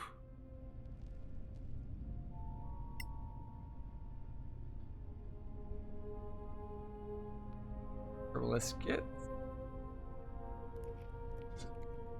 Still can't make anything we know about. Mind you, we don't know anything about poison crafting yet.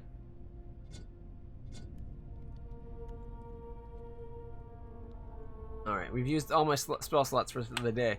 But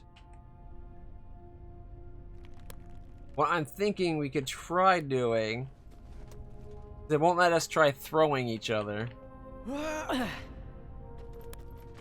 There is that campsite. We can go back to the campsite and see about resting. Since the game doesn't let you throw me. Otherwise, I'd let you throw me. I think with your strength, especially if it was not quite enough, I could just have you down like a potion or something.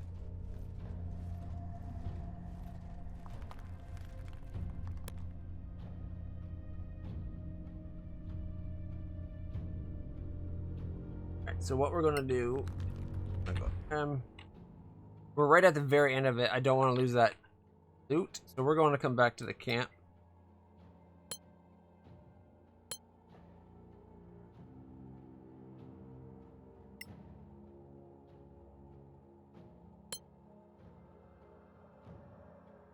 Path is blocked.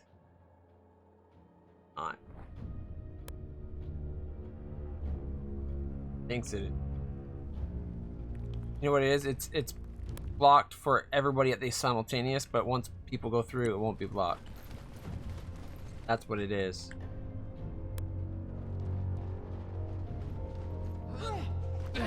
Nice jump. Nice jump. I'm waiting for someone to not make the roll.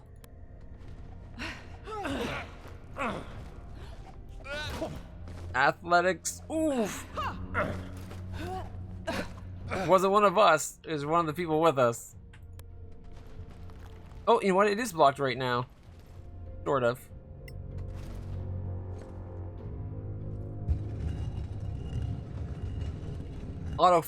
The auto travel should figure that out, though. All right.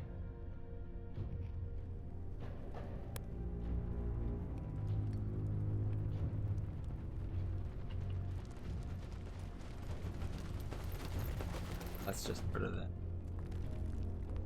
That we already got. All right.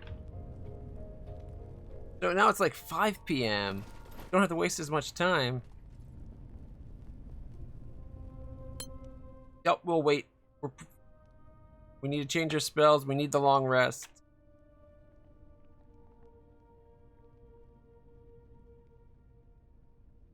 All right. Start the long rest.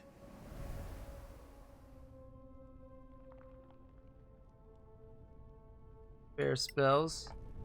Instead of feather fall, which is awesome. Big yump.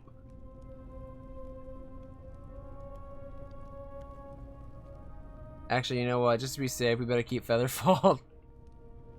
You don't want to jump and not have Featherfall. In case you miss, right? Although it seems like failure is you make the jump, you just fall and take some damage, and you're landing. Like you don't stick the landing. It seems. Fair spells.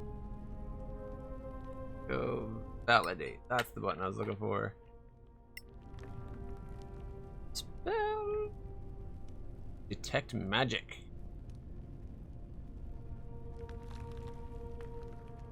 Gain additional radiant damage for a limited time. A D4 radiant damage. There we go. It was saying 0 radiant damage for a little bit there.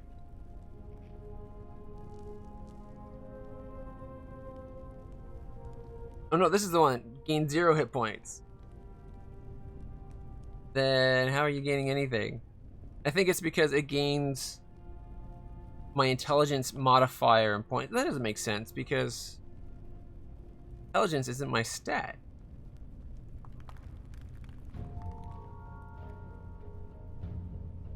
Wonder why that's...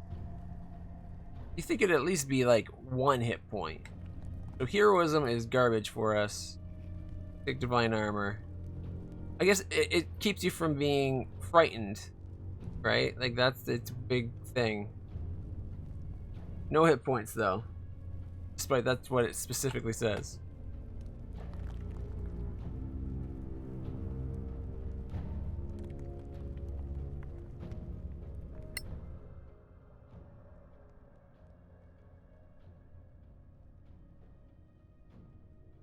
Right, so we're all full HP, got all our spells. And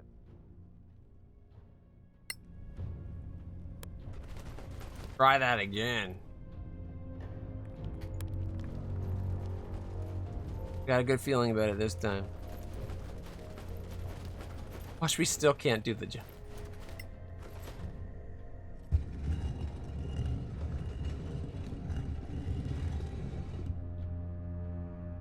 Yeah, Mad Hops time. We're making an IPA.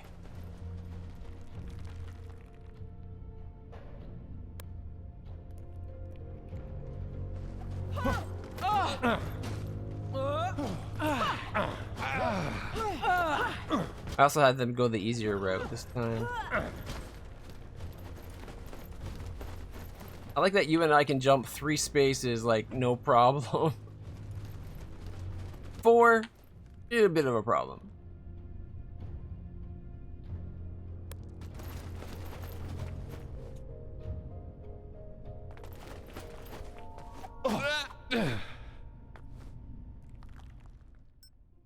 Save on jump. Right. Neko's going to cast the magic, and I'm going to. Flying dwarves are funny to me, so I'm going to do it to the on me again.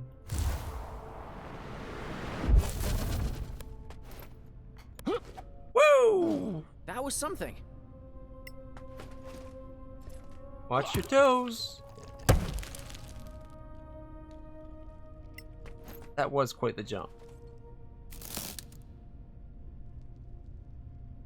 Crafting scroll of bless and scroll of jump.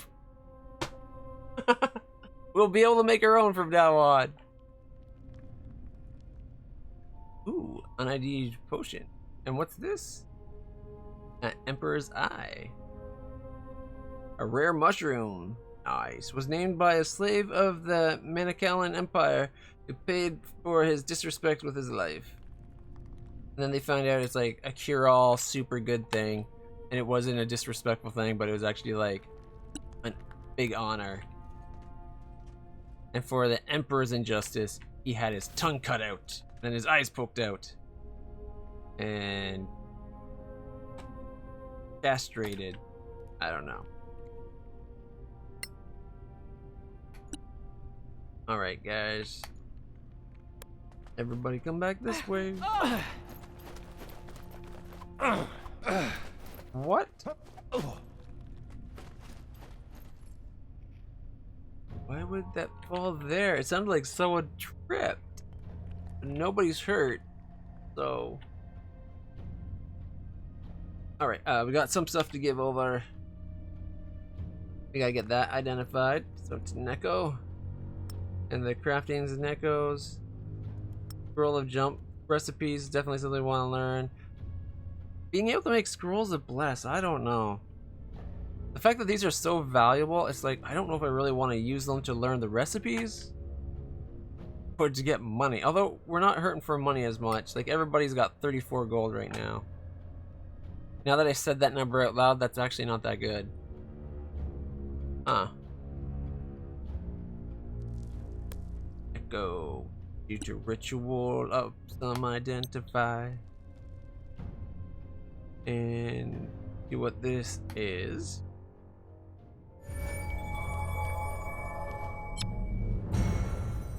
Potion of greater healing. Nice. Figured it was something along that line. 4d4 plus 4. It really feels like the so-called bigger spells for healing aren't really that good. They cost like way more money. But they're like not that much more because they drop from being like D8 and D6s down to D4s. Sure, it guarantees you 8, but is that really that much better when it's, what is it, 8 to 20? I guess it would actually be what, 5? No, it would be 4, so yeah, 8. 8 to 20, I was right, okay, wow. You could get 8 to 20 hit points, where the one before that at like half the cost was what, 2 to 16? If they just left it at, or 3 to 16? No, 3 to 18, I think. So if they like cutting down, it's like they're like, we'll give more, but we'll cut it down. It's like, well, let's just give it more.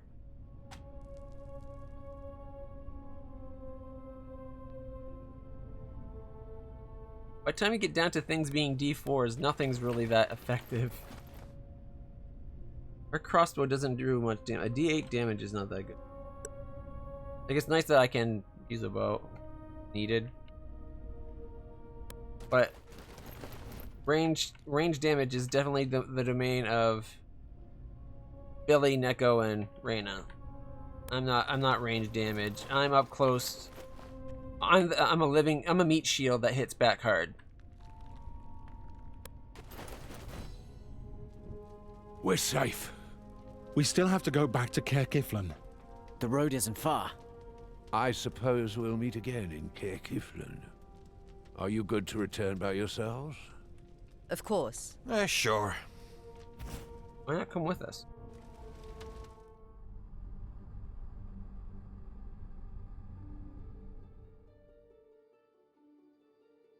It makes no sense that they wouldn't come with us. Caer Kiflin. We've got a little bit of fatigue. We've got lots of food. Travel. Let's do low pay. It'll take us 4 days to get back. We get 3 long rests, but we should be safer.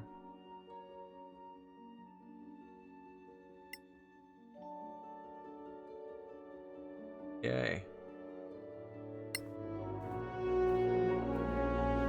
Also, not that. Inventory.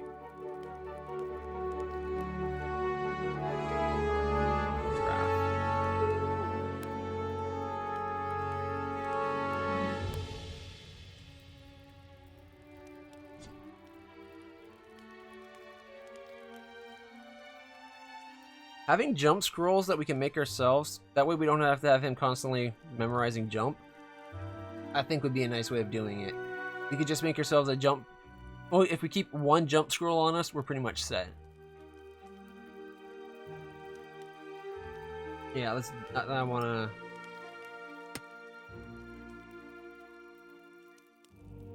It won't let me use it? What the heck?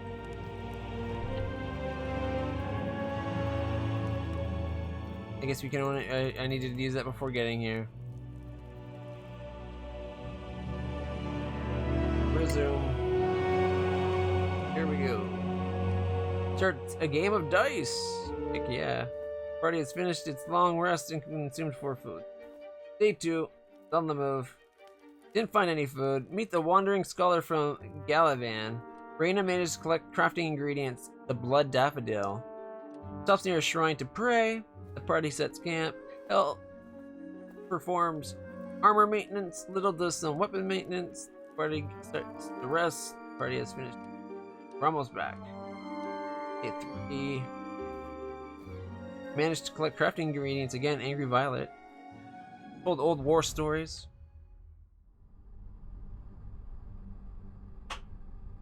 I like the way they got the dynamic narrative set up. It's pretty fun. I gotta say, this is the first time that the group playing a game like this where the other characters feel like all the characters in our group feel like they have personality. So it makes it feel like I'm experiencing a D&D session.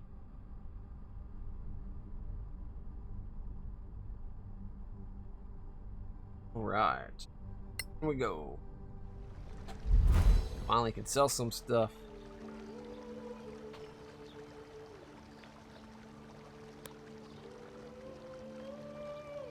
Jump scroll. Read it. Abyss Moss and Angry Violet. 2 Abyss Moss, so that's like a 30 gold potion.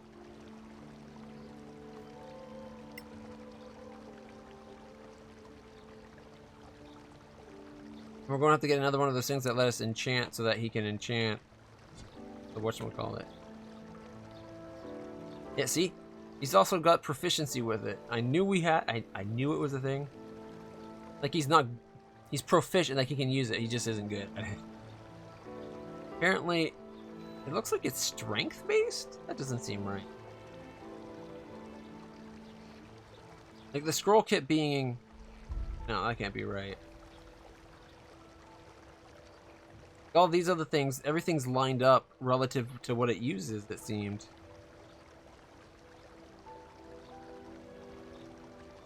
Maybe not, though. No, it's wisdom, wisdom, wisdom, wisdom, wisdom. Yeah, everything's normally lined up. Maybe this is not the right spot. I would think that's like intelligence, as is this. Maybe a bit of wisdom, like maybe wisdom and intelligence.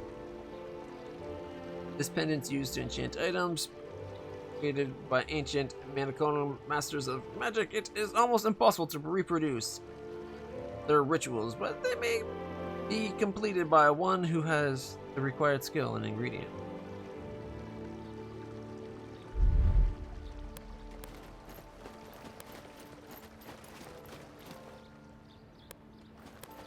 Okay. Now, I looted everything, so I don't think they're going to be able to get very much. Wait, I forgot about the side quest.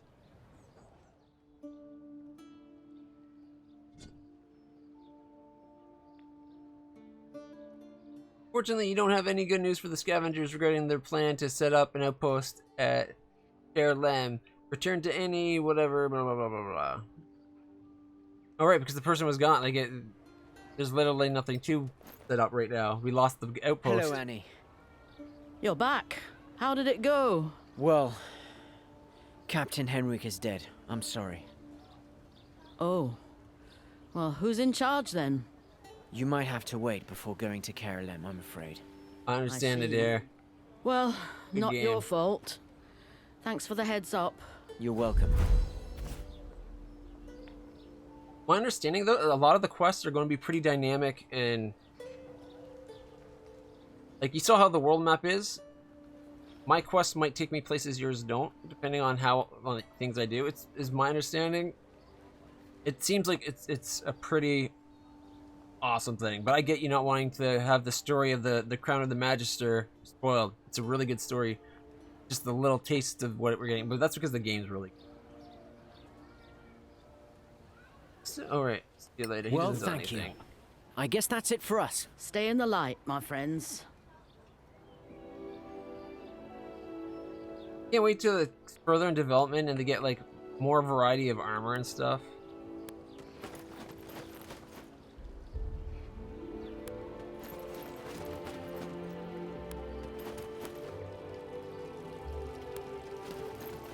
More customization, clean up the roughness of some of the graphics, like some of the models. The terrain and world looks great. The people look a little rough at times. Emporium.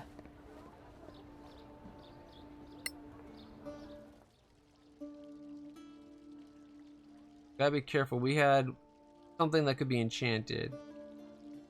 Alright, these can all go, though. There's a short sword, right? Primed short sword, that's it. That's the one we don't want to get rid of.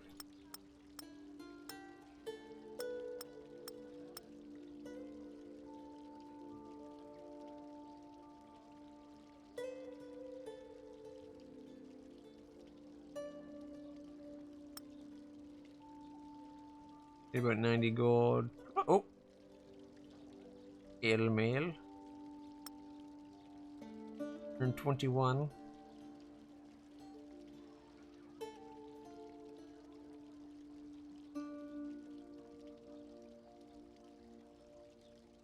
Yeah.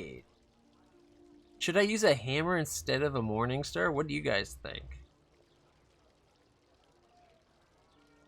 Like bludgeoning instead of piercing, it could work. It's very effective against undead.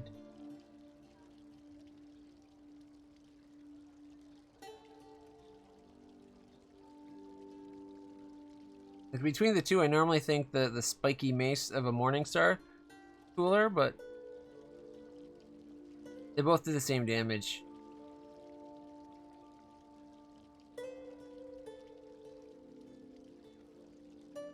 Actually, it looks like if we get versatile, we can do a D10 instead of a D8. with the warhammer.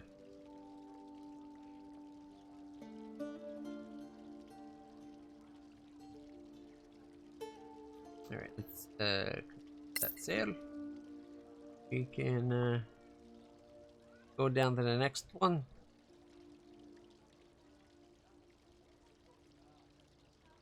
Chainmail. This is going to be a good one too, just because of the chainmail. Look at that, already 40 some odd bucks.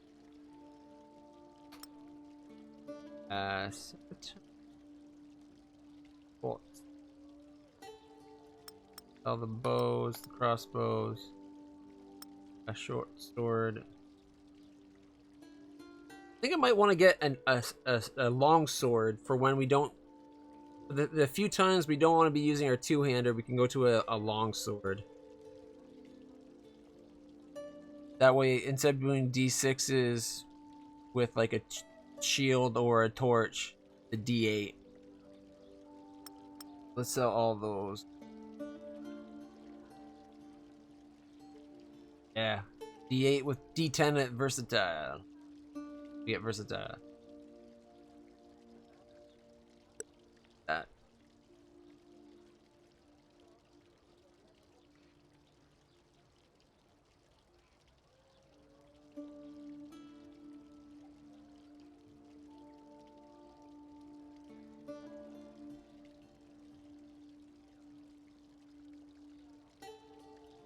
There's the great axe option too, but they're not as good as great swords just because it's 1 to 12 instead of 2 to 12.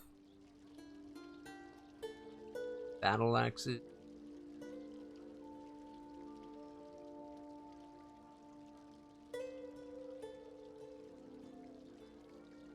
Got 2 pile of longswords?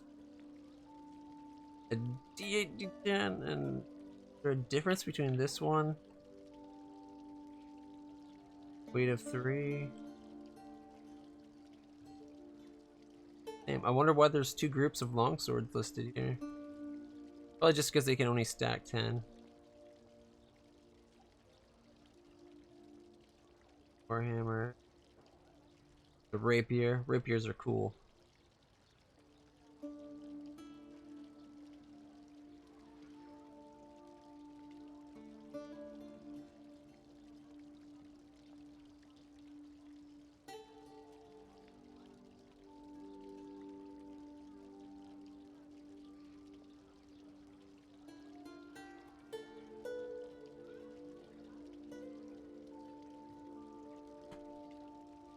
I made 113.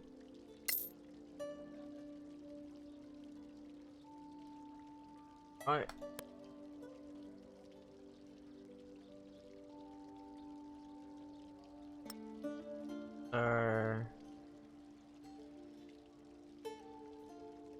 Crossbow. There's only a light crossbow. If there's a heavy crossbow, that'd be something a little bit better, but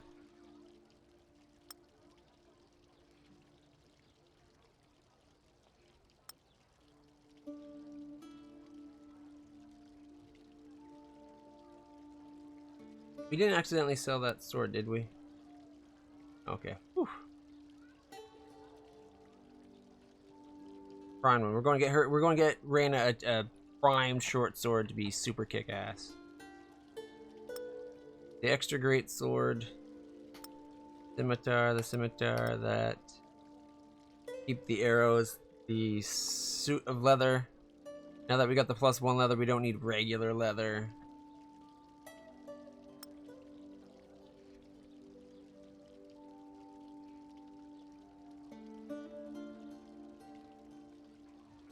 Okay, thanks. So, prisoners kit. Got stuff that's supposed to be on the other guy. Anyways, that's another 82. So if we take all the gold, we've made almost 500 gold on this trip, and we're not even done. Look at this. We got 3 suits of leather armor. They're only 3 each. That seems awfully low. Like, leather would be an expensive commodity in most medieval societies just because of how hard it would be to manage large quantities of, like, livestock. Like, it would very few things would focus on just doing that. It'd be more like, we happen to be doing some for meat, so when we get our meat, we can also get some leather skins, you know? You can sell some herbalism, Roll Bliss, Roll of Magic Missile. We sell it, we get 60 for it. 63, in fact.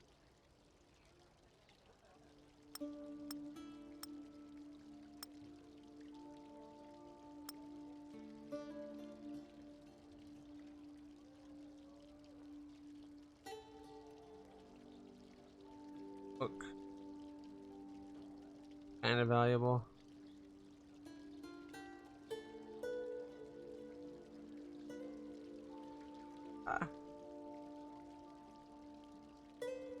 Get 120 just for those brimstone viper scales. It says it's an ingredient though, but I don't know what it used in. That's so hard to decide. Amethysts. A beautiful amethyst worth 20 gold, so there's 60 right there. The emeralds are 200. Nice, there's one more death. And how much for the 100 a piece, or 50 a piece, so $100 there. Get about 60 instead of the full 100.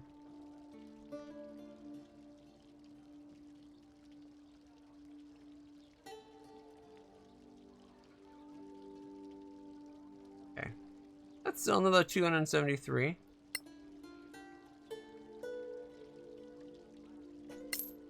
That's not even selling all the recipes.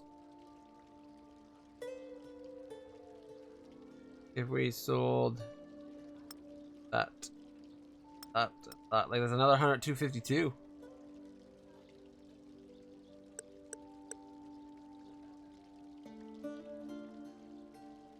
We got crafting. I don't think we need those. Now that we got like $700, we might not need to. We might as well use them, is what I'm thinking. That's it.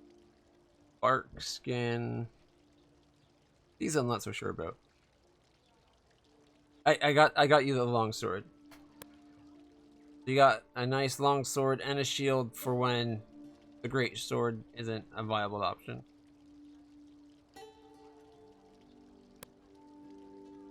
And I think I'm going to be switching to maybe the hammer.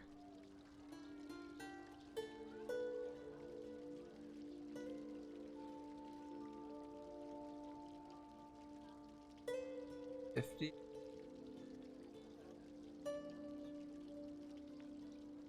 Do we have to take these to like specific?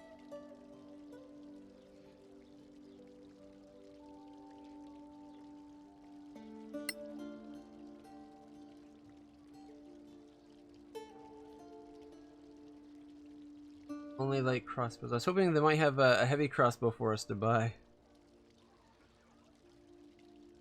Does not seem to be the case though. Got plate and half plate, but it's super expensive. Half plate AC 15 with 2 decks. Which means that would be 1 whole extra AC. This where like it doesn't make sense. Scale mail. Scale mail is literally like plates of metal in the game. You're wearing it right now. Apparently worth 55. Armor class 14. Get 1 more armor class. Takes you to half plate. And like 770 more, or $770 more dollars roughly. Another 770, 775-ish. For that 1 armor class. Half plates consist of shaped metal plates that cover most of the wearer's body. It does not include leg protection, beyond simple greaves that are attached with leather straps. Scale, however, this armor consists of a coat and leggings, and perhaps a separate skirt of leather covered with overlapping pieces of metal, which, much like the scales of a fish, the suit includes gauntlet. One moment. I gotta quickly ban something. If I don't ban it quick, I'll never become famous. That's the trick of it.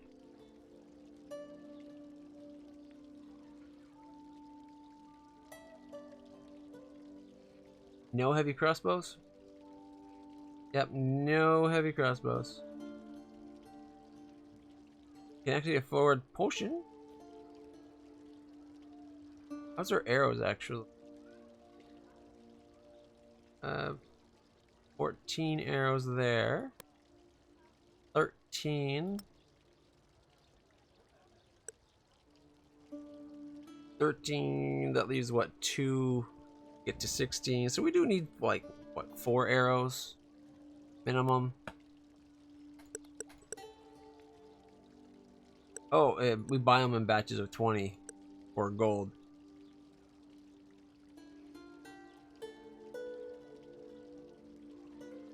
Alright. Don't. What?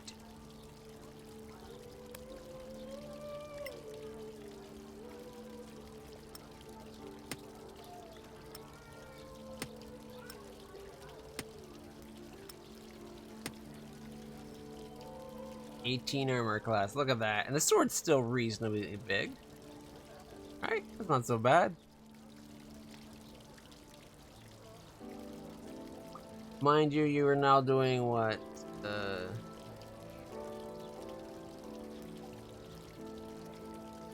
1d8 plus 4, admittedly, with a plus 4 to hit. Like, a d8 plus 4 is still pretty good damage. It's what, 5 to 12?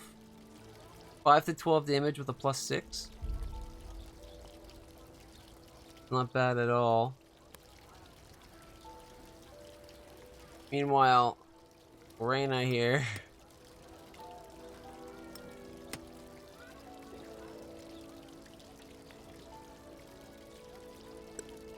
Meanwhile, Reyna here is doing 2d6 plus 10 with a plus 7 to hit on both. So, actually, it's 2d6 plus 5s, which is, you have to keep track of bedmiss to keep it in order, which is what, 12 to 22. Is that 12 to 22 damage? That can't be right. No, yeah, it is. Holy shit. Holy shit, the damage on. And that's not even if she gets stealth.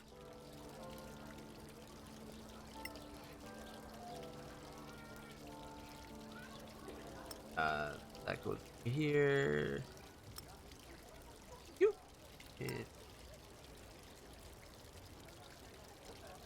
Visitor, whatchamacallit. Sort it out. Sort it out. I'd like to see them add something to let me organize my inventory better. Like, just to have things grouped, like like little bags and bags that's more like you've wrapped something together, or little box. Alright, we have herbalism and scroll making. Ooh, we actually, I think, have enough to start crafting something. Oh, no, we don't have the magnesium. We got the blood daffodil, but no magnesium. And jump requires abyss moss. Okay, 2 abyss moss.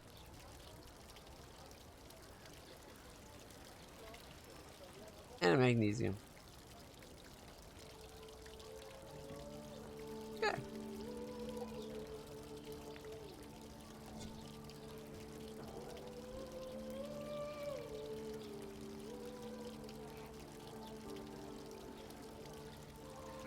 Crafting magic.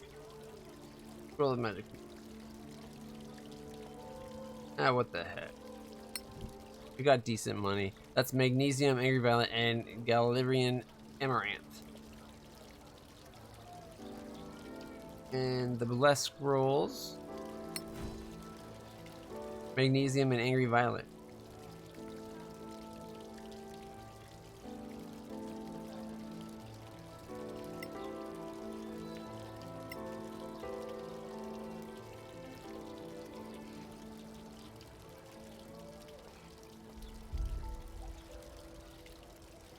I guess we can... Copy this spell into your... You cannot afford to spend 25 gold. Oh, you but... Are you sure? He's got 186, just like everyone else in our group.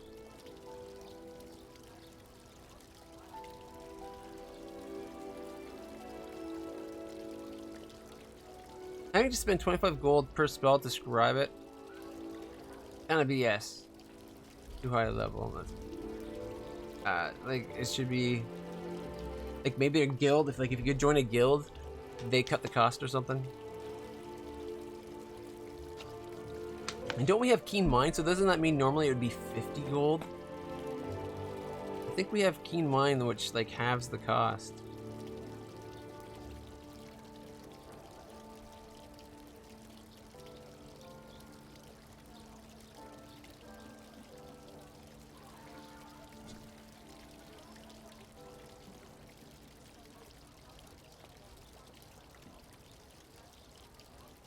Probably, yeah, wait, key mine right there.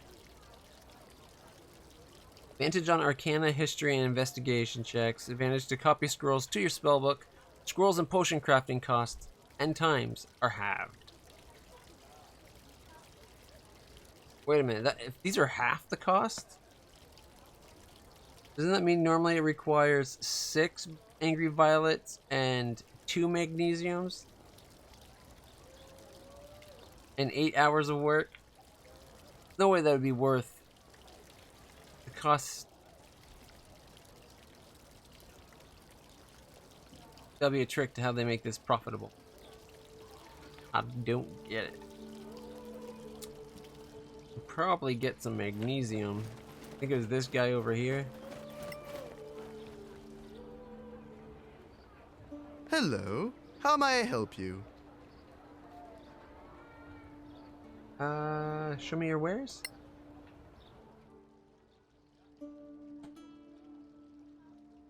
Opponent pelter, ability, antitoxin. A number of abilities.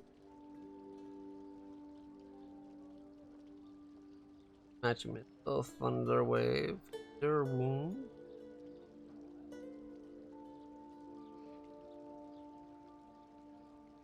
Hey, look, Scroll of Jump, but we need better faction relation. Yeah, see, we could just buy it for 55, but making it probably is going to cost us a lot.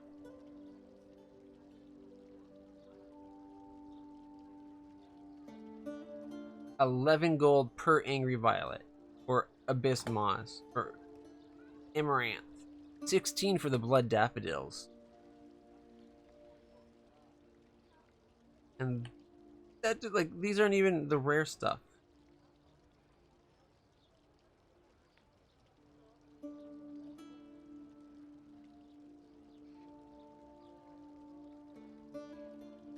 I don't want to spend the money, and I kind of don't. Crafting potions of greater heal require a faction relation. And $330 for the recipe. That's a lot. And this is annoying. We have the gold for it, but we can't buy it because somebody doesn't like us enough. The Principality of Masgarth is sympathy. You need brotherhood. So they're sympathetic, but we're not at, like, brotherhood. Alright. And this one here, same thing.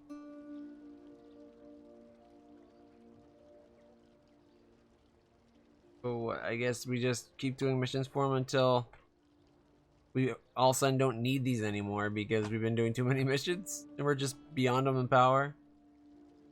I would have really liked these bracers of archery. +2 bonus to damage rolls on ranged attacks made with ranged weapons. Whew.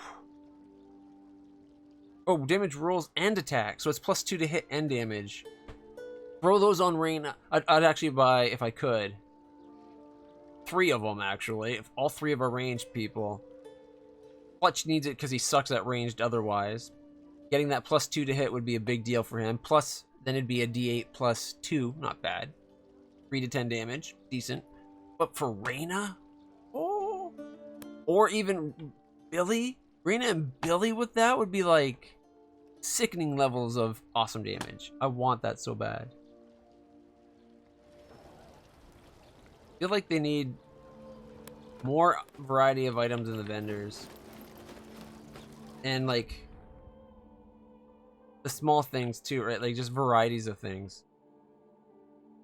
Like there should be one of the things D&D sucks at is the types of weapons don't have enough variety. So like there should be differences in the types of long swords and the short swords and all the other kind of swords.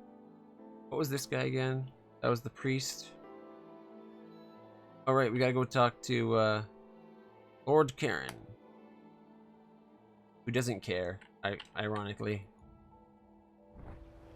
devoid of any emotion. This son of a bitch.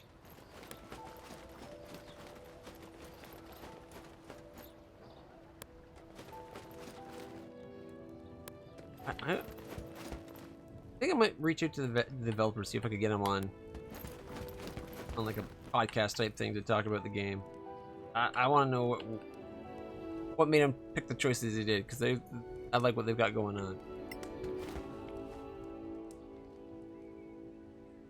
Oh, here you are. How was the mission? We must report to the council immediately. Of course. I'll inform the council that you've returned. When can we hope for an audience? It depends. Tomorrow, if you're lucky. Another party came back yesterday, and they still have to make their report. So maybe they'll see you both at once. We have urgent news. The outpost at Caer Lem has been attacked. Almost all of the garrison was killed. By all the gods! Meet me in the council chamber. I'll inform my superiors. Okay, if he didn't change tune, I was gonna be like, he's working with them because he didn't want us in there, but now he's like, oh shit, okay. In session. Captain Merrin has the floor. Ladies and gentlemen, Your Royal Highness, my party and I have made a very worrying discovery in the Badlands, near the place we call Black Hill. We saw a group that we took to be scavengers. They attacked us right away, but we were able to fight them off. They were trying to get away with this. What is it? This box contains a gem. A ruby, it appears. We have determined that it has magical properties, and we believe the council should examine it. So we will, Captain. But really, I like the is that purple. all? You called an emergency meeting of the council for a simple magical gem? Her Royal Highness has a busy schedule. Please, Lord Danantar. In this chamber, I'm just a student of magic. Here. Anyway, Captain, the council has a great deal of business. They were Sorax, our attackers. Not scavengers, not bandits. Sorax. Sorax? Is this a joke? The Sor-Akath are no laughing matter, Lord Fasek. Oh, you know what I mean. What do you mean, my lord? How many times has the council heard tales of these so-called Sorax? At least 20, I'd say. More. 23. Yes, more each Make it 24, year. I'm about to tell you another. Fad. I'm sorry, Captain, but you are certain that you encountered Sorax? It's true. They're real. What? And who might you be? Some new recruits, my lord. They were sworn in quite recently. New recruits, eh? They place too much We've been on the stock in job like rumor, it seems. 8 They days. assure me that they saw Sorax as well. Wait, do you realize how serious this is? They attacked Caer Lem. They attacked the Caer Lem outpost. The garrison suffered severe losses. Caer Lem? The outpost in the marches? What do you mean by heavy losses? The Sorax took over Captain Henrik, and only 2 of them are still alive. They can testify too. Do you have any material proof of their existence? I beg your pardon? Like what? Well, a dead body, for example? Or even just a head? If we go to Caer Lem, will we find the bodies of these Sorax? Probably not. They took their dead with them when they retreated. The bodies of their victims too. How very convenient. So you can offer us no proof of this An empty adventurer's freaking fable. And base. what if proof were to be brought before the council? What proof? How? If the Sorax take away their fallen, We'll as capture they one say, alive, you that's stupid not idiot. our problem. Let them find a way. These are new recruits, correct? Then let this be their new mission. Bring us the head of a Sorak for the whole council to see. That would certainly be proof, Lord Fasek, would it not? Oh, very well. Meanwhile, the council will examine the gem. If there is nothing else... Dean ILF Fasek of the Tower of Knowledge calls for a recess. Does any member object? No? It is resolved then. Council's bored at playing The Legacy council. Council is now in recess. Idiots. That actually went better than I expected. Princess is bland. Hell's answer. Who's the grumpy dwarf is Billy's. This armor looks so good when it looks like it's black with a lighter gray highlight. Like that. Their seat warmer. Love Rhea's responses. Gotta stand by Marin. Who's the grumpy dwarf woman? Chancellor Hertha Gormsdotter of the Guild of Antiquarians. She's, well, yes, quite. Anyway, some people might want to talk to you after this. Working for the council, you are expected to be neutral. But you have the right to have friends. So, feel free to talk to whoever you like, as long as your allegiance remains to the council as a whole. Of course. Of course I'd say that. Called placating idiots. Right, look at all the things that happen. Check out our journal. Gotta meet with Karen Dunn. Okay, we gotta talk to Beryl and Daliot. No Alliance Embassy. Around the lane ends. Alright.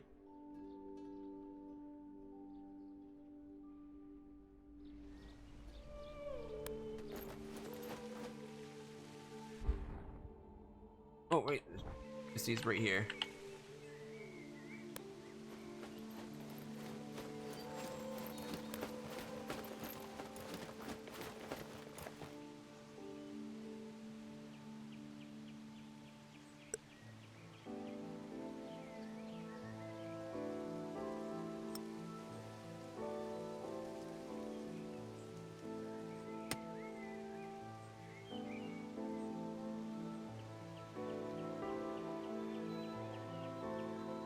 I forget.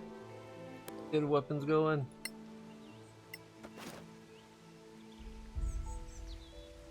Well, if it isn't our brave saviors. Good day, Lieutenant. I'm no longer a lieutenant. I resigned my commission.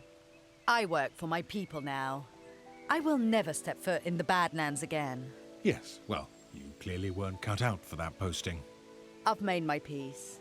But you aren't here to check on my welfare, are you? No, we have questions. Your scout. Do you know where he was before the attack? You mean Daliot? Right, Daliat. Where did he go before the Sorax attacked? As far as I know, there's not a name for this place or road that leads there. But I can show you on a map. It's near the ruins of an ancient tower. Thank you, Beryl. We appreciate the help. What are you thanking me for? Sending you to your death? Pointing us in the right direction. Prez, he's like, now on your way there, you know, only make left turns and spit over your shoulder with a grain of salt in your eye or some odd poo wash, you know. Right, lanes end. Go. I like the quick travel. And it's actually quick. Oh, we're standing on him. Like, where is he? Greetings, deputies. Greetings, Daliat. If that's even your name. Of course it's my name. What are you implying? Nothing at all. We just want to establish who we're talking to. Daliat Sunbird, Scout of the Council. You know who I am.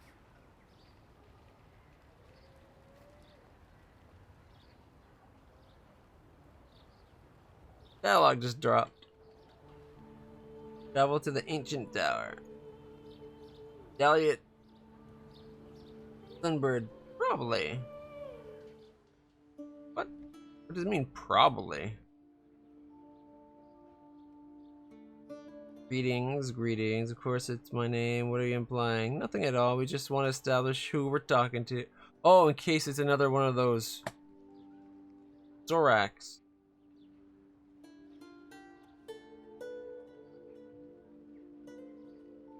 And then he gets it once he's like, we're all on the same side here. That might not be him. It took us 8 days to do that first quest. That's awesome. And got the bestiary. Got like next to nothing. Only 5% of the bestiary unlocked from that.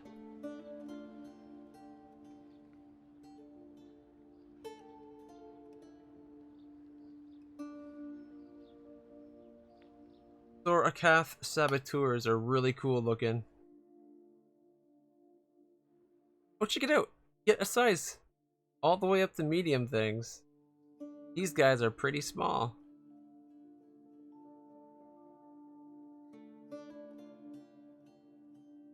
Awesome. I like that. Ooh, I wonder if we get how big the things, like if they actually get up to like colossal and gargantuan and titanic and stuff like that.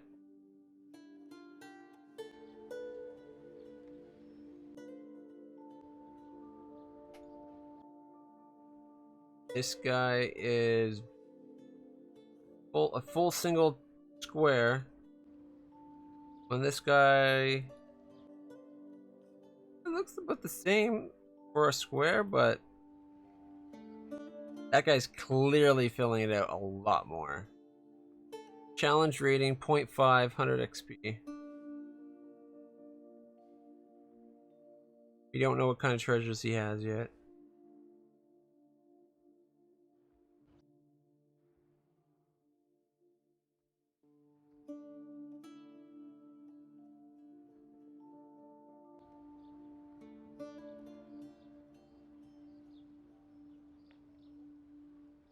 Unknown creatures. It only goes up to medium from what I can see. Go faster. Maybe we'll find something that's big. You know what? Maybe if we go... Oh. Doesn't go much further down. Sort by size.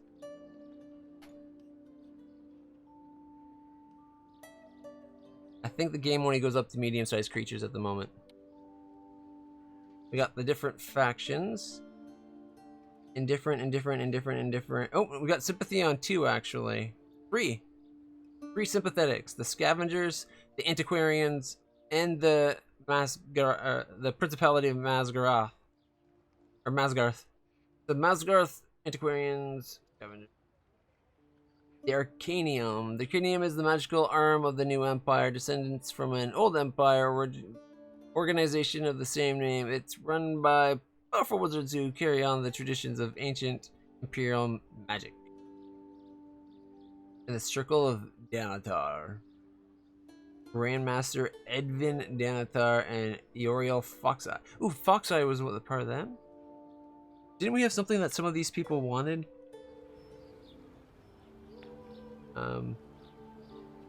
Yeah, this thing here. Interested factions, the green one and green, red, and purple.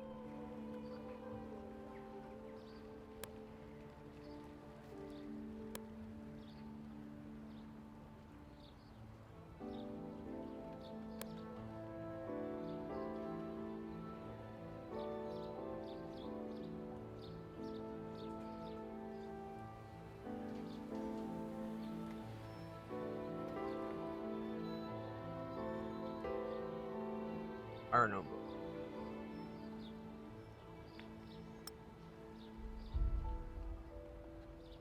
I think that's everything.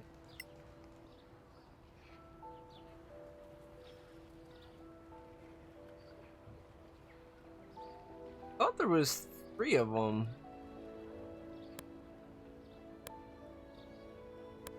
But clearly I was mistaken. Oh wait, no, there it is. Ah. Alright, so not worth a lot of money, but the greenhouse on these would like these two and that one.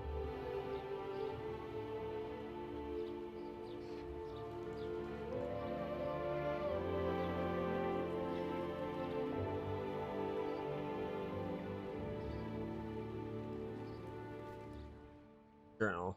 Keep hitting the wrong buttons. So I guess it's the antiquarians that would be interested in a lot of that. I didn't see a lot of purple for the Danatar. Aniums are the red. Power of knowledge. I think we should probably focus on the light blue and the green, maybe?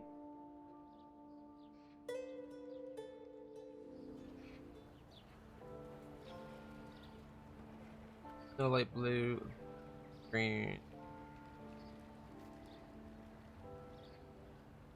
Alright, so it's definitely I don't know who we should give it to, though. Let's go talk to the representative, I guess.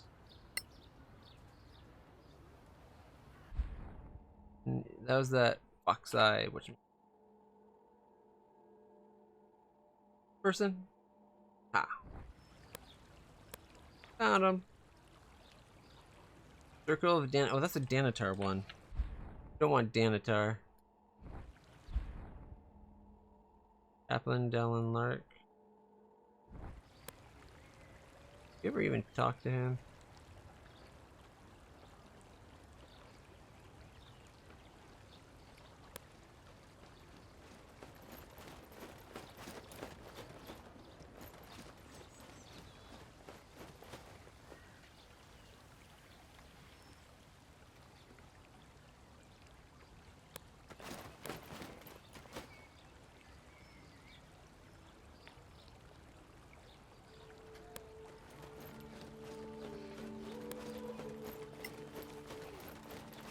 Good day to you, deputies. What are you gonna say? Useless. Maybe the... Well, speak to us now. I'm busy. Come back later. When you're dead, it'll be a lot harder to talk to you. Priestess of Pakot. Captain Varista Iron. This person has to...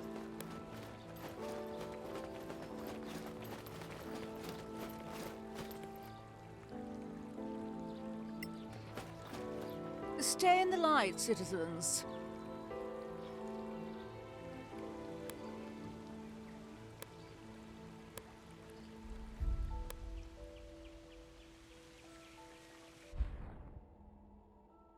Priest the Rakai, the council, the promotor. It'd be nice if they could still move when on the screen. Like when you fast travel. Maybe have it by default, it's pause, but then you can unpause it by holding spacebar, like make it that kind of thing.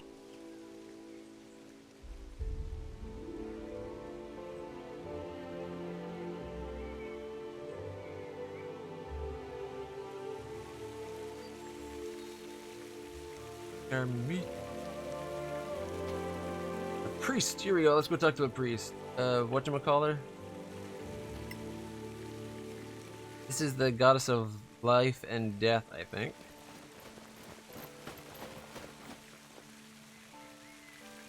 There's life yet, adventurers. A Reiki smile on you. Hold it.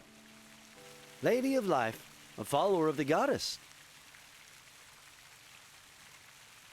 Neko always seems to have some kind of rebuttal towards the different people.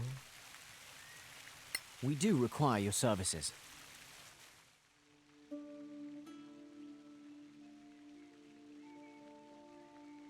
Expensive stuff in here. Scroll of revivifies 880 and I started with one? Wow.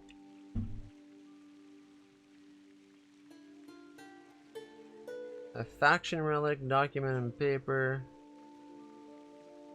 Like, I can sell them, but they don't really get you very much. And if they're wanted by the factions, I'd rather do... like, get them to the factions, you know?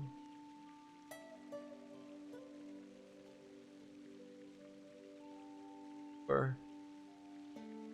he's dead.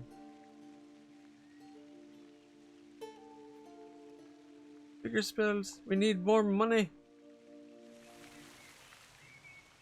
Getting all starry-eyed at the powerful stuff that yet to get. Well, more the cost. Sun on your face, travelers. Balance and harmony, Chaplain. Fair weather, faithful one.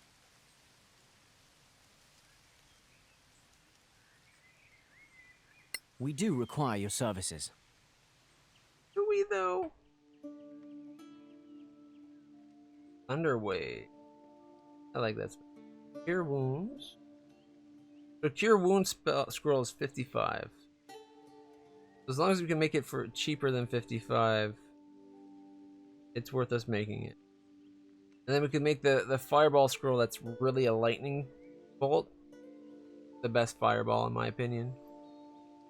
Unless you want to do lots of damage, in which case fireball would be better.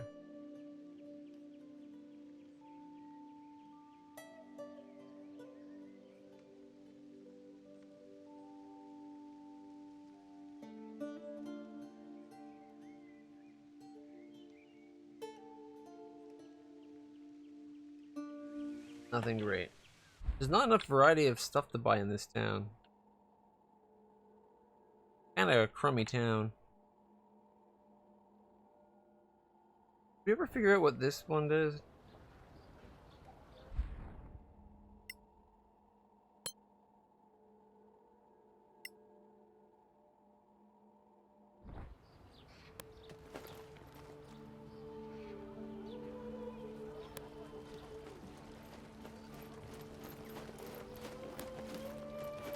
Go. Clear skies, citizens. Clear skies, citizens. You're just some rich person being nice. You know how creepy that is?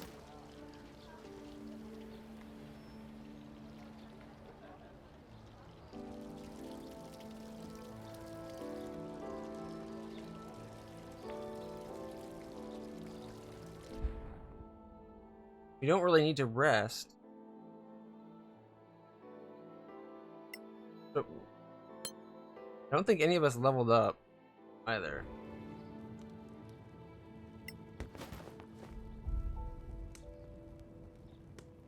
We were still filling your diapers when I killed my first ghoul. I heard your stories. Not impressive. Yeah, well, they're plenty impressive to me.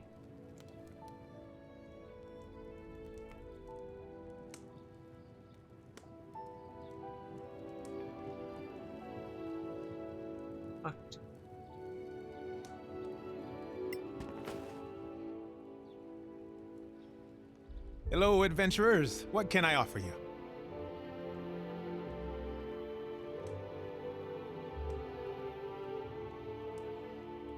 Your tastes bad. Your beer is terrible.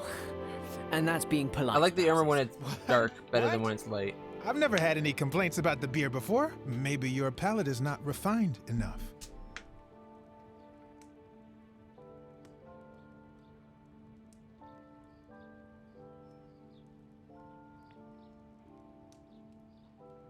We'd like to stay for the night.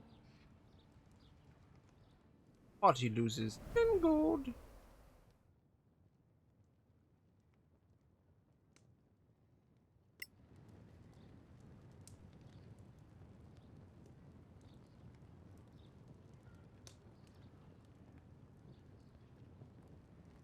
I don't know if it would be worth going for the detect magic. We never did buy magnesium because I forgot. Oh, we're actually really close to leveling up. 129 more XP.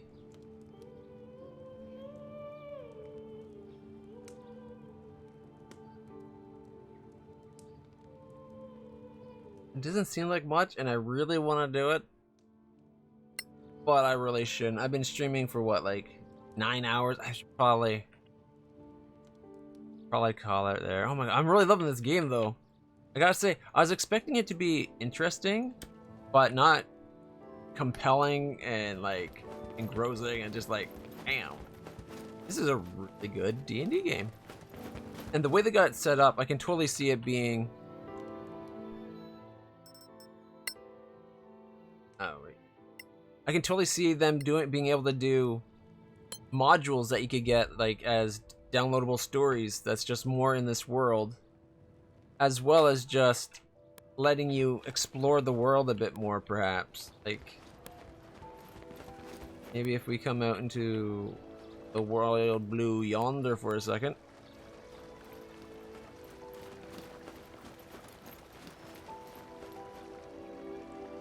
Yeah, it wants us to go to the ancient tower, right? Like, that's the current quest. Is that the only quest we have right now?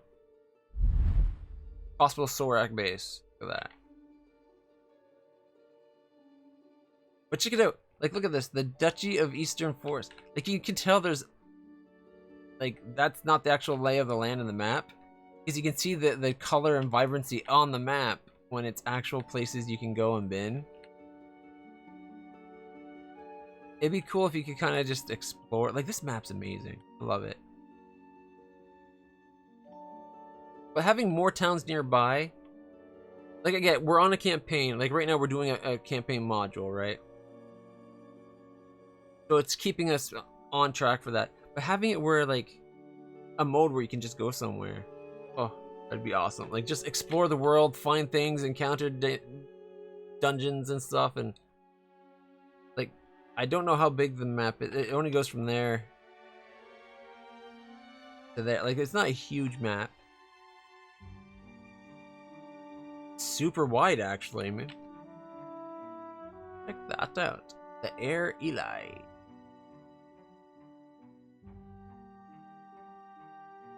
Not super huge, but respectable size. But the cool part, in my opinion, is they could do just another module that's its own standalone thing inside this world that you start as a campaign, kind of like all the D&D modules when you play D&D. Like, you can buy Curse of Strahd, and you can buy, I was going to say Ravenloft, knowing it full well it's Curse of Strahd, same thing. But like all the different, like maybe Tomb of Elemental Evil, like all those could be just different things you play as stories. Like, the only thing is getting it to weave through where it's like the same characters might be harder. But still, even if for each one you create new characters for it, or it scales based on the difficulty based on your character level, I don't know. But it's got huge potential. We're currently impeded at 21 food. So we know where we're going next time.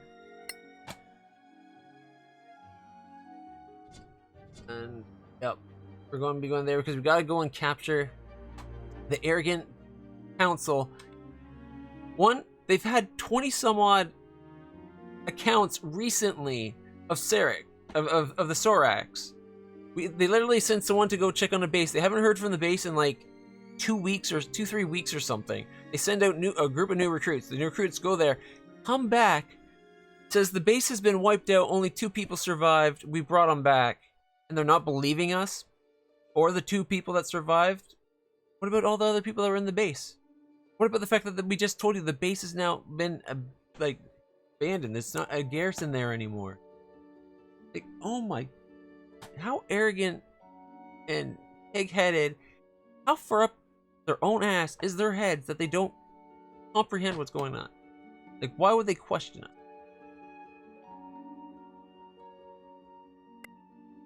The remnants of an ancient structure full of mystery and opportunity. You're heading out night. Thank you so much for stopping by. Everybody, thank you so much for stopping by today. I hope you've been enjoying this. Make sure to hit the follow button if you haven't yet. I will be streaming some more of this tomorrow, I think, because I'm really liking it. And for now, I'm going to go get something to eat. Let's find someone to host and call it a day. Topping off a really nice stream, I think. I really enjoyed that. I gotta say, I was expecting it to be interesting and good, but it was even better than I expected. I really, really liked it.